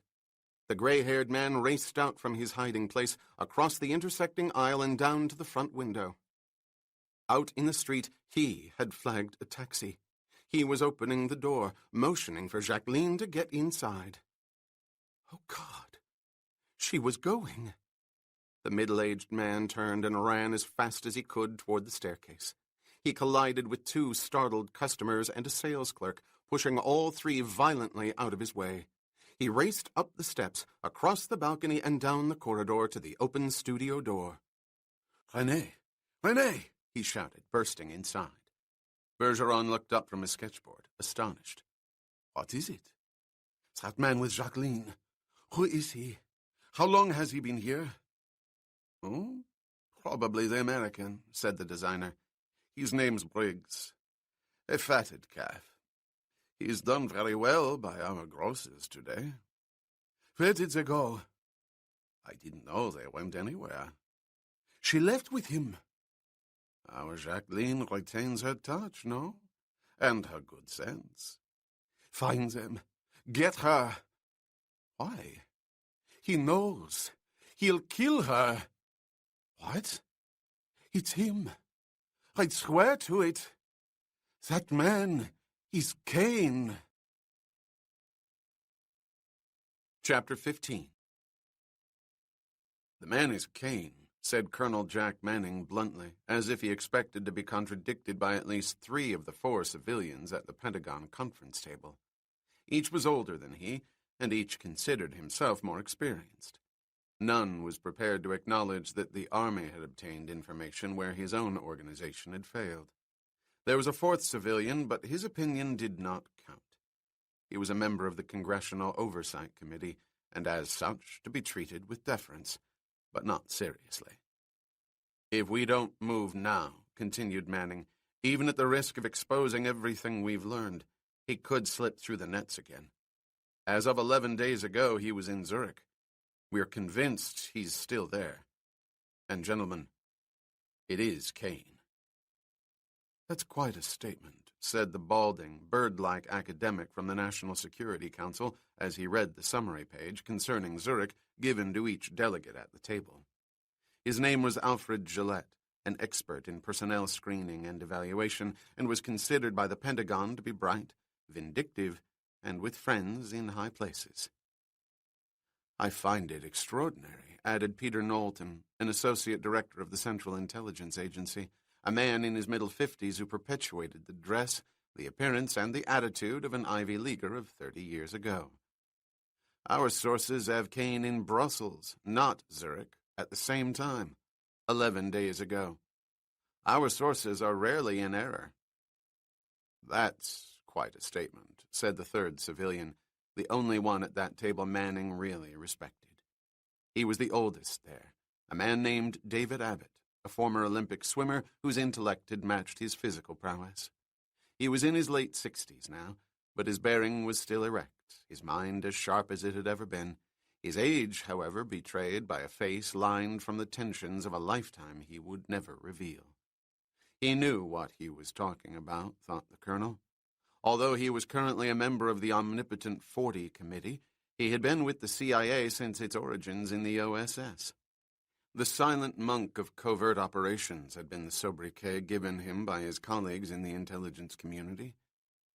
In my days at the agency, continued Abbott, chuckling, the sources were often as not in conflict as in agreement. We have different methods of verification, pressed the associate director. No disrespect, Mr. Abbott, but our transmissions equipment is literally instantaneous. That's equipment, not verification. But I won't argue. It seems we have a disagreement. Brussels or Zurich? The case for Brussels is airtight, insisted Knowlton firmly. Let's hear it, said the balding Gillette, adjusting his glasses. We can return to the Zurich summary. It's right in front of us. Also, our sources have some input to offer, although it's not in conflict with Brussels or Zurich. It happened some 6 months ago. The silver-haired Abbott glanced over at Gillette. 6 months ago? I don't recall NSC having delivered anything about Cain 6 months ago. It wasn't totally confirmed, replied Gillette. We try not to burden the committee with unsubstantiated data. That's also quite a statement, said Abbott, not needing to clarify. Congressman Walters interrupted the colonel, looking at the man from oversight. Do you have any questions before we go on? Hell yes, drawled the congressional watchdog from the state of Tennessee, his intelligent eyes roaming the faces. But since I'm new at this, you go ahead so I'll know where to begin. Very well, sir, said Manning, nodding at the CIA's Knowlton. What's this about Brussels 11 days ago? A man was killed in the Place Fontaines, a covert dealer in diamonds between Moscow and the West. He operated through a branch of Russelmans, the Soviet firm in Geneva that brokers all such purchases. We know it's one way Kane converts his funds. "What ties the killing to Kane?" asked the dubious Gillette. "Method, first. The weapon was a long needle, implanted in a crowded square at noontime with surgical precision. Kane's used it before." "That's quite true," agreed Abbott. "There was a Romanian in London somewhat over a year ago. Another only weeks before him. Both were narrowed to Kane."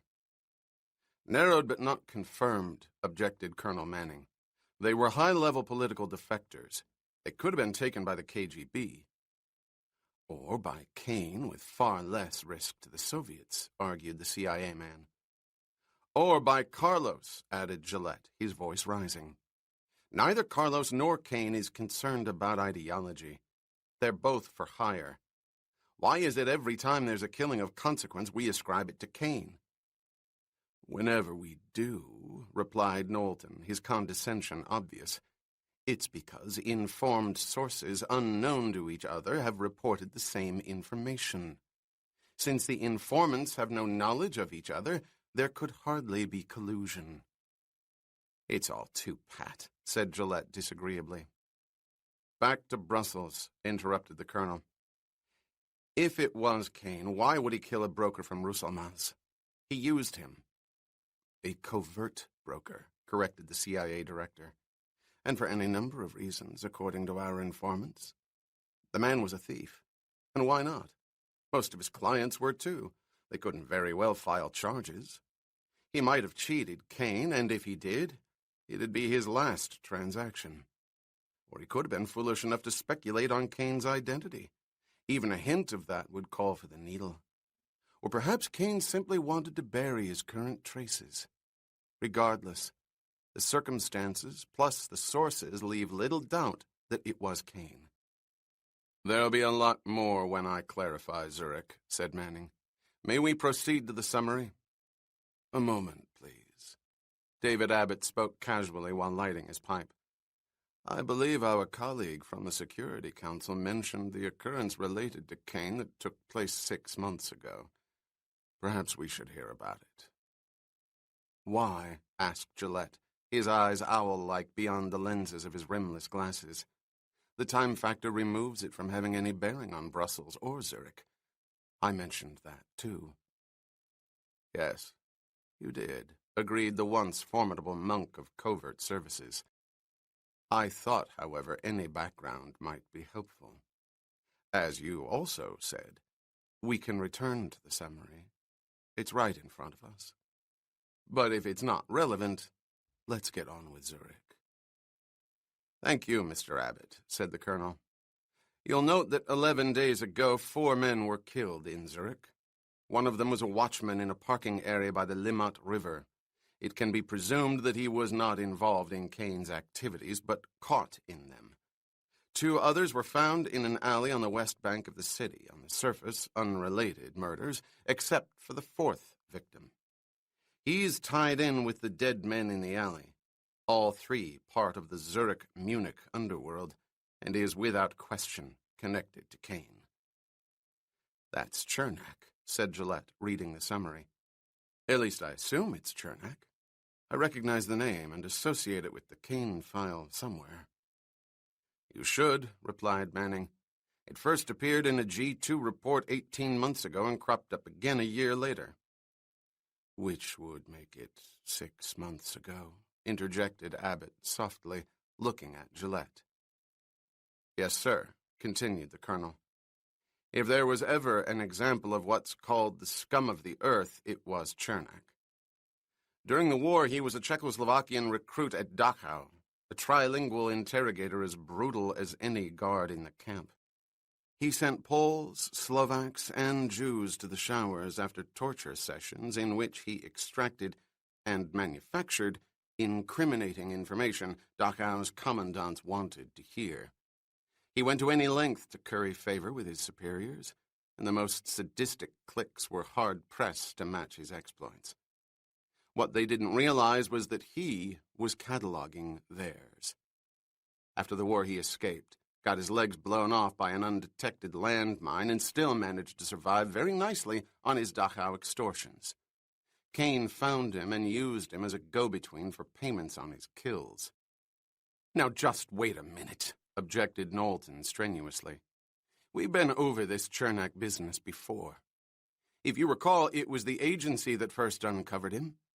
We would have exposed him long ago if State hadn't interceded on behalf of several powerful anti-Soviet officials in the Bonn government. You assume Kane's used Chernak. You don't know it for certain any more than we do." "We do now," said Manning. 7.5 months ago, we received a tip about a man who ran a restaurant called the Drei Alpenhauser. It was reported that he was an intermediary between Kane and Chernak. We kept him under surveillance for weeks, but nothing came of it. He was a minor figure in the Zurich underworld, that was all. We didn't stay with him long enough. The colonel paused, satisfied that all eyes were on him. When we heard about Chernak's murder, we gambled. 5 nights ago, 2 of our men hid in the Drei Alpenhauser after the restaurant closed. They cornered the owner and accused him of dealing with Chernak, working for Kane. They put on a hell of a show. You can imagine their shock when the man broke, literally fell to his knees begging to be protected. He admitted that Kane was in Zurich the night Chernak was killed, that in fact he had seen Kane that night and Chernak had come up in the conversation. Very negatively. The military man paused again, the silence filled by a slow, soft whistle from David Abbott, his pipe held in front of his crag-lined face. "Now that is a statement," said the monk quietly. "Why wasn't the agency informed of this tip you received 7 months ago?" asked the CIA's Knowlton abrasively. "It didn't prove out. In your hands, it might have been different in ours." "That's possible. I admitted we didn't stay with him long enough. Manpower's limited. Which of us can keep up a non-productive surveillance indefinitely? We might have shared it if we'd known. And we could have saved you the time it took to build the Brussels file if we'd been told about that." "Where did the tip come from?" asked Gillette, interrupting impatiently, his eyes on Manning. "It was anonymous." "You settled for that?" The bird-like expression on Gillette's face conveyed his astonishment. "It's one reason the initial surveillance was limited." "Yes, of course. But you mean you never dug for it?" "Naturally we did," replied the colonel testily. "Apparently without much enthusiasm," continued Gillette angrily. "Didn't it occur to you that someone over at Langley or on the council might have helped, might have filled in a gap? I agree with Peter. We should have been informed." "There's a reason why you weren't." Manning breathed deeply. In less military surroundings, it might have been construed as a sigh. "The informant made it clear that if we brought in any other branch, he wouldn't make contact again. We felt we had to abide by that. We've done it before." "What did you say?" Knowlton put down the page summary and stared at the Pentagon officer. "It's nothing new, Peter. Each of us sets up his own sources, protects them. I'm aware of that. It's why you weren't told about Brussels. Both drones said to keep the army out." Silence, broken by the abrasive voice of the Security Council's Alfred Gillette. "How often is we've done it before, Colonel?" "What?" Manning looked at Gillette, but was aware that David Abbott was watching both of them closely. "I'd like to know how many times you've been told to keep your sources to yourself. I refer to Kane, of course." "Quite a few, I guess." "You guess?" "Most of the time." "And you, Peter? What about the agency?" "We've been severely limited in terms of in-depth dissemination." "For God's sake, what's that mean?" The interruption came from the least expected member of the conference. the congressman from Oversight. Don't misunderstand me. I haven't begun yet. I just want to follow the language. He turned to the CIA man. What the hell did you just say? In-depth what? Dissemination, Congressman Walters. It's throughout Kane's file. We risked losing informants if we brought them to the attention of other intelligence units. I assure you it's standard. It sounds like you were test-tubing a heifer. With about the same results, added Gillette. No cross-pollination to corrupt the strain. And conversely, no cross-checking to look for patterns of inaccuracy. A nice turn of phrases, said Abbott, his craggy face wrinkled in appreciation. But I'm not sure I understand you. I'd say it's pretty damn clear, replied the man from NSC, looking at Colonel Manning and Peter Knowlton. The country's two most active intelligence branches have been fed information about Kane for the past 3 years, and there's been no cross-pooling for origins of fraud. We've simply received all information as bona fide data, stored and accepted as valid. Well, I've been around a long time. Perhaps too long, I concede. But there's nothing here I haven't heard before, said the monk. Sources are shrewd and defensive people. They guard their contacts jealously. None are in the business for charity, only for profit and survival. I'm afraid you're overlooking my point. Gillette removed his glasses. I said before that I was alarmed so many recent assassinations have been attributed to Kane, attributed here to Kane, when it seems to me that the most accomplished assassin of our time, perhaps in history, has been relegated to a comparatively minor role. I think that's wrong. I think Carlos is the man we should be concentrating on. What's happened to Carlos?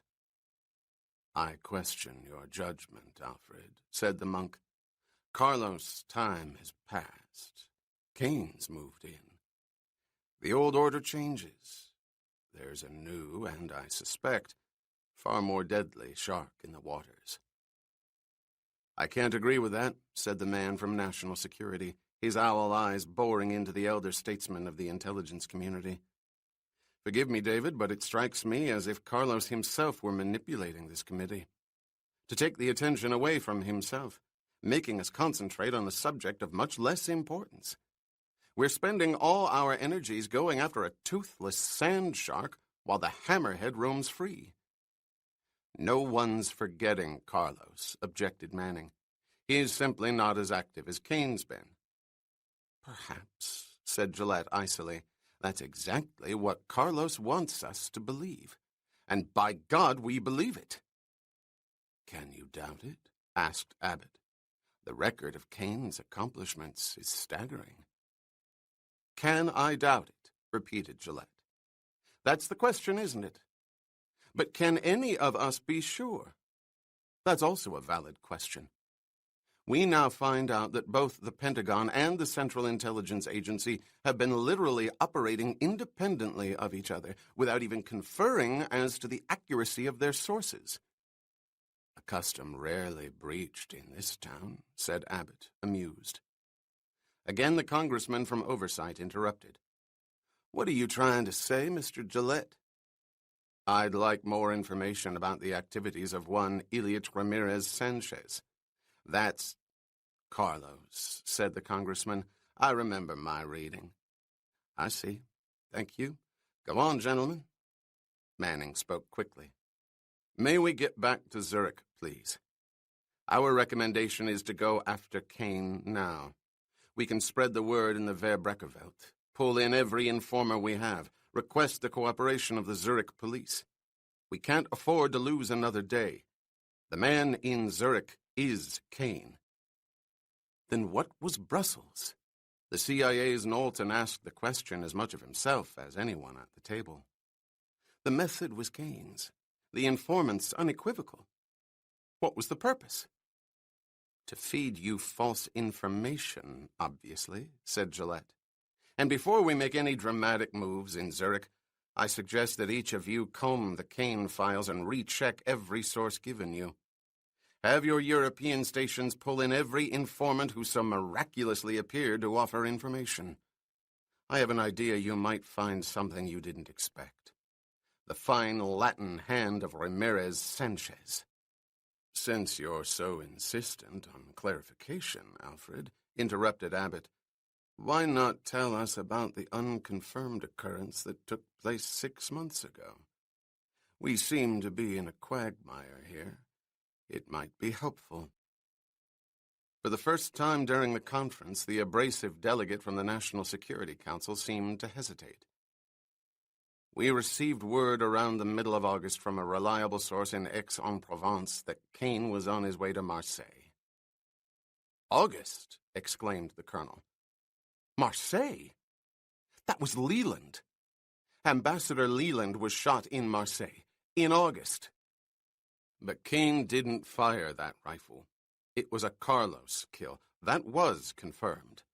Bore markings matched with previous assassinations. 3 descriptions of an unknown dark-haired man on the 3rd and 4th floors of the waterfront warehouse carrying a satchel. There was never any doubt that Leland was murdered by Carlos. For Christ's sake, roared the officer. That's after the fact, after the kill. No matter whose, there was a contract out on Leland. Hadn't that occurred to you? If we'd known about Kane, we might have been able to cover Leland. He was military property. God damn it, he might be alive today. Unlikely, replied Gillette calmly. Leland wasn't the sort of man to live in a bunker. And given his lifestyle, a vague warning would have served no purpose. Besides, had our strategy held together, warning Leland would have been counterproductive. In what way? Asked the monk harshly. It's your fuller explanation. Our source was to make contact with Kane during the hours of midnight and 3 in the morning in the Rue Sarrazin on August 23rd. Leland wasn't due until the 25th. As I say, had it held together, we would have taken Kane. It didn't. Kane never showed up. And your source insisted on cooperating solely with you, said Abbott, to the exclusion of all others. Yes, nodded Gillette, trying but unable to conceal his embarrassment. In our judgment, the risk to Leland had been eliminated, which in terms of Kane turned out to be the truth, and the odds for capture greater than they'd ever been. We'd finally found someone willing to come out and identify Kane. Would any of you have handled it any other way? Silence, this time broken by the drawl of the astute congressman from Tennessee. Jesus Christ Almighty. What a bunch of bullshitters. Silence, terminated by the thoughtful voice of David Abbott. May I commend you, sir, on being the first honest man sent over from the hill. The fact that you are not overwhelmed by the rarefied atmosphere of these highly classified surroundings is not lost on any of us. It's refreshing. I don't think the congressman fully grasps the sensitivity of— Oh, shut up, Peter, said the monk. I think the congressman wants to say something. Just for a bit, said Walters. I thought you were all over 21. I mean, you look over 21, and by then you're supposed to know better. You're supposed to be able to hold intelligent conversations, exchange information while respecting confidentiality, and look for common solutions. Instead, you sound like a bunch of kids jumping on a goddamn carousel, squabbling over who's going to get the cheap brass ring. It's a hell of a way to spend taxpayers' money. You're oversimplifying, Congressman, broke in Gillette.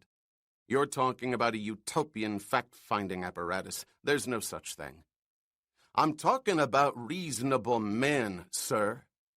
I'm a lawyer, and before I came up to this godforsaken circus, I dealt with ascending levels of confidentiality every day of my life. What's so damn new about them? And what's your point? Asked the monk.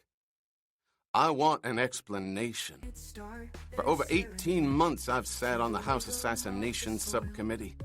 I've plowed through thousands of pages, filled with hundreds of names and twice as many theories. I don't think there's a suggested conspiracy or a suspected assassin I'm not aware of. I've lived with those names and those theories for damn near 2 years, until I didn't think there was anything left to learn. I'd say your credentials were very impressive, interrupted Abbott. I thought they might be. It's why I accepted the oversight chair. I thought I could make a realistic contribution, but now I'm not so sure. I'm suddenly beginning to wonder what I do know. Why? Asked Manning apprehensively. Because I've been sitting here listening to the four of you describe an operation that's been going on for 3 years, involving networks of personnel and informants and major intelligence posts throughout Europe, all centered on an assassin whose list of accomplishments is staggering. Am I substantively correct? Go on, replied Abbott quietly, holding his pipe, his expression rapt. What's your question? Who is he? Who the hell is this Kane? Chapter 16. The silence lasted precisely 5 seconds, during which time eyes roamed other eyes, several throats were cleared, and no one moved in his chair. It was as if a decision were being reached without discussion. Evasion was to be avoided. Congressman Ephraim Walters, out of the hills of Tennessee by way of the Yale Law Review, was not to be dismissed with facile circumlocution that dealt with the esoterica of clandestine manipulations. Bullshit was out. David Abbott put his pipe down on the table, the quiet clatter his overture. The less public exposure a man like Kane receives, the better it is for everyone. That's no answer, said Walters, but I assume it's the beginning of one. It is. He's a professional assassin. That is, a trained expert in wide-ranging methods of taking life. That expertise is for sale. Neither politics nor personal motivation any concern to him whatsoever. He's in business solely to make a profit, and his profits escalate in direct ratio to his reputation. The congressman nodded. So by keeping as tight a lid as you can on that reputation, you're holding back free advertising. Exactly. There are a lot of maniacs in this world with too many real or imagined enemies who might easily gravitate to Kane if they knew of him. Unfortunately, more than we care to think about already have. To date, 38 killings can be directly attributed to Kane, and some 12 to 15 are probables. That's his list of accomplishments? Yes. And we're losing the battle. With each new killing, his reputation spreads. He was dormant for a while, said Knowlton of the CIA. For a number of months recently, we thought he might have been taken himself. There were several probables in which the killers themselves were eliminated. We thought he might have been one of them. Such as? Asked Walters. A banker in Madrid who funneled bribes for the Europolitan Corporation for government purchases in Africa. He was shot from a speeding car on the Paseo de la Castellana. A chauffeur bodyguard gunned down both driver and killer. For a time, we believed the killer was Kane. I remember the incident. Who might have paid for it? Any number of companies, answered Gillette, who wanted to sell gold-plated cars and indoor plumbing to instant dictators. What else? Who else? Sheikh Mustafa Khalid in Oman, said Colonel Manning. He was reported killed in an abortive coup. Not so, continued the officer. There was no attempted coup. G2 informants confirmed that. Khalid was unpopular, but the other sheikhs aren't fools. The coup story was a cover for an assassination that could tempt other professional killers. 3 troublesome non-entities from the officer corps were executed to lend credence to the lie. For a while, we thought one of them was Kane. The timing corresponds to Kane's dormancy.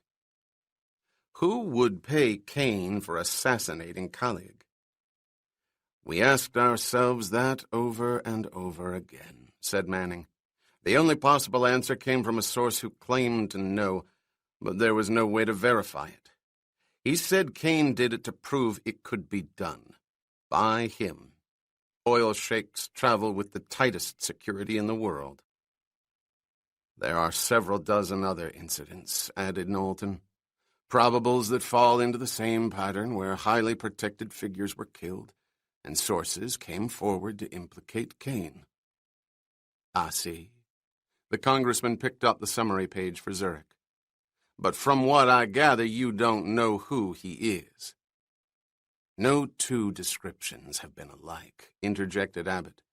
Kane's apparently a virtuoso at disguise. Yet people have seen him, talked to him.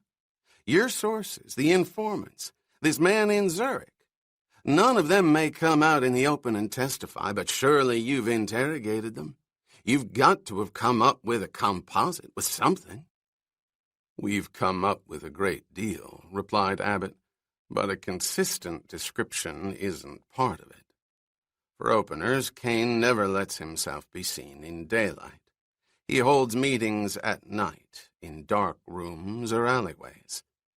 If he's ever met more than one person at a time, as Kane, we don't know about it. We've been told he never stands. He's always seated, in a dimly lit restaurant, or a corner chair, or parked car. Sometimes he wears heavy glasses, sometimes none at all. At one rendezvous he may have dark hair, on another white or red or covered by a hat. Language? We're closer here, said the CIA director, anxious to put the company's research on the table. Fluent English and French and several Oriental dialects. Dialects? What dialects? Doesn't a language come first? Of course. It's root Vietnamese. Walters leaned forward. Why do I get the idea that I'm coming to something you'd rather not tell me? Because you're probably quite astute at cross-examination, Counselor. Abbott struck a match and lit his pipe. Passably alert, agreed the congressman. Now what is it? Kane, said Gillette, his eyes briefly, oddly on David Abbott. We know where he came from. Where? Out of Southeast Asia, answered Manning, as if sustaining the pain of a knife wound. As far as we can gather, he mastered the fringe dialects so to be understood in the hill country along the Cambodia and Laos border routes, as well as in rural North Vietnam. We accept the data. It fits. With what? Operation Medusa. The colonel reached for a large, thick manila envelope on his left. He opened it and removed a single folder from among several inside. He placed it in front of him. That's the Kane file, he said, nodding at the open envelope. This is the Medusa material, the aspects of it that might in any way be relevant to Kane. The Tennessean leaned back in his chair, the trace of a sardonic smile creasing his lips. You know, gentlemen, you slay me with your pithy titles. Incidentally, that's a beaut. It's very sinister, very ominous. I think you fellas take a course in this kind of thing. Go on, Colonel. What's this Medusa? Manning glanced briefly at David Abbott, then spoke. It was a clandestine outgrowth of the search and destroy concept, designed to function behind enemy lines during the Vietnam War. In the late 60s and early 70s, units of American, French, British, Australian, and native volunteers were formed into teams to operate in territories occupied by the North Vietnamese. Their priorities were the disruption of enemy communications and supply lines, the pinpointing of prison camps, and, not the least, the assassination of village leaders known to be cooperating with the communists, as well as the enemy commanders whenever possible. It was a war within a war, broke in Knowlton. Unfortunately, racial appearances and languages made participation infinitely more dangerous than, say, the German and Dutch undergrounds, or the French resistance in World War II. Therefore, Occidental recruitment was not always as selective as it might have been.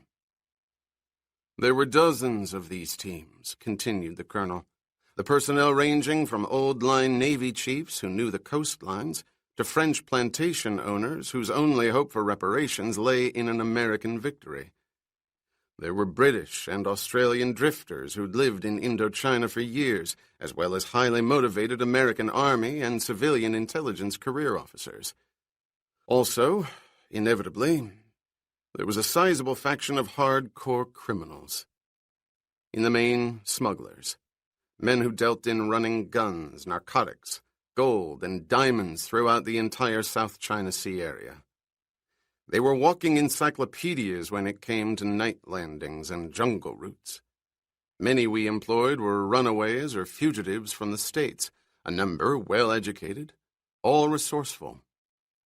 We needed their expertise. That's quite a cross-section of volunteers, interrupted the congressman. Old-line Navy and Army, British and Australian drifters, French colonials, and platoons of thieves. How the hell did you get them to work together?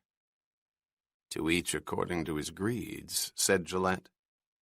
Promises, amplified the colonel. Guarantees of rank, promotions, pardons, outright bonuses of cash, and in a number of cases, opportunities to steal funds from the operation itself. You see, they all had to be a little crazy. We understood that. We trained them secretly, using codes, methods of transport, entrapment, and killing, even weapons Command Saigon knew nothing about. As Peter mentioned, the risks were incredible. Capture resulting in torture and execution. The price was high, and they paid it. Most people would have called them a collection of paranoics, but they were geniuses where disruption and assassination were concerned. Especially assassination. What was the price? Operation Medusa sustained over 90% casualties. But there's a catch. Among those who didn't come back were a number who never meant to. From that faction of thieves and fugitives?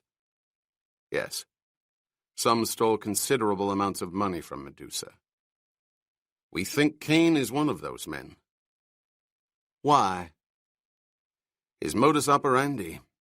He's used codes, traps, methods of killing and transport that were developed and specialized in the Medusa training. Then for Christ's sake, broke in Walters, you've got a direct line to his identity. I don't care where they're buried, and I'm damn sure you don't want them made public, but I assume records were kept. They were, and we've extracted them all from the clandestine archives, inclusive of this material here. The officer tapped the file in front of him. We've studied everything, put rosters under microscopes, fed facts into computers, everything we could think of. We're no further along than when we began. That's incredible, said the congressman. Or incredibly incompetent. Not really, protested Manning. Look at the man. Look at what we've had to work with. After the war, Kane made his reputation throughout most of East Asia, from as far north as Tokyo down through the Philippines, Malaysia, and Singapore, with side trips to Hong Kong, Cambodia, Laos, and Calcutta. About 2.5 years ago, reports began filtering into our Asian stations and embassies. There was an assassin for hire. His name was Kane. Highly professional, ruthless. These reports started growing with alarming frequency. It seemed that with every killing of note, Kane was involved. Sources would phone embassies in the middle of the night or stop attachés in the streets, always with the same information. It was Kane. Kane was the one. A murder in Tokyo, a car blown up in Hong Kong, a narcotics caravan ambushed in the Triangle, a banker shot in Calcutta, an ambassador assassinated in Moulmein, a Russian technician or an American businessman killed in the streets of Shanghai itself. Kane was everywhere, his name whispered by dozens of trusted informants in every vital intelligence sector. Yet no one, not one single person in the entire East Pacific area would come forward to give us an identification. Where were we to begin? But by this time, hadn't you established the fact that he'd been with Medusa? Asked the Tennessean. Yes, firmly. Then with the individual Medusa dossiers, damn it! The colonel opened the folder he had removed from the Kane file. These are the casualty lists. Among the white Occidentals who disappeared from Operation Medusa, and when I say disappeared, I mean vanished without a trace, are the following: 73 Americans, 46 French, 39 and 24 Australians and British, respectively, and an estimated 50 white male contacts recruited from neutrals in Hanoi and trained in the field. Most of them we never knew. Over 230 possibilities. How many are blind alleys? Who's alive? Who's dead? Even if we learned the name of every man who actually survived, who is he now? What is he? We're not even sure of Kane's nationality. We think he's American, but there's no proof. Kane's one of the side issues contained in our constant pressure on Hanoi to trace MIAs, explained Knowlton. We keep recycling these names in with the division lists. And there's a catch with that, too, added the Army officer. Hanoi's counterintelligence forces broke and executed scores of Medusa personnel.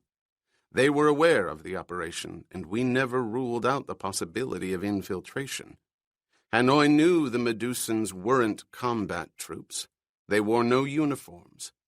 Accountability was never required. Walters held out his hand. "May I?" he said, nodding at the stapled pages. "Certainly."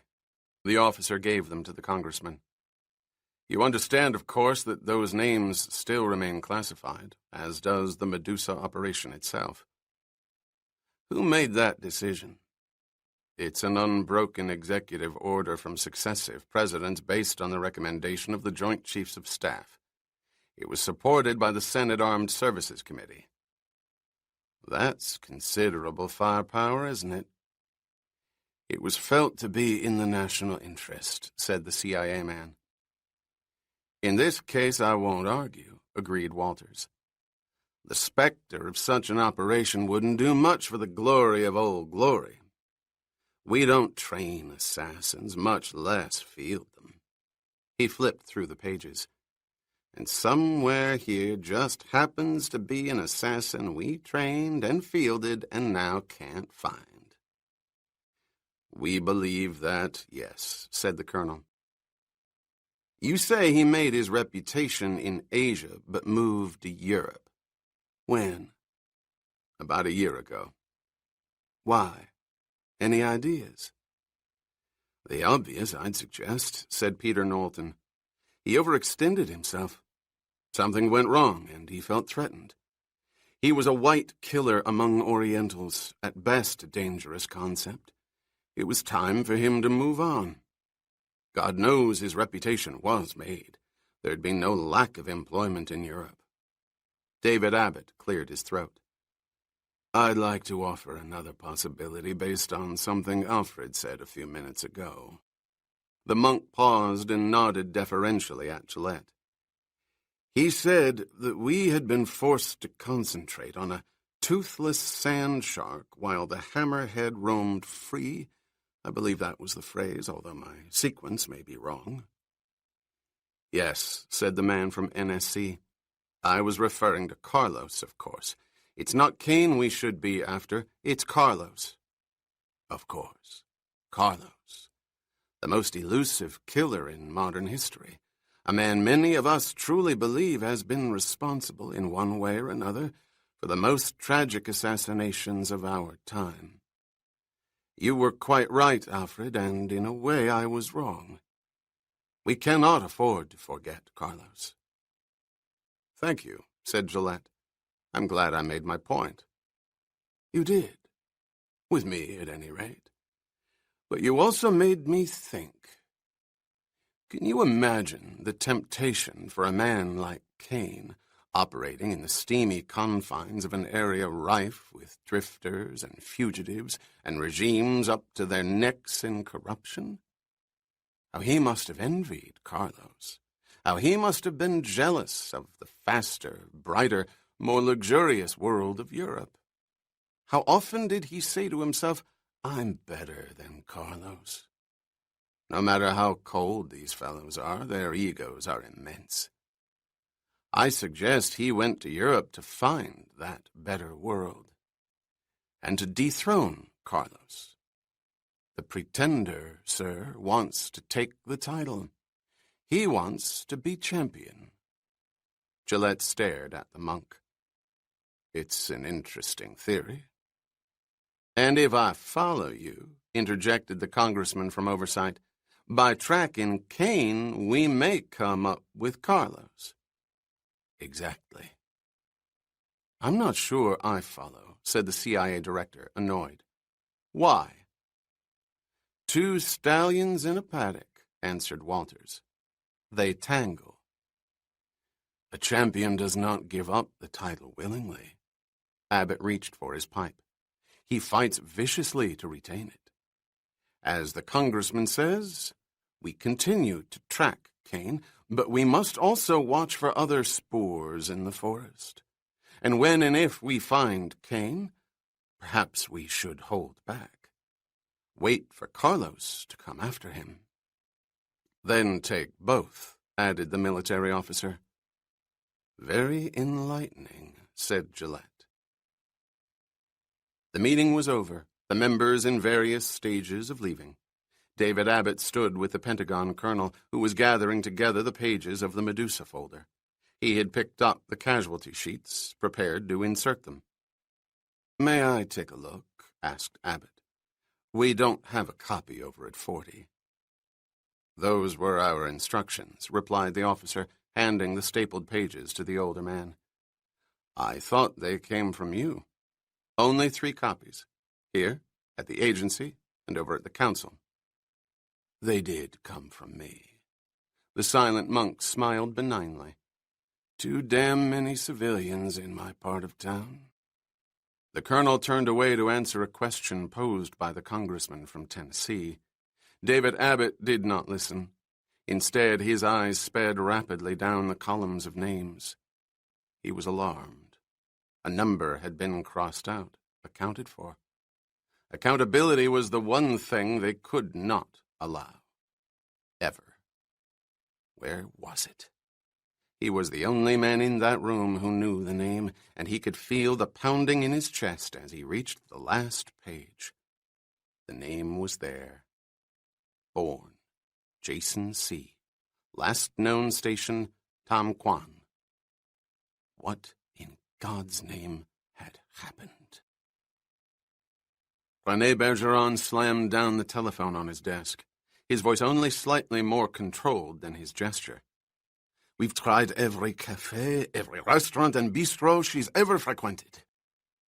There's not a hotel in Paris that has him registered, said the gray-haired switchboard operator, seated at a second telephone by a drafting board. It's been more than 2 hours now. She could be dead. If she's not, she might well wish she were. She can only tell him so much, mused Bergeron. Less than we could. She knows nothing of the old men. She knows enough. She's called Parc Monceau. She's relayed messages. She's not certain to whom. She knows why. So does Cain, I can assure you. And he would make a grotesque error with Parc Monceau. The designer leaned forward, his powerful forearms tensing as he locked his hands together, his eyes on the gray-haired man. Tell me again everything you remember. Why are you so sure he's Bourne? I don't know that. I said he was Cain. If you've described his methods accurately, he's the man. Bourne is Cain. We found him through the Medusa records. It's why you were hired. Then he is born. But it's not the name he used. Of course, there were a number of men in Medusa who would not permit their real names to be used. For them, false identities were guaranteed. They had criminal records. He would be one of those men. Why him? Others disappeared. You disappeared. I could say because he was here in Saint-Honoré, and that should be enough. But there's more. Much more. I watched him function. I was assigned to a mission he commanded. It was not an experience to be forgotten, nor was he. That man could be, would be, your Cain. Tell me. We parachuted at night into a sector called Tam Quan, our objective to bring out an American named Webb who was being held by the Viet Cong. We didn't know it, but the odds against survival were monumental. Even the flight from Saigon was horrendous. Gale force winds at 1,000 feet, the aircraft vibrating as if it would fall apart. Still, he ordered us to jump. And you did. His gun was pointed at our heads, at each of us as we approached the hatchway. We might survive the elements, not a bullet in our skulls. How many were there of you? 10. You could have taken him. You didn't know him.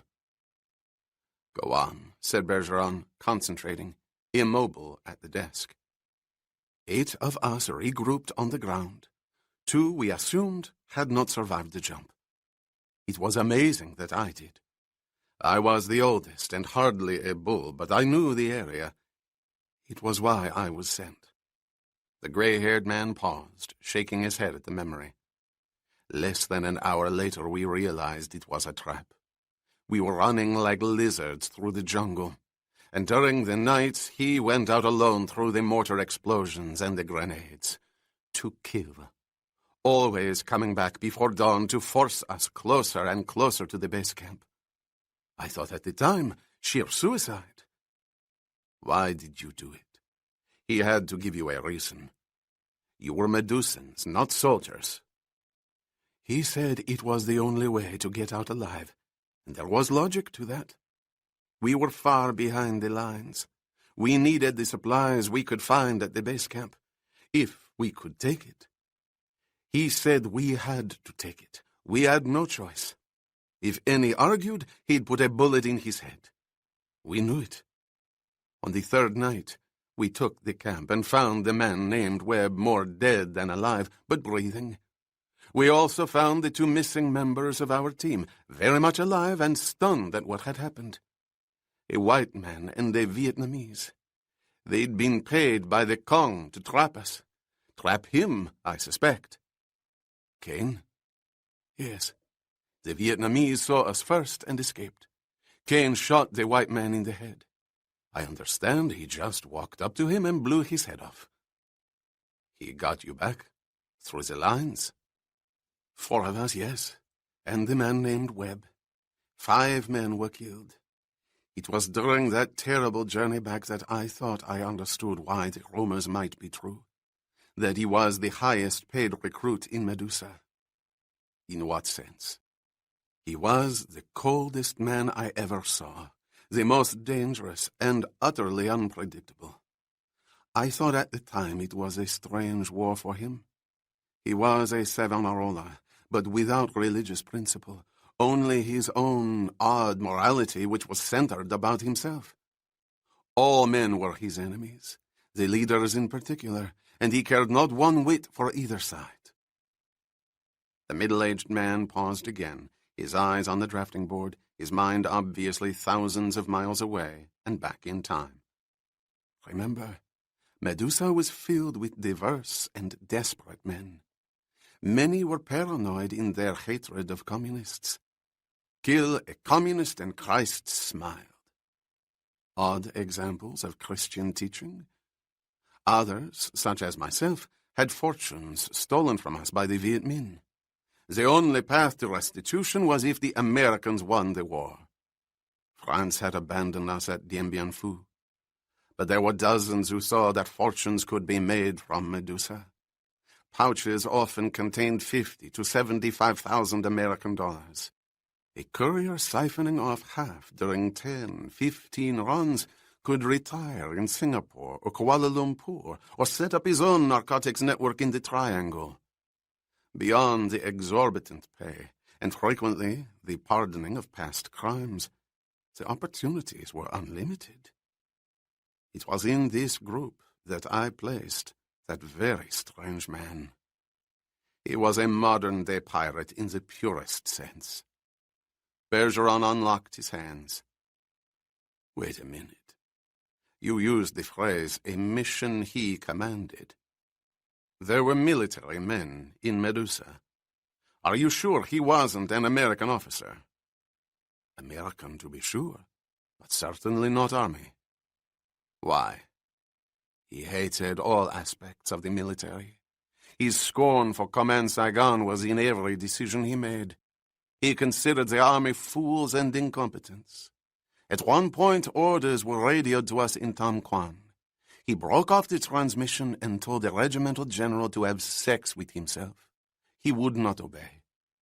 An Army officer would hardly do that. Unless he was about to abandon his profession, said the designer.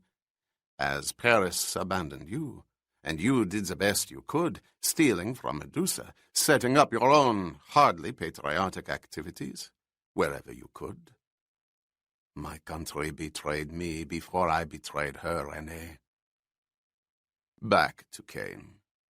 You say Bourne was not the name he used. What was it? I don't recall. As I said, for many, surnames were not relevant.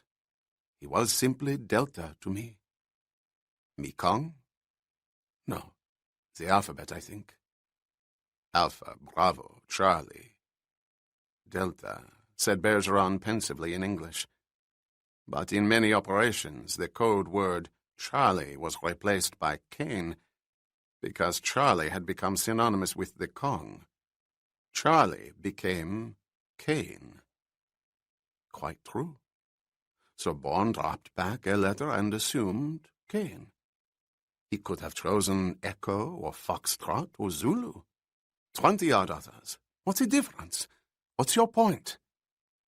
He chose Kane deliberately. It was symbolic. He wanted it clear from the beginning. Wanted what clear? That Kane would replace Carlos. Think. Carlos is Spanish for Charles. Charlie. The code word Kane was substituted for Charlie. Carlos. It was his intention from the start. Kane would replace Carlos, and he wanted Carlos to know it. Does Carlos? Of course. Word goes out in Amsterdam and Berlin, Geneva and Lisbon, London, and right here in Paris. Kane is available. Contracts can be made. His price lower than Carlos' fee. He erodes. He constantly erodes Carlos' stature. Two matadors in the same ring. There can only be one. It will be Carlos. We've trapped the puffed-up sparrow. He's somewhere within 2 hours of Saint-Honoré. But where? No matter. We'll find him. After all, he found us. He'll come back. His ego will demand it. And then the eagle will sweep down and catch the sparrow. Carlos will kill him. The old man adjusted his single crutch under his left arm, parted the black drape, and stepped into the confessional booth. He was not well. The pallor of death was on his face, and he was glad the figure in the priest's habit beyond the transparent curtain could not see him clearly. The assassin might not give him further work if he looked too worn to carry it out. He needed work now. There were only weeks remaining, and he had responsibilities. He spoke. Angelus Domini. Angelus Domini, child of God, came the whisper. Are your days comfortable? They draw to an end, but they are made comfortable. Yes, I think this will be your last job for me. It is of such importance, however, that your fee will be 5 times the usual. I hope it will be of help to you. Thank you, Carlos. You know, then? I know. This is what you must do for it, and the information must leave this world with you. There can be no room for error.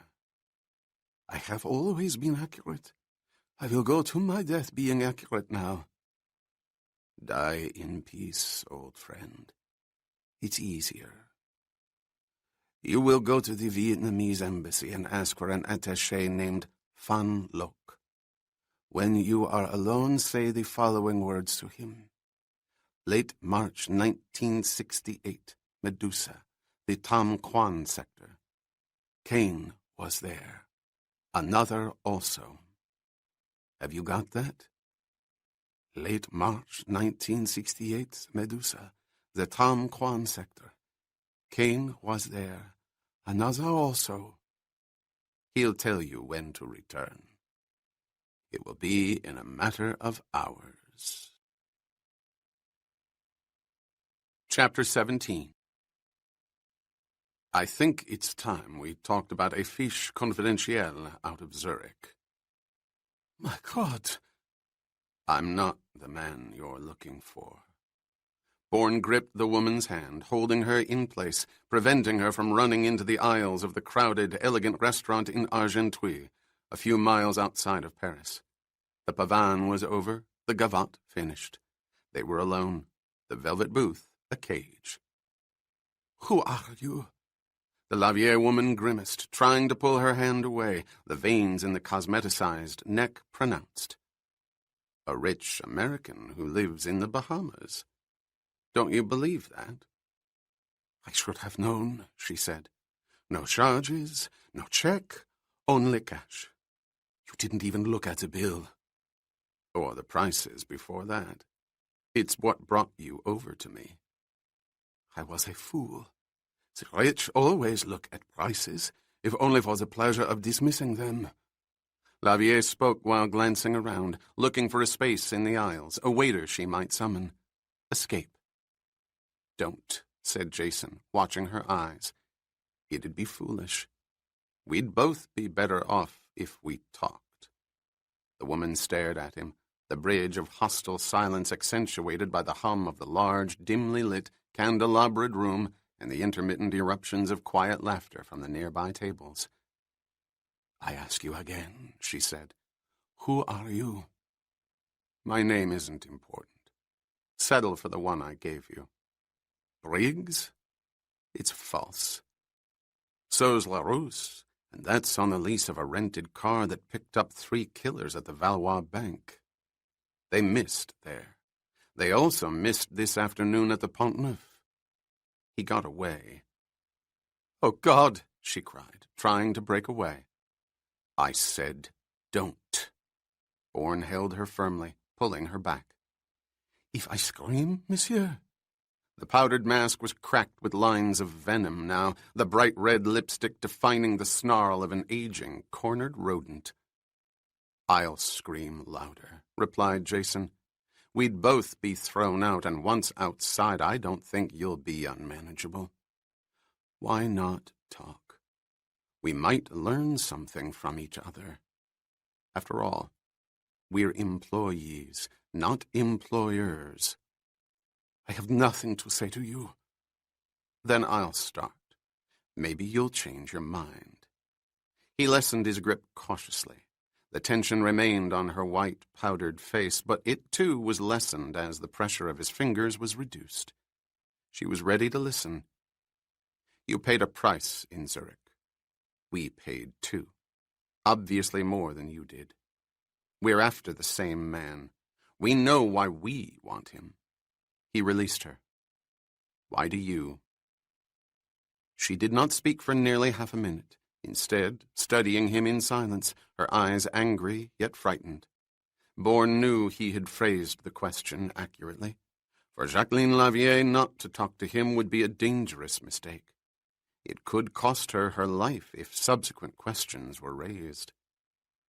"Who is we?" she asked. "A company that wants its money.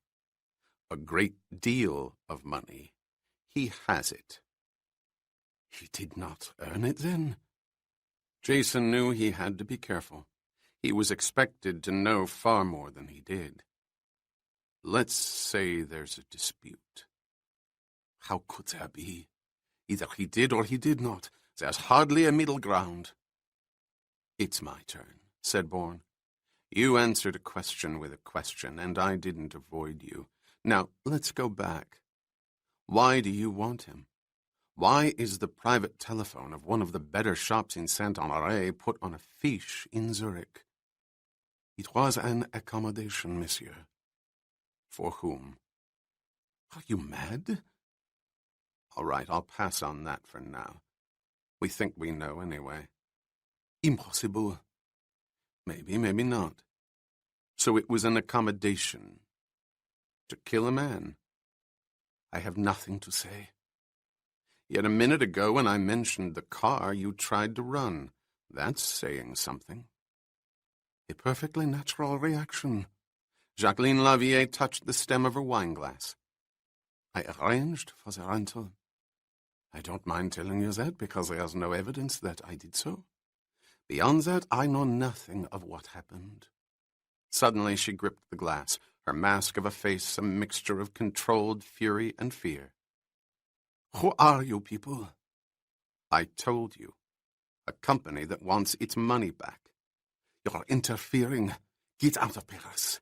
Leave this alone." "Why should we? We're the injured party. We want the balance sheet corrected.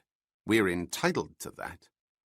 "You're entitled to nothing," spat Madame Lavier. "The error was yours, and you'll pay for it." Error? He had to be very careful.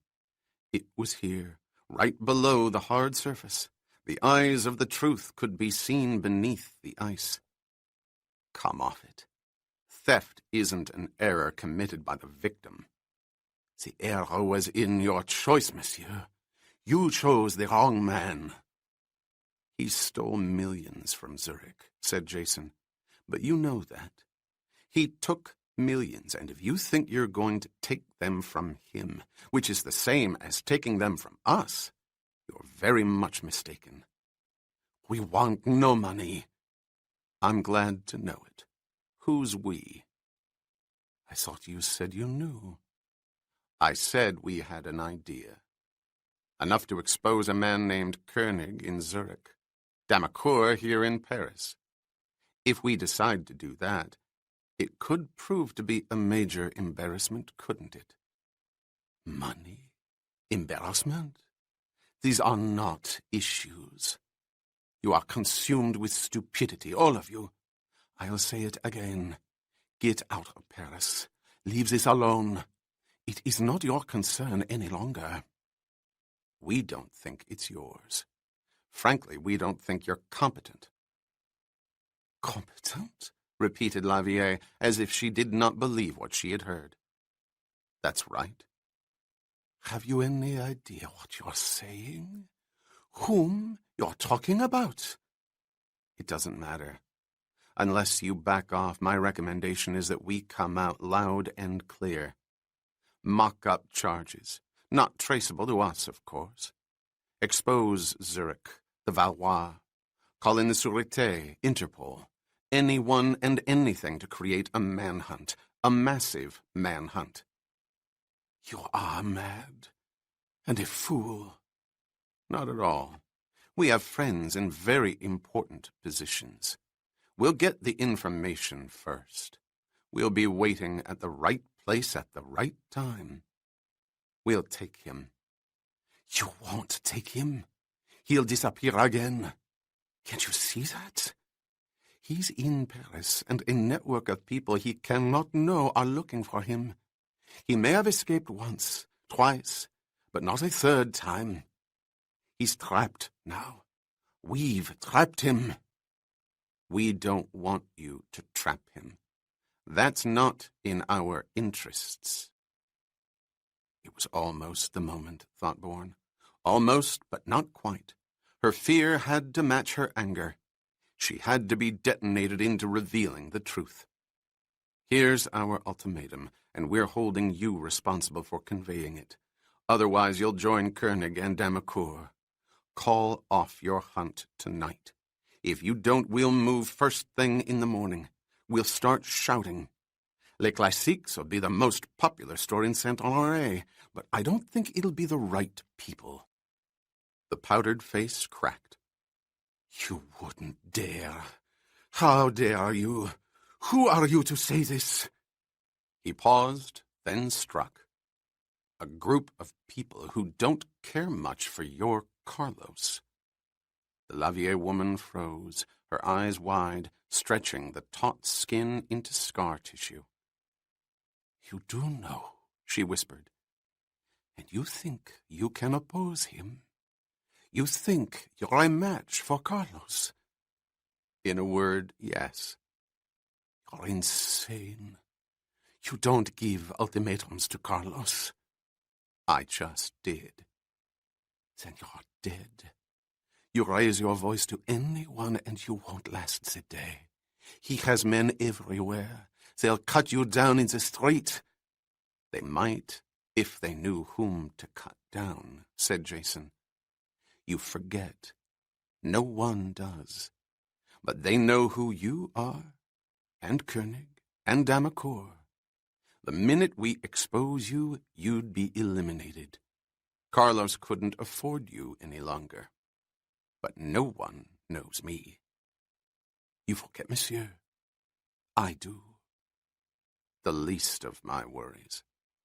Find me.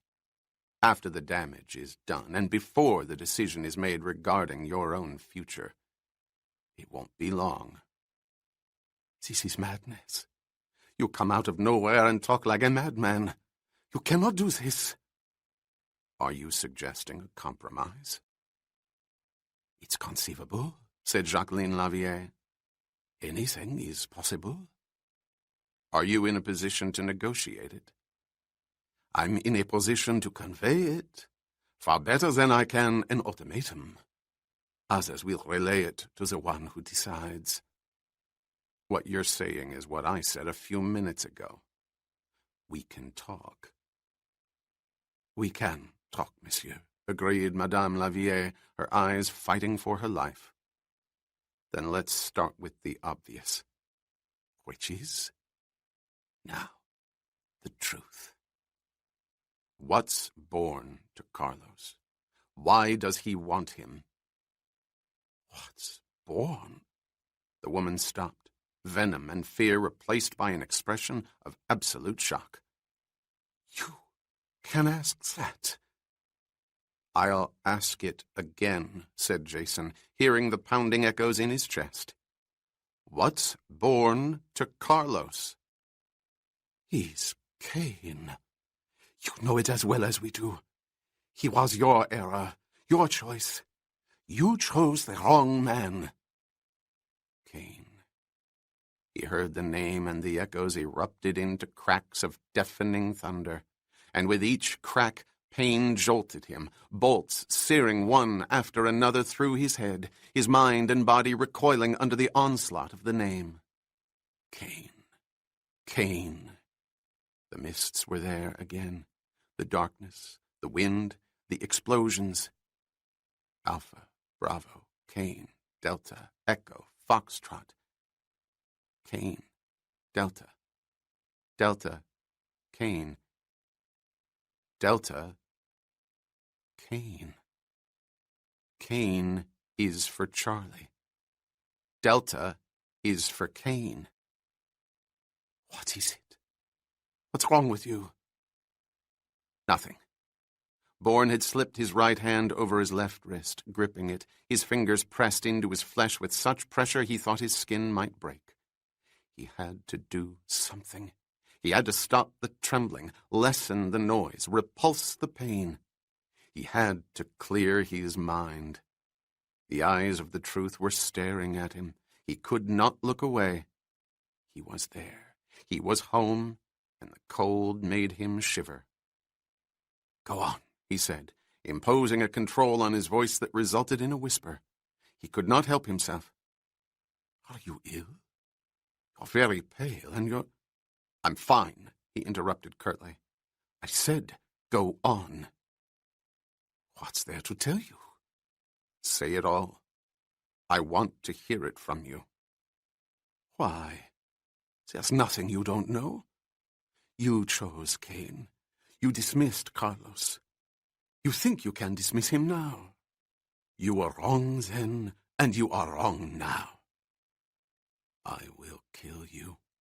I will grab your throat and choke the breath out of you. Tell me. For Christ's sake, tell me. At the end, there is only my beginning. I must know it." "That doesn't matter," he said. "If you are looking for a compromise, if only to save your life, tell me why we should listen. Why is Carlos so adamant, so paranoid about Bourne? Explain it to me as if I hadn't heard it before. If you don't, those names that shouldn't be mentioned will be spread all over Paris, and you'll be dead by the afternoon." Lavier was rigid, her alabaster mask set. "Carlos will follow Cain to the ends of the earth and kill him. We know that. We want to know why. He has to. Look to yourself, to people like you." "That's meaningless. You don't know who we are." "I don't have to. I know what you've done." "Spell it out." "I did. You picked Cain over Carlos. That was your error. You chose the wrong man. You paid the wrong assassin." "The wrong assassin?" "You were not the first, but you will be the last. The arrogant pretender will be killed here in Paris, whether there is a compromise or not." "We picked the wrong assassin." The words floated in the elegant, perfumed air of the restaurant. The deafening thunder receded, angry still but far away in the storm clouds. The mists were clearing, circles of vapor swirling around him. He began to see, and what he saw was the outlines of a monster. Not a myth, but a monster. Another monster. There were two. "Can you doubt it?" asked the woman. "Don't interfere with Carlos. Let him take Cain. Let him have his revenge." She paused, both hands slightly off the table. Mother rat. "I promise nothing, but I will speak for you, for the loss your people have sustained. It's possible, only possible, you understand, that your contract might be honored by the one you should have chosen in the first place." "The one we should have chosen. Because we chose the wrong one." "You see that, do you not, monsieur? Carlos should be told that you see it. Perhaps, only perhaps, he might have sympathy for your losses if he were convinced you saw your error." "That's your compromise," said Bourne flatly, struggling to find a line of thought. "Anything is possible. No good can come from your threats, I can tell you that. For any of us, and I'm frank enough to include myself. There would be only pointless killing, and Cain would stand back laughing. You would lose not once, but twice." "If that's true." Jason swallowed, nearly choking as dry air filled the vacuum in his dry throat. "Then I'll have to explain to my people why we chose the wrong man." "Stop it. Finish the statement. Control yourself." "Tell me everything you know about Cain." "To what purpose?" Lavier put her fingers on the table, her bright red nail polished 10 points of a weapon. "If we chose the wrong man, then we had the wrong information. You heard he was the equal of Carlos, no? that his fees were more reasonable, his apparatus more contained, and because fewer intermediaries were involved, there was no possibility of a contract being traced. Is this not so? Maybe. Of course it's so. It's what everyone's been told, and it's all a lie. Carlos' strength is in his far-reaching sources of information, infallible information, in his elaborate system of reaching the right person at precisely the right moment prior to a kill. Sounds like too many people. There were too many people in Zurich, too many here in Paris. All blind, monsieur. Everyone. Blind. To put it plainly, I've been part of the operation for a number of years, meeting in one way or another dozens who have played their minor roles. None is major. I have yet to meet a single person who has ever spoken to Carlos, much less has any idea who he is. That's Carlos. I want to know about Cain. What you know about Cain. Stay controlled. You cannot turn away. Look at her. Look at her. Where shall I begin? With whatever comes to mind first. Where did he come from? Do not look away. Southeast Asia, of course. Of course. Oh, God.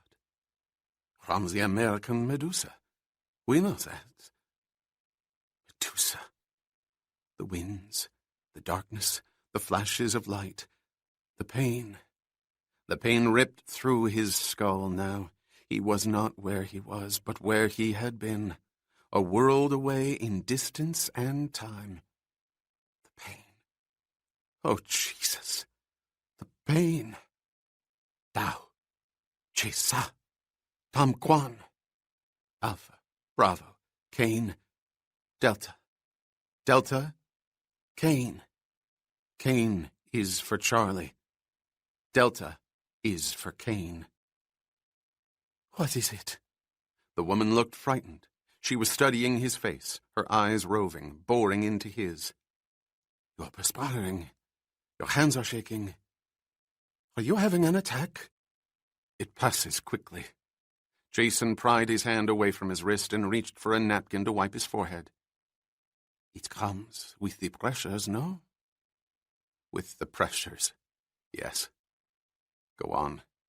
There isn't much time. People have to be reached, decisions made. Your life is probably one of them. Back to Cain.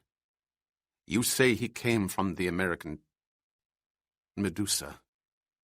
Les mercenaires du diable, said Lavier.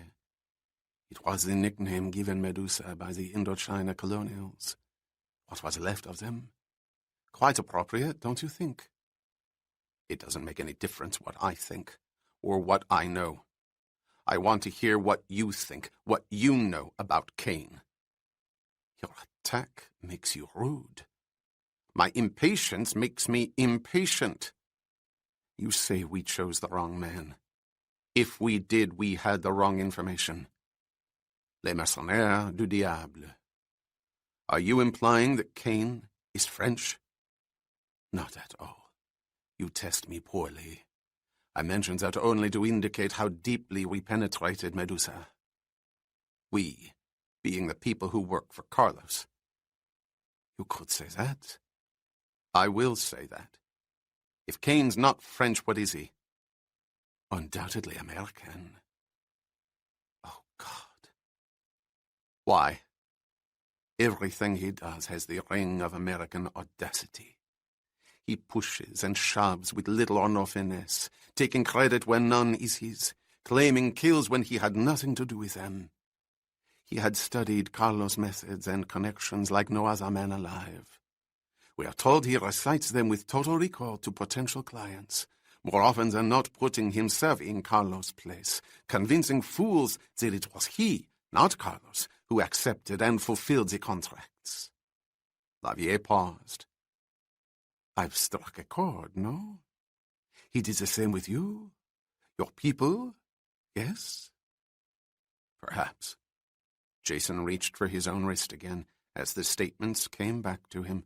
Statements made in response to clues in a dreadful game. Stuttgart, Regensburg, Munich. 2 kills and a kidnapping. Bader accreditation. Fees from U.S. sources.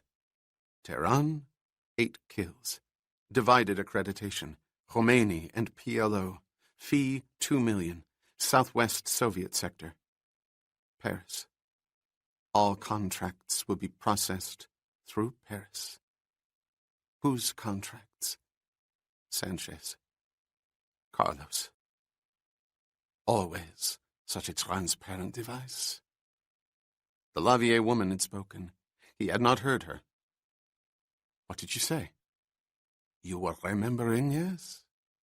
He used the same device with you, your people. It's how he gets his assignments. Assignments. Bourne tensed the muscles in his stomach until the pain brought him back to the table in the candelabred dining room in Argenteuil. He gets assignments, then, he said pointlessly, and carries them out with considerable expertise. No one denies him that. His record of kills is impressive. In many ways, he is second to Carlos. Not his equal, but far above the ranks of Les Guerrieros. He's a man of immense skill, extremely inventive, a trained lethal weapon out of Medusa. But it is his arrogance, his lies at the expense of Carlos that will bring him down. And that makes him American? Or is it your bias? I have an idea you like American money, but that's about all they export that you do like. Immense skill, extremely inventive, a trained lethal weapon. Bournois, La Ciotat, Marseille, Zurich, Paris. It is beyond prejudice, monsieur. The identification is positive. How did you get it? Lavier touched the stem of her wine-glass, her red-tipped index finger curling around it. A discontented man was brought in Washington. Washington? The Americans also look for Cain, with an intensity approaching Carlos, I suspect. Medusa has never been made public, and Cain might prove to be an extraordinary embarrassment. This discontented man was in a position to give us a great deal of information, including the Medusa records. It was a simple matter to match the names with those in Zurich. Simple for Carlos, not for anyone else. Too simple, thought Jason, not knowing why the thought struck him. I see, he said. And you? How did you find him? Not Cain, of course, but Bourne. Through the mists of anxiety, Jason recalled another statement. Not his, but one spoken by Marie. Far simpler, he said. We paid the money to him by means of a shortfall deposit into one account, the surplus diverted blindly into another. The numbers could be traced. It's a tax device. Cain permitted it. He didn't know it. The numbers were paid for, as you paid for different numbers, telephone numbers, on a fiche. I commend you. It's not required, but everything you know about Cain is. All you've done so far is explain an identification. Now go on. Everything you know about this man Bourne, everything you've been told. Be careful. Take the tension from your voice. You are merely evaluating data. Marie, you said that. Dear, dear Marie, thank God you're not here. What we know about him is incomplete. He's managed to remove most of the vital records, a lesson he undoubtedly learned from Carlos. But not all. We've pieced together a sketch. Before he was recruited into Medusa, he supposedly was a French-speaking businessman living in Singapore, representing a collective of American importers from New York to California. The truth is he had been dismissed by the collective, which then tried to have him extradited back to the States for prosecution. He had stolen hundreds of thousands from it. He was known in Singapore as a reclusive figure, very powerful in contraband operations, and extraordinarily ruthless. Before that, interrupted Jason, feeling again the perspiration breaking out on his hairline. Before Singapore, where did he come from? Be careful. The images. He could see the streets of Singapore. Prince Edward Road, Kim Chuan, Boon Tat Street, Maxwell, Cascadon. Those are the records no one can find. There are only rumors, and they are meaningless. For example, it was said that he was a defrocked Jesuit, gone mad. Another speculation was that he had been a young, aggressive investment banker caught embezzling funds in concert with several Singapore banks. There's nothing concrete, nothing that can be traced. Before Singapore, nothing. You're wrong. There was a great deal. But none of that is part of it. There is a void, and it must be filled, and you can't help me. Perhaps no one can. Perhaps no one should. So far you haven't told me anything startling, said Bourne. Nothing relative to the information I'm interested in. Then I don't know what you want. You ask me questions, press for details, and when I offer you answers, you reject them as immaterial. What do you want? What do you know about Kane's work? Since you're looking for a compromise, give me a reason for it. If our information differs, it would be over what he's done, wouldn't it? When did he first come to your attention? Carlos' attention. Quickly. 2 years ago, said Madame Lavier, disconcerted by Jason's impatience, annoyed, frightened. Word came out of Asia of a white man offering a service astonishingly similar to the one provided by Carlos. He was swiftly becoming an industry. An ambassador was assassinated in Momaine. 2 days later, a highly regarded Japanese politician was killed in Tokyo prior to a debate in the Diet. A week after that, a newspaper editor was blown out of his car in Hong Kong, and in less than 48 hours, a banker was shot on a street in Calcutta. Behind each one, Kane. Always Kane. The woman stopped, appraising Bourne's reaction. He gave none. Don't you see? He was everywhere. He raced from one kill to another, accepting contracts with such rapidity that he had to be indiscriminate. He was a man in an enormous hurry, building his reputation so quickly that he shocked even the most jaded professionals.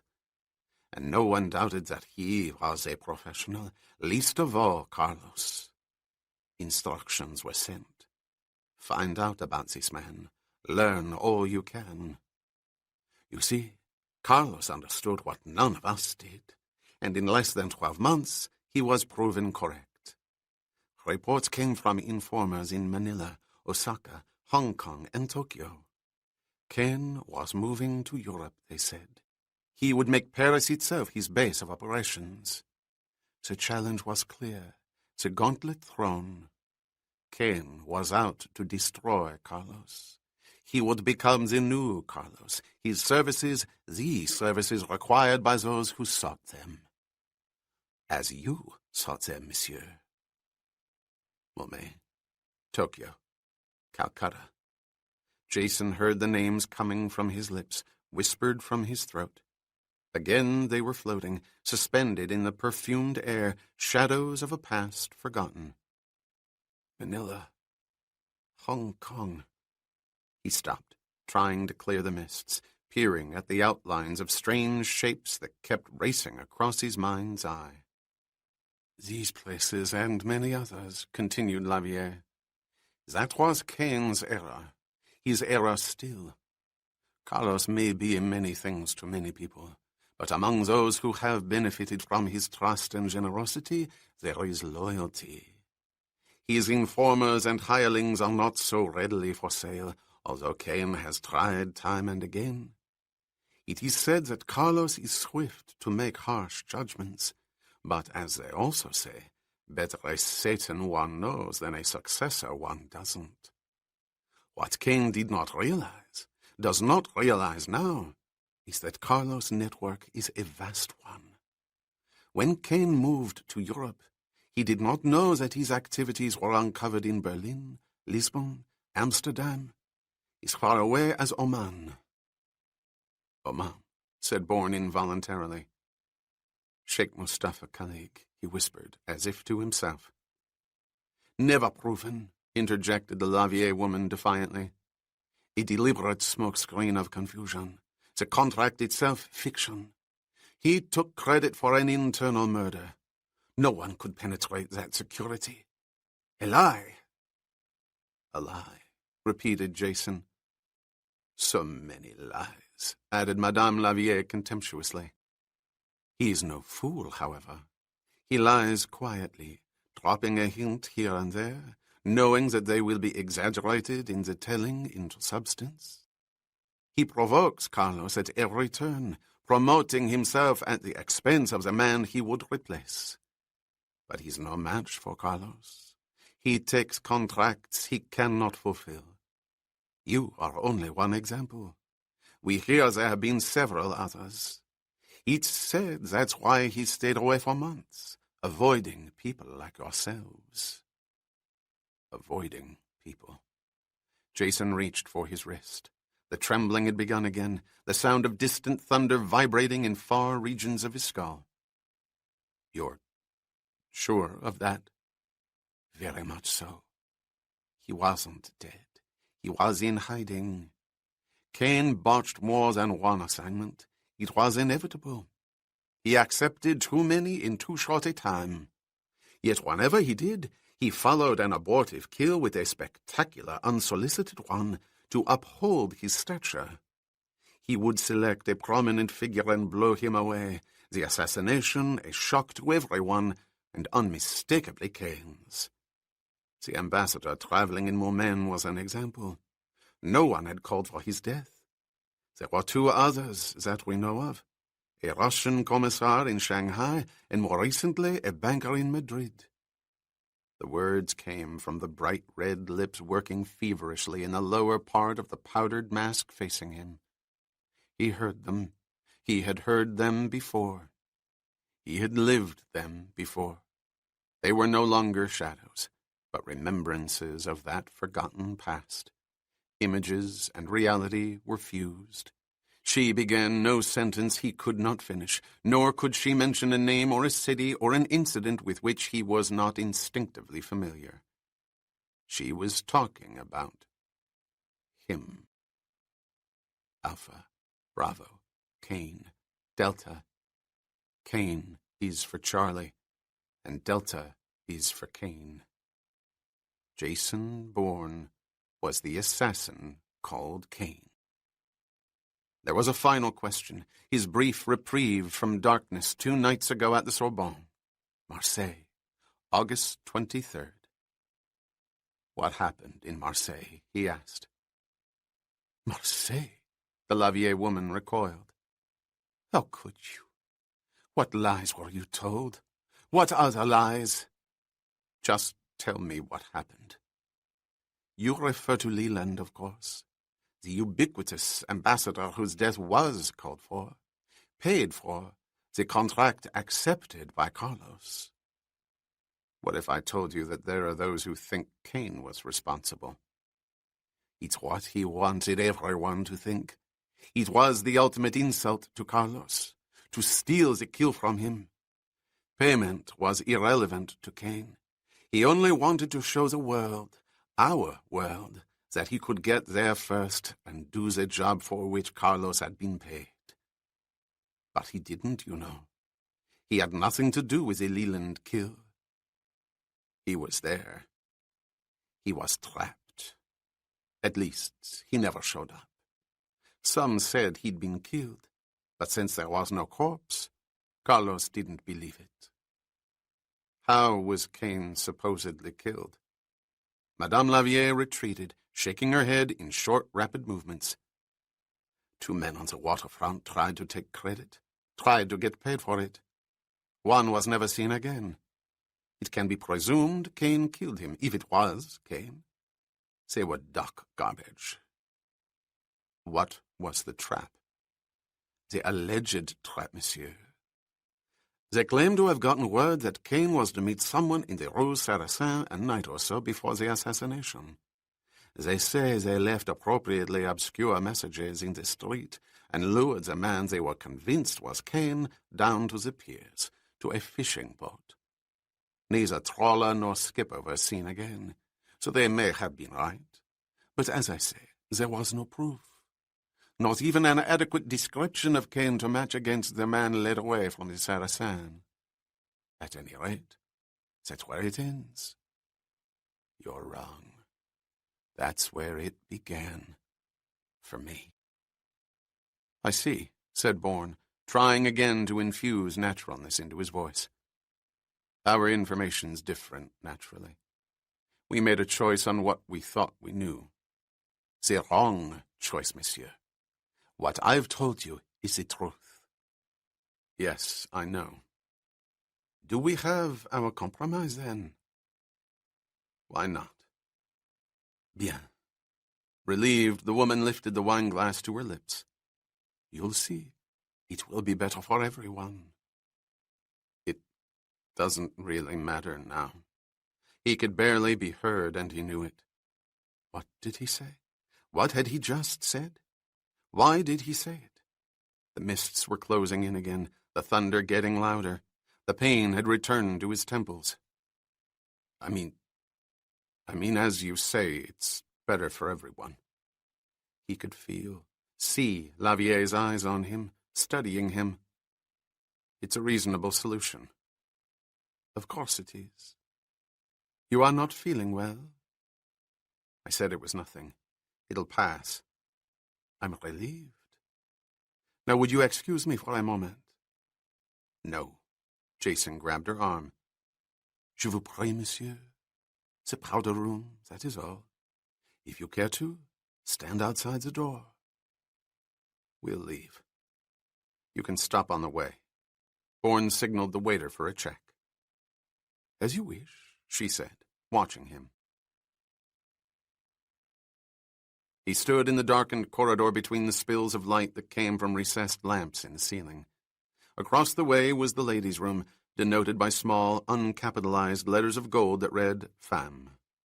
Beautiful people, stunning women, handsome men kept passing by.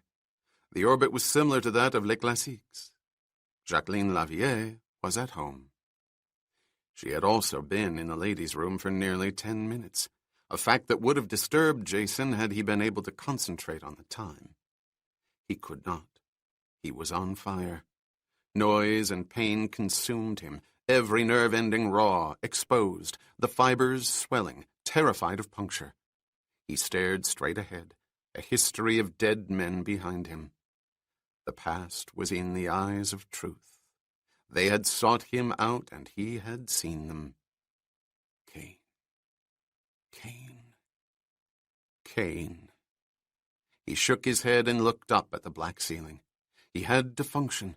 He could not allow himself to keep falling, plunging into the abyss filled with darkness and high wind. There were decisions to make. No, they were made. It was a question now of implementing them. Marie. Oh God, my love, we've been so wrong. He breathed deeply and glanced at his watch, the chronometer he had traded for a thin gold piece of jewelry belonging to a marquis in the south of France. He is a man of immense skill, extremely inventive. There was no joy in that appraisal. He looked across at the ladies' room. Where was Jacqueline Lavier? Why didn't she come out? What could she hope to accomplish remaining inside? He had had the presence of mind to ask the maitre d' if there was a telephone there. The man had replied negatively, pointing to a booth by the entrance. The Lavier woman had been at his side. She heard the answer, understanding the inquiry. There was a blinding flash of light. He lurched backward, recoiling into the wall, his hands in front of his eyes. The pain. Oh, Christ! His eyes were on fire. And then he heard the words, spoken through the polite laughter of well-dressed men and women walking casually about the corridor. "In memory of your dinner at Roger's, monsieur," said an animated hostess, holding a press camera by its vertical flash bar. "The photograph will be ready in a few minutes. Compliments of Roger." Bourne remained rigid, knowing that he could not smash the camera, the fear of another realization sweeping over him. "Why me?" he asked. "Your fiancé requested it, monsieur," replied the girl, nodding her head toward the ladies' room. "We talked inside. You are most fortunate. She is a lovely lady. She asked me to give you this." The hostess held out a folded note. Jason took it as she pranced away toward the restaurant entrance. "Your illness disturbs me, as I'm sure it does you, my new friend. You may be what you say you are, and then again you may not. I shall have the answer in a half-hour or so. A telephone call was made by a sympathetic diner, and that photograph is on its way to Paris. You cannot stop it any more than you can stop those driving now to Argenteuil. If we indeed have our compromise, neither will disturb you, as your illness disturbs me, and we shall talk again when my associates arrive. It is said that Cain is a chameleon, appearing in various guises and most convincing. It is also said that he is prone to violence and to fits of temper. These are an illness, no?" He ran down the dark street in Argenteuil after the receding roof light of the taxi. It turned the corner and disappeared. He stopped, breathing heavily, looking in all directions for another. There were none. The doorman at Roger's had told him a cab would take 10 to 15 minutes to arrive. Why had not Monsieur requested one earlier? The trap was set, and he had walked into it. Up ahead, a light, another taxi. He broke into a run. He had to stop it. He had to get back to Paris, to Marie. He was back in a labyrinth, racing blindly, knowing finally there was no escape. But the race would be made alone. That decision was irrevocable. There would be no discussion, no debate, no screaming back and forth. Arguments based in love and uncertainty. For the certainty had been made clear. He knew who he was, what he had been. He was guilty as charged, as suspected. An hour or two saying nothing, just watching, talking quietly about anything but the truth, loving. And then he would leave. She would never know when, and he could never tell her why. He owed her that. He would hurt deeply for a while, but the ultimate pain would be far less than that caused by the stigma of Cain. Cain. Marie, what have I done? Taxi! Taxi! Only tower calls the calls.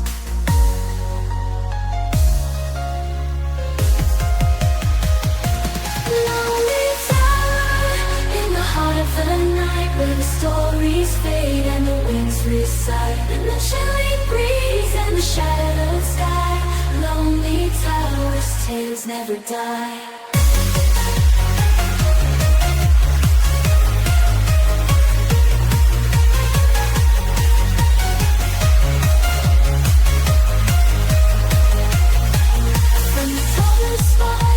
Crumbling base, lonely tower holds the ancient grace. With every gust and each distant song, it carries the memory, it keeps it long.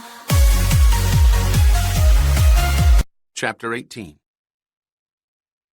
Get out of Paris. Now. Whatever you're doing, stop it and get out. Those are orders from your government. They want you out of there. They want him isolated. Marie crushed out her cigarette in the ashtray on the bedside table, her eyes falling on the 3-year-old issue of Potomac Quarterly, her thoughts briefly on the terrible game Jason had forced her to play. I won't listen, she said to herself out loud, startled at the sound of her own voice in the empty room.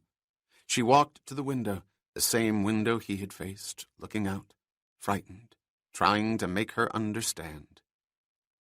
I have to know certain things, enough to make a decision, but maybe not everything. A part of me has to be able to run, disappear. I have to be able to say to myself, what was isn't any longer, and there's a possibility that it never was because I have no memory of it.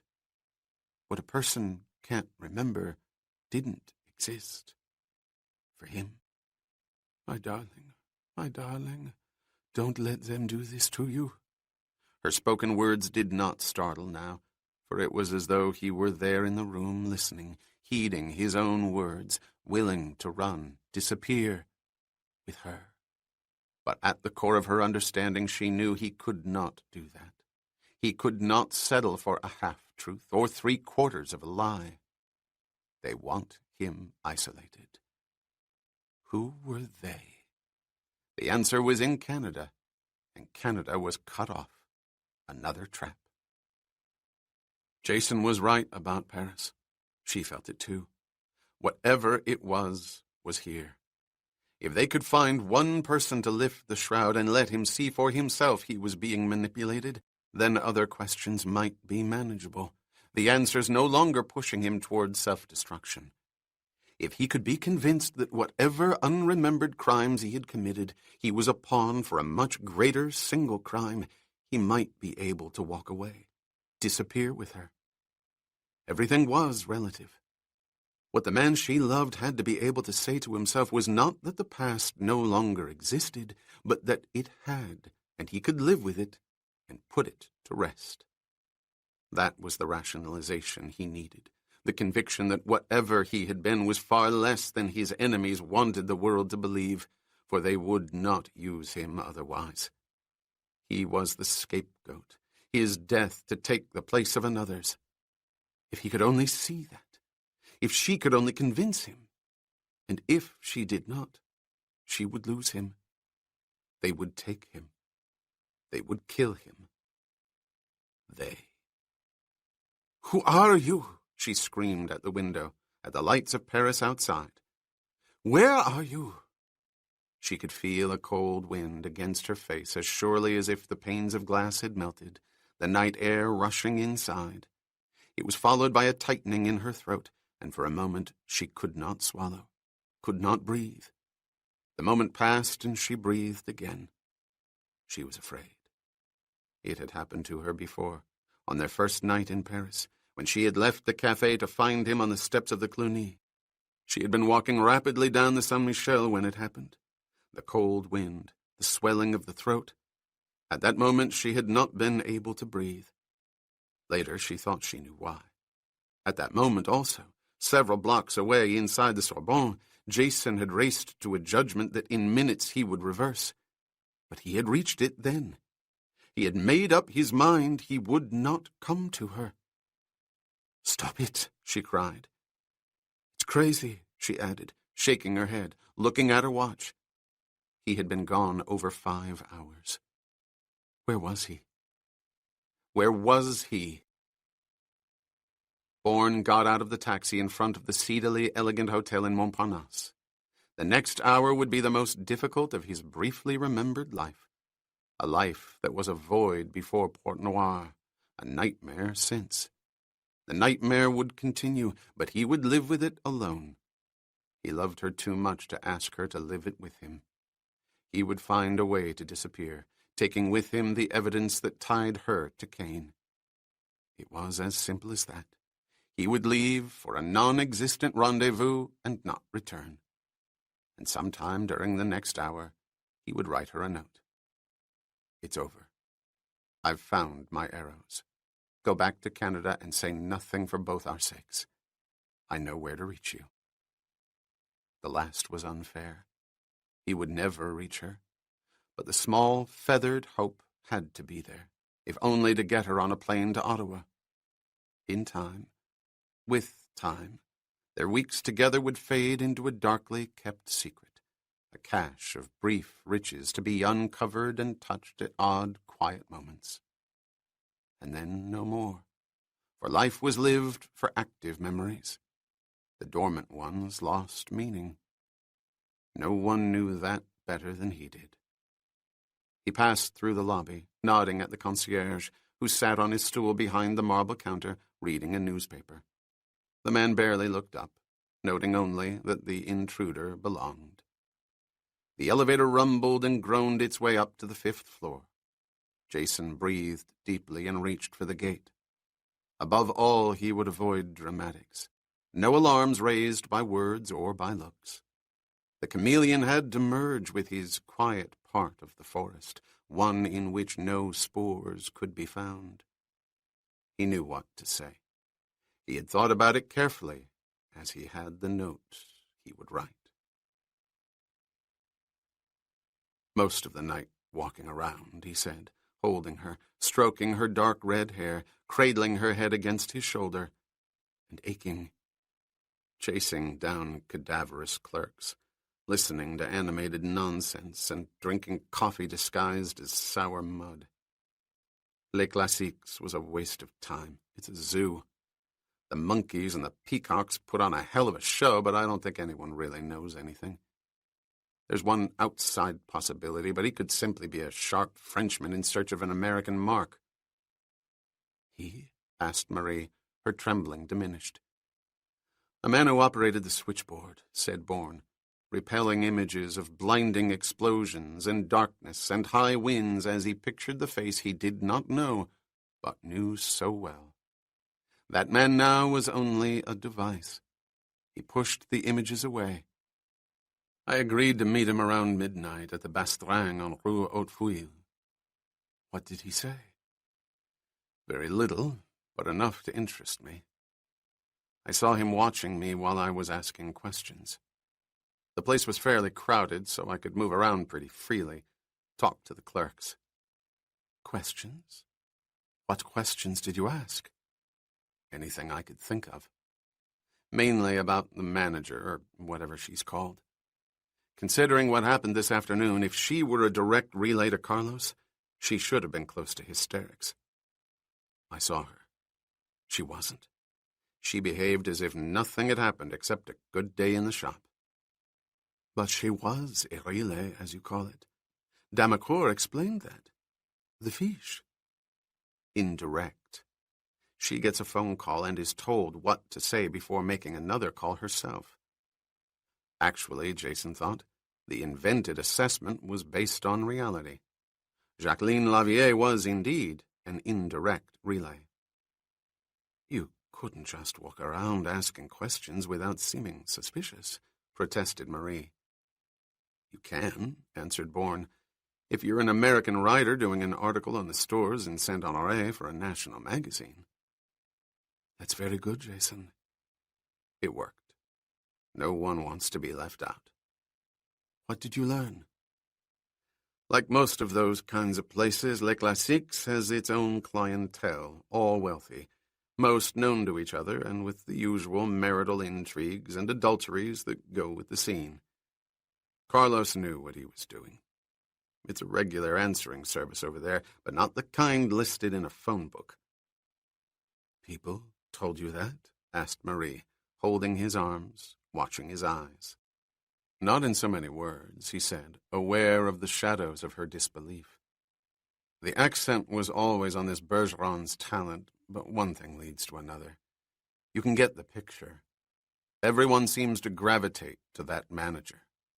From what I've gathered, she's a font of social information, although she probably couldn't tell me anything except that she did someone a favor, an accommodation, and that someone will turn out to be someone else who did another favor for another someone. The source could be untraceable, but it's all I've got. Why the meeting tonight at Bastringue?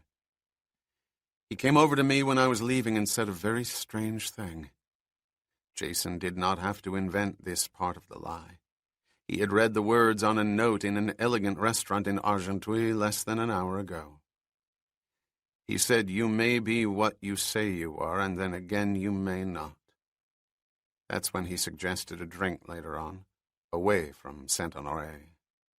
Bourne saw her doubts receding. He had done it. She accepted the tapestry of lies. And why not? He was a man of immense skill, extremely inventive. The appraisal was not loathsome to him. He was Cain. He may be the one, Jason. You said you only needed one. He could be it. We'll see. Bourne looked at his watch.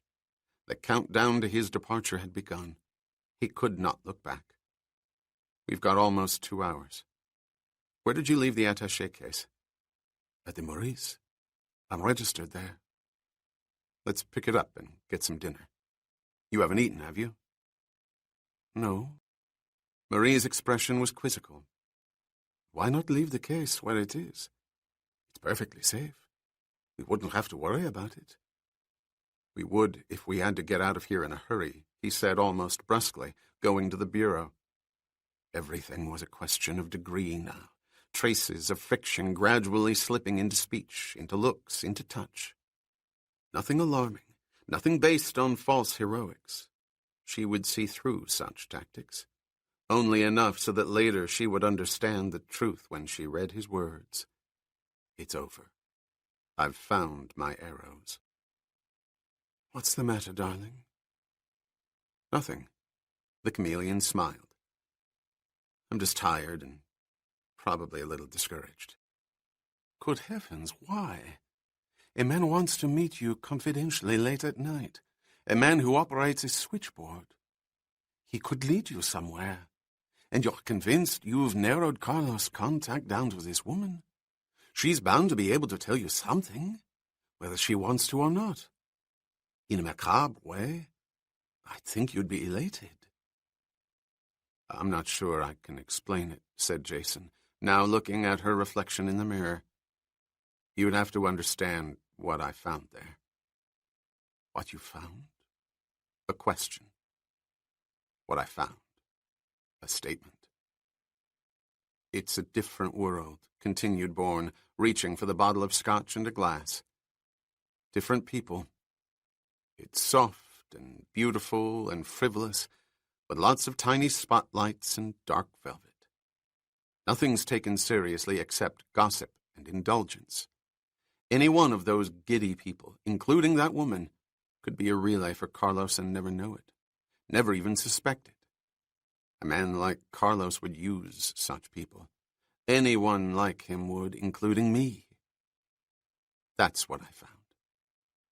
It's discouraging. And unreasonable. Whatever you believe, those people make very conscious decisions. That indulgence you talk of demands it. They think. And you know what I think? I think you are tired and hungry and need a drink or two. I wish you could put off tonight. You've been through enough for one day. I can't do that, he said sharply. All right, you can't, she answered defensively. Sorry, I'm edgy. Yes, I know. She started for the bathroom. I'll freshen up and we can go. Pour yourself a stiff one, darling. Your teeth are showing. Marie? Yes? Try to understand. What I found there upset me. I thought it would be different. Easier. While you were looking, I was waiting, Jason. Not knowing. That wasn't easy either. I thought you were going to call Canada, didn't you? She held her place for a moment. No, she said. It was too late. The bathroom door closed. Bourne walked to the desk across the room. He opened the drawer, took out stationery, picked up the ballpoint pen, and wrote the words. It's over. I've found my arrows. Go back to Canada and say nothing for both our sakes. I know where to reach you. He folded the stationery, inserted it into an envelope, holding the flap open as he reached for his billfold. He took out both the French and the Swiss bills, slipping them behind the folded note, and sealed the envelope. He wrote on the front, Marie. He wanted so desperately to add, my love. My dearest love. He did not. He could not. The bathroom door opened. He put the envelope in his jacket pocket. That was quick, he said. Was it? I didn't think so. What are you doing? I wanted a pen, he answered, picking up the ballpoint. If that fellow has anything to tell me, I want to be able to write it down. Marie was by the bureau. She glanced at the dry, empty glass. You didn't have your drink. I didn't use the glass. I see. Shall we go? They waited in the corridor for the rumbling elevator, the silence between them awkward, in a real sense unbearable. He reached for her hand. At the touch, she gripped his, staring at him, her eyes telling him that her control was being tested, and she did not know why. Quiet signals had been sent and received, not loud enough or abrasive enough to be alarms, but they were there, and she had heard them. It was part of the countdown, rigid, irreversible, prelude to his departure. Oh, God, I love you so. You are next to me, and we are touching, and I am dying. But you cannot die with me. You must not. I am Cain.